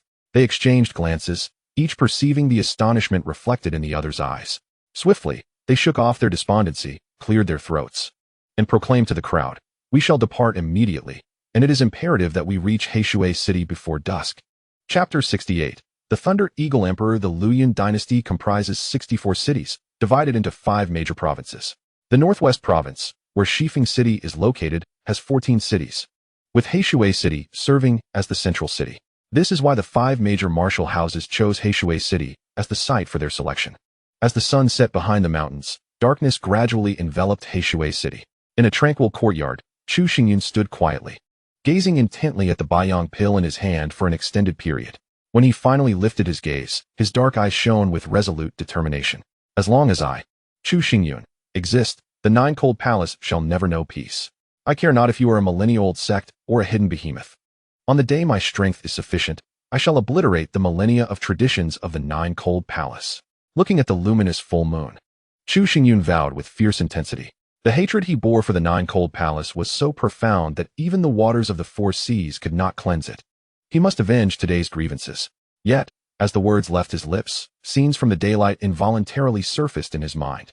Having lived a second life, Chu Xingyun possessed a millennium of memories that others could scarcely fathom. Given sufficient time, He was confident he could surpass his previous self and become a true emperor-level powerhouse. However, all of this required the accumulation of resources and the passage of time. Without these two prerequisites, he would possess extraordinary talents but would be unable to fully realize them. At best, he would merely be a genius, significantly stronger than his peers. When faced with a being of Lin Bingli's caliber, he would find himself utterly powerless, unable even to safeguard his own life, subject to the whims of others. Merely the presence of Lin Bingli is overwhelming, let alone the entire Nine-Cold Palace. Based on Chu Xingyun's contemplation, it is likely that the master of the Nine-Cold Palace has already ascended to the realm of yin and yang, with their primordial essence transforming into the duality of yin and yang, gradually beginning to grasp the power of will. Such a formidable being has touched the profound truths of martial arts, rendering them exceedingly difficult to eliminate. As these thoughts traversed his mind, Chu Xingyun's gaze turned somber. Lost in deep reflection, suddenly, a spark of inspiration flickered in his eyes, as if he had made a significant realization. He sprang up with exuberance, exclaiming, "How could I have forgotten this? This is a millennium before my demise, not the era in which I fell." His voice brimmed with excitement, and his thoughts spiraled like a vortex, conjuring familiar figures from the past. Before long, a silhouette materialized in his mind. It was an elderly man, advanced in years, with deeply etched wrinkles upon his face resembling profound ravines, and his sunken eyes radiated a piercing brilliance akin to that of an eagle, seemingly capable of penetrating the very essence of existence. This venerable figure was known as Lin Tianchong, a legendary powerhouse, revered as the Thunder Eagle Emperor. A solitary cultivator hailing from the Luoyuan dynasty, Lin Tianchong had never aligned himself with any faction. At the time of his rise to prominence, Chu Xingyun had only just embarked on his own path of cultivation. Thus he had heard numerous tales about this individual. In contrast to Chu Xingyun, Lin Tianchong's journey was fraught with thorns and tribulations. By nature a recluse, he shunned human interaction, devoid of a master or sect, relying solely on his own explorations for cultivation. Consequently, Lin Tianchong bore countless hidden injuries within his body. And even after achieving the 9 calamities nirvana and becoming a martial emperor, he could not escape the grip of pain. Instead, it intensified. Ultimately, 3 years after ascending to the martial emperor realm, Lin Tianchong met his end. In the wake of his passing, countless powerful figures lamented the loss of such a legendary soul, expressing their sorrow over his demise. Calculating from the current time, Lin Tianchong had not yet entered the martial emperor realm. He must be sequestered somewhere within the imperial city, diligently battling the backlash of his hidden injuries. A man of great loyalty and righteousness, if I can aid him in resisting the repercussions of his ailments and help restore his health, he will undoubtedly not forsake me. If I can bring him under my wing, I would possess the confidence to annihilate the Nine-Cold Palace. With a firm slap on his thigh, Chu Xingyun resolved to pursue this course of action. He held deep respect for Lin Tianchong, profoundly moved by the latter's unwavering commitment to cultivation, and felt an acute sense of regret for not having shared a drink with him in his lifetime. Now, with Lin Tianchong still alive, Chu Xingyun could not only leverage his millennia of memories to alleviate the elder's suffering, but also forge a profound friendship with him. Just the thought of it sent his heart racing with exhilaration. At that moment, Yendu appeared at the door, bowing and announcing the arrival of Qin Yuyan.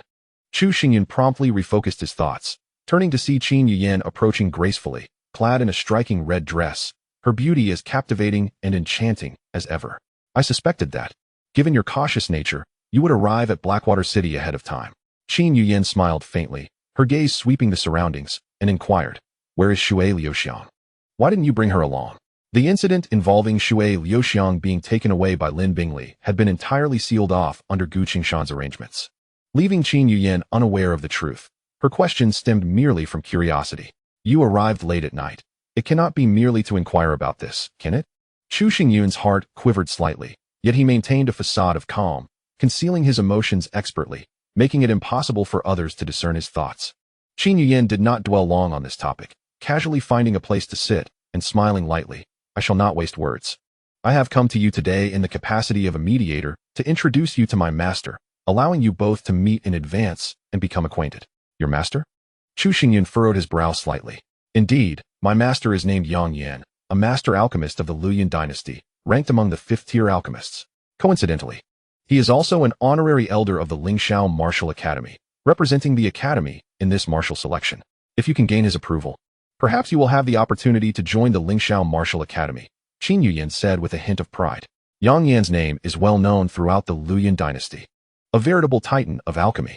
As his disciple, she naturally hoped that Chu Xingyun could become a fellow apprentice, thereby deepening their bond.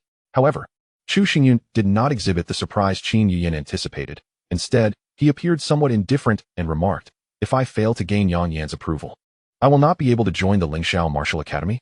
Qin Yuyan shook her head, clarifying, "Joining the Lingxiao Martial Academy involves various considerations. Alchemy is but one factor and does not dominate the decision. My introduction is merely to facilitate your acquaintance." "I see," Chu Xingyun responded, his eyes drifting toward the door as he declared, "Then please invite Master Yang back. It is late, and I intend to rest." Chapter 69. The irate Yang Yan. Almost at the moment Chu Xingyun finished speaking, the heavy gate of the courtyard was shattered by a surge of searing flames, illuminating the night sky. An elder appeared amidst the blaze, his long white eyebrows arched, exuding an air of fury. "You little brat, I come here personally. And not only are you unwelcoming, you wish for me to leave? You certainly possess an audacity." The elder's voice was as tempestuous and fervent as the flames surrounding him. Yen Du and Gu Qingshan hurried over upon hearing the commotion.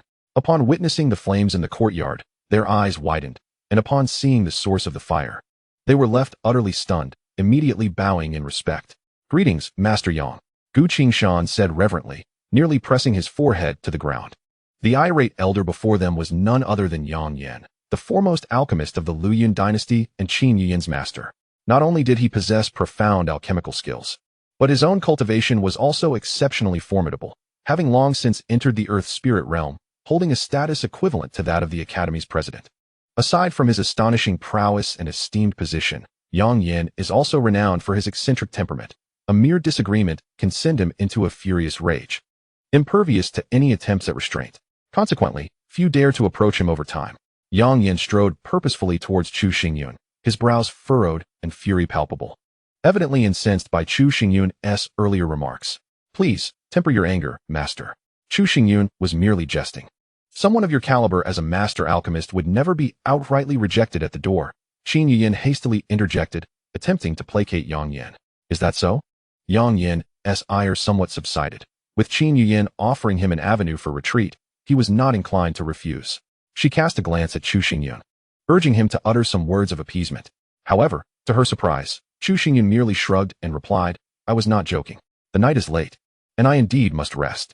This meeting will not influence the selection at the martial house, as long as my strength is sufficient, even without this encounter. The Lingxiao martial house would still accept me." Qin Yuyan's heart sank. Chu Xingyun was indeed a dense individual. A few kind words from him could have smoothed things over, and according to Yang Yan's temperament, he would have likely forgiven him without further ado. Yet now, Chu Xingyun's words seemed to provoke Yang Yan further. "Young lad, it is the first time in decades that I, Yang Yan, have encountered someone like you. You appear exceedingly confident in your abilities, believing it likely that I would take note of you?" Yang Yan's demeanor shifted from anger to intrigue. "Not likely, but certain," Chu Xingyun replied, standing tall, his tone serene and assured. "The martial house values strength and talent. If you were to learn of my alchemical prowess, you would likely invite me to join the Lingxiao martial house directly. Wouldn't that be rather unjust?" Yang Yan's expression twitched, deep within. He felt a surge of indignation. As a master alchemist of the Luoyang Empire, he had encountered countless prodigies, and he understood their proud and peculiar natures.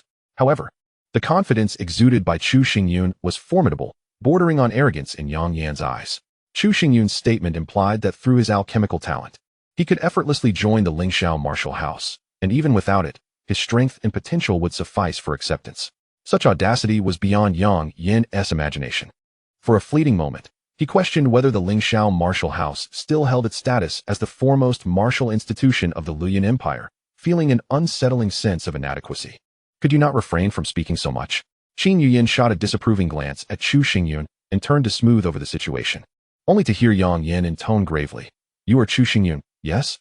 "Indeed," Chu Xingyun nodded. "I shall remember your name quite vividly. During this martial house selection, I will scrutinize your talent and strength with utmost diligence. I am eager to discern just how formidable you truly are to express such confidence," Yang Yan remarked, curiosity piqued. With a flick of his hand, he strode away, disappearing into the night. "Is this truly amusing to you? How surprising it is that I went to such lengths to bring master from the imperial city." Qin Yuyan sighed, fully aware of Yang Yan's temperament. Once angered, he was as unyielding as a bull. "I think it's rather fortunate," At least we've become acquainted. Chu Xingyun recognized that Qin Yuyan meant well and bore no ill will. Instead, he jested lightly. However, Qin Yuyan could not muster a smile and weakly replied, "In the coming days, you should devote yourself to rigorous training and see if you can attain the spirit-gathering realm. Do not say I did not warn you. This martial arts selection is teeming with formidable competitors, and given your current cultivation, you may find it quite challenging.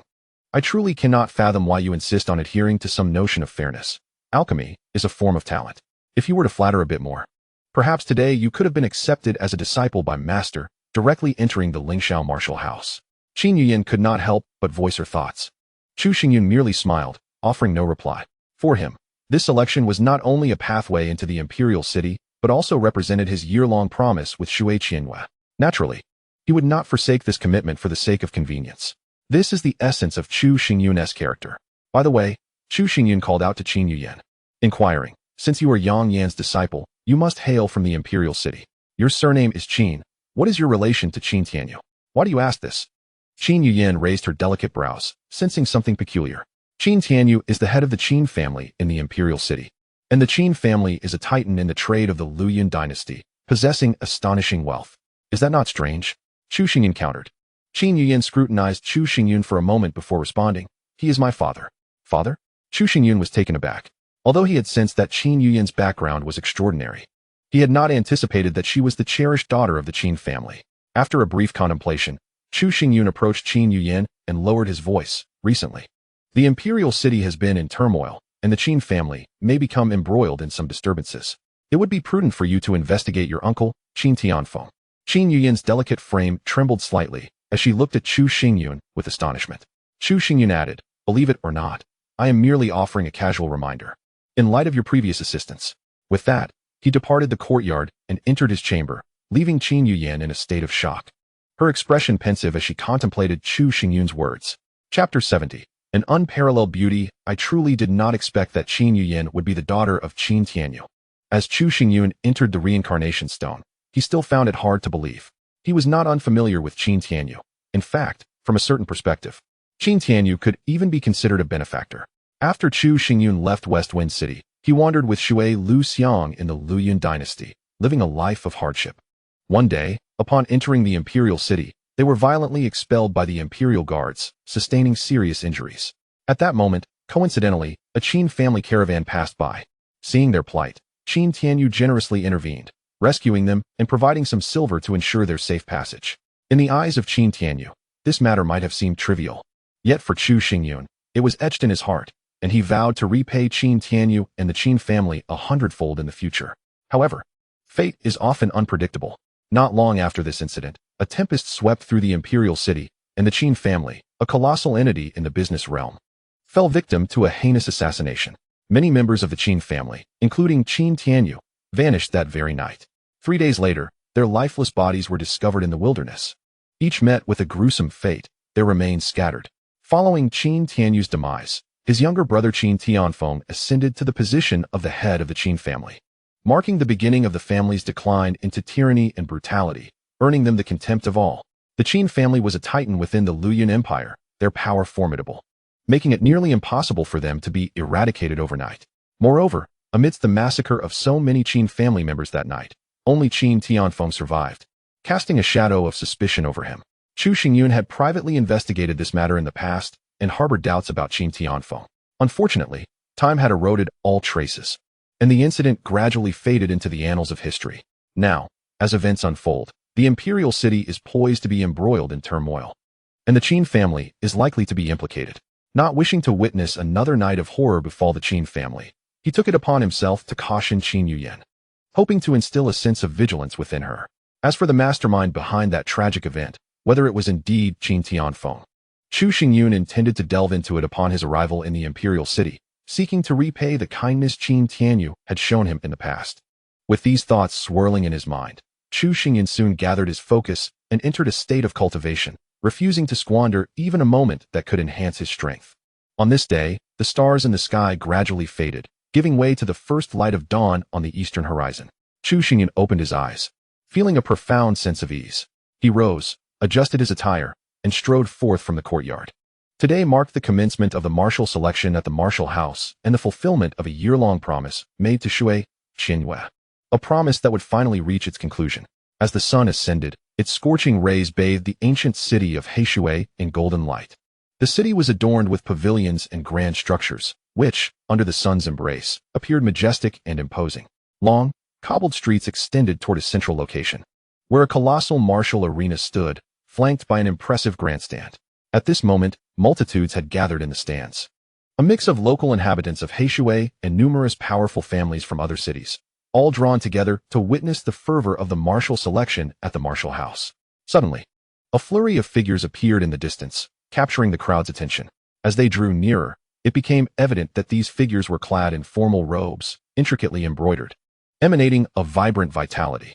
The representatives of the Lingxiao martial house had arrived, and to everyone's astonishment, the esteemed Master Yang Yin was among them. To be chosen by him would undoubtedly herald a future of prominence within the Luoyuan Empire. Many individuals exhibited signs of excitement. Their gazes toward Yang Yin infused with a hint of fervor and exhilaration.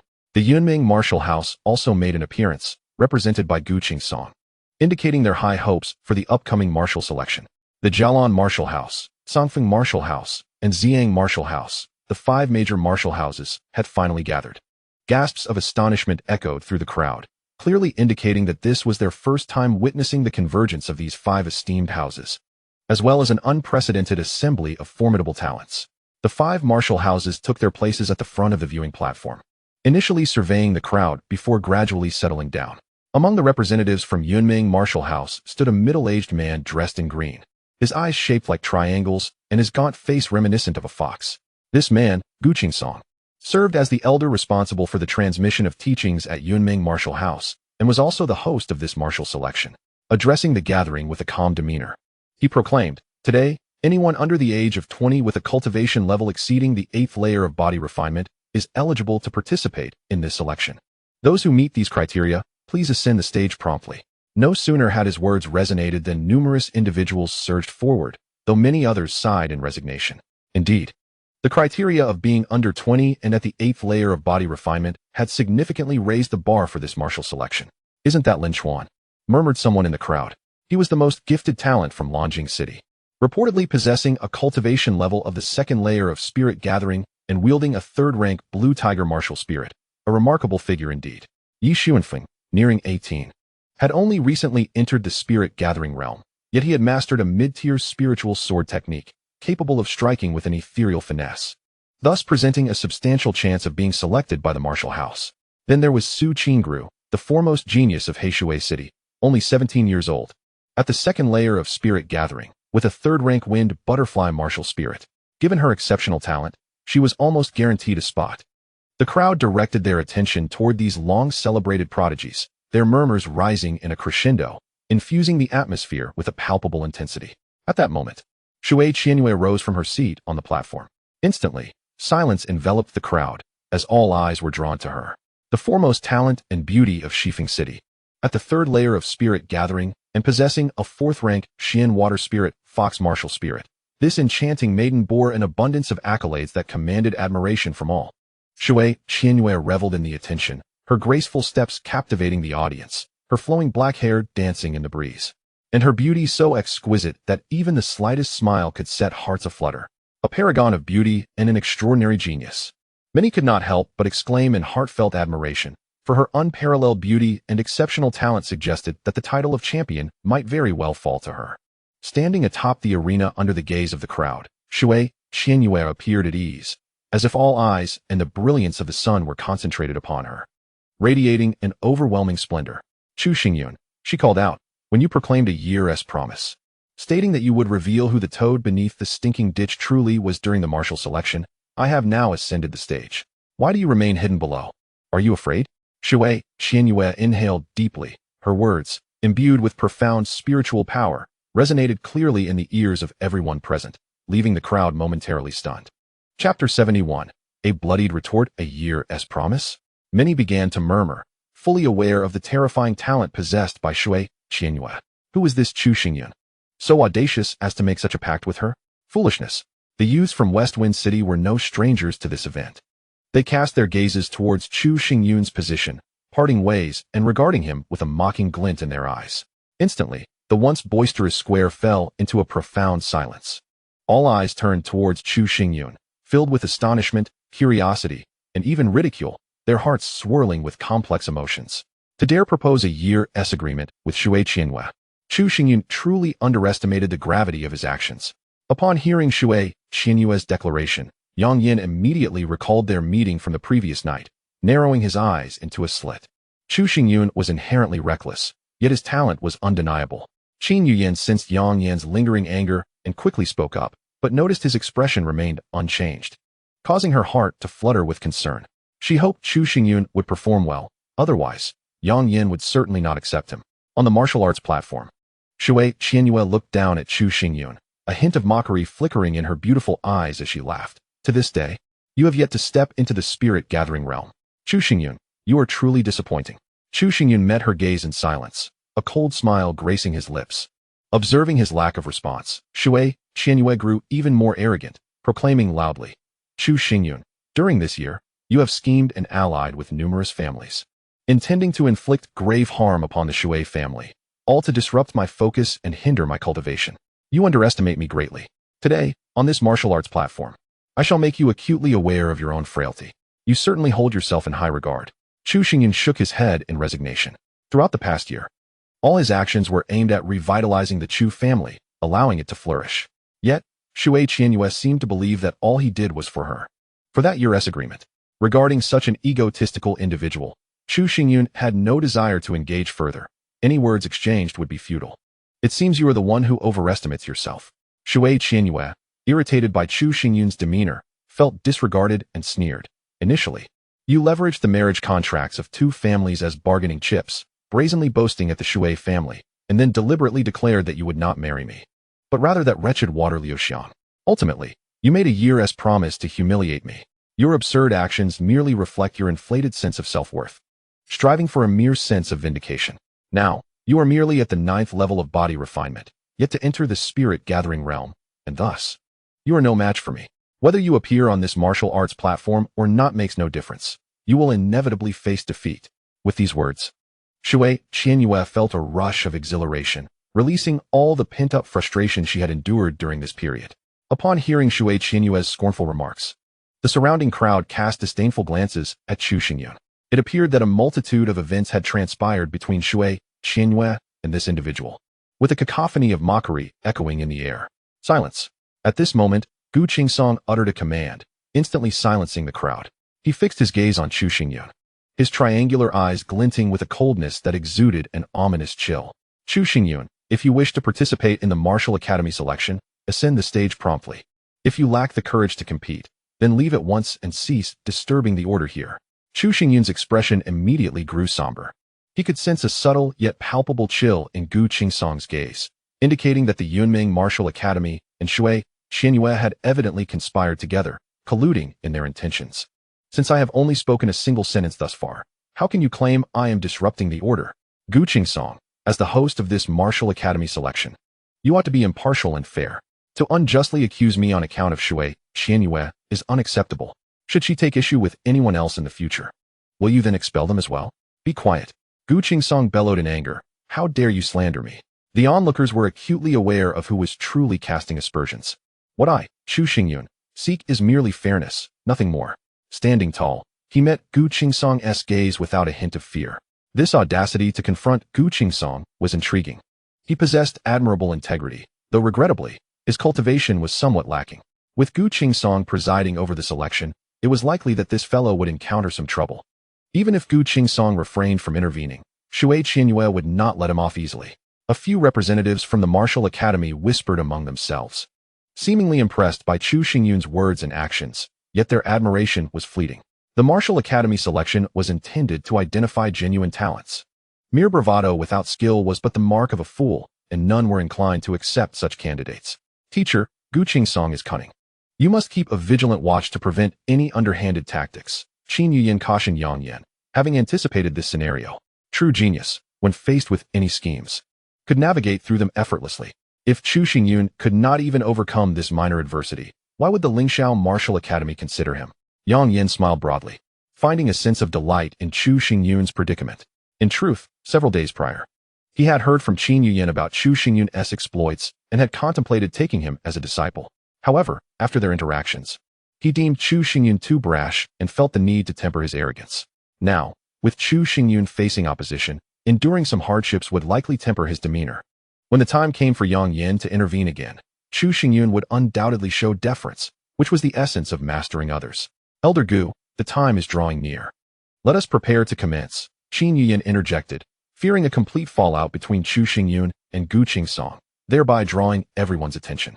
Gu Qingsong retracted his gaze and coldly addressed Chu Xingyun. You would do well to tread carefully in the upcoming assessments. Should I find you unqualified, I reserve the right to expel you at any moment. Upon concluding his words, he flicked his hand and returned to his seat, proclaiming in a resonant voice, "Commence the assessment." His voice echoed throughout the arena, and soon, a colossal black stone monument materialized upon the platform, surrounded by 9 dim halos suspended in a line from left to right. The first round of evaluation would assess the candidate's affinity with their martial spirits. Categorized into 9 levels from low to high, only those achieving a rank of 4 or above would qualify to proceed to the next round. Now, one by one, begin. Ancient Qingsong lowered his voice, grasping a heavy hammer, and struck it forcefully against an iron gong, signaling the official commencement of the martial selection. Chapter 72. Not worth mentioning except for those with unique bloodlines. Anyone who embarks on the path of cultivation can effortlessly summon a martial spirit. The so-called affinity with the martial spirit refers to the resonance and bond between the practitioner and their spirit. A higher affinity signifies a greater compatibility, which is immensely beneficial during both daily training and arduous battles, enabling the practitioner to grow stronger. Of course, this affinity can be cultivated through dedicated effort. Only through extensive experience can one deepen their understanding of the martial spirit, fostering a more harmonious connection. The youths standing on the platform were merely novices, lacking profound comprehension of the cultivation path, which further highlighted the disparities in their martial spirit affinities and innate talents. Those possessing a high affinity could devote more focus to their training, without needing to allocate excessive time to enhancing their martial spirit connection, thus advancing their realms more swiftly. At that moment, someone stepped onto the platform. He approached the stone monument and placed his palm upon its surface. Almost instantly, the entire stone trembled, and the surrounding halos began to emit 2 gentle beams of light. Martial spirit affinity, 2nd level, a voice announced, prompting the 5 great martial houses to shake their heads in disapproval. 2nd level affinity is far too low. Eliminated. Ancient Qingsong remarked with a stoic expression, causing the young man to display a look of resignation as he reluctantly exited the martial arena, having failed to qualify for the 2nd round. Shortly thereafter, another individual ascended the platform, only to achieve a 3rd level martial spirit affinity, which still fell short of the requirements, leading to yet another merciless elimination. Subsequently, 5 or 6 more candidates followed suit, all facing the same fate, including one who had reached the spirit-gathering realm. Such scenes permeated the atmosphere with a palpable tension. The rigor of the first round of assessment surpassed the expectations of many. I shall go. At that moment, a robust youth stepped onto the platform, known as Lin Chuan, the foremost prodigy of Blue Crystal City. With purposeful strides, Lin Chuan approached the monument, firmly placing his palm against its surface. With a subtle focus of his mind, a majestic lion apparition materialized behind him, radiating a brilliant azure hue, roaring mightily through the forest. A series of resonating sounds erupted as 5 halos blossomed forth from the stone. Martial spirit affinity, 5th level. Lin Chuan successfully passed the first round of evaluation. Gu Qingsong proclaimed loudly, casting a deep glance at Lin Chuan. With a 5th level affinity for martial spirits, a 3rd grade martial spirit, and a cultivation level of the 2nd layer of spirit gathering, this young man is truly remarkable. Lin Chuan laughed heartily, a hint of pride sweeping through him as he surveyed the crowd before striding back to his place. It was uncertain whether Lin Chuan's performance had spurred the subsequent participants, but their spirits soared, and several individuals displayed exceptional talent, successfully advancing to the 2nd round of assessments. Yi Xuanfeng possessed a 5th level affinity for martial spirits, akin to Lin Chuan's, yet being younger, his innate talent appeared to surpass that of Lin Chuan. I observed that both the Xiang Martial Mansion and the Cangfeng Martial Mansion were keenly interested in recruiting him. One individual whispered, noting that during the 2 rounds of assessments, if a representative from the Martial Mansion took a liking to someone, they could extend an invitation at any moment, bringing that person into the mansion ahead of schedule. Su Qingru, even younger than Yi Xuanfeng, boasted a 6th-level affinity for martial spirits and a higher realm of cultivation. Upon completing her test, aside from Master Yang, the representatives from the other martial mansions wore expressions of satisfaction. Among the 5 major martial mansions, the Lingxiao martial mansion stood as the most formidable, with the highest standards for selecting prodigies. In my opinion, the only one who could catch Master Yang's eye would be Shui Qianyue. As this thought crossed my mind, many gazes turned toward Shui Qianyue at the back of the stage, though a number of eyes also fell upon Chu Xingyun. However, the latter's onlookers were devoid of anticipation, merely reveling in the unfolding drama. In the first round of assessments, I shall demonstrate the vast chasm between us. Shui Qianyue shot a cold glance at Chu Xingyun, then gracefully approached the stone tablet, placing her palm upon it. Suddenly, the stone tablet quaked violently, and radiant halos flickered, dazzling like stars in the night sky. Such terrifying talent. Although the crowd had been mentally prepared, witnessing the spectacle left them momentarily speechless, their eyes fixated on the 7 luminous halos, their gazes growing slightly vacant. It is worth noting that the affinity for martial spirits ranges from 9 levels. Levels 1 to 3 are regarded as ordinary, levels 4 to 6 are considered exceptional, while anything above 6 embodies extraordinary genius. Possessing such an affinity for martial spirits means that in her future cultivation, she will scarcely need to dedicate time to enhancing her affinity, allowing her to focus solely on her training. No wonder Shui Qianyue's realm is so high. Indeed, she is a prodigy. The crowd internally sighed, casting envious glances at Shui Qianyue. Shui Qianyue, that Songfeng Martial Mansion welcomes your joining, exclaimed its representative, rising immediately. The Xiang Martial Mansion welcomes you as well. The doors of the Jialan Martial Mansion are always open for you. In an instant, representatives from the 3 major martial mansions extended their invitations, recognizing the rarity of such a prodigious individual, none wishing to miss out on the opportunity presented by Shui Qianyue. A 7th-level affinity for martial spirits is indeed commendable, coupled with a 4th-grade martial spirit. This young woman is qualified to enter the Lingxiao Martial Mansion. Yang Yin also praised her, causing Qin Yuyan beside him to feel anxious and restless. Next, it is your turn. After Shui Qianyue returned to her position, her gaze flickered toward the nearby Chu Xingyun, not concealing the pride emanating from her innermost being, resembling a haughty swan. Chu Xingyun remained silent as he approached the stone tablet. Instead of immediately testing it, he circled the monument, surveying it thoughtfully before he heaved a sigh. What a pity for such a fine spirit-testing stone. What could have prompted such a lament? The crowd was filled with curiosity. Did Chu Xingyun, perhaps, harbor doubts about his own martial spirit affinity, thus expressing his frustration?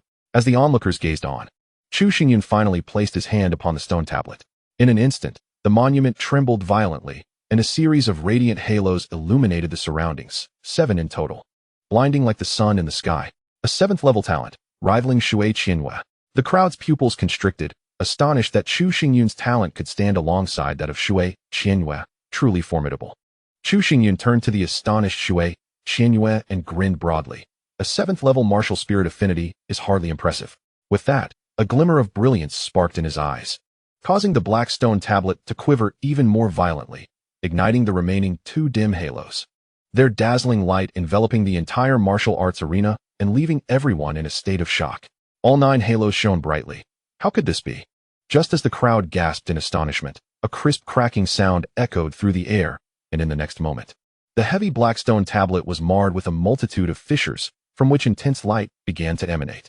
With a thunderous boom, the entire martial arts platform shook, and the black stone tablet shattered. Chu Xingyun stood amidst the debris, maintaining his previous stance, yet his gaze was fixed on Shui Qianyue, his brow slightly raised, as if to say, a mere 7th-level martial spirit affinity is utterly inconsequential before me. Chapter 73, A Matter of Pride. Gulp. Gu Qingsong's heart quivered. Chu Xingyun's martial spirit affinity was astonishingly high, so much so that even the spirit-testing stone could not measure it. Such a terrifying level of affinity seemed unprecedented in the Yunmeng martial house. Chu Xingyun, we at the Jialan martial house wholeheartedly welcome you. In an instant, representatives from the 3 major martial houses spoke up, their expressions brimming with excitement as they gazed forward. An affinity surpassing the 9th level was exceedingly rare. If such a prodigious talent could be nurtured, he would undoubtedly achieve great things in the future. Teacher, Qin Yuyan turned to Yang Yin beside her, her face alight with surprise. She too had not anticipated that Chu Xingyun's martial spirit affinity would be so high that even the testing stone could not bear it. There's no need to rush. He's right there, Yang Yin replied, rolling his eyes, showing no intention of vying for him. Yet his gaze cautiously scrutinized Chu Xingyun and the representatives from the other 4 martial houses. The first round of assessments concludes here. Take a brief respite before continuing with the second round. Gu Qingsong, visibly displeased, descended from the platform in irritation. What on earth is happening? Did you not claim that Chu Xingyun was a waste, that he had consumed numerous medicinal pills just to barely elevate his cultivation? How can his martial spirit affinity be so extraordinarily high? Gu Qingsong approached Xue Qianyue, his voice tinged with anger. Xue Qianyue's expression was rigid as she gritted her teeth. Addressing Elder Gu, the high affinity for martial spirits does not necessarily signify much. A year ago, Chu Xingyun indeed possessed only the cultivation of the second level of body refinement. Even with exceptional talent, it is inconceivable that he could ascend 7 levels in just 1 year. He must have consumed medicinal pills, lacking any genuine strength. Gu Qingsong, regaining his composure, nodded subtly. Ascending 7 levels within a year is undeniably astonishing and cannot be achieved through authentic cultivation alone. The talent Chu Xingyun displayed earlier has already piqued the interest of the 3 major martial houses. Our intervention may prove challenging. You must seize the opportunity later and decisively incapacitate him to avoid prolonged complications. A cold glint flickered in Gu Qingsong's eyes. He did not wish to witness Chu Xingyun's rise. Rest assured, under my full strength, he shall not withstand a single strike. Xue Qianyue's voice was frigid, clearly reflecting her perception of the threat posed by Chu Xingyun. On the opposite side of the viewing platform, Qin Yuyin frowned tightly, expressing her discontent. Teacher, why did you not attempt to recruit Chu Xingyun just now? His affinity for martial spirits surpasses the 9th level. Is that not sufficient qualification? Given Chu Xingyun's innate talent in alchemy, joining the Lingxiao martial house would have been more than adequate. Coupled with his extraordinary affinity for martial spirits, it would likely have stirred even the higher echelons of Lingxiao. Yet, Yang Yan remained silent, exhibiting an unmistakable impatience that left Qin Yuyin perplexed. The last time they met, this youth had been exceedingly arrogant, presenting himself as if she should be begging for his inclusion in Lingxiao. If I had invited him just now, would I not have lost all face? Yang Yan curled his lip, adopting a mischievous demeanor, and scoffed. As a distinguished master alchemist, it has always been others seeking my favor. I shall never be the one to plead with anyone. If he is recruited by another martial house, will we not suffer a significant loss? Qin Yuyin remarked, somewhat speechless. Fear not, aside from you and me, no one else is aware of this young man's alchemical talent. During the second round of assessments, he is bound to make a spectacle of himself. We shall extend our invitation then, assured of success. Yang Yin chuckled, his smile radiating confidence. Half an hour later, as the break concluded, Gu Qingsong rose to his feet and declared loudly, the second round of assessments will test your strength. Those called upon may engage freely in combat on the arena. We will evaluate your qualifications to join the martial house based on the prowess you display. This battle emphasizes the demonstration of strength. Outcomes are irrelevant. Do not resort to external aids, and under no circumstances harm one another. Now, Yi Xuanfeng and Lin Chuan, step onto the stage. As his words fell, the crowd erupted in astonishment.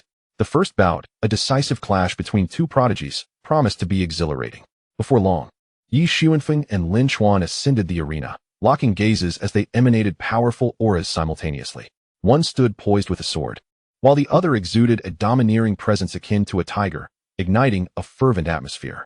Engage. With a resounding cry, both combatants unleashed their strikes in unison, neither willing to yield.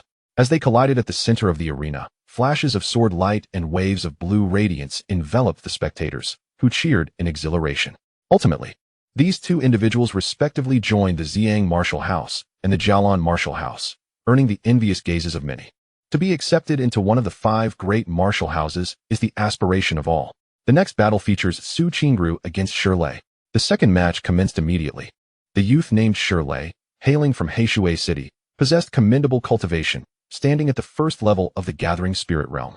However, upon learning he was to face Su Qingru, his countenance turned ashen. Yet, despite his trepidation, he gritted his teeth and ascended the stage. As he made his move, he summoned his martial spirit and charged at Su Qingru.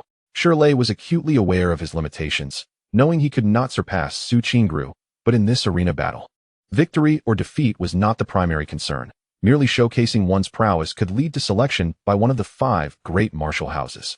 Boom, boom, boom. After unleashing 3 consecutive punches, Su Qingru summoned her wind butterfly martial spirit, effortlessly breaching Shirlei's defenses. With a single palm strike, she sent him flying off the stage, securing her victory. Her agility is commendable, She would be an excellent addition to our Songfeng martial house, remarked the representative of Songfeng martial house with a smile. Su Qingruo's approach was characterized by swiftness, making her worthy of cultivation. Subsequently, both Jialan and Xiang martial houses extended their invitations, eliciting a smile from Su Qingru. However, when she glanced back, she noted the utter silence of the Yunming and Lingxiao martial houses. It seemed her abilities were still insufficient for admission to these two esteemed houses. With a sigh, Su Qingru contemplated for a moment before making her decision. I choose to join Songfeng martial house. The battles continued, with the subsequent contestants displaying their skills earnestly, leaving no opportunity to showcase their talents unseized. Nevertheless, the 5 great martial houses appeared disinterested after Su Qingru. Only a handful of participants garnered attention, while Yunming and Lingxiao martial houses remained silent, admitting no one throughout. As the second round of assessments neared its conclusion, only Chu Xingyun and Shui Qianyue remained on the stage. The final match pitted Chu Xingyun against Shui Qianyue. Gu Qingsong raised his voice slightly, instantly reviving the weary crowd, their eyes sparkling with renewed vigor. They recalled that at the onset of the martial house selection, Shui Qianyue had declared a year-long agreement with Chu Xingyun to determine who truly was the frog beneath the stinking ditch. Now, the concluding battle of the second round would serve as the judgment for that promise. Chapter 74. Divided focus. Shui Qianyue had awaited this moment for a long time. With a decisive step, she landed squarely in the center of the arena, her gaze towards Chu Xingyun brimming with fervent battle intent. Chu Xingyun also fixed his gaze upon Shui Qianyue, fully aware that their placement in the final match was likely orchestrated by Gu Qingsong. It seemed that Gu Qingsong was somewhat anxious, hoping to eliminate him through Shui Qianyue before complications could arise. Chu Xingyun, why do you hesitate? Shui Qianyue's eyes glimmered with derision as she observed his inaction. With your limited strategy, I advise against attempting to provoke me. Chu Xingyun did not conceal his disdain, his figure flickering as he slowly descended before Shui Qianyue. In an instant, the gazes of two individuals collided, causing everyone around them to collectively hold their breath, fearful of disturbing this moment. Today's battle would reveal just how insignificant one could truly be. The voice of Shui Qianyue resonated with an unwavering confidence, as behind her, a brilliant azure light reminiscent of rippling water erupted, coalescing into the ethereal silhouette of a spirit fox, entirely azure, with eyes akin to rubies, exuding a trace of watery spiritual essence. This spirit fox was none other than the Xian Shui Linghu, a creature of the 4th tier. In that fleeting moment, Shui Qianyue's eyes transformed, turning a deep crimson, enveloped by a layer of undulating waves, gentle as a fox, revealing the aura of a 3rd-tier spirit gatherer in all its glory. Was this the extent of Shui Qianyue's power? The crowd's attention sharpened. Indeed, a 4th-tier martial spirit exuded an overwhelming presence. Even while standing still, it commanded a sense of awe and intimidation that a 3rd-tier martial spirit could never hope to match. Sword. A subtle smile graced Chu Xingyun's lips as he grasped the spirit sword tightly in his right hand. How could Chu Xingyun's martial spirit be so weak? Merely reaching the 2nd tier? Unlike their gazes toward the Xian Shui Linghu, the crowd momentarily froze upon seeing the spirit sword. In their eyes, with Chu Xingyun's superior affinity for martial spirits, his spirit should at least be 3rd tier, if not 4th. However, the reality was stark. Chu Xingyun's martial spirit was merely of the 2nd tier, exuding a feeble aura without any remarkable traits. The incongruity of his superior affinity for martial spirits and the weakness of his actual spirit left the crowd bewildered. Yang Yin's mouth fell agape, articulating the thoughts shared by all. This was indeed peculiar. Representatives from the 3 esteemed martial houses, the Songfeng martial house, the Jialan martial house, and the Xiang martial house, exchanged glances, each harboring a tinge of regret for having attempted to recruit Chu Xingyun earlier. For a martial artist, the martial spirit is paramount. With a mere 2nd-tier martial spirit, Chu Xingyun's potential was severely restricted. Perhaps this discrepancy was not immediately evident, but as cultivation progressed, the gap would only widen. No matter how high one's affinity for martial spirits, it could not compensate for such a shortfall. Shui Qianyue gazed at the spirit sword with a hint of confusion. Didn't she remember Chu Xingyun having the most abysmal 1st-tier martial spirit? How had it suddenly elevated to the 2nd tier? As her doubts arose, clarity soon followed. She surmised that Chu Xingyun's martial spirit might possess some peculiar trait that rendered accurate judgment impossible. Yet, such a bizarre trait would hold no value in combat. A flawed martial spirit remained a flawed martial spirit. With a dismissive smile and little further contemplation, Shui Qianyue's figure abruptly vanished, the azure lights swirling like waves. Rushing across the arena, in a flash, she soared into the air like a hawk, her palm rotating as she unleashed a barrage toward the unsuspecting Chu Xingyun. The gusts of her strikes resonating like crashing ocean waves. Azure waves, she exclaimed, her palm shadows locking onto Chu Xingyun completely. Even more astonishing was the fact that the Xian Shui Linghu did not merge with Shui Qianyue's being. Instead, it transformed into a blue specter, appearing behind Chu Xingyun, its sharp claws slicing through the air, targeting his vital points with lethal intent. Shui Qianyue astonishingly demonstrates the ability to multitask, executing martial arts techniques while simultaneously commanding her martial spirit to launch an offensive. The spectators in the stands are left in a state of shock, their astonishment palpable. The attacks of the martial spirits are diverse, capable of merging with the wielder to enhance strength or striking directly to create a surrounding assault. Regardless of the approach, a martial artist must maintain absolute focus and cannot afford to be distracted. At this moment, Shui Qianyue is performing the martial art known as 9 layers of blue waves, which has reached the intermediate level of the spirit rank, exuding an overwhelming aura. Yet, what is even more remarkable is her ability to divide her concentration to manipulate the Xian Shui spirit fox without any detriment to her own performance. Such a combat talent is truly extraordinary. Shui Qianyue, should you choose to join the Jialan Martial Academy, we shall bestow upon you 3 sets of spirit rank martial arts, along with 3 opportunities to audit the lectures of the Academy's president, proclaimed a representative of the Jialan Martial Academy, his voice laced with a hint of temptation. The Tsangfeng Martial Academy is prepared to offer the same conditions, but additionally, we can provide monthly medicinal pills to accelerate and stabilize your cultivation. The Tsangfeng Martial Academy also holds Shui Qianyue in high regard, not wanting to miss the opportunity. At the Ziyang Martial Academy, our cultivation resources are at your disposal. The Ziyang Martial Academy presented even more generous terms, causing the crowd to turn green with envy. The freedom to select from a plethora of cultivation resources is indeed exhilarating. The young prodigy displays commendable talent. The Lingxiao Martial Academy extends a warm welcome to you, Yang Yin finally interjected, feeling somewhat tempted. Upon hearing the voices of the 4 representatives, a satisfied smile graced Shui Qianyue's face. The invitation from the esteemed Lingxiao Martial Academy, which had the highest demands, was a distinct honor that belonged solely to her, unattainable by others. This is my true strength. With a single move, I can bring everyone to their knees. Shui Qianyue chuckled lightly, intent on defeating Chu Xingyun with 1 strike, denying him any chance to showcase his own prowess. Sensing her formidable presence, the spiritual energy within Chu Xingyun surged, causing his spirit sword to quiver with a hint of ominous thunder. The battle has scarcely begun, yet you make such brazen claims. Are you not afraid of your own hubris? Chu Xingyun replied with a faint smile, advancing rather than retreating. In a fleeting moment, he evaded the Xian Shui spirit fox and surged into the tumultuous waves. Boom! The crashing blue waves trembled as Shui Qianyue's palm shadows drew ever closer to Chu Xingyun, enveloping him completely in an instant, leaving no possibility for escape. What a fool you are, Shui Qianyue mused, suddenly feeling a tinge of boredom. If Chu Xingyun had fled in a frenzy, he might have found a sliver of opportunity. Who could have imagined he would act so foolishly?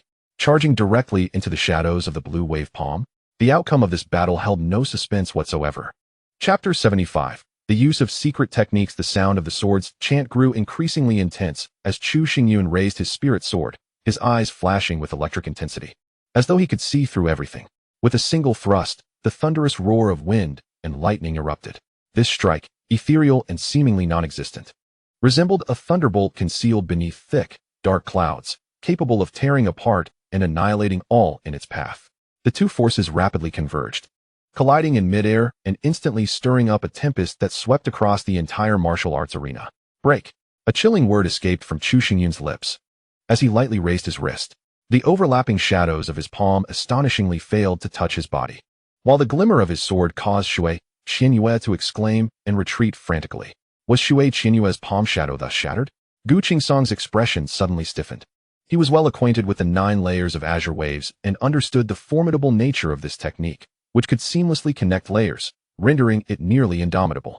Yet, such an intricate martial art was unexpectedly dismantled by Chu Xingyun's sword, forcing him back. What could possibly explain this? Was it possible that Shui Qianyue had held back?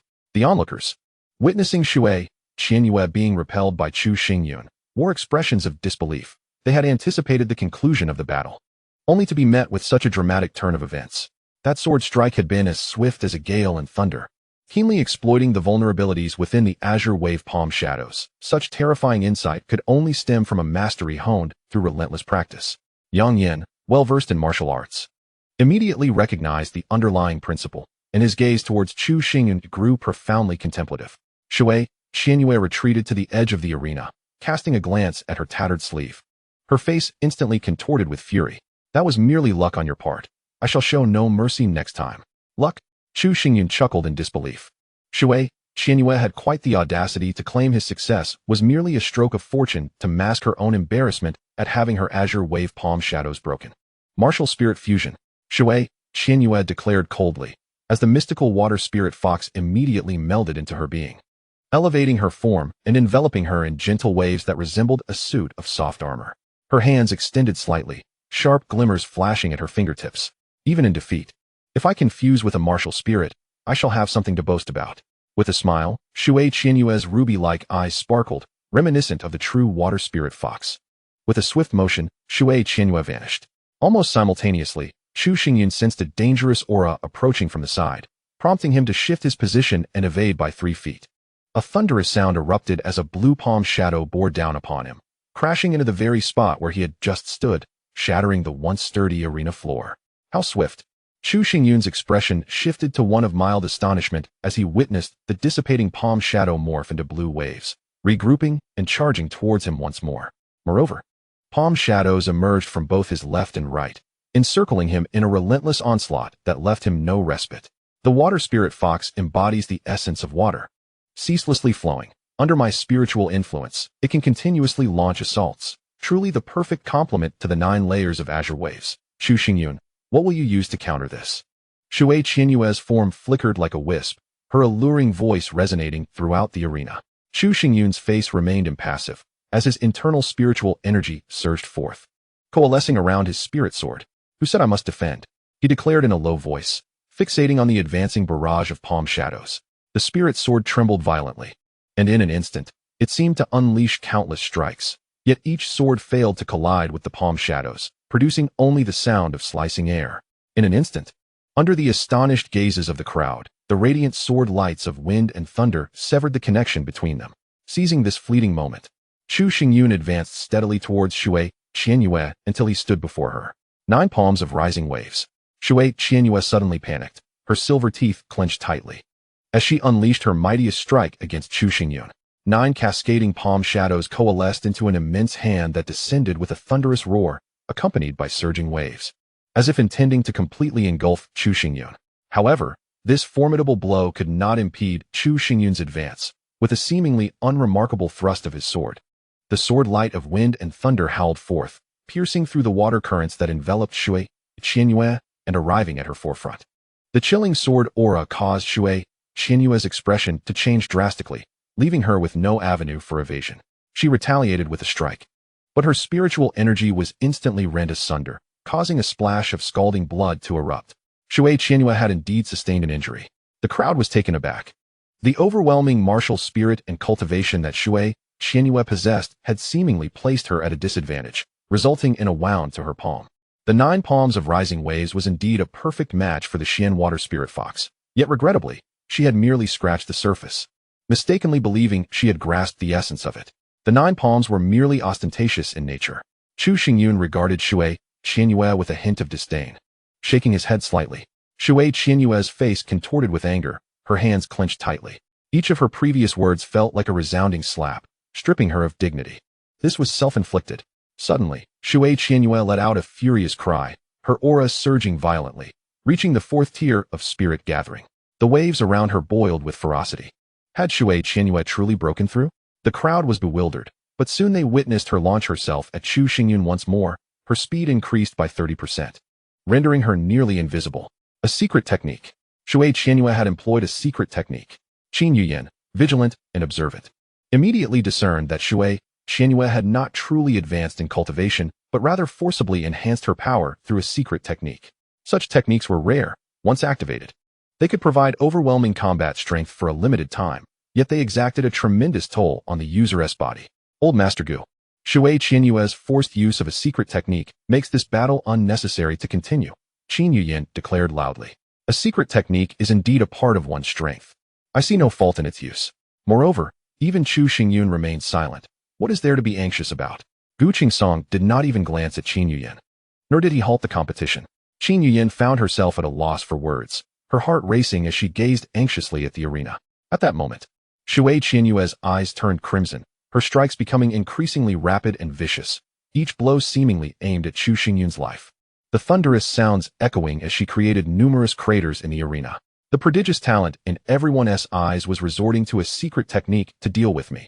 Shui Qianyue. Do you not fear the ridicule of the onlookers? As Shui Qianyue charged forth, Chu Xingyun maintained a serene smile, his form gliding like the wind as he continuously retreated. Silence. Shui Qianyue, filled with fury, slightly parted her lips, exuding an aura of a cunning fox beast, and coldly addressed Chu Xingyun. The ultimate goal of today's battle is to render you a worthless being. Once I emerge as the victor, they shall naturally silence themselves. With a fierce glint in her eyes, Shui Qianyue surged forward at an unparalleled speed, her claws glinting ominously in the air. Do you truly believe you possess the capability to reduce me to a mere husk? The smile on Chu Xingyun's face faded, and as he reversed the grip on his spirit sword, a sinister grayish-black aura enveloped him, rendering him and the sword indistinct. Akin to a solitary wolf lurking in the shadows, poised to strike with lethal precision. Chapter 76. The forces of heaven and earth. A chilling radiance emanated from Chu Xingyun, causing the hearts of the onlookers to race wildly. Beyond this sword light, his spiritual energy was equally awe-inspiring. If their emanating spiritual power could be likened to a rope capable of bearing immense weight, then Chu Xingyun's spiritual energy resembled a fine steel cable, forged from the purest iron, not only able to withstand a staggering force, but also sturdy enough to penetrate rock with ease. Such purity of spiritual energy. The representatives of the martial house were visibly shaken. Even Yang Yin was momentarily rendered speechless. How had Chu Xingyun achieved such extraordinary purity? As she gazed into Chu Xingyun's frigid eyes, Shui Qianyue felt a pang of fear. Even her Xian Shui spirit fox seemed to hesitate, unwilling to engage. Surely, this was merely a trick of Chu Xingyun's, intended to instill fear. After all, he was only at the 9th layer of body refinement, far beneath her. Yet, in the next moment, she felt an unexpected chill before her, as if a tempest had brushed through her hair, a tempest imbued with the ferocity of thunder, beyond description. With a thunderous roar, wind and thunder, unleash. Chu Xingyun thrust his sword westward, aiming directly at Shui Qianyue. The waves of water and shadows that filled the void dissipated before the blade, transforming into mere wisps of cloud. Shui Qianyue's pupils dilated, her body trembled, rendered utterly immobile. This strike was astonishing. It had completely locked onto her, leaving her with no avenue of escape, as if this world contained nothing but this singular sword. Stop! Just as Shui Qianyue's mind was thrown into chaos, a voice boomed, and a figure descended from the void, delivering a powerful punch that shattered the sword's fierce glow. Chu Xingyun's body twisted midair as he thrust his spirit sword into the ground, carving a long scar into the earth to counter this overwhelming force. Landing with a chilling gaze. In a contest, one must cease at the appropriate moment. How dare you strike with lethal intent? The speaker was none other than Gu Qingsong, his eyes wide with rage as he glared at Chu Xingyun. Wiping the blood from the corner of his mouth, Chu Xingyun replied coldly.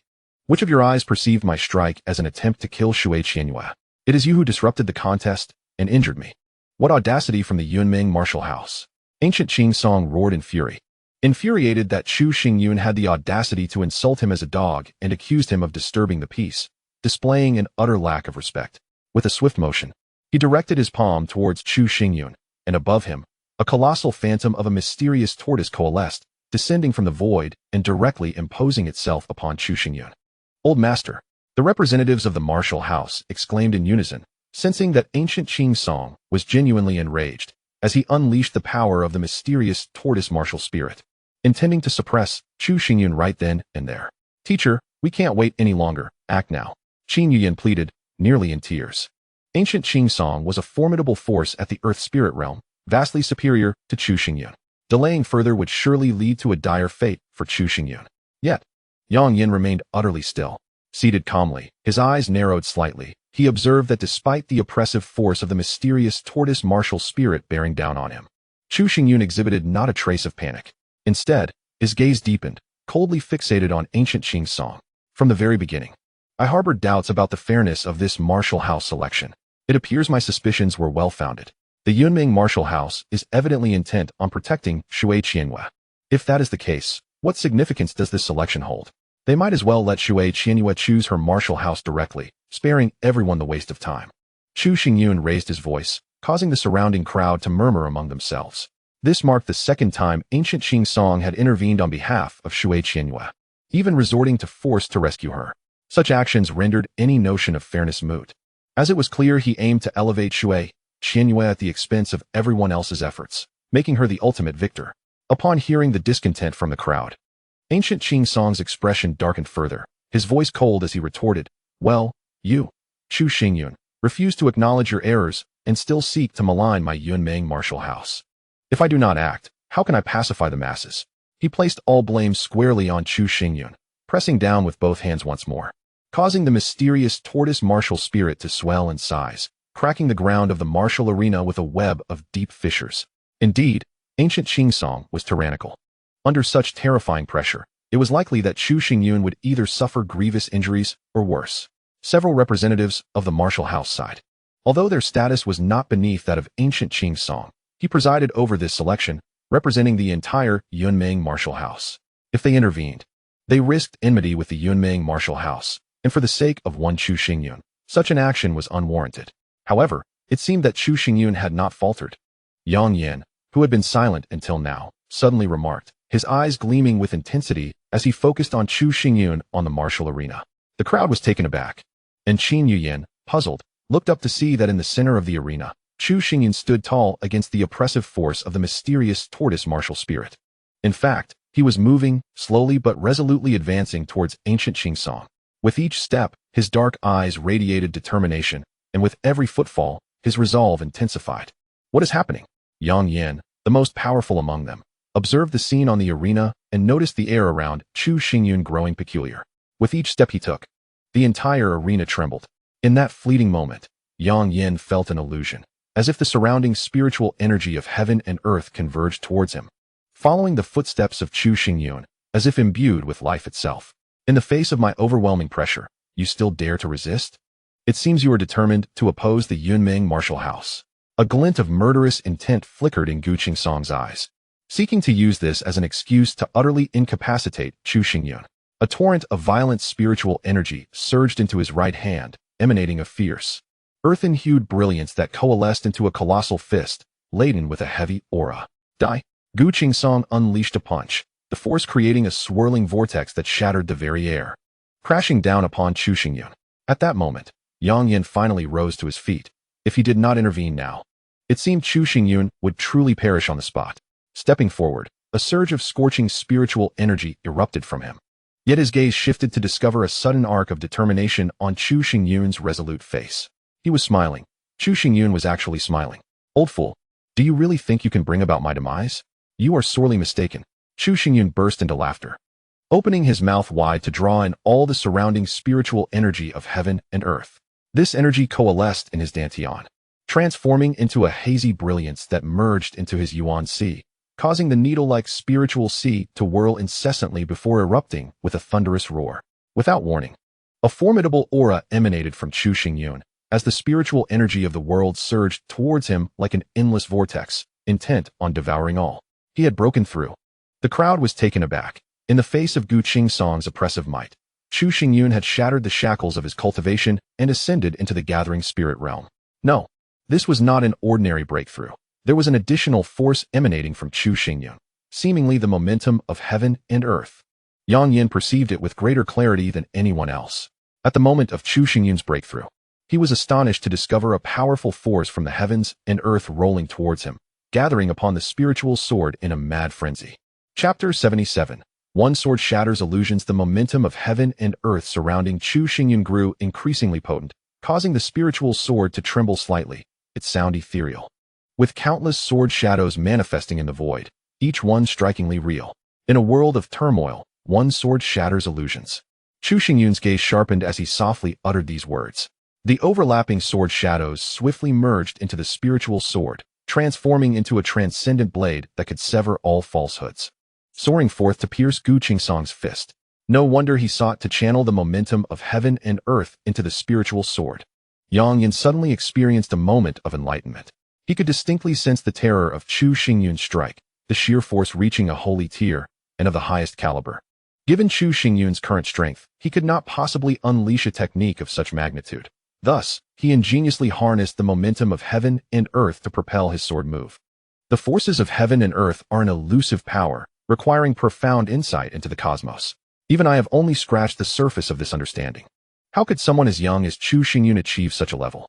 Moreover, this celestial force surged forth at the very moment he broke through to the spirit-gathering realm, which seems somewhat illogical.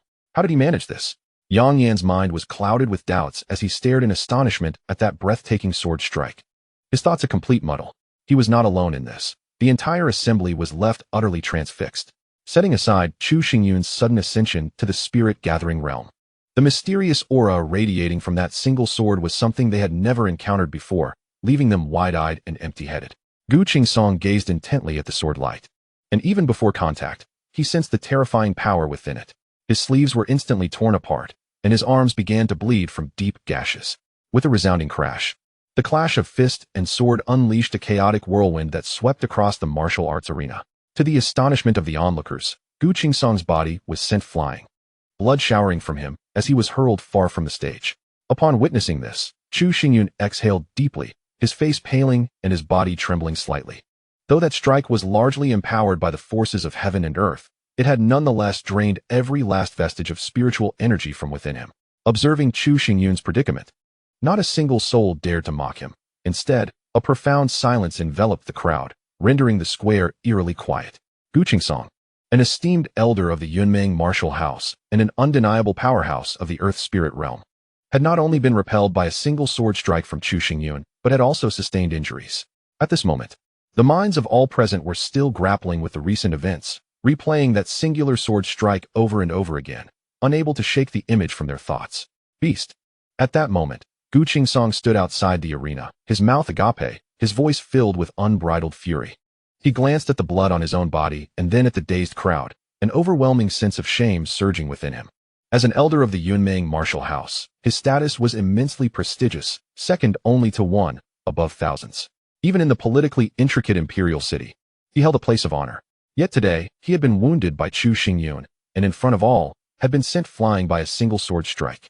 If word of this were to spread, he would surely become a laughingstock, and even the Yunmeng martial house would suffer disgrace, becoming fodder for gossip among other martial houses. Contemplating these thoughts, Gu Qingsong's face contorted with rage as he charged forward, intent on annihilating Chu Xingyun to erase the humiliation he had just endured. The heavy Xian turtle martial spirit fused into his being, transforming Gu Qingsong into a streak of light, the air resonating with explosive sounds. However, just as he was about to strike, he noticed Chu Xingyun slowly raising his spirit sword once more. Gu Qingsong's body jolted as if struck by lightning, involuntarily trembling. His speed diminishing slightly as he growled, "You are utterly weak now. Even a 3-year-old child could easily overpower you. Is bluster of any use? Is it merely bluster? You are welcome to test it." Chu Xingyun smiled at Gu Qingsong, raising his spirit sword, radiating an aura of formidable intensity once more. Gu Qingsong's countenance shifted repeatedly. He contemplated striking down Chu Xingyun, but was inwardly apprehensive. The previous sword strike had wounded him significantly, largely due to his own overconfidence in underestimating Chu Xingyun's offensive prowess. Yet, despite the overconfidence, the power of that strike was undeniably formidable. The fact that Chu Xingyun could unleash such a blow led to uncertainties about what other hidden cards he might possess. Otherwise, it was improbable that he would dare to shout so boldly in such a seemingly weakened state. The more he pondered, the more Gu Qingsong sensed an unsettling disquiet. He retracted his steps, retreating several paces. The astonishment within the crowd had not yet fully dissipated when they witnessed Gu Qingsong, shaken by a mere utterance from Chu Xingyun, retreating in fear, leaving them all breathless with confusion over the unfolding events. Only a few representatives from the martial house displayed glimmering eyes, their understanding deepening. Given that Elder Gu was unwilling to take further action, it seemed prudent to let the matter rest and not squander any more time. At that moment, a representative from the Tsongfeng martial house could no longer contain himself and spoke up, casting a fervent gaze towards Chu Xingyun. "Chu Xingyun, the Tsongfeng martial house extends a sincere invitation for you to join us, offering the promise of a sacred tier martial art or technique of your choice." Upon hearing this, the stunned crowd felt as if their minds had exploded. The prospect of a sacred tier martial art was an astonishing offer, vastly more generous than the one previously extended to Shui Qianhua. This was only fitting, as Chu Xingyun had swiftly ascended 3 ranks, defeating Shui Qianhua, and faced Gu Qingsong's pressure without a hint of fear, even stepping into the spirit-gathering realm and inflicting injury. Such talent was nothing short of extraordinary. Who would wish to overlook such a prodigious genius? The Jialan martial house similarly promises a sacred tier martial art or technique, along with the personal guidance of an elder, ensuring all your training inquiries will be addressed. Our Ziyang martial house offers the same. Any request you have, we will strive to fulfill. The representatives from the other 2 martial houses immediately chimed in, presenting their terms, all of which were exponentially more generous than those given to Shui Qianhua, to the extent that they seemed to forget her entirely, focusing solely on Chu Xingyun. Chu Xingyun, I acknowledge your qualification to join the Lingxiao martial house. Yang Yin cleared his throat, smiling gently at Chu Xingyun, and declared loudly, the Lingxiao martial house is your optimal choice. Only by joining us can your talents be thoroughly unearthed. Chapter 78, Core Disciple. Upon hearing these words, the crowd felt a tremor in their hearts. While Yang Yin had previously invited Shui Qianhua, his tone had been rather indifferent, lacking any fervent desire.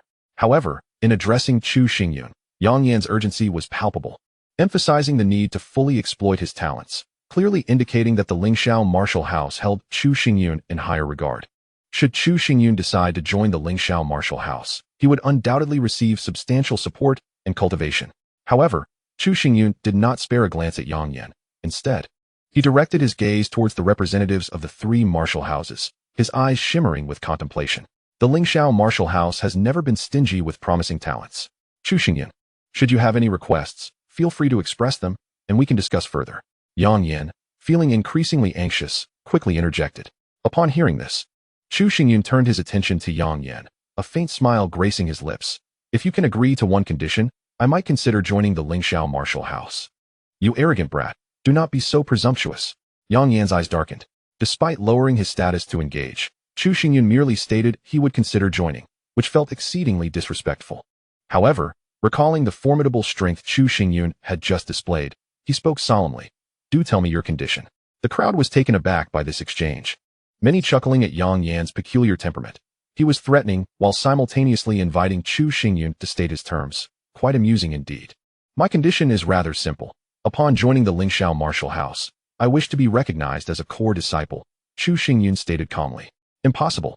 Yang Yin rejected the notion outright, his voice cold. Disciples of the Lingxiao martial house are categorized into 3 ranks: outer disciples, inner disciples, and core disciples. Only the most exceptional individuals have the opportunity to vie for the title of core disciple. Moreover, core disciples enjoy numerous privileges within the Lingxiao martial house, their status often eclipsing that of the elders. To be designated a core disciple upon entry is unprecedented. Propose another condition. Yang Yin insisted, his tone leaving no room for negotiation. Each core disciple embodies the hope of the Lingxiao martial house. To enter and immediately become a core disciple is an absurd proposition. How could Chu Xingyun even contemplate such a thing? Since Master Yang is unwilling to acquiesce, I shall seek another martial house. Chu Xingyun shrugged, feigning indifference as he refocused on the representatives of the 3 martial houses. It's merely a core disciple-esque position. Master, you are an honorary elder. Surely you possess the authority to grant this. At that moment, Qin Yuyan tugged at Yang Yan's sleeve, urging him fervently. The significance of a core disciple's position is immense. Chu Xingyun is blatantly inflating his demands. If he enters the Lingxiao martial house with such thoughts, the entire establishment would surely be turned upside down. Yang Yin scoffed, shaking his head vehemently. Are you certain you will not recruit Chu Xingyun? Qin Yuyan's almond-shaped eyes narrowed slightly. Not recruiting him would not be detrimental. The Luoyuan dynasty harbors numerous prodigies, and the absence of a single Chu Xingyun holds little consequence. Yang Yin concluded with growing conviction. Very well. Qin Yuyan sighed in resignation, muttering to herself. The master is correct. Although Chu Xingyun possesses remarkable talent, the Luoyuan dynasty has its share of exceptional individuals. However, it seems his aptitude in alchemy is indeed unparalleled. Suddenly, Yang Yan's smile froze upon hearing Qin Yuyan's comments. He was struck by the memory of the 3 alchemical formulas Chu Xingyun had presented, as well as the teachings he had imparted to Qin Yuyan regarding the Hunyuan breathing technique.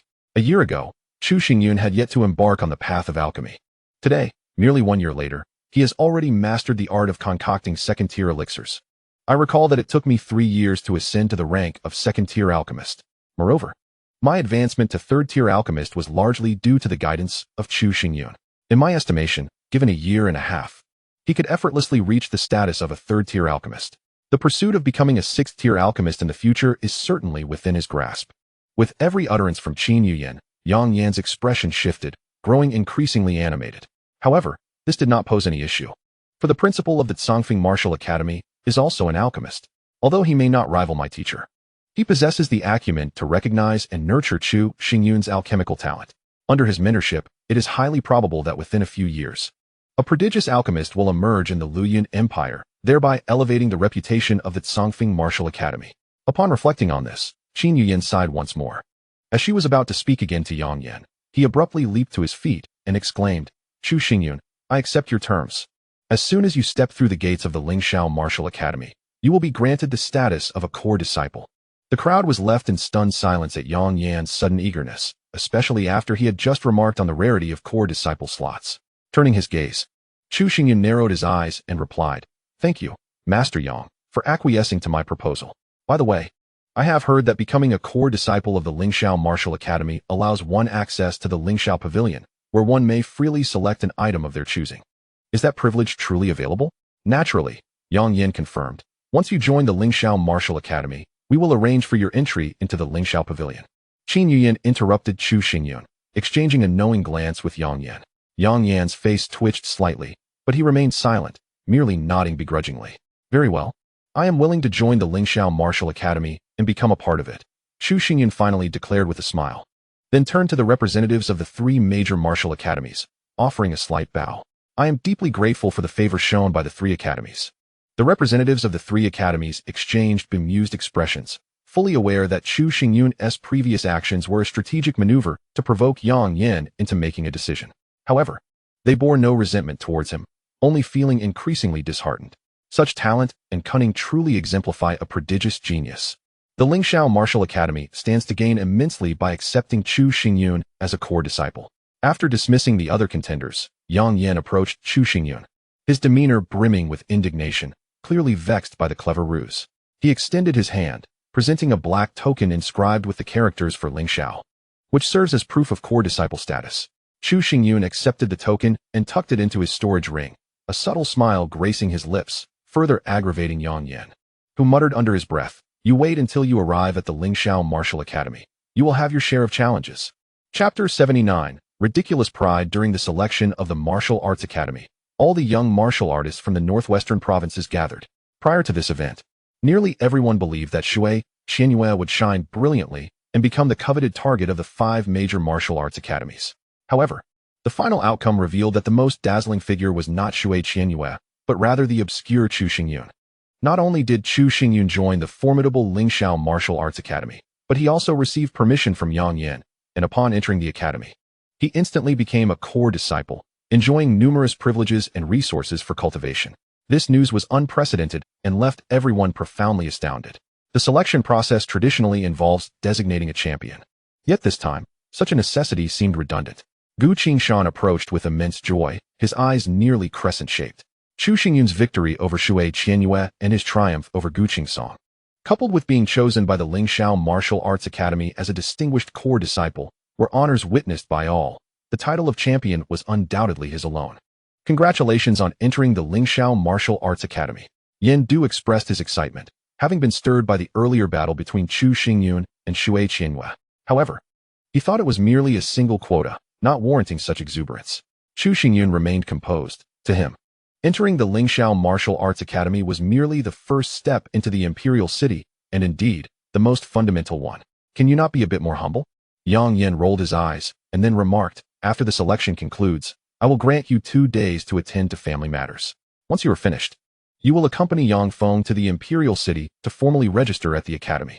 At this moment, a robust middle-aged man stepped forward from behind Yang Yan and nodded at Chu Xingyun. This man, named Yang Feng, was Yang Yan's personal disciple and also one of the elders of the Lingxiao Martial Arts Academy. Yang Yan placed great importance on Chu Xingyun's talent, fearing that other academies might make underhanded moves during this period. Hence, he decided to have Yang Feng protect Chu Xingyun and provide him with a basic understanding of the academy's rules. Talents like Chu Xingyun were exceedingly rare, and Yang Yin did not wish to see him squandered. Formal registration? Is there still an assessment after this selection? Yin Du questioned, momentarily taken aback. Yang Feng smiled and explained, the selection of the martial arts academies encompasses 64 cities, selecting gifted youths from each locality. As for the imperial city, it is treated as a separate entity due to its intricate and complex power dynamics. The number of talents there is substantial, and the 5 major academies naturally require additional time. Upon hearing this, Yin Du immediately comprehended the situation. No wonder the selection was limited to so few participants. Most disciples of the martial arts academies stemmed from various families within the imperial city, forming the core of the 5 major academies. I will clarify the specifics regarding the Lingxiao Martial Arts Academy over the coming days. As the day is drawing to a close, please return to your quarters and rest. We shall return to Shifeng City at dawn, Yang Feng said, his demeanor earnest and considerate of others. On his way back to the courtyard, Chu Xing noticed Shui Qianyue on the arena, still gazing at him with a look of animosity, her silver teeth clenched tightly, her heart brimming with coldness and even murderous intent. Do you wish to battle again? With a faint smile, Chu Xingyun sent a shiver down Shui Qianyue's spine, causing her to retreat slightly. She had just employed a secret technique to forcibly enhance her cultivation, but now that the effect had worn off, her entire body ached and she felt exceedingly weak.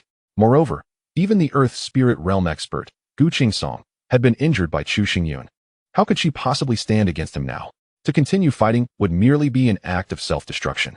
Observing her current state, Chu Xingyun coldly remarked, if you are unwilling to fight, then concede. I, Chu Xingyun, have no need to quarrel with a toad. Chu Xingyun, do not go too far. Shui Qianyue's almond-shaped eyes widened as she glared at him. In the past, when they had made their year-long promise, you had been so arrogant, believing yourself to be above all, easily trampling me underfoot to showcase your ridiculous pride. Now, having been defeated, you refuse to acknowledge the agreement and accuse me of being excessive. Do you truly believe that the entire world revolves around you? That everyone and everything must operate according to your whims? Do you not find your actions utterly laughable? Chu Xingyun articulated each word with deliberate clarity, his expression devoid of mockery, yet imbued with an earnest intensity that made him appear significantly more imposing. Standing tall with his sword in hand, he spoke with an unyielding resolve, exuding an air of audacity and independence. In stark contrast, Shui Qianyue had completely shed her aura of genius, even becoming somewhat shameful for her refusal to admit the agreement. As she felt the scornful gazes of the crowd upon her, her complexion shifted repeatedly, and she gritted her teeth, stating, the year-long promise was made solely by you, Chu Xingyun. I never agreed to it from the beginning, and since I never consented, it is only natural for me to refuse acknowledgement. So according to your reasoning, you intend to be deceitful? Chu Xingyun retorted with a scoff. It was truly pitiable that Shui Qianyue, in her desperation to uphold her pride, resorted to such dishonesty. If you insist on claiming that I am being deceitful, then very well, let us agree to another year. 1 year from now, we shall determine our strengths at the Martial House Grand Competition, and this agreement shall be witnessed by all present. Shui Qianyue raised her voice significantly, ensuring that everyone could hear her clearly. Indeed, the power that Chu Xingyun displayed was formidable, far surpassing her own, yet in Shui Qianyue's eyes, this was merely temporary and did not signify the future. She possessed a 4th-grade martial spirit, and as she continued her arduous training, her strength would increase rapidly, while Chu Xingyun was only at 2nd grade. And that was with a woefully ineffective martial spirit. Shui Qianyue believed that after a year of diligent practice, she would undoubtedly surpass Chu Xingyun. The Martial House Grand Competition gathers all the talents from the 5 great martial houses. If you wish to declare war on me, fine. I will consider it when you are qualified to represent the Yunmeng Martial House. Chu Xingyun disregarded Shui Qianyue's fervent gaze and turned away, leaving the scene behind. For him, from this day forth, the gap between Shui Qianyue and himself would only widen. In the days to come, she would only be able to look up at him, and their paths would forever remain unconnected. Thus, the year-long promise held no significance for Chu Xingyun whatsoever. After Chu Xingyun departed, Gu Qingsong approached with a voice dark and foreboding. Shui Qianyue, look at the mess you've made. A few days ago, upon learning of Chu Xingyun's rise, he immediately prepared to dispatch skilled fighters to eliminate him, thereby eradicating any future threats. It was Shui Qianyue who intervened, insisting that he be defeated in the arena, rendered a cripple, and doomed to a life of relentless suffering. Observing Shui Qianyue's confidence, Gu Qingsong acquiesced. Regrettably, the outcome diverged drastically from their expectations. Not only did Chu Xingyun emerge victorious, But he also garnered Yang Yan's recognition, swiftly ascending to the status of a core disciple within the Lingxiao Martial Academy. With Yang Feng's protective presence, any attempt to assassinate Chu Xingyun now seemed nearly impossible. The events of today took everyone by surprise. However, even if Chu Xingyun became a core disciple, it would inevitably attract widespread criticism, and he would likely become a target upon entering the academy. Shui Qianyue hastily remarked, which momentarily eased Gu Qingsong's expression. Within the Lingxiao Martial Academy, countless talents existed, all fiercely independent. As Chu Xingyun entered as a core disciple, dissatisfaction would undoubtedly arise, compounded by his arrogant demeanor, making it impossible for him to live peacefully. Despite enjoying the privileges of a core disciple, Chu Xingyun was confronted with an unending array of troubles, and with a mere flick of a finger, he could be easily disposed of. Gu Qingsong's mind was in turmoil, evidently devising a counter-strategy. He cast a glance at Shui Qianyue, flicked his wrist, and tossed her a golden token, speaking coldly, "Report to the academy promptly.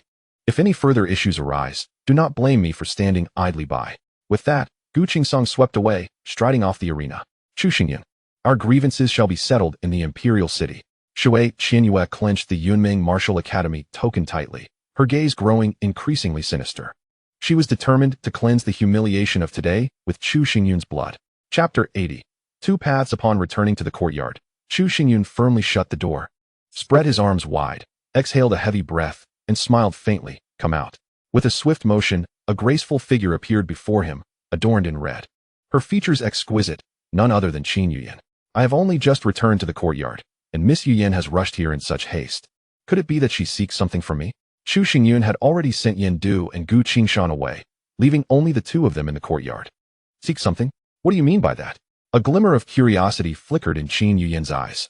"Earlier, from the stands, you urged Yang Yan to recruit me, even advocating for my ludicrous request to become a core disciple. Given our friendship, we are not yet so close as to warrant such favor." Chu Xingyun's eyes sparkled with insight as he smiled. "I surmise, Miss Yuyan, that you must have a matter of urgency or wish to gain some advantage from me, which aligns with the Qin family's business acumen." Upon hearing Chu Xingyun's deduction, Qin Yuyan was taken aback. It seemed that he had observed everything from the stands, revealing a meticulous mind that she had underestimated. After a moment of contemplation, Qin Yuyan let out a sigh of relief and stated directly, "Since you have seen through it all, I shall not beat around the bush any longer. I wish to extend an invitation to you, in the name of the Qin family, to join us as an honorary guest elder." "Honorary guest elder?" Chu Xingyun's eyes narrowed slightly, clearly taken aback by Qin Yuyan's unexpected proposal. The Qin family is a titan within the Luoyuan Empire's commercial realm, possessing vast wealth that could rival nations. The honorary guest elder of the Qin family holds a position of great prestige and wields considerable power, even in the imperial capital, becoming a significant figure in society. It seemed rather abrupt to invite Chu Xingyun to become a guest elder of the Qin family. "Could you share your reasoning?" Chu Xingyun inquired calmly. 2 days ago, I took your advice and sent someone to investigate my uncle. It was discovered that he has secretly taken control of many of the Qin family's businesses and is involved in unsavory dealings with multiple families. The recent turmoil within the Qin family is indeed orchestrated by him, as I suspect he aims to usurp the position of family head.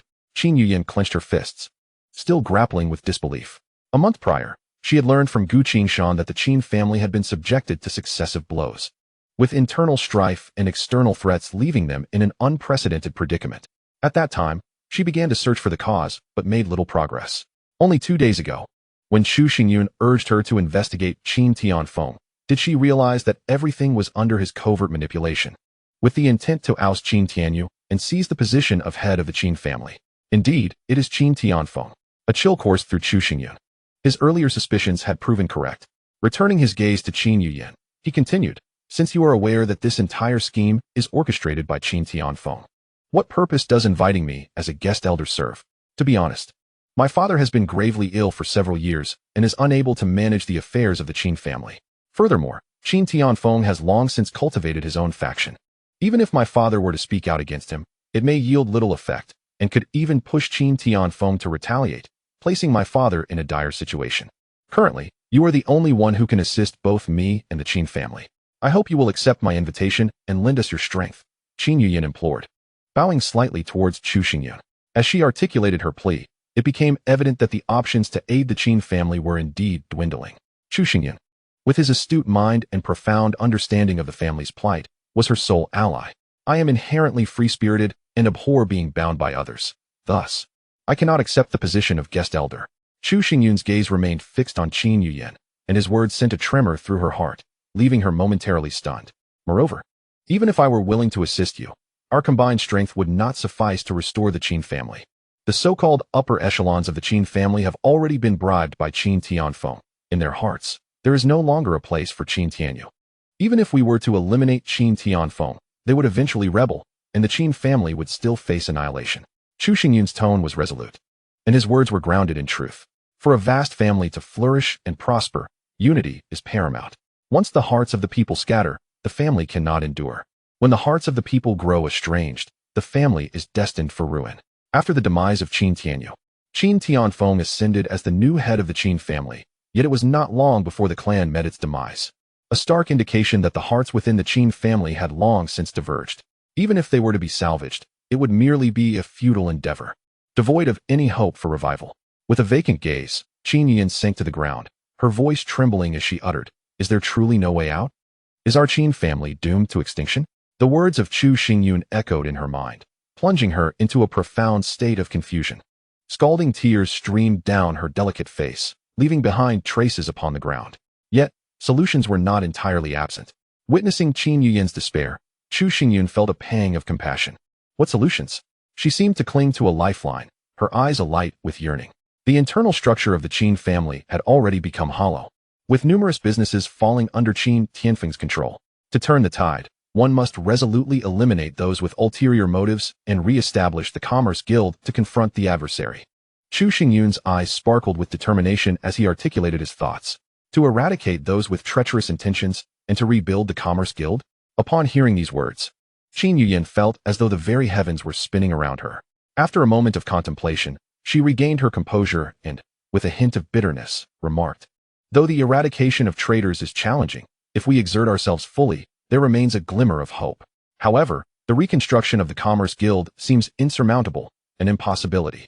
The Qin family had stood for a century within the Luyun dynasty, established through the wisdom and diligence of countless predecessors to achieve the present stature. To dismantle these guilds and reconstruct them is an arduous task, akin to starting anew.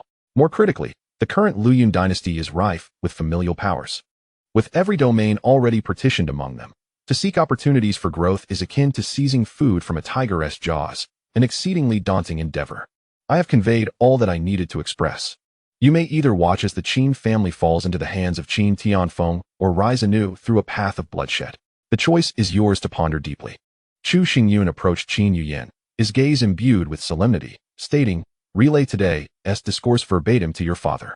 Should you choose the latter path, you may seek me at the Lingshao martial estate. However, if you opt for the former, I kindly ask that you refrain from disturbing me regarding this matter." With that, Chu Xingyun strode towards the training chamber. Just as he was about to cross the threshold, he suddenly paused, turning back to say, "I have reiterated twice that in any endeavor, if you have not attempted it, do not hastily draw conclusions. The term impossible has never existed in my lexicon." As he stepped into the training chamber, a thunderous sound resonated, and the heavy door promptly closed. Yet, his resolute words continued to echo within Qin Yuyan's mind, lingering incessantly. Chapter 81. The True Fire Phoenix. Within the chamber, Chu Xingyun sensed Qin Yuyan's departure. His expression grew solemn. With his capabilities, he could indeed assist the Qin family in overcoming their tribulations, but such efforts required the full cooperation of the Qin family. If Qin Tianyu's ambition has perished, and he merely desires to conclude his life in such a manner, then even if he possesses unfathomable and profound techniques, it is impossible for the Qin family to thrive perpetually. With his eyes closed, Chu Xingyun cast aside these distractions, dividing a portion of his consciousness to his dantian. At this moment, a thread-thin halo, akin to a needle's tip, silently hovered at the center of the dantian, perpetually rotating and exuding pure spiritual energy that flowed into his meridians. This halo was naturally Chu Xingyun's spiritual sea. The old scoundrel, Gu Qingsong, shamelessly employed the Xian Gui martial spirit in a bid to force my submission, unaware that he was inadvertently stimulating my latent potential through his oppressive tactics, thereby enabling me to step into the gathering spirit realm. Chu Xingyun gazed at the spiritual sea, a subtle smile gracing his lips. Originally, according to Chu Xingyun's estimations, it would take at least another month for the spiritual sea to reach saturation. However, Gu Qingsong's foolish actions presented Chu Xingyun with an opportunity to absorb a significant amount of worldly spiritual energy, allowing him to consolidate his spiritual sea, thereby taking the most crucial step forward. Now, Chu Xingyun's spiritual sea could be deemed perfect. The energy it emitted, though not abundant, was 9 times more refined than that of an ordinary person. If Gu Qingsong were to discover this, he would likely be distressed enough to spit blood, as he intended to subdue Chu Xingyun, but ultimately aided him instead. As for the force of the heavens and earth, it was only during the moment of his breakthrough that Chu Xingyun was able to harness it through his resonance with the universe. Under normal circumstances, he would not even be able to perceive it, let alone summon it. The so-called force of the heavens and earth can be simply defined as the power of the universe. Once a martial artist enters the earth spirit realm, they can enhance their understanding of the cosmos by absorbing the yin and sha energies of the world, thereby comprehending the application of this force. The same applies to the sky spirit realm. In his previous life, as a martial emperor, Chu Xingyun had already thoroughly grasped the essence of this force. However, his current cultivation level was too low. He possessed the knowledge but lacked the requisite strength to wield it, forcing him to summon it only at the moment of consolidating his spiritual sea. While ordinary martial artists may sense a faint resonance with the heavens and earth during the consolidation of their spiritual sea, it is but a whisper. When I consolidated my spiritual sea in the past, I experienced something similar. Yet this time, after compressing the spiritual sea 9 times, the resonance I felt was particularly intense, enabling me to invoke the force of the heavens and earth and unleash the breaking delusion sword. This indicates that the foundation I have laid has surpassed that of the primordial martial emperor. When the primordial martial emperor imparted the 9 transformations of gathering spirit to Chu Xingyun, he mentioned that during the consolidation of his spiritual sea, he could summon a trace of the force of the heavens and earth. In contrast, Chu Xingyun, during this consolidation, summoned an entire surge of this force, an evident distinction in superiority. However, this is entirely reasonable. After all, Chu Xingyun has lived 2 lifetimes, accumulating vast cultivation experience. If he could not surpass the primordial martial emperor, it would be as if he were to crash headfirst into a wall. Just as Chu Xingyun was contemplating his spiritual sea, his gaze suddenly fell upon the stone platform within the inner space. Now that I have entered the gathering spirit realm, I should be able to continue perusing the reincarnation heavenly book, guided by the tome of reincarnation. As soon as Chu Xingyun stepped into the spirit gathering realm, he could continue to peruse the celestial book. At this moment, he had waited for a long time, his heart brimming with anticipation. Approaching the tome, he concentrated his spiritual energy into his arm, grasping the reincarnation tome and slowly turning to the second page. The page depicted a magnificent and grand scene, with mountains stretching endlessly and rivers surging forth.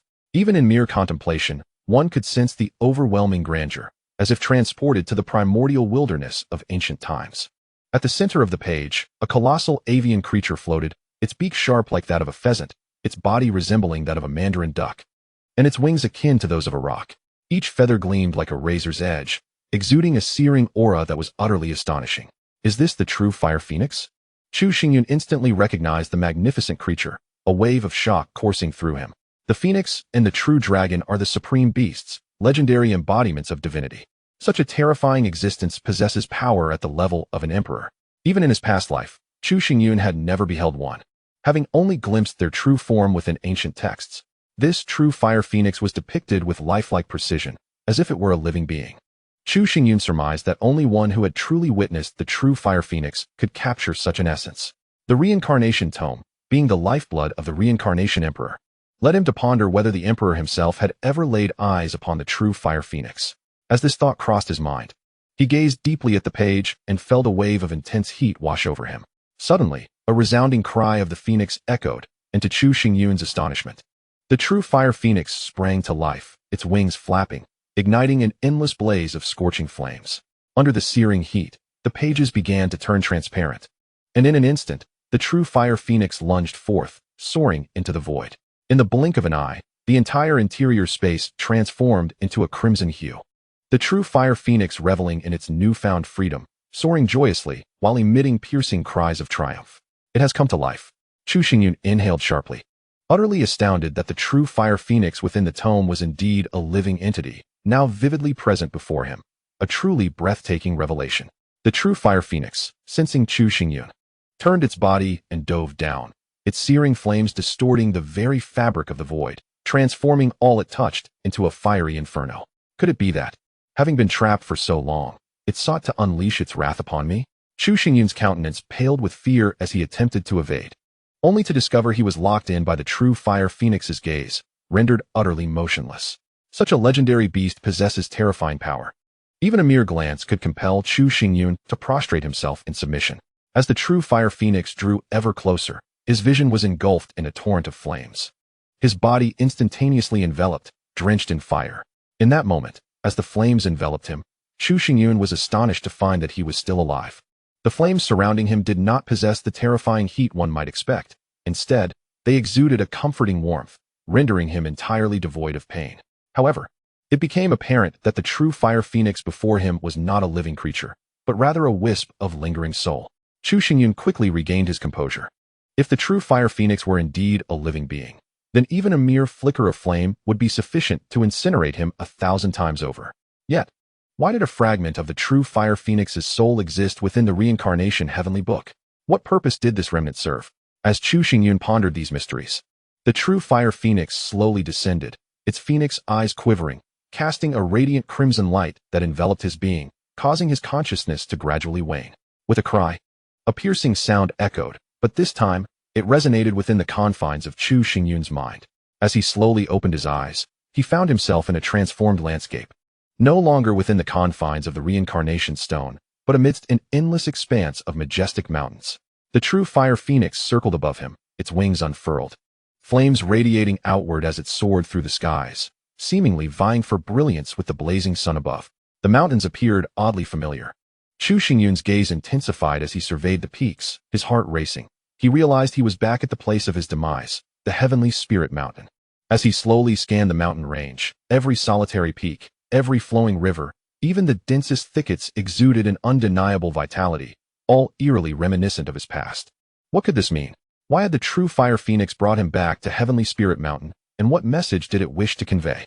Chu Xingyun sensed that the phoenix's actions were no mere coincidence, but rather steeped in deeper significance. Suddenly, the heavenly spirit mountain trembled violently, as a dark beam of light erupted from within its depths, accompanied by an overwhelming aura of death, hurtling toward the true fire phoenix. In response, the phoenix opened its mouth, and an unending torrent of flames engulfed the dark light, causing both to disintegrate into nothingness. However, the onslaught did not cease. Wave after wave of darkness surged forth from the mountain, shaking the very ground, and sending countless creatures fleeing in terror. A ferocious roar reverberated through the mountains, and soon, a colossal beast emerged within Chu Xingyun's sight, its size comparable to a small mountain. It bore the form of a lion, adorned with wings, but its head was shrouded in a dark, misty aura. As it traversed the land, everything in its path wilted and decayed, as if stripped of life itself. The soul devourer. The moment Chu Xingyun beheld the monstrous silhouette, he felt an overwhelming jolt. This formidable creature was one he recognized all too well. He had encountered it previously. During his arduous training on Heavenly Spirit Mountain, he had explored every nook and cranny of this sacred place. Within the deepest recesses of the mountain lay a vast basin, devoid of spiritual herbs or precious treasures, containing only the remains of a gigantic beast. According to ancient texts, this colossal skeleton belonged to a primordial beast known as the Soul Devourer, capable of siphoning life from all that existed. Much like the true fire phoenix, the soul-destroying nightmare is also a legendary supreme beast, its formidable strength rivaling that of the true fire phoenix. The circumstances surrounding its demise within the heavenly spirit mountain remain a mystery. It is known, however, that the remains of this soul-destroying nightmare have existed for millennia, shrouded in flames that only those of the martial emperor rank could dare approach. At this moment, the soul-destroying nightmare before me still dwells within the heavenly spirit mountain, alive and not deceased. Could it be that its death was a result of the true fire phoenix? Did I not return to the heavenly spirit mountain with my soul, but rather was transported back to 10,000 years ago by the remnants of the true fire phoenix? Chu Xingyun pondered these thoughts, lifting his head to see the true fire phoenix and the soul-destroying nightmare collide, unleashing a cataclysmic roar.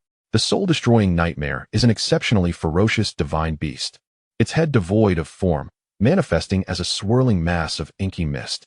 According to ancient texts, this dark fog is a manifestation of death energy. The slightest contact would strip one of all vitality, rendering any place where the soul-destroying nightmare appears into a wasteland. The clash between the soul-destroying nightmare and the true fire phoenix in the void was nothing short of apocalyptic. one engulfed in flames, the other emanating waves of death energy, shattering the very sky, creating countless rifts in the void through which a terrifying gravitational pull emerged. Anything caught in these rifts would be utterly annihilated. Is this the nature of combat among sovereigns? Chu Xingyun was left in awe by the scene before him. He had once stood at the pinnacle of the true spirit continent, having taken countless lives, even those of martial emperors, with each battle resonating with earth-shattering intensity. Yet, compared to the spectacle unfolding now, he realized how insignificant his past encounters had been. The void itself was fracturing, a terrifying sight, beyond the reckoning of the martial emperors. With a furious howl, the soul-destroying nightmare transformed into a streak of black light, darting past and severing the wings of the true fire phoenix, causing streams of golden phoenix blood to erupt. The true fire phoenix, undeterred, retaliated with raging flames that engulfed the body of the soul-destroying nightmare, burning relentlessly like a maggot in flesh. The two divine beasts refused to yield, each strike a battle to the death, and they fought fiercely for 3 days and nights before gradually calming. In that moment, the soul-destroying nightmare was covered in mottled blood. The death energy around its head had thinned significantly, and its massive form plummeted from the sky, crashing deep into the Tianling mountain range, leaving behind a vast crater. The true fire phoenix, too, found itself in dire straits. A thin veil of dark death energy clung to its body, incessantly gnawing away at its fiery essence, which flickered dimly, as if it might vanish at any moment. The true fire phoenix circled in the void, opening its mouth to unleash a final, desperate flame that enveloped the soul-destroying nightmare, ultimately incinerating it to ash, leaving only a charred corpse. After accomplishing this, the true fire phoenix let out a mournful cry, flapping its wings and soaring into the distance. The true fire phoenix and the soul-extinguishing nightmare are both immensely formidable divine beasts, their strengths being closely matched. Although the true fire phoenix vanquished the soul-extinguishing nightmare, it ultimately succumbs to the consuming force of death. As Chu Xingyun uttered a sound, the true fire phoenix plummeted from the sky, its flames extinguished, and the last vestige of life vanished without a trace. Simultaneously, Chu Xingyun felt his vision blur and his consciousness begin to fade once more. My conjecture was indeed correct. That scene was a glimpse into the past. A millennium ago at Tianling Mountain, where the soul-extinguishing nightmare battled the true fire phoenix, leading to their mutual destruction. This explains why the corpse of the soul-extinguishing nightmare is enveloped in undying flames, flames that undoubtedly originated from the true fire phoenix. Chu Xingyun finally unraveled this long-buried history, feeling a twinge of pride within. As for why the corpse of the true fire phoenix was not found within Tianling Mountain, Chu Xingyun already had an answer in his heart. It is said that when the true fire phoenix nears death, it can divide its essence and blood to undergo a rebirth through nirvana. Surely, in its final moments, the true fire phoenix must have invoked this innate ability to escape calamity. If only I possessed such a powerful talent for rebirth. Perhaps I could have survived the assassination attempt by Xiao Xingtian back then. With a self-deprecating thought, Chu Xingyun suddenly opened his eyes, realizing he had returned to the stone of reincarnation. However, unlike before, a massive pool now dominated the center of this inner space, measuring over 100 meters in both length and width. The pool was filled with crimson water that churned continuously, resembling blood as it created waves of scarlet. Above this pool hovered a droplet of blood, within which resided a miniature true fire phoenix, singing to the heavens and showering endless flames upon the roiling crimson waters. This droplet contained tremendous life force. Could it be the true fire phoenix's vital essence? Just as this thought crossed Chu Xingyun's mind, an ethereal light unexpectedly surged from the reincarnation heavenly book, penetrating deep into his consciousness.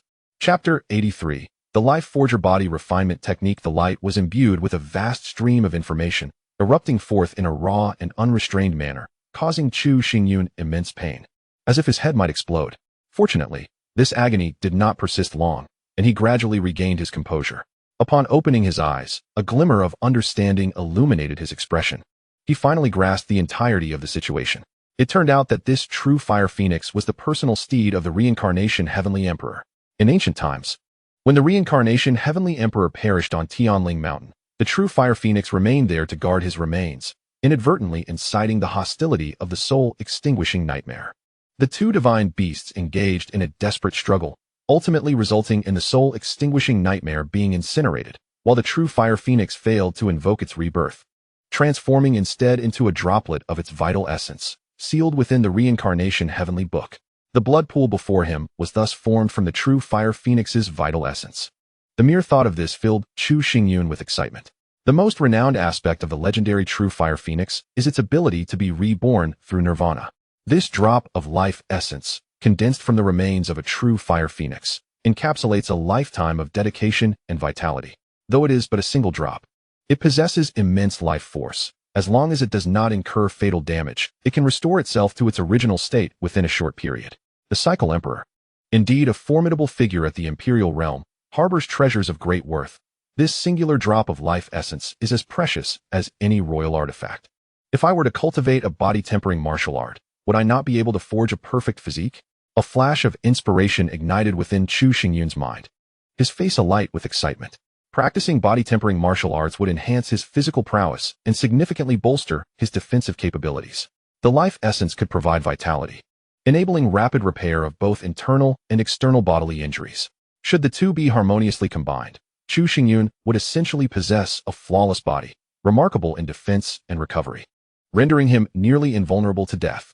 However, the exhilaration on his face was short-lived. Suddenly, he furrowed his brow and let out a deep, regretful sigh. In his previous life, Chu Xingyun had little interest in body tempering. He merely dabbled in a basic martial art without delving deeply into its intricacies. When he contemplated which body tempering martial art to pursue, he realized that the most formidable technique he had mastered was only at the low level of the heaven tier.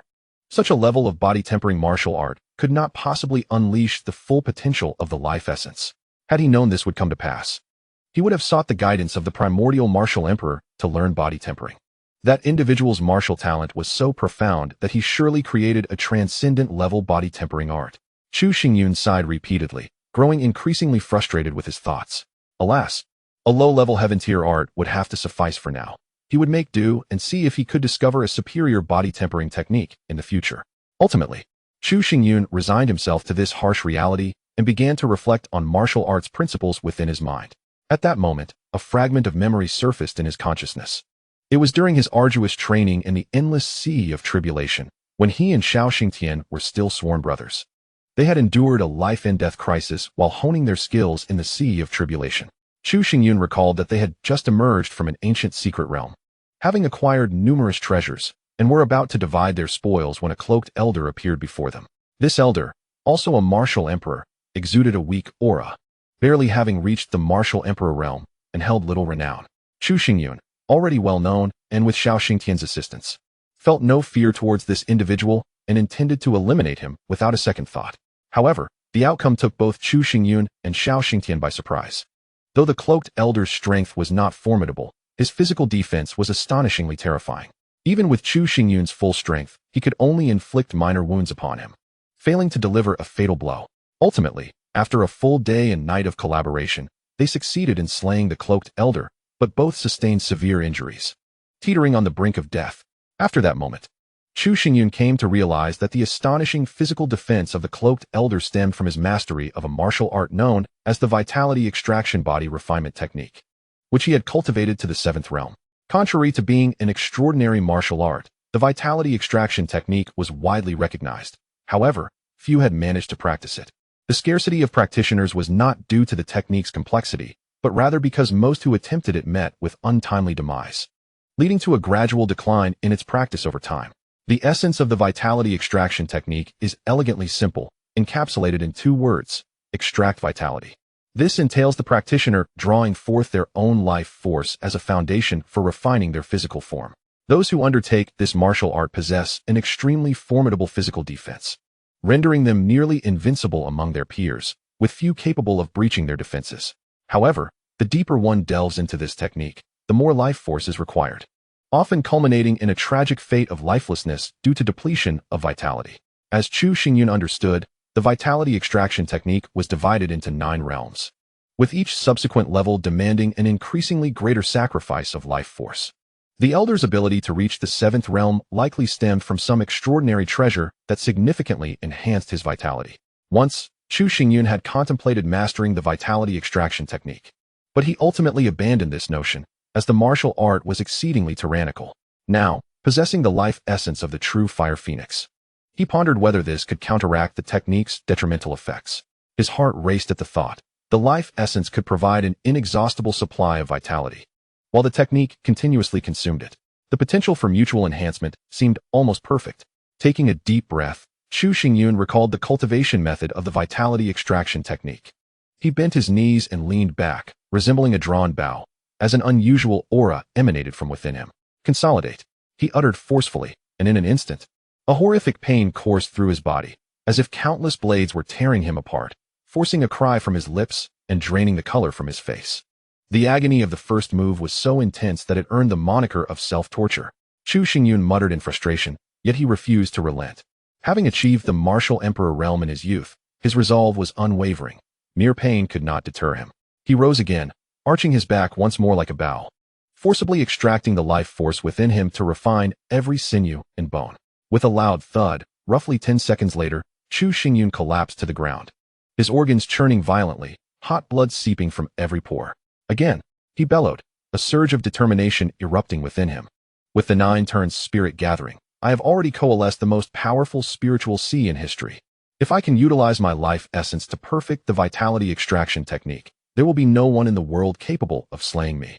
The elderly man in black, having merely cultivated the vitality refinement technique to the 7th realm, was able to withstand the combined onslaught of Chu Xingyun and Xiao Xingtian for an entire day and night. Should he reach the pinnacle of the 9th realm, he could likely endure even the attacks of an emperor-level powerhouse. Chapter 84. The mysterious woman. The agony endured while cultivating the vitality refinement technique is beyond what an ordinary person can bear. It is akin to having every piece of flesh torn apart and every bone crushed. As Chu Xingyun progressed further, he completely lost consciousness, relying solely on instinct to persevere. In truth, Chu Xingyun need not exert himself to such extremes. With his innate blood essence, he could have immersed his body in a blood pool after each session, allowing for complete recovery before continuing his training, thus alleviating the suffering.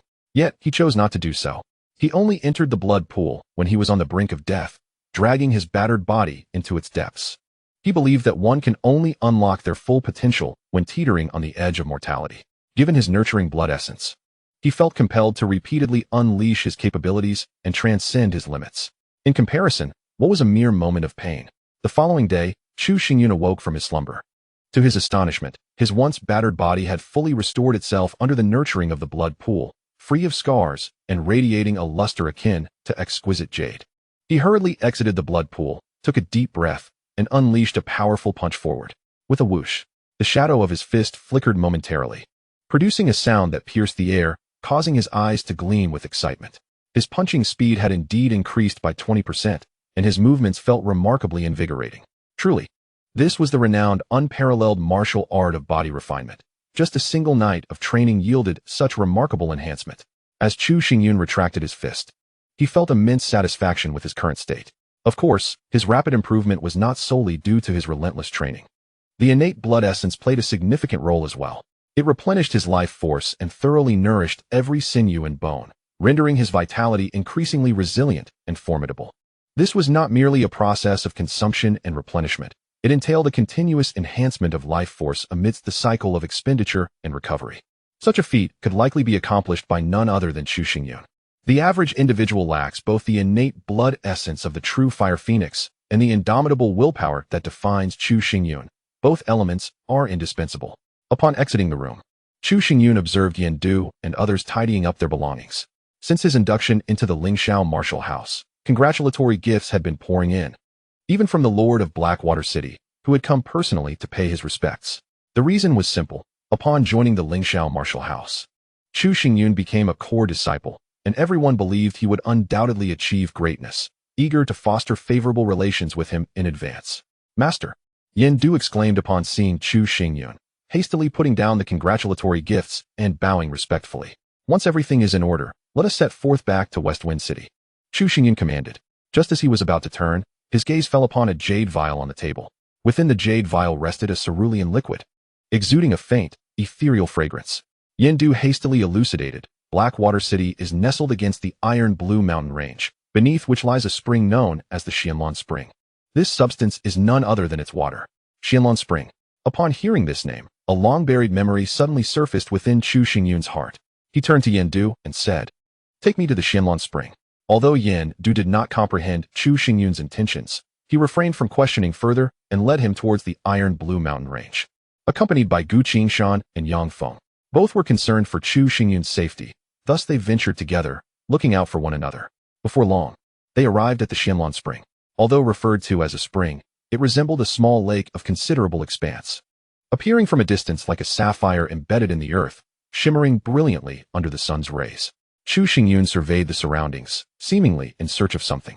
Finally, he chuckled self-deprecatingly and murmured, "It seems I have overthought. How could a woman of her caliber reside in the remote Luoyuan Empire?" Yin Du and the others exchanged puzzled glances, unsure of the meaning behind Chu Xingyun's words. "You three wait for me in the woods. I wish to be alone for a while," Chu Xingyun spoke calmly. The trio nodded and retreated to the nearby woods, close enough to the Xianlan Spring to respond swiftly should the need arise. Gazing at the azure waters ahead, Chu Xingyun felt a weight upon his heart. He vividly recalled that fateful day when he departed from the northern wasteland, pursued by vengeful foes, only to be hurled down a precipice. At that moment, he had believed his demise was imminent. Yet, upon regaining consciousness, he found himself in a concealed cave, his body bound in a multitude of bandages. It turned out that he had not perished immediately from his fall. A passing woman had discovered him and brought him to the cave to tend to his wounds. Under her meticulous care, Chu Xingyun recovered swiftly. During this period, he inquired about her name multiple times, but she remained evasive, stating she was merely a villager living nearby. Her name unworthy of mention. Chu Xingyun perceived her deliberate concealment. The woman, though not particularly aged, approximately 28 or 29, possessed formidable prowess, having attained the celestial spirit realm. And her martial spirit was exceptionally powerful, reaching the 7th tier. Such talent was indeed extraordinary, rendering her far from an ordinary villager. However, respecting her wishes, Chu Xingyun did not press further, knowing only that she had once murmured the words Xianlan Spring multiple times in her sleep. After spending over half a month together, Chu Xingyun finally healed. Just as they were about to part ways, unforeseen enemies returned, mistaking the woman for his accomplice. After a fierce battle, Chu Xingyun vanquished his foes. Yet the woman, gravely wounded, perished on the spot. He stood by her lifeless body for 2 days and nights, engulfed in sorrow. He felt that he had burdened the kind-hearted woman, who could have easily departed alone to avoid this calamity, yet she resolutely chose to remain and fight alongside him. Ironically, Chu Xingyun did not even know the name of this woman, nor could he uncover her origins. This had transpired a millennium ago, buried deep within the recesses of his heart. It was only when Yin Du mentioned the Xianlan Spring that he suddenly recalled her. "I am a stranger to that woman. Yet she chose to rescue me and shield me from vengeance. Such benevolence is exceedingly rare in this world of the survival of the fittest." With a sigh, Chu Xingyun solemnly recited, "The girl of Luo observes the spring rise, as the breezes lift the leaves in the sunlight." He had heard this couplet from her before, and it lingered vividly in his memory, only to realize that the scene depicted in the verse bore a striking resemblance to the landscape before him. How do you know these lines? Just as Chu Xingyun was lost in thought, a melodious voice, akin to that of a golden oriole, broke through, causing his gaze to tremble slightly as he turned towards the sound. In front of him stood a young girl, around 12 or 13 years of age, dressed in simple cloth garments, gazing at him with sparkling eyes like precious gems, exuding an undeniable charm. Upon seeing her, Chu Xingyun felt an odd sense of familiarity, as though he had encountered her before.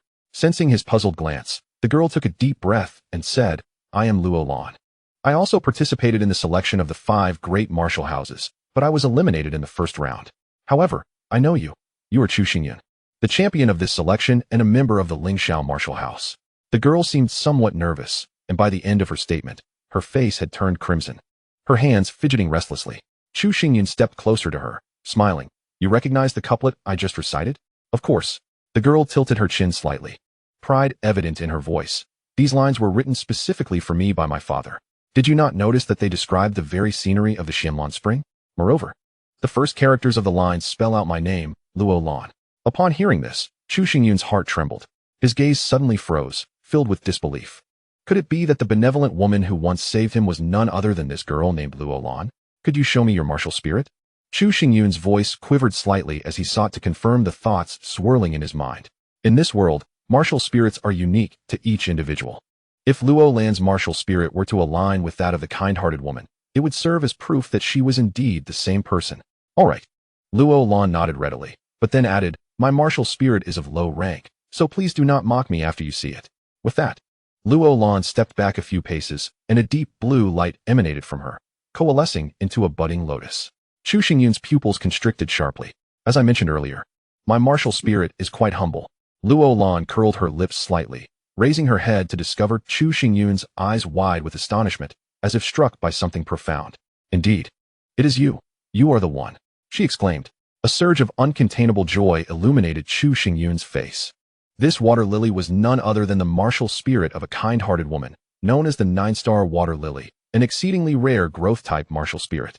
A growth-type martial spirit evolves in tandem with the martial artist's cultivation, gradually ascending in rank and becoming increasingly formidable. When Chu Xingyun first encountered Luo Lan, her martial spirit had already reached the 7th tier. However, he believed that this tier was not the ultimate limit of the 9-star water lily. In the future, it could potentially attain the legendary 9th tier. At present, Luo Lan had only just begun to coalesce her martial spirit, her cultivation still feeble, preventing the 9-star water lily from evolving, which explained why she had failed to pass even the first round of the martial selection trials. What troubles you? Luo Lan inquired with concern, noticing Chu Xingyun's prolonged silence. He shook his head, striving to calm the tempest of excitement within. As he parted his lips, ready to respond, a middle-aged woman emerged from the woods, her voice gentle. Lanner, it's time to return home. Mother, I shall come at once. Luo Lan replied warmly to the woman before turning back to Chu Xingyun with a smile. I must take my leave now. If you have time in the future, feel free to visit me. I reside in the nearby Luo family village. Without awaiting his response, she hurried to join the middle-aged woman, and together they departed from the Xianlan Spring. As Chu Xingyun watched Luo Lan's retreating figure, a sense of nostalgia enveloped him, and he smiled faintly. In his previous life, Luo Lan had been a stranger who willingly aided him in healing his wounds and defending against enemies. In this life, their acquaintance was still but a fleeting moment. Yet her warm-hearted invitation to visit her village revealed her pure and kind nature. On his way back, Chu Xingyun found himself deep in thought. In the past, Luo Lan had perished at the hands of his foes while attempting to save him, leaving him without the chance to repay her kindness. Now, she not only survived, but was merely a novice in the path of cultivation. He felt compelled to do something in return for her past benevolence. With her possessing the 9-star water lily martial spirit, her potential would only grow with higher cultivation, and though her current abilities were limited, he pondered whether he should assist her in advancing her cultivation level. Alternatively, he considered informing Yang Yan about the 9-star water lily, hoping he might make an exception to invite Luo Lan into the Lingxiao Martial Academy. Thoughts raced through his mind, leaving him in a state of perplexity. While inviting Luo Lan to the Lingxiao Martial Academy seemed advantageous, it also posed a risk of her martial spirit's existence being revealed, potentially attracting the attention of the Luyun dynasty. After all, growth-type martial spirits were incredibly rare, with the potential to reach the 9th tier, and if publicized, could invite interest from formidable factions akin to the Juhan Palace. This was a scenario Chu Xingyun wished to avoid. He merely sought to assist Luo Lan without making her a pawn in the struggles between powers. Lost in contemplation, he found himself back in Heishui City before he realized it. As he stepped through the city gates, he was immediately struck by the sight of fully equipped soldiers bustling about, creating a cacophony of noise. The atmosphere was somewhat chaotic, with several formidable warriors from the martial houses also present. "You've finally returned." Qin Yuyin approached, visibly relieved to see Chu Xingyun and the others safe. Pointing at the soldiers within the city, Chu Xingyun asked in confusion, "What has transpired?" Furrowing her brow, Qin Yuyin replied gravely, "Not long ago, a beast tide erupted from the Iron Blue mountain range. Countless spiritual beasts surged down from the mountains, devastating several villages. If we do not intervene, even Blackwater City may be in peril." Upon hearing this, Gu Qingshan and the others turned pale. The beast tide was a dreadfully terrifying calamity whenever it erupted. Endless spiritual beasts would charge forth, wreaking havoc and slaughtering indiscriminately. Wherever they passed, villages and cities alike would suffer catastrophic devastation. It is said that this beast tide is particularly severe. My master and the representatives of the 3 major martial houses have announced their full support in assisting Blackwater City against the beast tide, and we are no exception. Qin Yuyin spoke urgently, causing Chu Xingyun to pause. Representatives of the 3 major martial houses? Are there not 4? The Yunming martial house, upon learning of the beast tide's outbreak, was unwilling to intervene, concocting excuses to withdraw from Blackwater City. Qin Yuyin seethed with anger, her frustration evident. The Yunming martial house has always maintained a favorable relationship with the nobility of the imperial city, having a complex and ambiguous connection with the royal family. As long as they do not act excessively, The royals will not pursue matters further. They simply wish to avoid the beast tide, showing no concern for others. When disaster strikes, they only think of self-preservation, exhibiting a complete lack of compassion. A cold glimmer flashed in Chu Xingyun's eyes. It was no wonder he had not seen any powerful figures from the Yunming martial house. They had all retreated from Blackwater City. Suddenly, a thought struck Chu Xingyun, and he turned to Qin Yuyan, asking, "You mentioned that the beast tide has already destroyed several villages. Is one of them called Luo Family Village?" Chapter 86. The horrific scene Luo Lan had mentioned before leaving, that she resided in Luo Family Village. If the beast tide threatened that village, she would undoubtedly be in grave danger. The mere thought sent Chu Xingyun's heart racing, and he spoke urgently, "Answer me." Startled by his intensity, Qin Yuyan quickly produced a map and replied, "Luo Family Village is situated at the foot of the Iron Blue Mountains, near Blackwater City. It should still be intact, but if the beast tide fully erupts, it may not escape doom." Chu Xingyun's expression hardened. He snatched the map from Qin Yuyan's hands and, with a determined stride, dashed toward Luo Family Village, vanishing from sight in the blink of an eye. This reckless fool. Qin Yuyan gritted her teeth and turned to Yang Feng. "Senior brother, you must follow Chu Xingyun. I will inform my master to dispatch a team to Luo Family Village to prevent the spread of the beast tide." Understood. Yang Feng recognized the urgency of the situation and immediately concurred.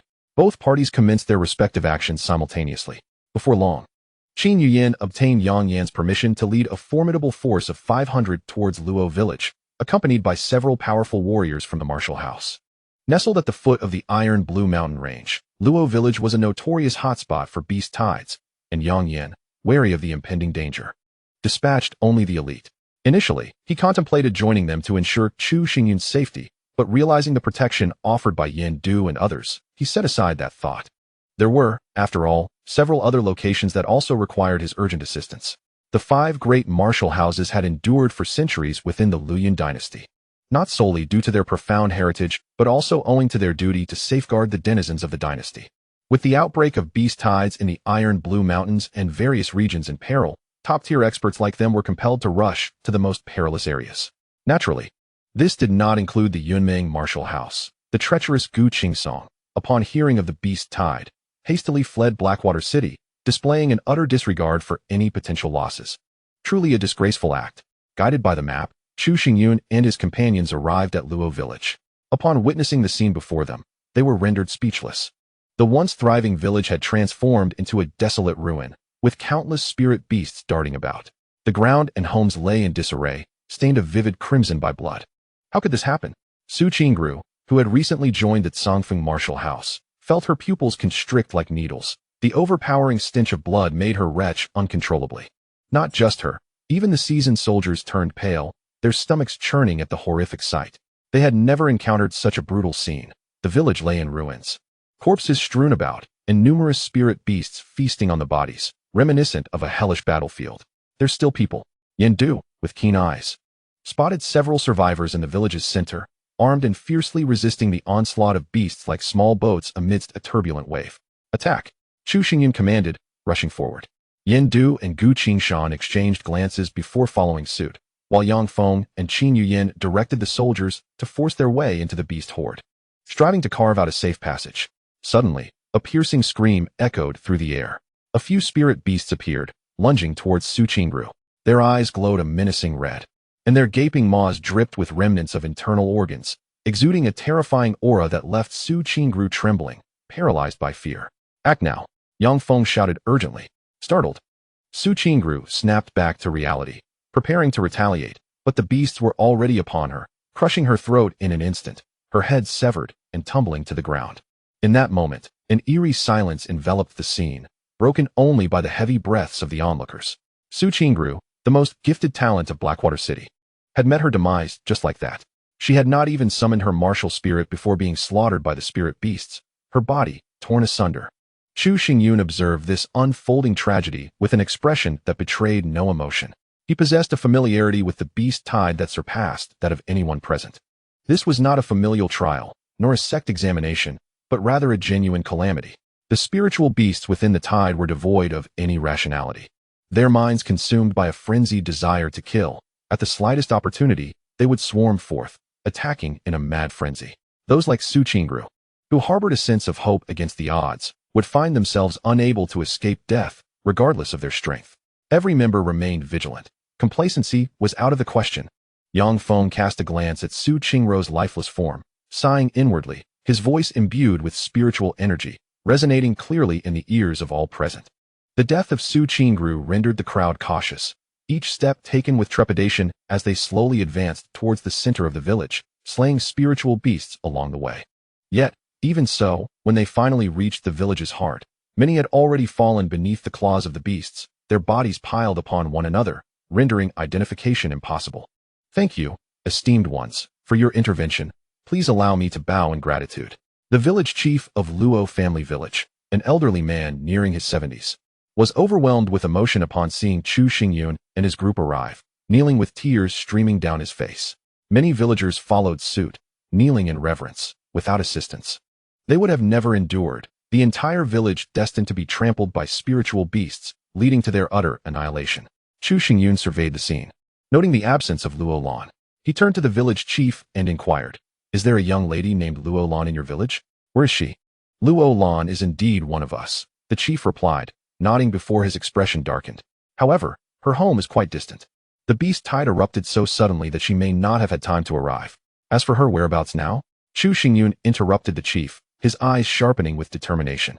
"I must find her." Upon hearing his words, Qin Yuyan was taken aback. Chu Xingyun intended to charge into the beast tide? "Master, this is out of the question." Yen Du, appearing frantic, urged him against such a course of action. "The number of spiritual beasts is overwhelming. If we act recklessly now, it could spell disaster." Yen Du's caution was well-founded. "We should first stabilize the situation and seek an opportunity for rescue," Gu Qingshan concurred, not wishing for Chu Xingyun to undertake such a perilous risk. Though there were many spiritual beasts, their strength was generally lacking. If they did not act now, once the beast tide fully erupted, Luo Lan would surely meet her demise. "You need not say more. My resolve is unwavering," Chu Xingyun declared, gazing intently at the others, his tone more resolute than ever. In his previous life, he had never had the chance to repay Luo Lan's kindness. Now, having been granted a second chance, he was determined to rectify this regret, and even if Luo Lan's survival seemed as unlikely as grains of sand, he would never yield. "Very well, I shall accompany you." Yang Feng stepped forward, ready to protect Chu Xingyun at any moment. Yet, Chu Xingyun shook his head, his voice serious. "The beast tide grows ever more fierce. It is wiser for you to remain here to command, to prevent greater casualties. Moreover, should we travel together, we may easily attract the attention of the spiritual beasts. It is safer for me to go alone." With that, Chu Xingyun formed a complex hand seal, his aura immediately dissipating into nothingness. This is the breathing technique, capable of consolidating one's spiritual energy, rendering it nearly imperceptible to others. However, Yang Feng deemed this approach excessively perilous. He had vowed to Yang Yin to safeguard Chu Xingyun, and he could not bear the thought of failing that promise. The master never undertakes actions without certainty. Once he resolves to act, he will assuredly return unharmed. For now, we must first withstand the oncoming beast tide. If it fully descends upon us, the villagers may perish. Yen Du obstructed Yang Feng, harboring an unwavering trust in Chu Xingyun. Never entertaining doubt, Yang Feng cast a deep glance at Yen Du, then shifted his gaze to the panicked villagers. Gritting his teeth, he retracted his steps and said, "If danger arises, cry out immediately. Do not act recklessly." Chu Xingyun nodded and soared into the air, vanishing in an instant, leaving no trace behind. Among the beast tide, he exerted the breathing technique to conceal his presence while navigating through the chaos in search of Luo Lan. Suddenly, a dark-furred wolf beast seemed to sense something amiss, its nostrils flaring as it cautiously approached Chu Xingyun's location. With a grim expression, Chu Xingyun awaited the wolf's arrival, and as it drew near, he sprang into action like a ferocious serpent, delivering a devastating blow to its skull, ending its life in an instant. The acrid scent of blood permeated the air, drawing the attention of several spirit beasts, prompting Chu Xingyun to swiftly suppress his aura and smear the wolf's blood upon himself, remaining motionless. Before long, the spirit beasts diverted their gazes, continuing their rush forward. Only then did Chu Xingyun exhale in relief, gradually easing the weight on his heart. Fortunately, these spirit beasts had yet to reach the Earth's spirit realm, possessing insufficient intelligence to penetrate his disguise. However, prolonging this situation could still pose a threat. Chu Xingyun gazed into the distance. The beast tide seemed to intensify, accompanied by thunderous roars that sent tremors through the ground. Regaining his focus, he oriented himself and continued his search. According to the village chief, Luo Lan's home lay at the outskirts of the dense forest, likely the first to be impacted when the beast tide erupted. Upon entering the forest, Chu Xingyun had discovered it had been reduced to ruins, the ground riddled with craters, stained with blood, and scattered with severed limbs, an utterly harrowing sight. Damn it! Chu Xingyun clenched his teeth yet refused to abandon hope, meticulously scouring the area. Time passed slowly, and soon, he had combed through the entire forest without finding any trace of Luo Lan. Just as despair began to seep in, a faint sound caught his keen ears. It resembled the sound of weeping. Following the sound, he approached an ancient tree and looked up to see a small figure nestled among the branches. His heart leapt. That slender silhouette was indeed the Luo Lan he had desperately sought. Without hesitation, Chu Xingyun descended beside her. Before he could utter a word, Luo Lan leapt into his embrace, her body trembling as she stammered through sobs. "They're dead. My parents are all dead. How could this happen?" Feeling the depth of her anguish, Chu Xingyun let out a heavy sigh. He had witnessed the tragic demise of water-flowing fragrance beneath the claws of a beast, and he was intimately familiar with the anguish of losing a loved one. Moreover, Luo Lan was still a child, having never encountered such brutal and bloody scenes. Thus her reaction was entirely understandable. Chu Xingyun gently patted her shoulder and spoke softly, "Do not worry, it is all over now. I will take you away from here to a place of safety." Upon hearing his words, a sense of security enveloped Luo Lan, akin to a small boat adrift on the vast ocean suddenly finding a warm harbor. She slowly lifted her head, about to speak, when a sudden flash of sharp sword light erupted, accompanied by the sound of thunder, slicing past her ear. Howl! In that very instant, Luo Lan heard a chilling roar of a beast. She turned abruptly, discovering 5 pitch-black wolves had appeared behind her, one of which lay motionless on the ground, its head cleaved off by the sword light, devoid of life. Chu Xingyun pulled Luo Lan behind him, his gaze fixed on the 4 remaining wolves. "Stay right behind me. No matter what, do not stray," he instructed in a calm voice. With that, Chu Xingyun's figure flickered and charged forward, his spiritual power swirling around the void-slicing sword, coalescing into a razor-sharp wind blade that tore through the air. The strength of these wolves was not formidable, equivalent to practitioners at the 2nd level of spirit gathering. Yet, the urgency of the situation left no room for delay. If other spirit beasts were to detect their presence, peril would ensue. Even with his strength, being surrounded by an endless tide of beasts would spell doom. Whoosh! The wind blade swept across, cleaving the foremost wolf in 2. Undeterred, Chu Xingyun maintained his speed, the void-slicing sword spinning wildly in his hand, as if a tempest were brewing, heightening his momentum to its zenith. "Thunderstorm!" Chu Xingyun shouted. The sword light flashed, and the storm raged. The momentum of the void-slicing sword erupted fully, as he pierced through one wolf's body, the force unwavering as it accurately struck the brow of another. Boom! The wolf had no time to howl in anguish before its vitality was extinguished by the void-slicing sword, its lifeless body collapsing. All of this transpired in the blink of an eye, too swift for comprehension. Luo Lan widened her eyes, involuntarily exclaiming in awe at the ferocity of his swordsmanship. Indeed, he was the pinnacle of the selection from the 5 great martial academies, having slain 3 spirit-gathering beasts in an instant, having cultivated the vitality refinement technique. His physique had surged, and his mastery of the void-slicing sword had become even more instinctual. Chu Xingyun felt a sense of satisfaction as he scanned his surroundings, only to suddenly notice a shadow appearing behind Luo Lan. "Be careful," he shouted, darting forward in an instant, the void-slicing sword raised defensively. In that moment, a tremendous force bore down upon him, rendering his arm numb. Upon closer inspection, the shadow was a saber-toothed tiger, its long fangs clashing against the void-slicing sword, producing a chilling metallic sound. "You beast, daring to launch a sneak attack!" Chu Xingyun's eyes darkened as he once again summoned an invisible wind blade upon the sword.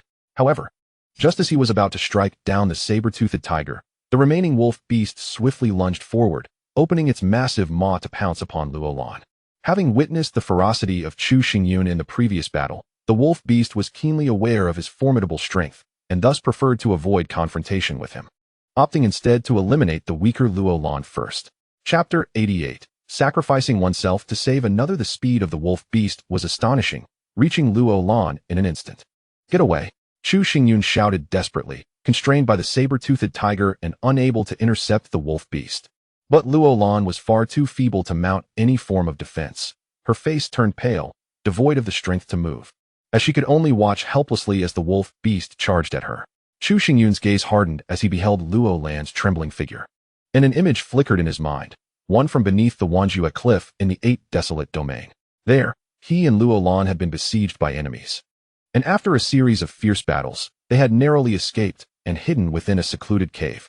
Seeing Luo Lan's injuries, a wave of guilt washed over Chu Xingyun. It was he who had entangled her in this conflict.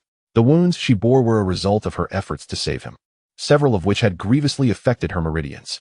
In truth, you need not have intervened. With your capabilities, evading pursuit should have been effortless. Why then do you choose to aid me when I do not even know your name? He sighed, wishing to spare Luo Lan further trouble. Luo Lan opened her eyes and smiled gently. It matters not that you do not know me. What matters is that I know you, and that is sufficient. Chu Xingyun was taken aback, unsure of her meaning. I have heard numerous tales about you within the North Desolate domain. I am well aware of your character. To save the leader of the poison sect, Wu Du, you ventured alone to the Wanshua Peak to gather the heavenly sacred snow lotus. Many factions, upon learning of this, harbored greed and sent assassins to seize it. Thus your enmity with them began at that time. Am I mistaken? Are you from the poison sect? Chu Xingyun instinctively inquired. Luo Lan shook her head and continued, I am not affiliated with the poison sect. The reason I saved you is that I recognize you as a good person, not one of malevolence. I cannot stand idly by and watch a person of compassion perish in this place. Yet, your actions may only bring ruin upon yourself, even leading to an untimely demise. Chu Xingyun had never encountered such a benevolent woman, and his heart ached with empathy. At present, we are both still alive. The phrase untimely demise seems rather exaggerated. Luo Lan smiled softly at him, her gem-like eyes crescent-shaped. Moreover, should I assist you in overcoming this tribulation, it would be easier for me to seek your aid in alchemy in the future. I recall you are a 6th-level alchemist. Chu Xingyun could only manage a wry smile, fully aware that a talent like Luo Lan would be cherished in any sect, lacking for nothing in terms of elixirs. Her words were intended to alleviate any pressure he might feel, showcasing her consideration for him. In that moment, Chu Xingyun silently vowed. He vowed to concoct the finest elixirs for Luo Lan in the future and to assist her in fully unlocking the potential of the 9-star water lily, elevating it to the legendary 9th tier as a means of repaying this profound debt of gratitude. Suddenly, his thoughts shifted, and a cold glint flickered in Chu Xingyun's eyes as he roared. I have already missed one opportunity. This time, even if it costs me my life, I cannot bear to watch Luo Lan perish. His voice echoed with determination as he swiftly retrieved the Sword of Void and launched himself at full speed toward Luo Lan's direction. At that moment, the wolf beast had already reached Luo Lan, its glimmering claws tearing through the air, expanding ominously in her gaze until they enveloped her completely. Was she to die? Luo Lan's heart was heavy with despair and sorrow, and just as she believed her end was imminent, a somewhat lean figure suddenly appeared before her, arms outstretched, shielding her with his body. With a piercing sound, the sharp claws of the wolf penetrated the figure's chest, driving through and causing it to tremble violently. Blood gushing forth and splattering across Luo Lan's face, causing her pupils to constrict in horror. Brother Chu. Luo Lan's voice trembled as she fixed her gaze ahead. Chu Xingyun's form was not imposing. Indeed, one might even describe him as somewhat gaunt, yet he stood resolutely before Luo Lan, enduring the wolf's lethal claws without retreating a single step or uttering a sound. To wound me, beast, you too shall meet your end. Gazing at the ferocious wolf mere inches away, Chu Xingyun revealed a sinister smile. His fists charged with spiritual energy, he struck down, shattering the wolf's skull into fragments. Simultaneously, he used the recoil from his punch to extract the wolf's claw embedded in his body, turning around to tightly embrace Luo Lan as they plummeted from the tree trunk to the ground. At that moment, the saber-toothed tiger arrived belatedly. Seeing its prey escape, it emitted a furious roar and leaped from the tree, intent on continuing the hunt. However, just as it moved, a spirit sword shimmering with faint light surged toward it, as if anticipated, swiftly severing its head with blinding speed. Boom, boom. The sound of heavy objects hitting the ground reverberated, shaking the earth and stirring up clouds of dust. Luo Lan felt her body tremble violently. Upon opening her eyes, she found herself cradled in Chu Xingyun's arms, her form drenched in blood, nearly staining her attire crimson. This blood was not her own, but his. At that moment, Chu Xingyun's chest bore multiple gaping wounds, hot blood flowing incessantly from them without sign of abating. More disturbingly, through those wounds, Luo Lan could glimpse shattered white bones and tiny bone fragments. Brother Chu, please wake up, you must wake up. Luo Lan shook his body, calling out loudly. Yet, there was no sign of awakening. He remained with his eyes tightly closed. In that instant, Luo Lan crumbled, leaning against Chu Xingyun as tears streamed down her cheeks. She felt as if she had become a drifting little boat, adrift and alone. Her heart engulfed by a profound sense of helplessness. Do not cry any longer. If you do, you shall draw the beasts closer, a voice interrupted, compelling Luo Lan to cease her tears. Before her, Chu Xingyan slowly opened his closed eyes, gazing at the tear-streaked Luo Lan with a hint of frailty, remarking, moreover, when a girl cries, her beauty diminishes. His words elicited a smile from Luo Lan. She pressed her lips together, wiping away the tears from her face, and nodded. Since Brother Chu does not wish for me to weep, I shall not cry anymore, I promise. Chu Xingyun smiled faintly and, with some difficulty, retrieved 2 golden healing pills from his storage ring, swallowing them whole. As the medicinal effects dispersed, he felt somewhat revitalized and stood up, only to have blood erupt from the gaping wound in his chest, causing him to break into a cold sweat from the pain. Brother Chu, do you not wish to rest? Luo Lan inquired with concern, her heart heavy with guilt, for if it were not for her, Chu Xingyun would not have faced the onslaught of the spirit beasts and sustained such grievous injuries. It is merely a minor wound. It is not fatal, he replied. Moreover, the beast tide grows increasingly dire. We must return to the village promptly, otherwise, we will be in grave trouble. With gritted teeth, Chu Xingyun summoned his spirit sword anew. Old friend, our escape relies upon you this time. Gently caressing the sword's blade, it seemed to resonate with him, emitting a humming sound before merging directly into his being. With a mighty roar, a powerful gust of wind surged forth, and a torrent of sword energy erupted from Chu Xingyun's form. The energy swirled around him in shades of gray and black, enveloping him in an ethereal shadow. Luo Lan, regardless of what transpires, hold on to me tightly and do not let go, he instructed, gazing into her eyes with a hint of a smile. Yet, in the next moment, a flash of dark sword light streaked across his gaze. Arise, Chu Xingyun commanded, and with a hissing sound, his garments tore apart as the brilliance of the sword light fully unfurled, raging forth like a tempest. In that instant, he felt his body become several times lighter. Lifting Luo Lan onto his back, and with a powerful stride, he sprinted towards the village. His speed was astonishing, leaving behind a series of afterimages. Thrice as fast as before. Chapter 89. The sword chi storm. The howling wind roared past Luo Lan's ears, leaving her astonished. She glanced around, realizing she was racing at an incredible speed. On either side, spirit beasts roared or charged, some even baring their fangs, yet none posed a threat. More remarkably, those spirit beasts that were close enough to react found themselves struck by the sword chi storm, gushing forth torrents of blood and howls of agony. What extraordinary martial arts! Luo Lan exclaimed in awe. The sword chi, coalescing into a storm, not only enhanced their speed, but also annihilated the spirit beasts, serving both offense and defense. Truly a flawless technique.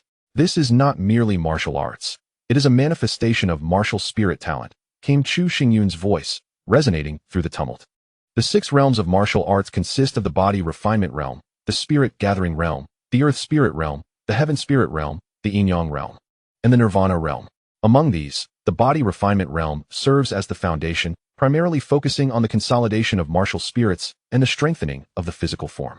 Upon advancing to the spirit gathering realm, one may gradually comprehend the profound mysteries of martial spirits and awaken innate martial spirit talents. However, awakening such talents is no simple feat.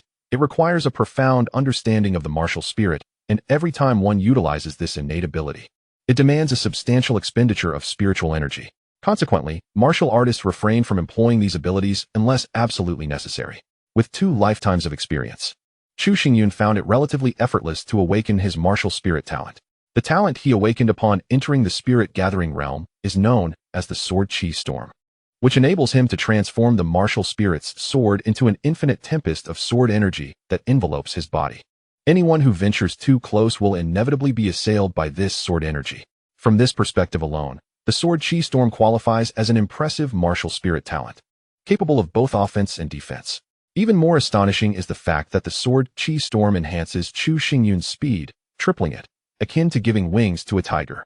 He surmised that this boost in speed originated from the phantom demon wolf, a creature renowned for its swiftness.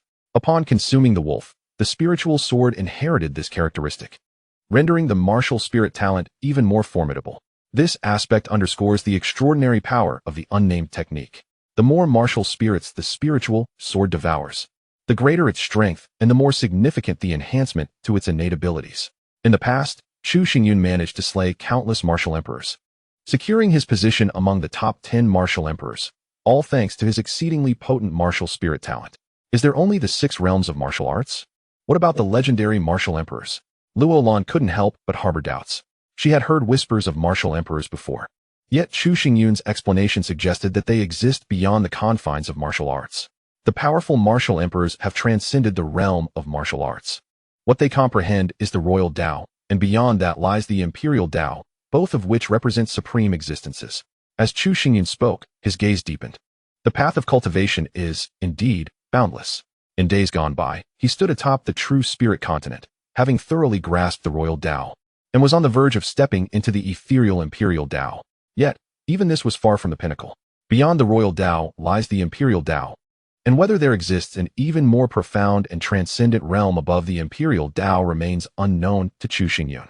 All of this requires him to continually explore and seek knowledge in the future.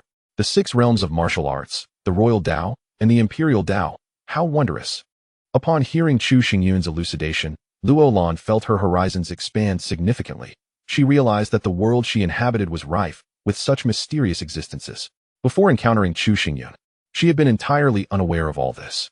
Just as Luo Lan marveled at these revelations, Chu Xingyun suddenly spoke, jolting her back to reality. At this moment, they had arrived at the epicenter of the beast tide, where the number of spiritual beasts had surged tenfold, all of which were formidable creatures of the spirit-gathering realm. The spirit beasts instantly detected the presence of Chu Xingyun and Luo Lan, unleashing a series of furious roars before charging recklessly towards them. The sheer number of spirit beasts was overwhelming. What should we do? Luo Lan exclaimed in panic. With so many spirit beasts approaching in droves, even the stoutest of city walls would likely be breached. What can we do? We must force our way through, Chu Xingyun declared with fervor, the sword aura swirling around him as he propelled himself to the utmost limits of speed. The distance between them and the oncoming horde diminished rapidly, allowing Luo Lan to catch a glimpse of the visceral remains dangling from the beast's razor-sharp teeth. Flash! In the very instant before collision, the Zhankong sword spun in Chu Xingyun's hand, unleashing a blade of wind that cleaved the foremost spirit beast in two with an astonishing ferocity. Seizing the opportunity, Chu Xingyun charged forward, the torrent of beast blood and the stench of entrails obliterated by the sword's tempest, transforming the ground into a crimson sea in an instant. Huff! Huff! Luo Lan's eyes widened in awe as she witnessed the scene unfold. Even after breaking free from the clutches of the spirit beasts, she remained momentarily dazed, gasping for breath as her heart raced violently. The audacity of their actions had been utterly reckless. To slaughter the spirit beasts and force their way through the encirclement was a feat that had seemed impossible. In those fleeting seconds, she had seen no fewer than 10 claws lunging toward her, threatening to tear her apart. Yet, each attack was either evaded by Chu Xingyun or deflected by the sword's tempest. Some were even blocked by Chu Xingyun's own body, ensuring she emerged unscathed. All of this transpired in the blink of an eye, leaving Luo Lan no time to scream, yet every moment was seared into the depths of her soul. Amidst the chaos of the beast tide, the spirit beasts rampaged and roared, dust swirling incessantly. A strikingly handsome youth, exuding a hint of wildness, carried a charming girl on his back as he dashed through the throng of beasts, carving a bloody path to freedom. The wind whipped their hair, lifting it in a dance around them. This scene of the blood-stained path, the girl, and the audacious young man seemed to form a vivid tapestry, exuding a blend of iron resolve and a subtle hint of tenderness. Leaning quietly against Chu Xingyun's back, Luo Lan's earlier panic had dissipated, replaced by a serene tranquility. Occasionally, she would turn her head to gaze at the bloodied visage of Chu Xingyun, a sense of security blossoming within her, akin to the embrace of her parents, where any danger could be weathered with ease. Yet, upon closer reflection, this feeling of security bore a distinct quality, imbued with an indescribable, profound emotion. Every time she encountered this sentiment, her heart raced as if a startled doe. Even on this blood-stained path fraught with peril, she found a strange beauty, reluctant to reach its end. Chapter 90. Shedding the shackles. As Chu Xingyun had predicted, the onslaught of spirit beasts intensified, their numbers multiplying exponentially, completely encircling Luo family village. Fortunately, under the command of Yen Du and others, hundreds of elite soldiers had constructed defensive fortifications, successfully keeping all spirit beasts at bay. They merely awaited reinforcements to secure their escape. Why have they not returned yet? Yang Feng gazed intently at the herd of beasts ahead, his expression tinged with anxiety. How could Chu Xingyun have been gone for so long? Surely, he hadn't encountered any perilous situation. Not only was he troubled, but also Yen Du, Gu Qingshan, and Qin Yuyin wore expressions of deep concern. If anything were to happen to Chu Xingyun, it was likely that Yang Yin would erupt with fury. Roar! The beastly howls intensified, causing the weary villagers to knit their brows once more, fearing that the tide of beasts was about to launch another assault on the village. Just as they prepared to retaliate, an ethereal sound of a sword's chant sliced through the chaos, resonating with the thunderous winds, crystal clear amidst the cacophony of roars. As all eyes turned towards the source, their pupils constricted in unison. In the heart of the ravaging horde, a figure emerged, sword aura swirling like the wind, moving with the ferocity of thunder, carving a bloody path through the beasts. Though the figure was drenched in blood, it did not obscure the audacious expression upon his face. Armed with a sharp sword, he charged fearlessly, undeterred by the ferocity of the beasts. Chu Xingyun. Upon recognizing that figure, even the composed and steady Yang Feng could not help but exclaim in astonishment. The crowd erupted in a cacophony of gasps, their eyes wide with disbelief.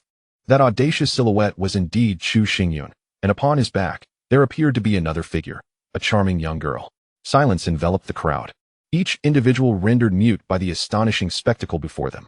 Just when the beast tide was at its most ferocious, Chu Xingyun had returned, fulfilling his promise by plunging into the fray to rescue Luo Lan and returning safely. What are you waiting for? Act now. Yen Du was the first to regain his senses, bellowing out. In an instant, the three of them surged forward into the horde, racing towards Chu Xingyun's position. Upon reaching him, their astonishment deepened.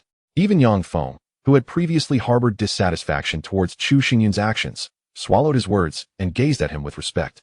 In that moment, Chu Xingyun's body was marred with wounds and blood. This blood was a mingling of both beast and his own, indistinguishable now. Yet there was no trace of fear upon his face. Instead, he exuded a fervent and passionate spirit. The sword in his hand quivered slightly, and with every flash of his blade, a spirit beast fell. Step by step, with each strike, a lifeless body succumbed to the ground. The corpses of the spirit beasts began to accumulate, causing others to hesitate, as if paralyzed by the murderous intent radiating from Chu Xingyun, who let out low growls of defiance. Is this Chu Xingyun still human? Yang Feng's heart trembled. This fervent and intense killing intent could only be manifested by one who had experienced countless battles. How had Chu Xingyun, merely at the initial stage of the gathering spirit realm, achieved such a feat? Dearest Elder Yang, and the soldiers from Heishui City. Brother Chu. Wei Yi returned to the village. Upon seeing the three before her, Luo Lan's face erupted with uncontainable joy. They had returned to the village. They were finally safe.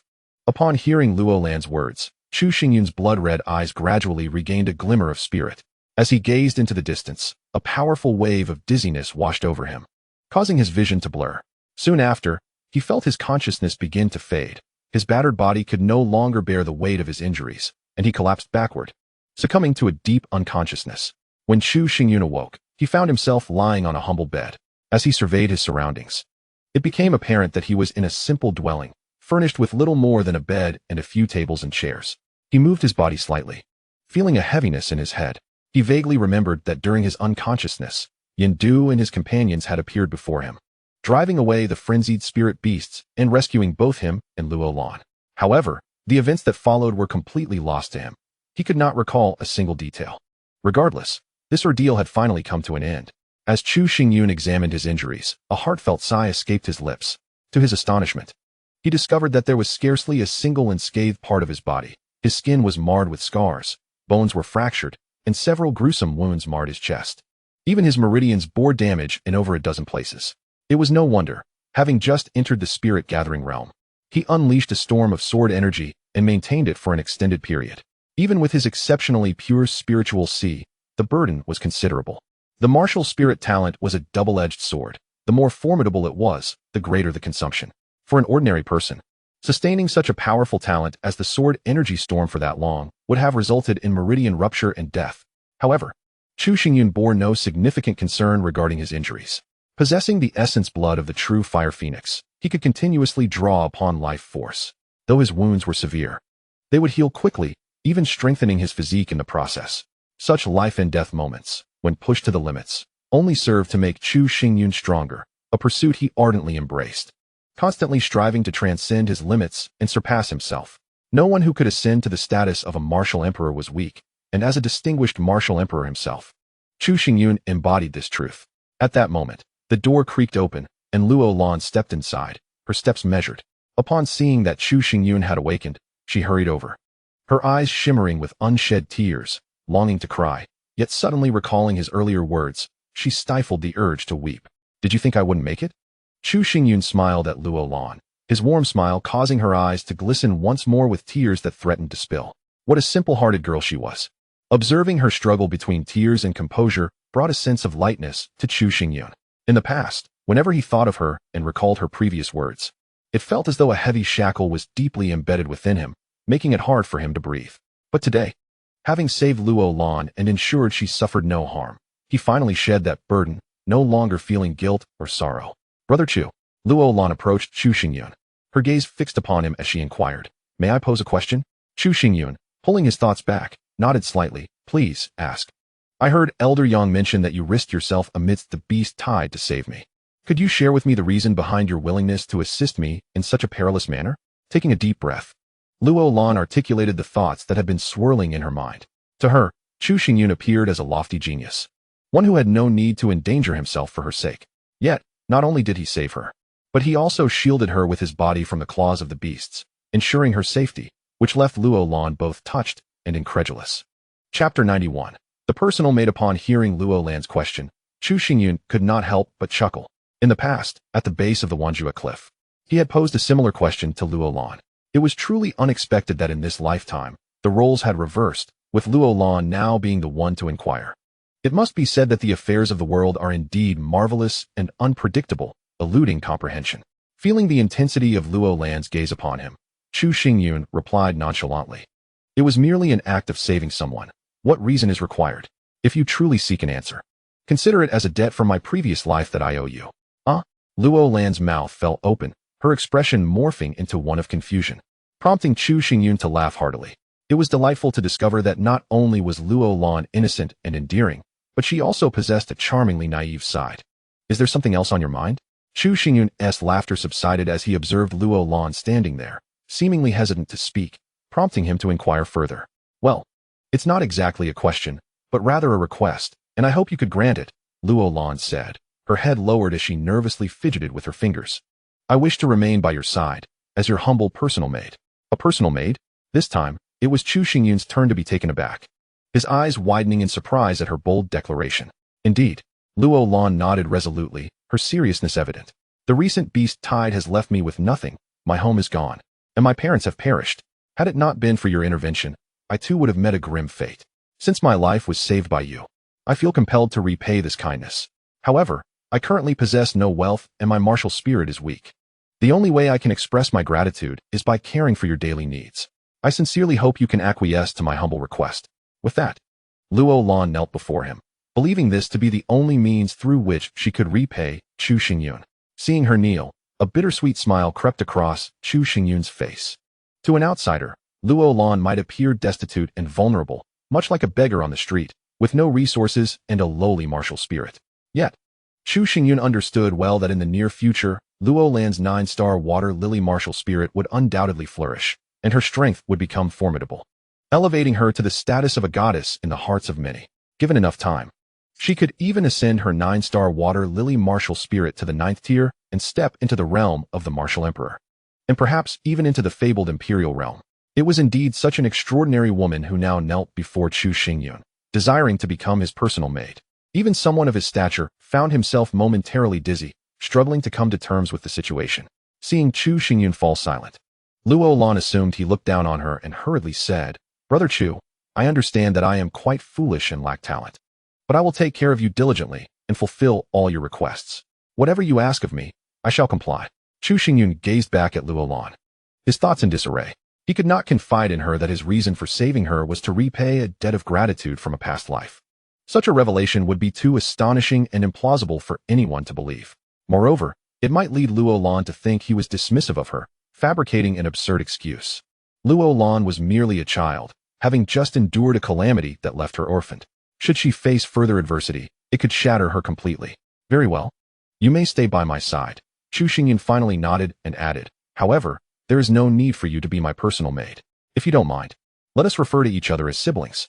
With no support, Luo Lan wandered alone within the Luoyuan Empire.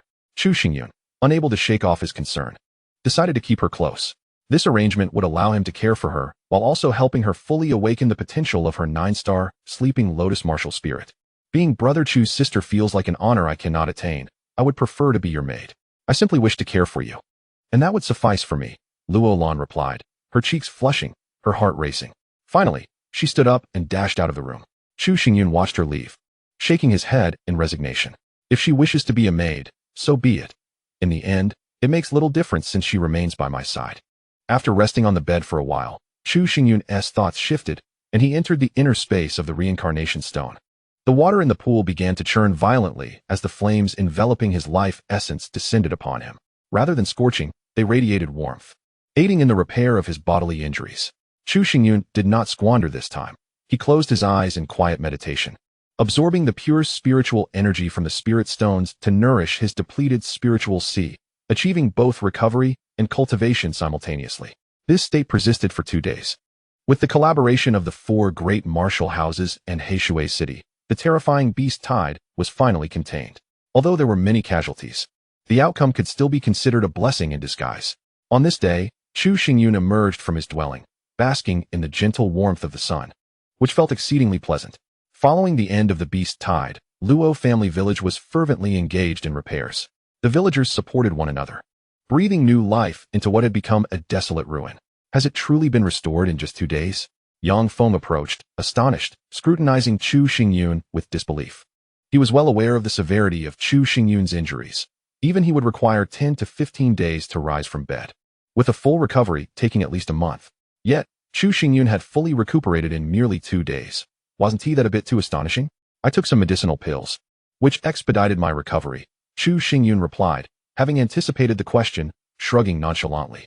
In truth, as early as the night before last, relying on his life essence, Chu Xingyun had completely healed all his injuries.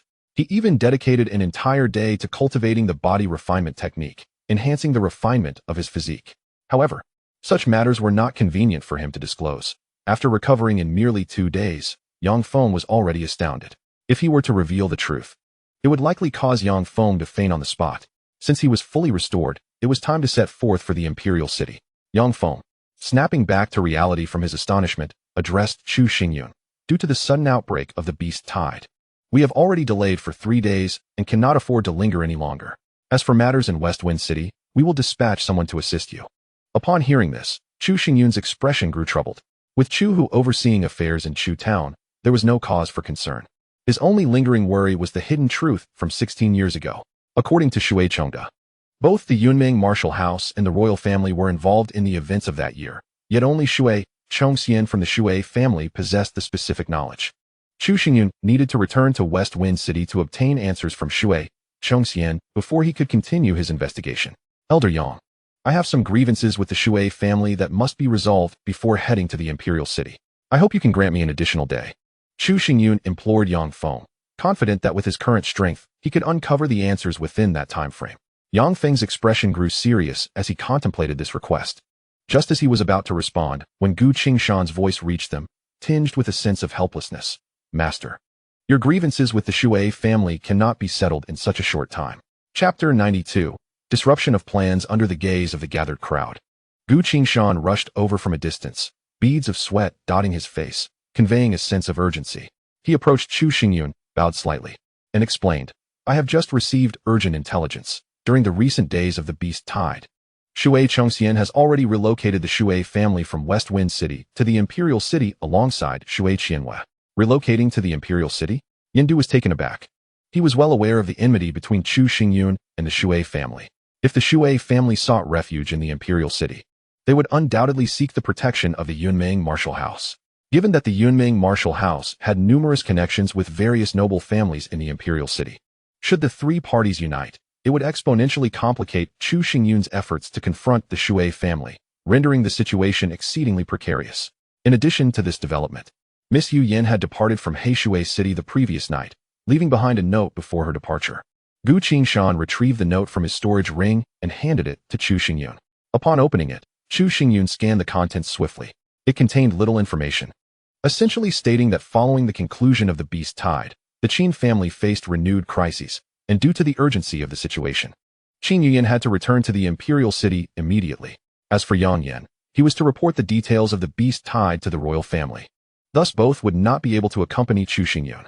At the end of the note, Qin Yuyan urged Chu Xingyun to focus on his training within the Lingxiao martial house and to discuss potential collaboration once the Qin family's current crisis was resolved. Reading this, Chu Xingyun felt a wave of unease wash over him. The beast tide had completely disrupted his prior plans. Especially the Shui family, so cunning, took advantage of everyone's attention on the beast tide and stealthily migrated to the imperial city, actively seeking the protection of the Yunmeng martial house. With his eyes slightly closed, Chu Xingyun pondered how to address the current situation. After a moment, he seemed to have thought of something, taking out a brush and ink, swiftly composing a note, which he handed to Gu Qingshan, saying, "City Lord Gu, you and Yin Du should return to Shifeng City and personally deliver this note to Chu Hu. From there, follow Chu Hu's arrangements." Understood. Gu Qingshan took the note, exchanged a glance with Yin Du, and immediately set off towards Shifeng City, disappearing in the blink of an eye. Once the two had departed, Chu Xingyun turned to Elder Yang, stating, "Elder Yang, the matter concerning Shifeng City has been resolved. We must set off for the imperial city without delay." Elder Yang, intrigued by the contents of the note, but seeing that Chu Xingyun did not wish to elaborate, refrained from further inquiries and began making preparations. Soon, the group assembled, departing from Lojia village, proceeding grandly toward the imperial city. Due to the recent retreat of the beast tide, Heishui City had specially dispatched a troop of soldiers to accompany and protect Chu Xingyun along the way, ensuring no unforeseen incidents occurred. At the center of the convoy was a carriage, within which sat Chu Xingyun, Luo Lan, and Yang Feng. At this moment, Yang Feng was explaining the various rules of the Lingxiao martial house to Chu Xingyun, who feigned disinterest, listening only half-heartedly, while Luo Lan appeared utterly captivated, resting her chin on her hands, her eyes occasionally sparkling with excitement. "This time, your exceptional status as a core disciple grants you an opportunity to enter the Lingxiao Pavilion." Yang Feng cleared his throat, his expression serious. The Lingxiao Pavilion is the sacred ground of our Lingxiao martial house, housing the crystallization of countless predecessors' efforts over the centuries. It contains a wealth of resources, from martial arts techniques to cultivation experiences, from spiritual materials to treasures, encompassing an extraordinary array of wonders. Upon entering the Lingxiao Pavilion, you will have 3 hours to meticulously select a sacred level technique. You must not be careless. Yang Feng's voice lowered slightly, imbued with an undeniable tone. "Elder Yang, you mentioned that the Lingxiao Pavilion contains many treasures. Why then must you have Brother Chu select a sacred level technique?" Luo Lan inquired, her brows furrowed in curiosity as she gazed at Yang Feng. At this moment, Chu Xingyun opened his eyes and replied nonchalantly, "The core disciples of the Lingxiao martial house are all prodigies, requiring a series of rigorous assessments. As for me, upon entering the Lingxiao martial house, I became a core disciple, which surely breeds discontent among others. By selecting a sacred level technique, I can swiftly enhance my strength, thus avoiding any embarrassment for Yang Yan. Am I correct in saying this?" Having been seen through by Chu Xingyun, Yang Feng felt a bit awkward, nonetheless. It was the truth. Chu Xingyun was indeed a genius, surpassing the ordinary in both temperament and talent, fully deserving of the title of core disciple. However, mere talent was insufficient to secure such a position. One also needed compelling strength. Clearly, Chu Xingyun had yet to reach that level, which was why Yang Feng urged him to select a sacred level technique to expedite his ascent in strength. Seeing Yang Feng's face filled with embarrassment, Chu Xingyun spoke up, reassuring him, "Rest assured, since I have voluntarily chosen to become a core disciple, I shall not bring shame upon Yang Yan. I have already formulated my plans regarding the matters of Lingxiao Pavilion, and I will not disappoint you." "That's good." Yang Feng sighed in relief, chuckling. "Upon our return to Lingxiao martial house, I will assist you in considering which martial arts techniques would suit you best." Hearing Yang Feng's words, Chu Xingyun offered no response, choosing instead to close his eyes once more. In truth, from the moment he expressed his desire to be a core disciple of Lingxiao martial house, he had already determined what he intended to acquire from Lingxiao Pavilion. He did not wish to trouble Yang Feng. However, given Yang Feng's earnest intentions, Chu Xingyun found it inappropriate to decline outright, allowing him to speak as much as he wished. "I recall that many years ago, at this very time, a core disciple inadvertently activated a certain artifact upon entering Lingxiao Pavilion, causing a stir throughout the imperial city. If I could secure it ahead of others, it would greatly benefit my future cultivation." Chu Xingyun mused internally, a sense of determination radiating from him. That artifact was deemed a treasure for cultivation, capable of significantly enhancing a martial artist's training speed without any adverse effects. Currently, with the reincarnation stone in his possession, which allowed him to utilize a single day as 5. If he were to acquire this treasure, their combined effects would elevate his cultivation speed to an extraordinary level.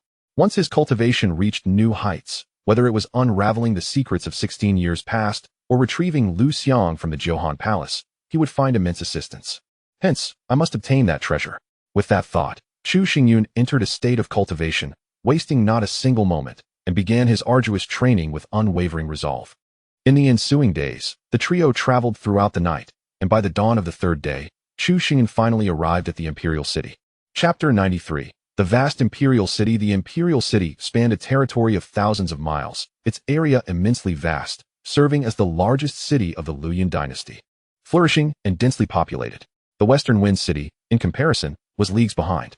At this moment, beneath the city gates, Chu Xingyun lifted his gaze to behold the towering city walls, his eyes sparkling with brilliance. Once he steps through these gates, he can commence his investigation into the events of 16 years ago, his parents' whereabouts, their fates.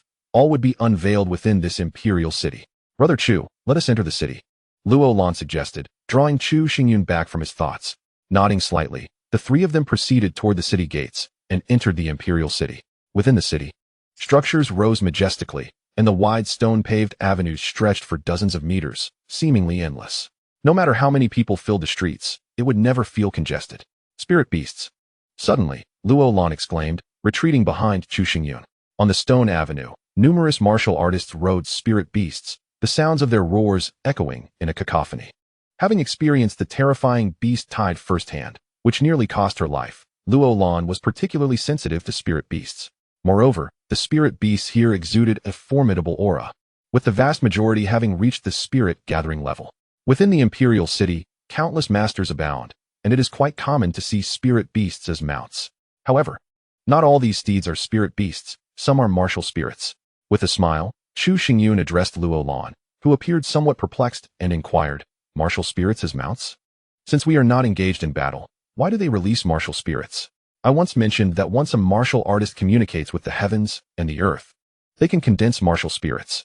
The existence of martial spirits is not solely for combat. They are more akin to an integral part of the body. Inseparable from the martial artist, Chu Xingyun explained, extending his hand and counting the robust mount of the brawny man ahead. The bone fan held by the young man in white, and even the cart pushed by the vendor by the roadside, all are martial spirits. Only by integrating martial spirits into all aspects of life can one gain a deeper understanding of them and attain greater insight. Conversely, if one merely regards martial spirits as external entities, they often become stagnant. This is why some individuals devote their entire lives to awakening their martial spirit talent, yet either fail to awaken at all, or if they do, their power remains quite ordinary. I see. Luo Lan, possessing exceptional talent, immediately grasped the meaning after hearing Chu Xingyun's words. Yang Feng, who stood nearby, appeared momentarily contemplative, bowing his head as if he too had gleaned some understanding from Chu Xingyun's discourse. Throughout their journey, Chu Xingyun frequently imparted his cultivation experiences to Luo Lan, fostering a deeper comprehension of cultivation. Yang Feng, accompanying them, had also absorbed much from their exchanges. Initially, Yang Feng had not paid much attention, but over time, he realized that every word spoken by Chu Xingyun contained profound wisdom, almost directly addressing the essence of cultivation, which proved immensely beneficial to him. Senior brother Yang. At that moment, a voice called out. Chu Xingyun turned to see a dashing young man clad in a brocade robe approaching, a gentle smile gracing his face. Yang Feng beamed and said, Junior brother Yihuan, what brings you here? My master instructed me to wait for you here. Could this be the esteemed Chu Xingyun that my master spoke of? The young man in the brocade robe smiled slightly at Chu Xingyun and extended his hand, saying, Greetings. I am Yihuan, a disciple of Yang Yan, and a core disciple of the Ling Shao Martial Academy. I have heard much about you and look forward to your guidance. Chu Xingyun returned the gesture but refrained from further conversation, merely nodding in acknowledgement. His disposition was inherently reserved, and Yang Feng, sensing the potential awkwardness, quickly interjected, Junior brother Yihuan need not take offense. Chu Xingyun is simply of a solitary nature. Yihuan shook his head, his smile unwavering. To be held in such high regard by our master is no ordinary feat. A somewhat reclusive temperament is entirely understandable. With that, Yihuan suddenly emanated a surge of pure spiritual power. As the energy coalesced, a piercing eagle's cry resonated through the air, and a golden-winged black eagle swooped down, landing before the four of them. A fourth-grade martial spirit, Chu Xingyun remarked, his brow furrowing slightly. Indeed, as a disciple of Yang Yan, Yi Huan's talent was commendable, and his martial spirit had attained the 4th grade. Chu Shidi, you certainly possess keen insight, Yi Huan complimented, giving Chu Xingyun a thumbs up with a gentle smile. The imperial city is vast. If one were to walk, it would take an entire day and night to reach the martial academy. Allow me to give you a ride and introduce you to the entirety of the imperial city. Chu Xingyun did not decline, and the 4 of them ascended upon the golden-winged black eagle. Caw! The golden-winged black eagle let out a fierce cry, soaring into the air and hastily darting forward, its speed generating a gust of wind that rustled Chu Xingyun's robe. Junior brother Chu, Yi Huan began. Although the imperial city is vast and populated by millions, it can generally be divided into 4 major regions. The area we just occupied is the outer city, teeming with various establishments such as markets, auction houses, and martial arenas, a melting pot bustling with a multitude of martial artists. Yi Huan gestured toward the expanse below, where countless buildings and pavilions formed distinct sectors, alive with the comings and goings of numerous warriors, creating a vibrant atmosphere. The 5 martial houses are situated within the inner city, where several prominent families and dignitaries also reside. Unlike the outer city, the inner city has begun to establish a rigid hierarchy. Beyond that lies the flowing cloud palace, where entry is restricted to the royal family alone. What about the 4th region? Luo Lan inquired curiously. Where is it? Yi Huan directed the golden-winged black eagle to ascend higher, pointing to a continuous mountain range off to the side, proclaiming, the 4th region is this flowing cloud mountain range, which stretches for thousands of miles, vast and boundless. Countless formidable spirit beasts inhabit it, fraught with peril, hence it is also known as the Trial Mountains. Such a colossal range, if a beast tide or natural disaster were to occur, could it not wreak havoc upon the imperial city? Luo Lan gasped, awestruck by the mountain's enormity. The golden-winged black eagle ascended nearly 1,000 feet, revealing only a portion of the range. Though the mountains encircle the city and present dangers, they also offer tremendous advantages. In addition to harvesting spiritual materials, one can engage in trials against spirit beasts. I've even heard that numerous powerful experts have their lairs within the flowing cloud mountains. Yi Huan explained calmly, his demeanor gentle despite Luo Lan's status. The golden-winged black eagle flew swiftly, yet it took half an hour to gradually come to a halt. Circling midair, below lay an expansive square where several grand avenues converged beneath a massive archway, beyond which a throng of people could be seen, an estimated crowd of no fewer than 10,000. We have arrived at the inner city. Passing through this archway leads us to the domain of the 5 martial houses. Let us descend, Yi Huan instructed, guiding the golden-winged black eagle gently to the ground. The 4 of them strode purposefully toward the archway, entering the martial house area. Chapter 94. The most beautiful woman of Flowing Cloud. The selection for martial houses, encompassing the 64 cities of Flowing Cloud, had long concluded. These young elites hailed from the imperial city, having undergone distinctly different assessments that consumed more time. Yi Huan gestured toward the crowd, explaining to Chu Xingyun, the imperial city is the sacred ground of the Flowing Cloud dynasty, vast and rich in resources. With a casual glance, Chu Xingyun noted numerous youths at the gathering spirit realm, their martial spirits formidable, each proficient in multiple martial arts. This explained why most disciples of the 5 martial houses originated from the imperial city. Junior brother Chu has already passed the selection and obtained the core disciples token. You may simply follow me to register. Once we enter the martial house, I will provide you with further details, Yi Huan remarked, quickening his pace slightly. At that moment, a wave of gasps surged through the crowd, akin to a tidal wave. Sweeping forward, Yi Huan furrowed her brow and turned to look back, only to witness the throng parting swiftly, creating a pathway. Behind this corridor, several majestic horses drew a soft sedan chair, which approached with graceful strides. How could she be here? Yi Huan seemed somewhat astonished. Chu Xingyun also cast a curious glance, observing the sedan chair as it continued forward. Through the delicate, sheer fabric, faint silhouettes of 2 enchanting figures could be discerned within. A gentle breeze swept by, lifting the gossamer veil and momentarily freezing the crowd's gaze. The 2 women in the sedan chair were both breathtaking. One wore a flowing azure gown, her features exquisitely refined, her skin fair, exuding an air of dignified beauty. A subtle smile curved her lips, captivating the onlookers. The other, upon her revelation to the crowd, rendered them breathless. Clad in a pristine white dress, she bore minimal adornment yet appeared immaculate. Her beauty was ethereal, imbued with a sense of otherworldliness, as if she had severed ties with the mundane, inviting admiration from afar. These 2 elder sisters are stunning, Luo Lan remarked, blinking her eyes in genuine admiration.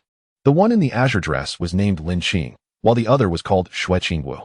Both were disciples of the Lingxiao Martial Academy. However, Lin Qing was an inner disciple, whereas Xue Qingwu had recently ascended to core disciple status. Moreover, Xue Qingwu was renowned as the most beautiful woman of the Luoyuan Empire. Possessing both talent and beauty, revered as a goddess by countless young elites. Even many princes harbored secret affections for her. Yi Huan gazed at the approaching sedan chair with a smile, waving her hand. The two women noticed her and nodded in acknowledgement with a smile before drawing the veil closed. Each glance and smile was captivating, exuding an irresistible charm. To possess such a woman, even if it meant facing death immediately, would be worth it. The crowd fell into a stupor at Xue Qingwu's smile. The previously boisterous atmosphere vanished, leaving an unusual silence in its wake. "What do you think, junior brother Chu?" Yi Huan inquired, turning to Chu Xingyun. "She is indeed beautiful." Deserving of the title of the most beautiful in Luoyuan, Chu Xingyun replied, his words ringing true. Having traversed the true spirit continent and encountered countless beauties, he found Xue Qingwu's visage could rank among the finest, her aura as ethereal as an immortal, a rarity indeed. However, compared to her, he still felt a significant disparity. A glimmer of light flickered in Chu Xingyun's eyes, hinting at a sense of longing as a figure that haunted his thoughts materialized in his mind. "Her?" Luo Lan shook her head and asked, "Is the her that brother Chu speaks of, perhaps, sister Luxiang?" Following Chu Xingyun, Luo Lan had heard him mention Xue Luxiang before, and the name was not unfamiliar to her. Yi Huan, curious, also looked over. He had never heard of a woman more beautiful than the first beauty of Luoyuan. Sensing their gazes, Chu Xingyun merely smiled, concealing the deep yearning that intertwined within him. In the departing sedan chair, Lin Qing furrowed her brow, expressing disbelief. "Qingwu, that young man actually claimed that another's beauty surpasses yours. Do you think he is merely boasting? Be it true or false, let him say what he wishes." Xue Qingwu replied nonchalantly. Xue Qingwu danced lightly, shaking her head with a smile, yet her gaze flickered towards the rear, fixated on a somewhat slender figure. Though she claimed indifference, her eyes betrayed her as they lingered on the young man. "Qingwu, you are not being sincere," Lin Qing teased, a mischievous smile adorning her face. "I am merely curious," Xue Qingwu replied with a hint of exasperation. Indeed, it was only natural for an ordinary person to be astonished upon encountering the most beautiful woman of Luoyuan. Yet this young man boldly asserted that her beauty paled in comparison to others. "Were I in your position, I too would feel a sense of curiosity," Lin Qing remarked with a chuckle. Xue Qingwu offered a wry smile, her gaze still fixed on Chu Xingyun. At that moment, when Chu Xingyun spoke, she perceived a multitude of emotions within his eyes: longing, tenderness, anger, and resolve. Such a gaze was unprecedented for her, seemingly encompassing all the affections of the world, igniting within her an insatiable curiosity that compelled her attention. As the soft carriage rolled further away, Chu Xingyun and his companions ventured deeper into the realm of the martial house, where an assembly of youthful prodigies gathered, each radiating an aura of vitality. Ahead lies our Lingxiao martial house. Yi Huan pointed towards an area where a grand archway soared 50 meters high. Beyond the arch, rows of cobblestone paths stretched forth, flanked by imposing palaces that loomed in and out of sight, instilling a sense of insignificance within those who beheld them. Strange, why is he in charge of the assessment? As Yi Huan caught sight of the elder responsible for the Lingxiao martial house's evaluations, the smile faded from his face, a sentiment echoed by Yang Feng. "Is there a problem?" Chu Xingyun inquired, perplexed. "That elder, named Xiao Ting, is our esteemed transmission elder at Lingxiao martial house, holding a significant position. However, he has a long-standing enmity with our master. Their relationship is akin to fire and water," Yang Feng added, his expression darkening. "Most importantly, Xiao Ting maintains a close rapport with Gu Qingsong." Upon hearing this, Chu Xingyun's brow furrowed slightly. In Blackwater City, he had utilized the power of the heavens to unleash the breaking illusion sword, wounding Gu Qingsong and causing him considerable humiliation. Had it not been for the intervention of 3 representatives from the martial house, the matter would have escalated further. Now, as Chu Xingyun arrived at Lingxiao martial house, the appearance of Xiao Ting, who was friendly with Gu Qingsong, in this capacity was difficult not to contemplate. Although Xiao Ting's status is high, there remains a slight disparity when compared to our master. "Junior brother Chu need not worry," Yi Huan reassured, though an unsettling feeling lingered in his heart. The 4 circumvented the crowd, making their way directly to the grand entrance of Lingxiao martial house. Just as they were about to enter, a sharp figure suddenly obstructed their path. This individual was a youth of approximately 19, his brows like swords, exuding an aura of piercing sharpness. Brandishing a gleaming long sword, The young man fixed his cold gaze upon Chu Xingyun, icily declaring, "No outsiders are permitted to enter the Lingxiao martial house. Depart at once."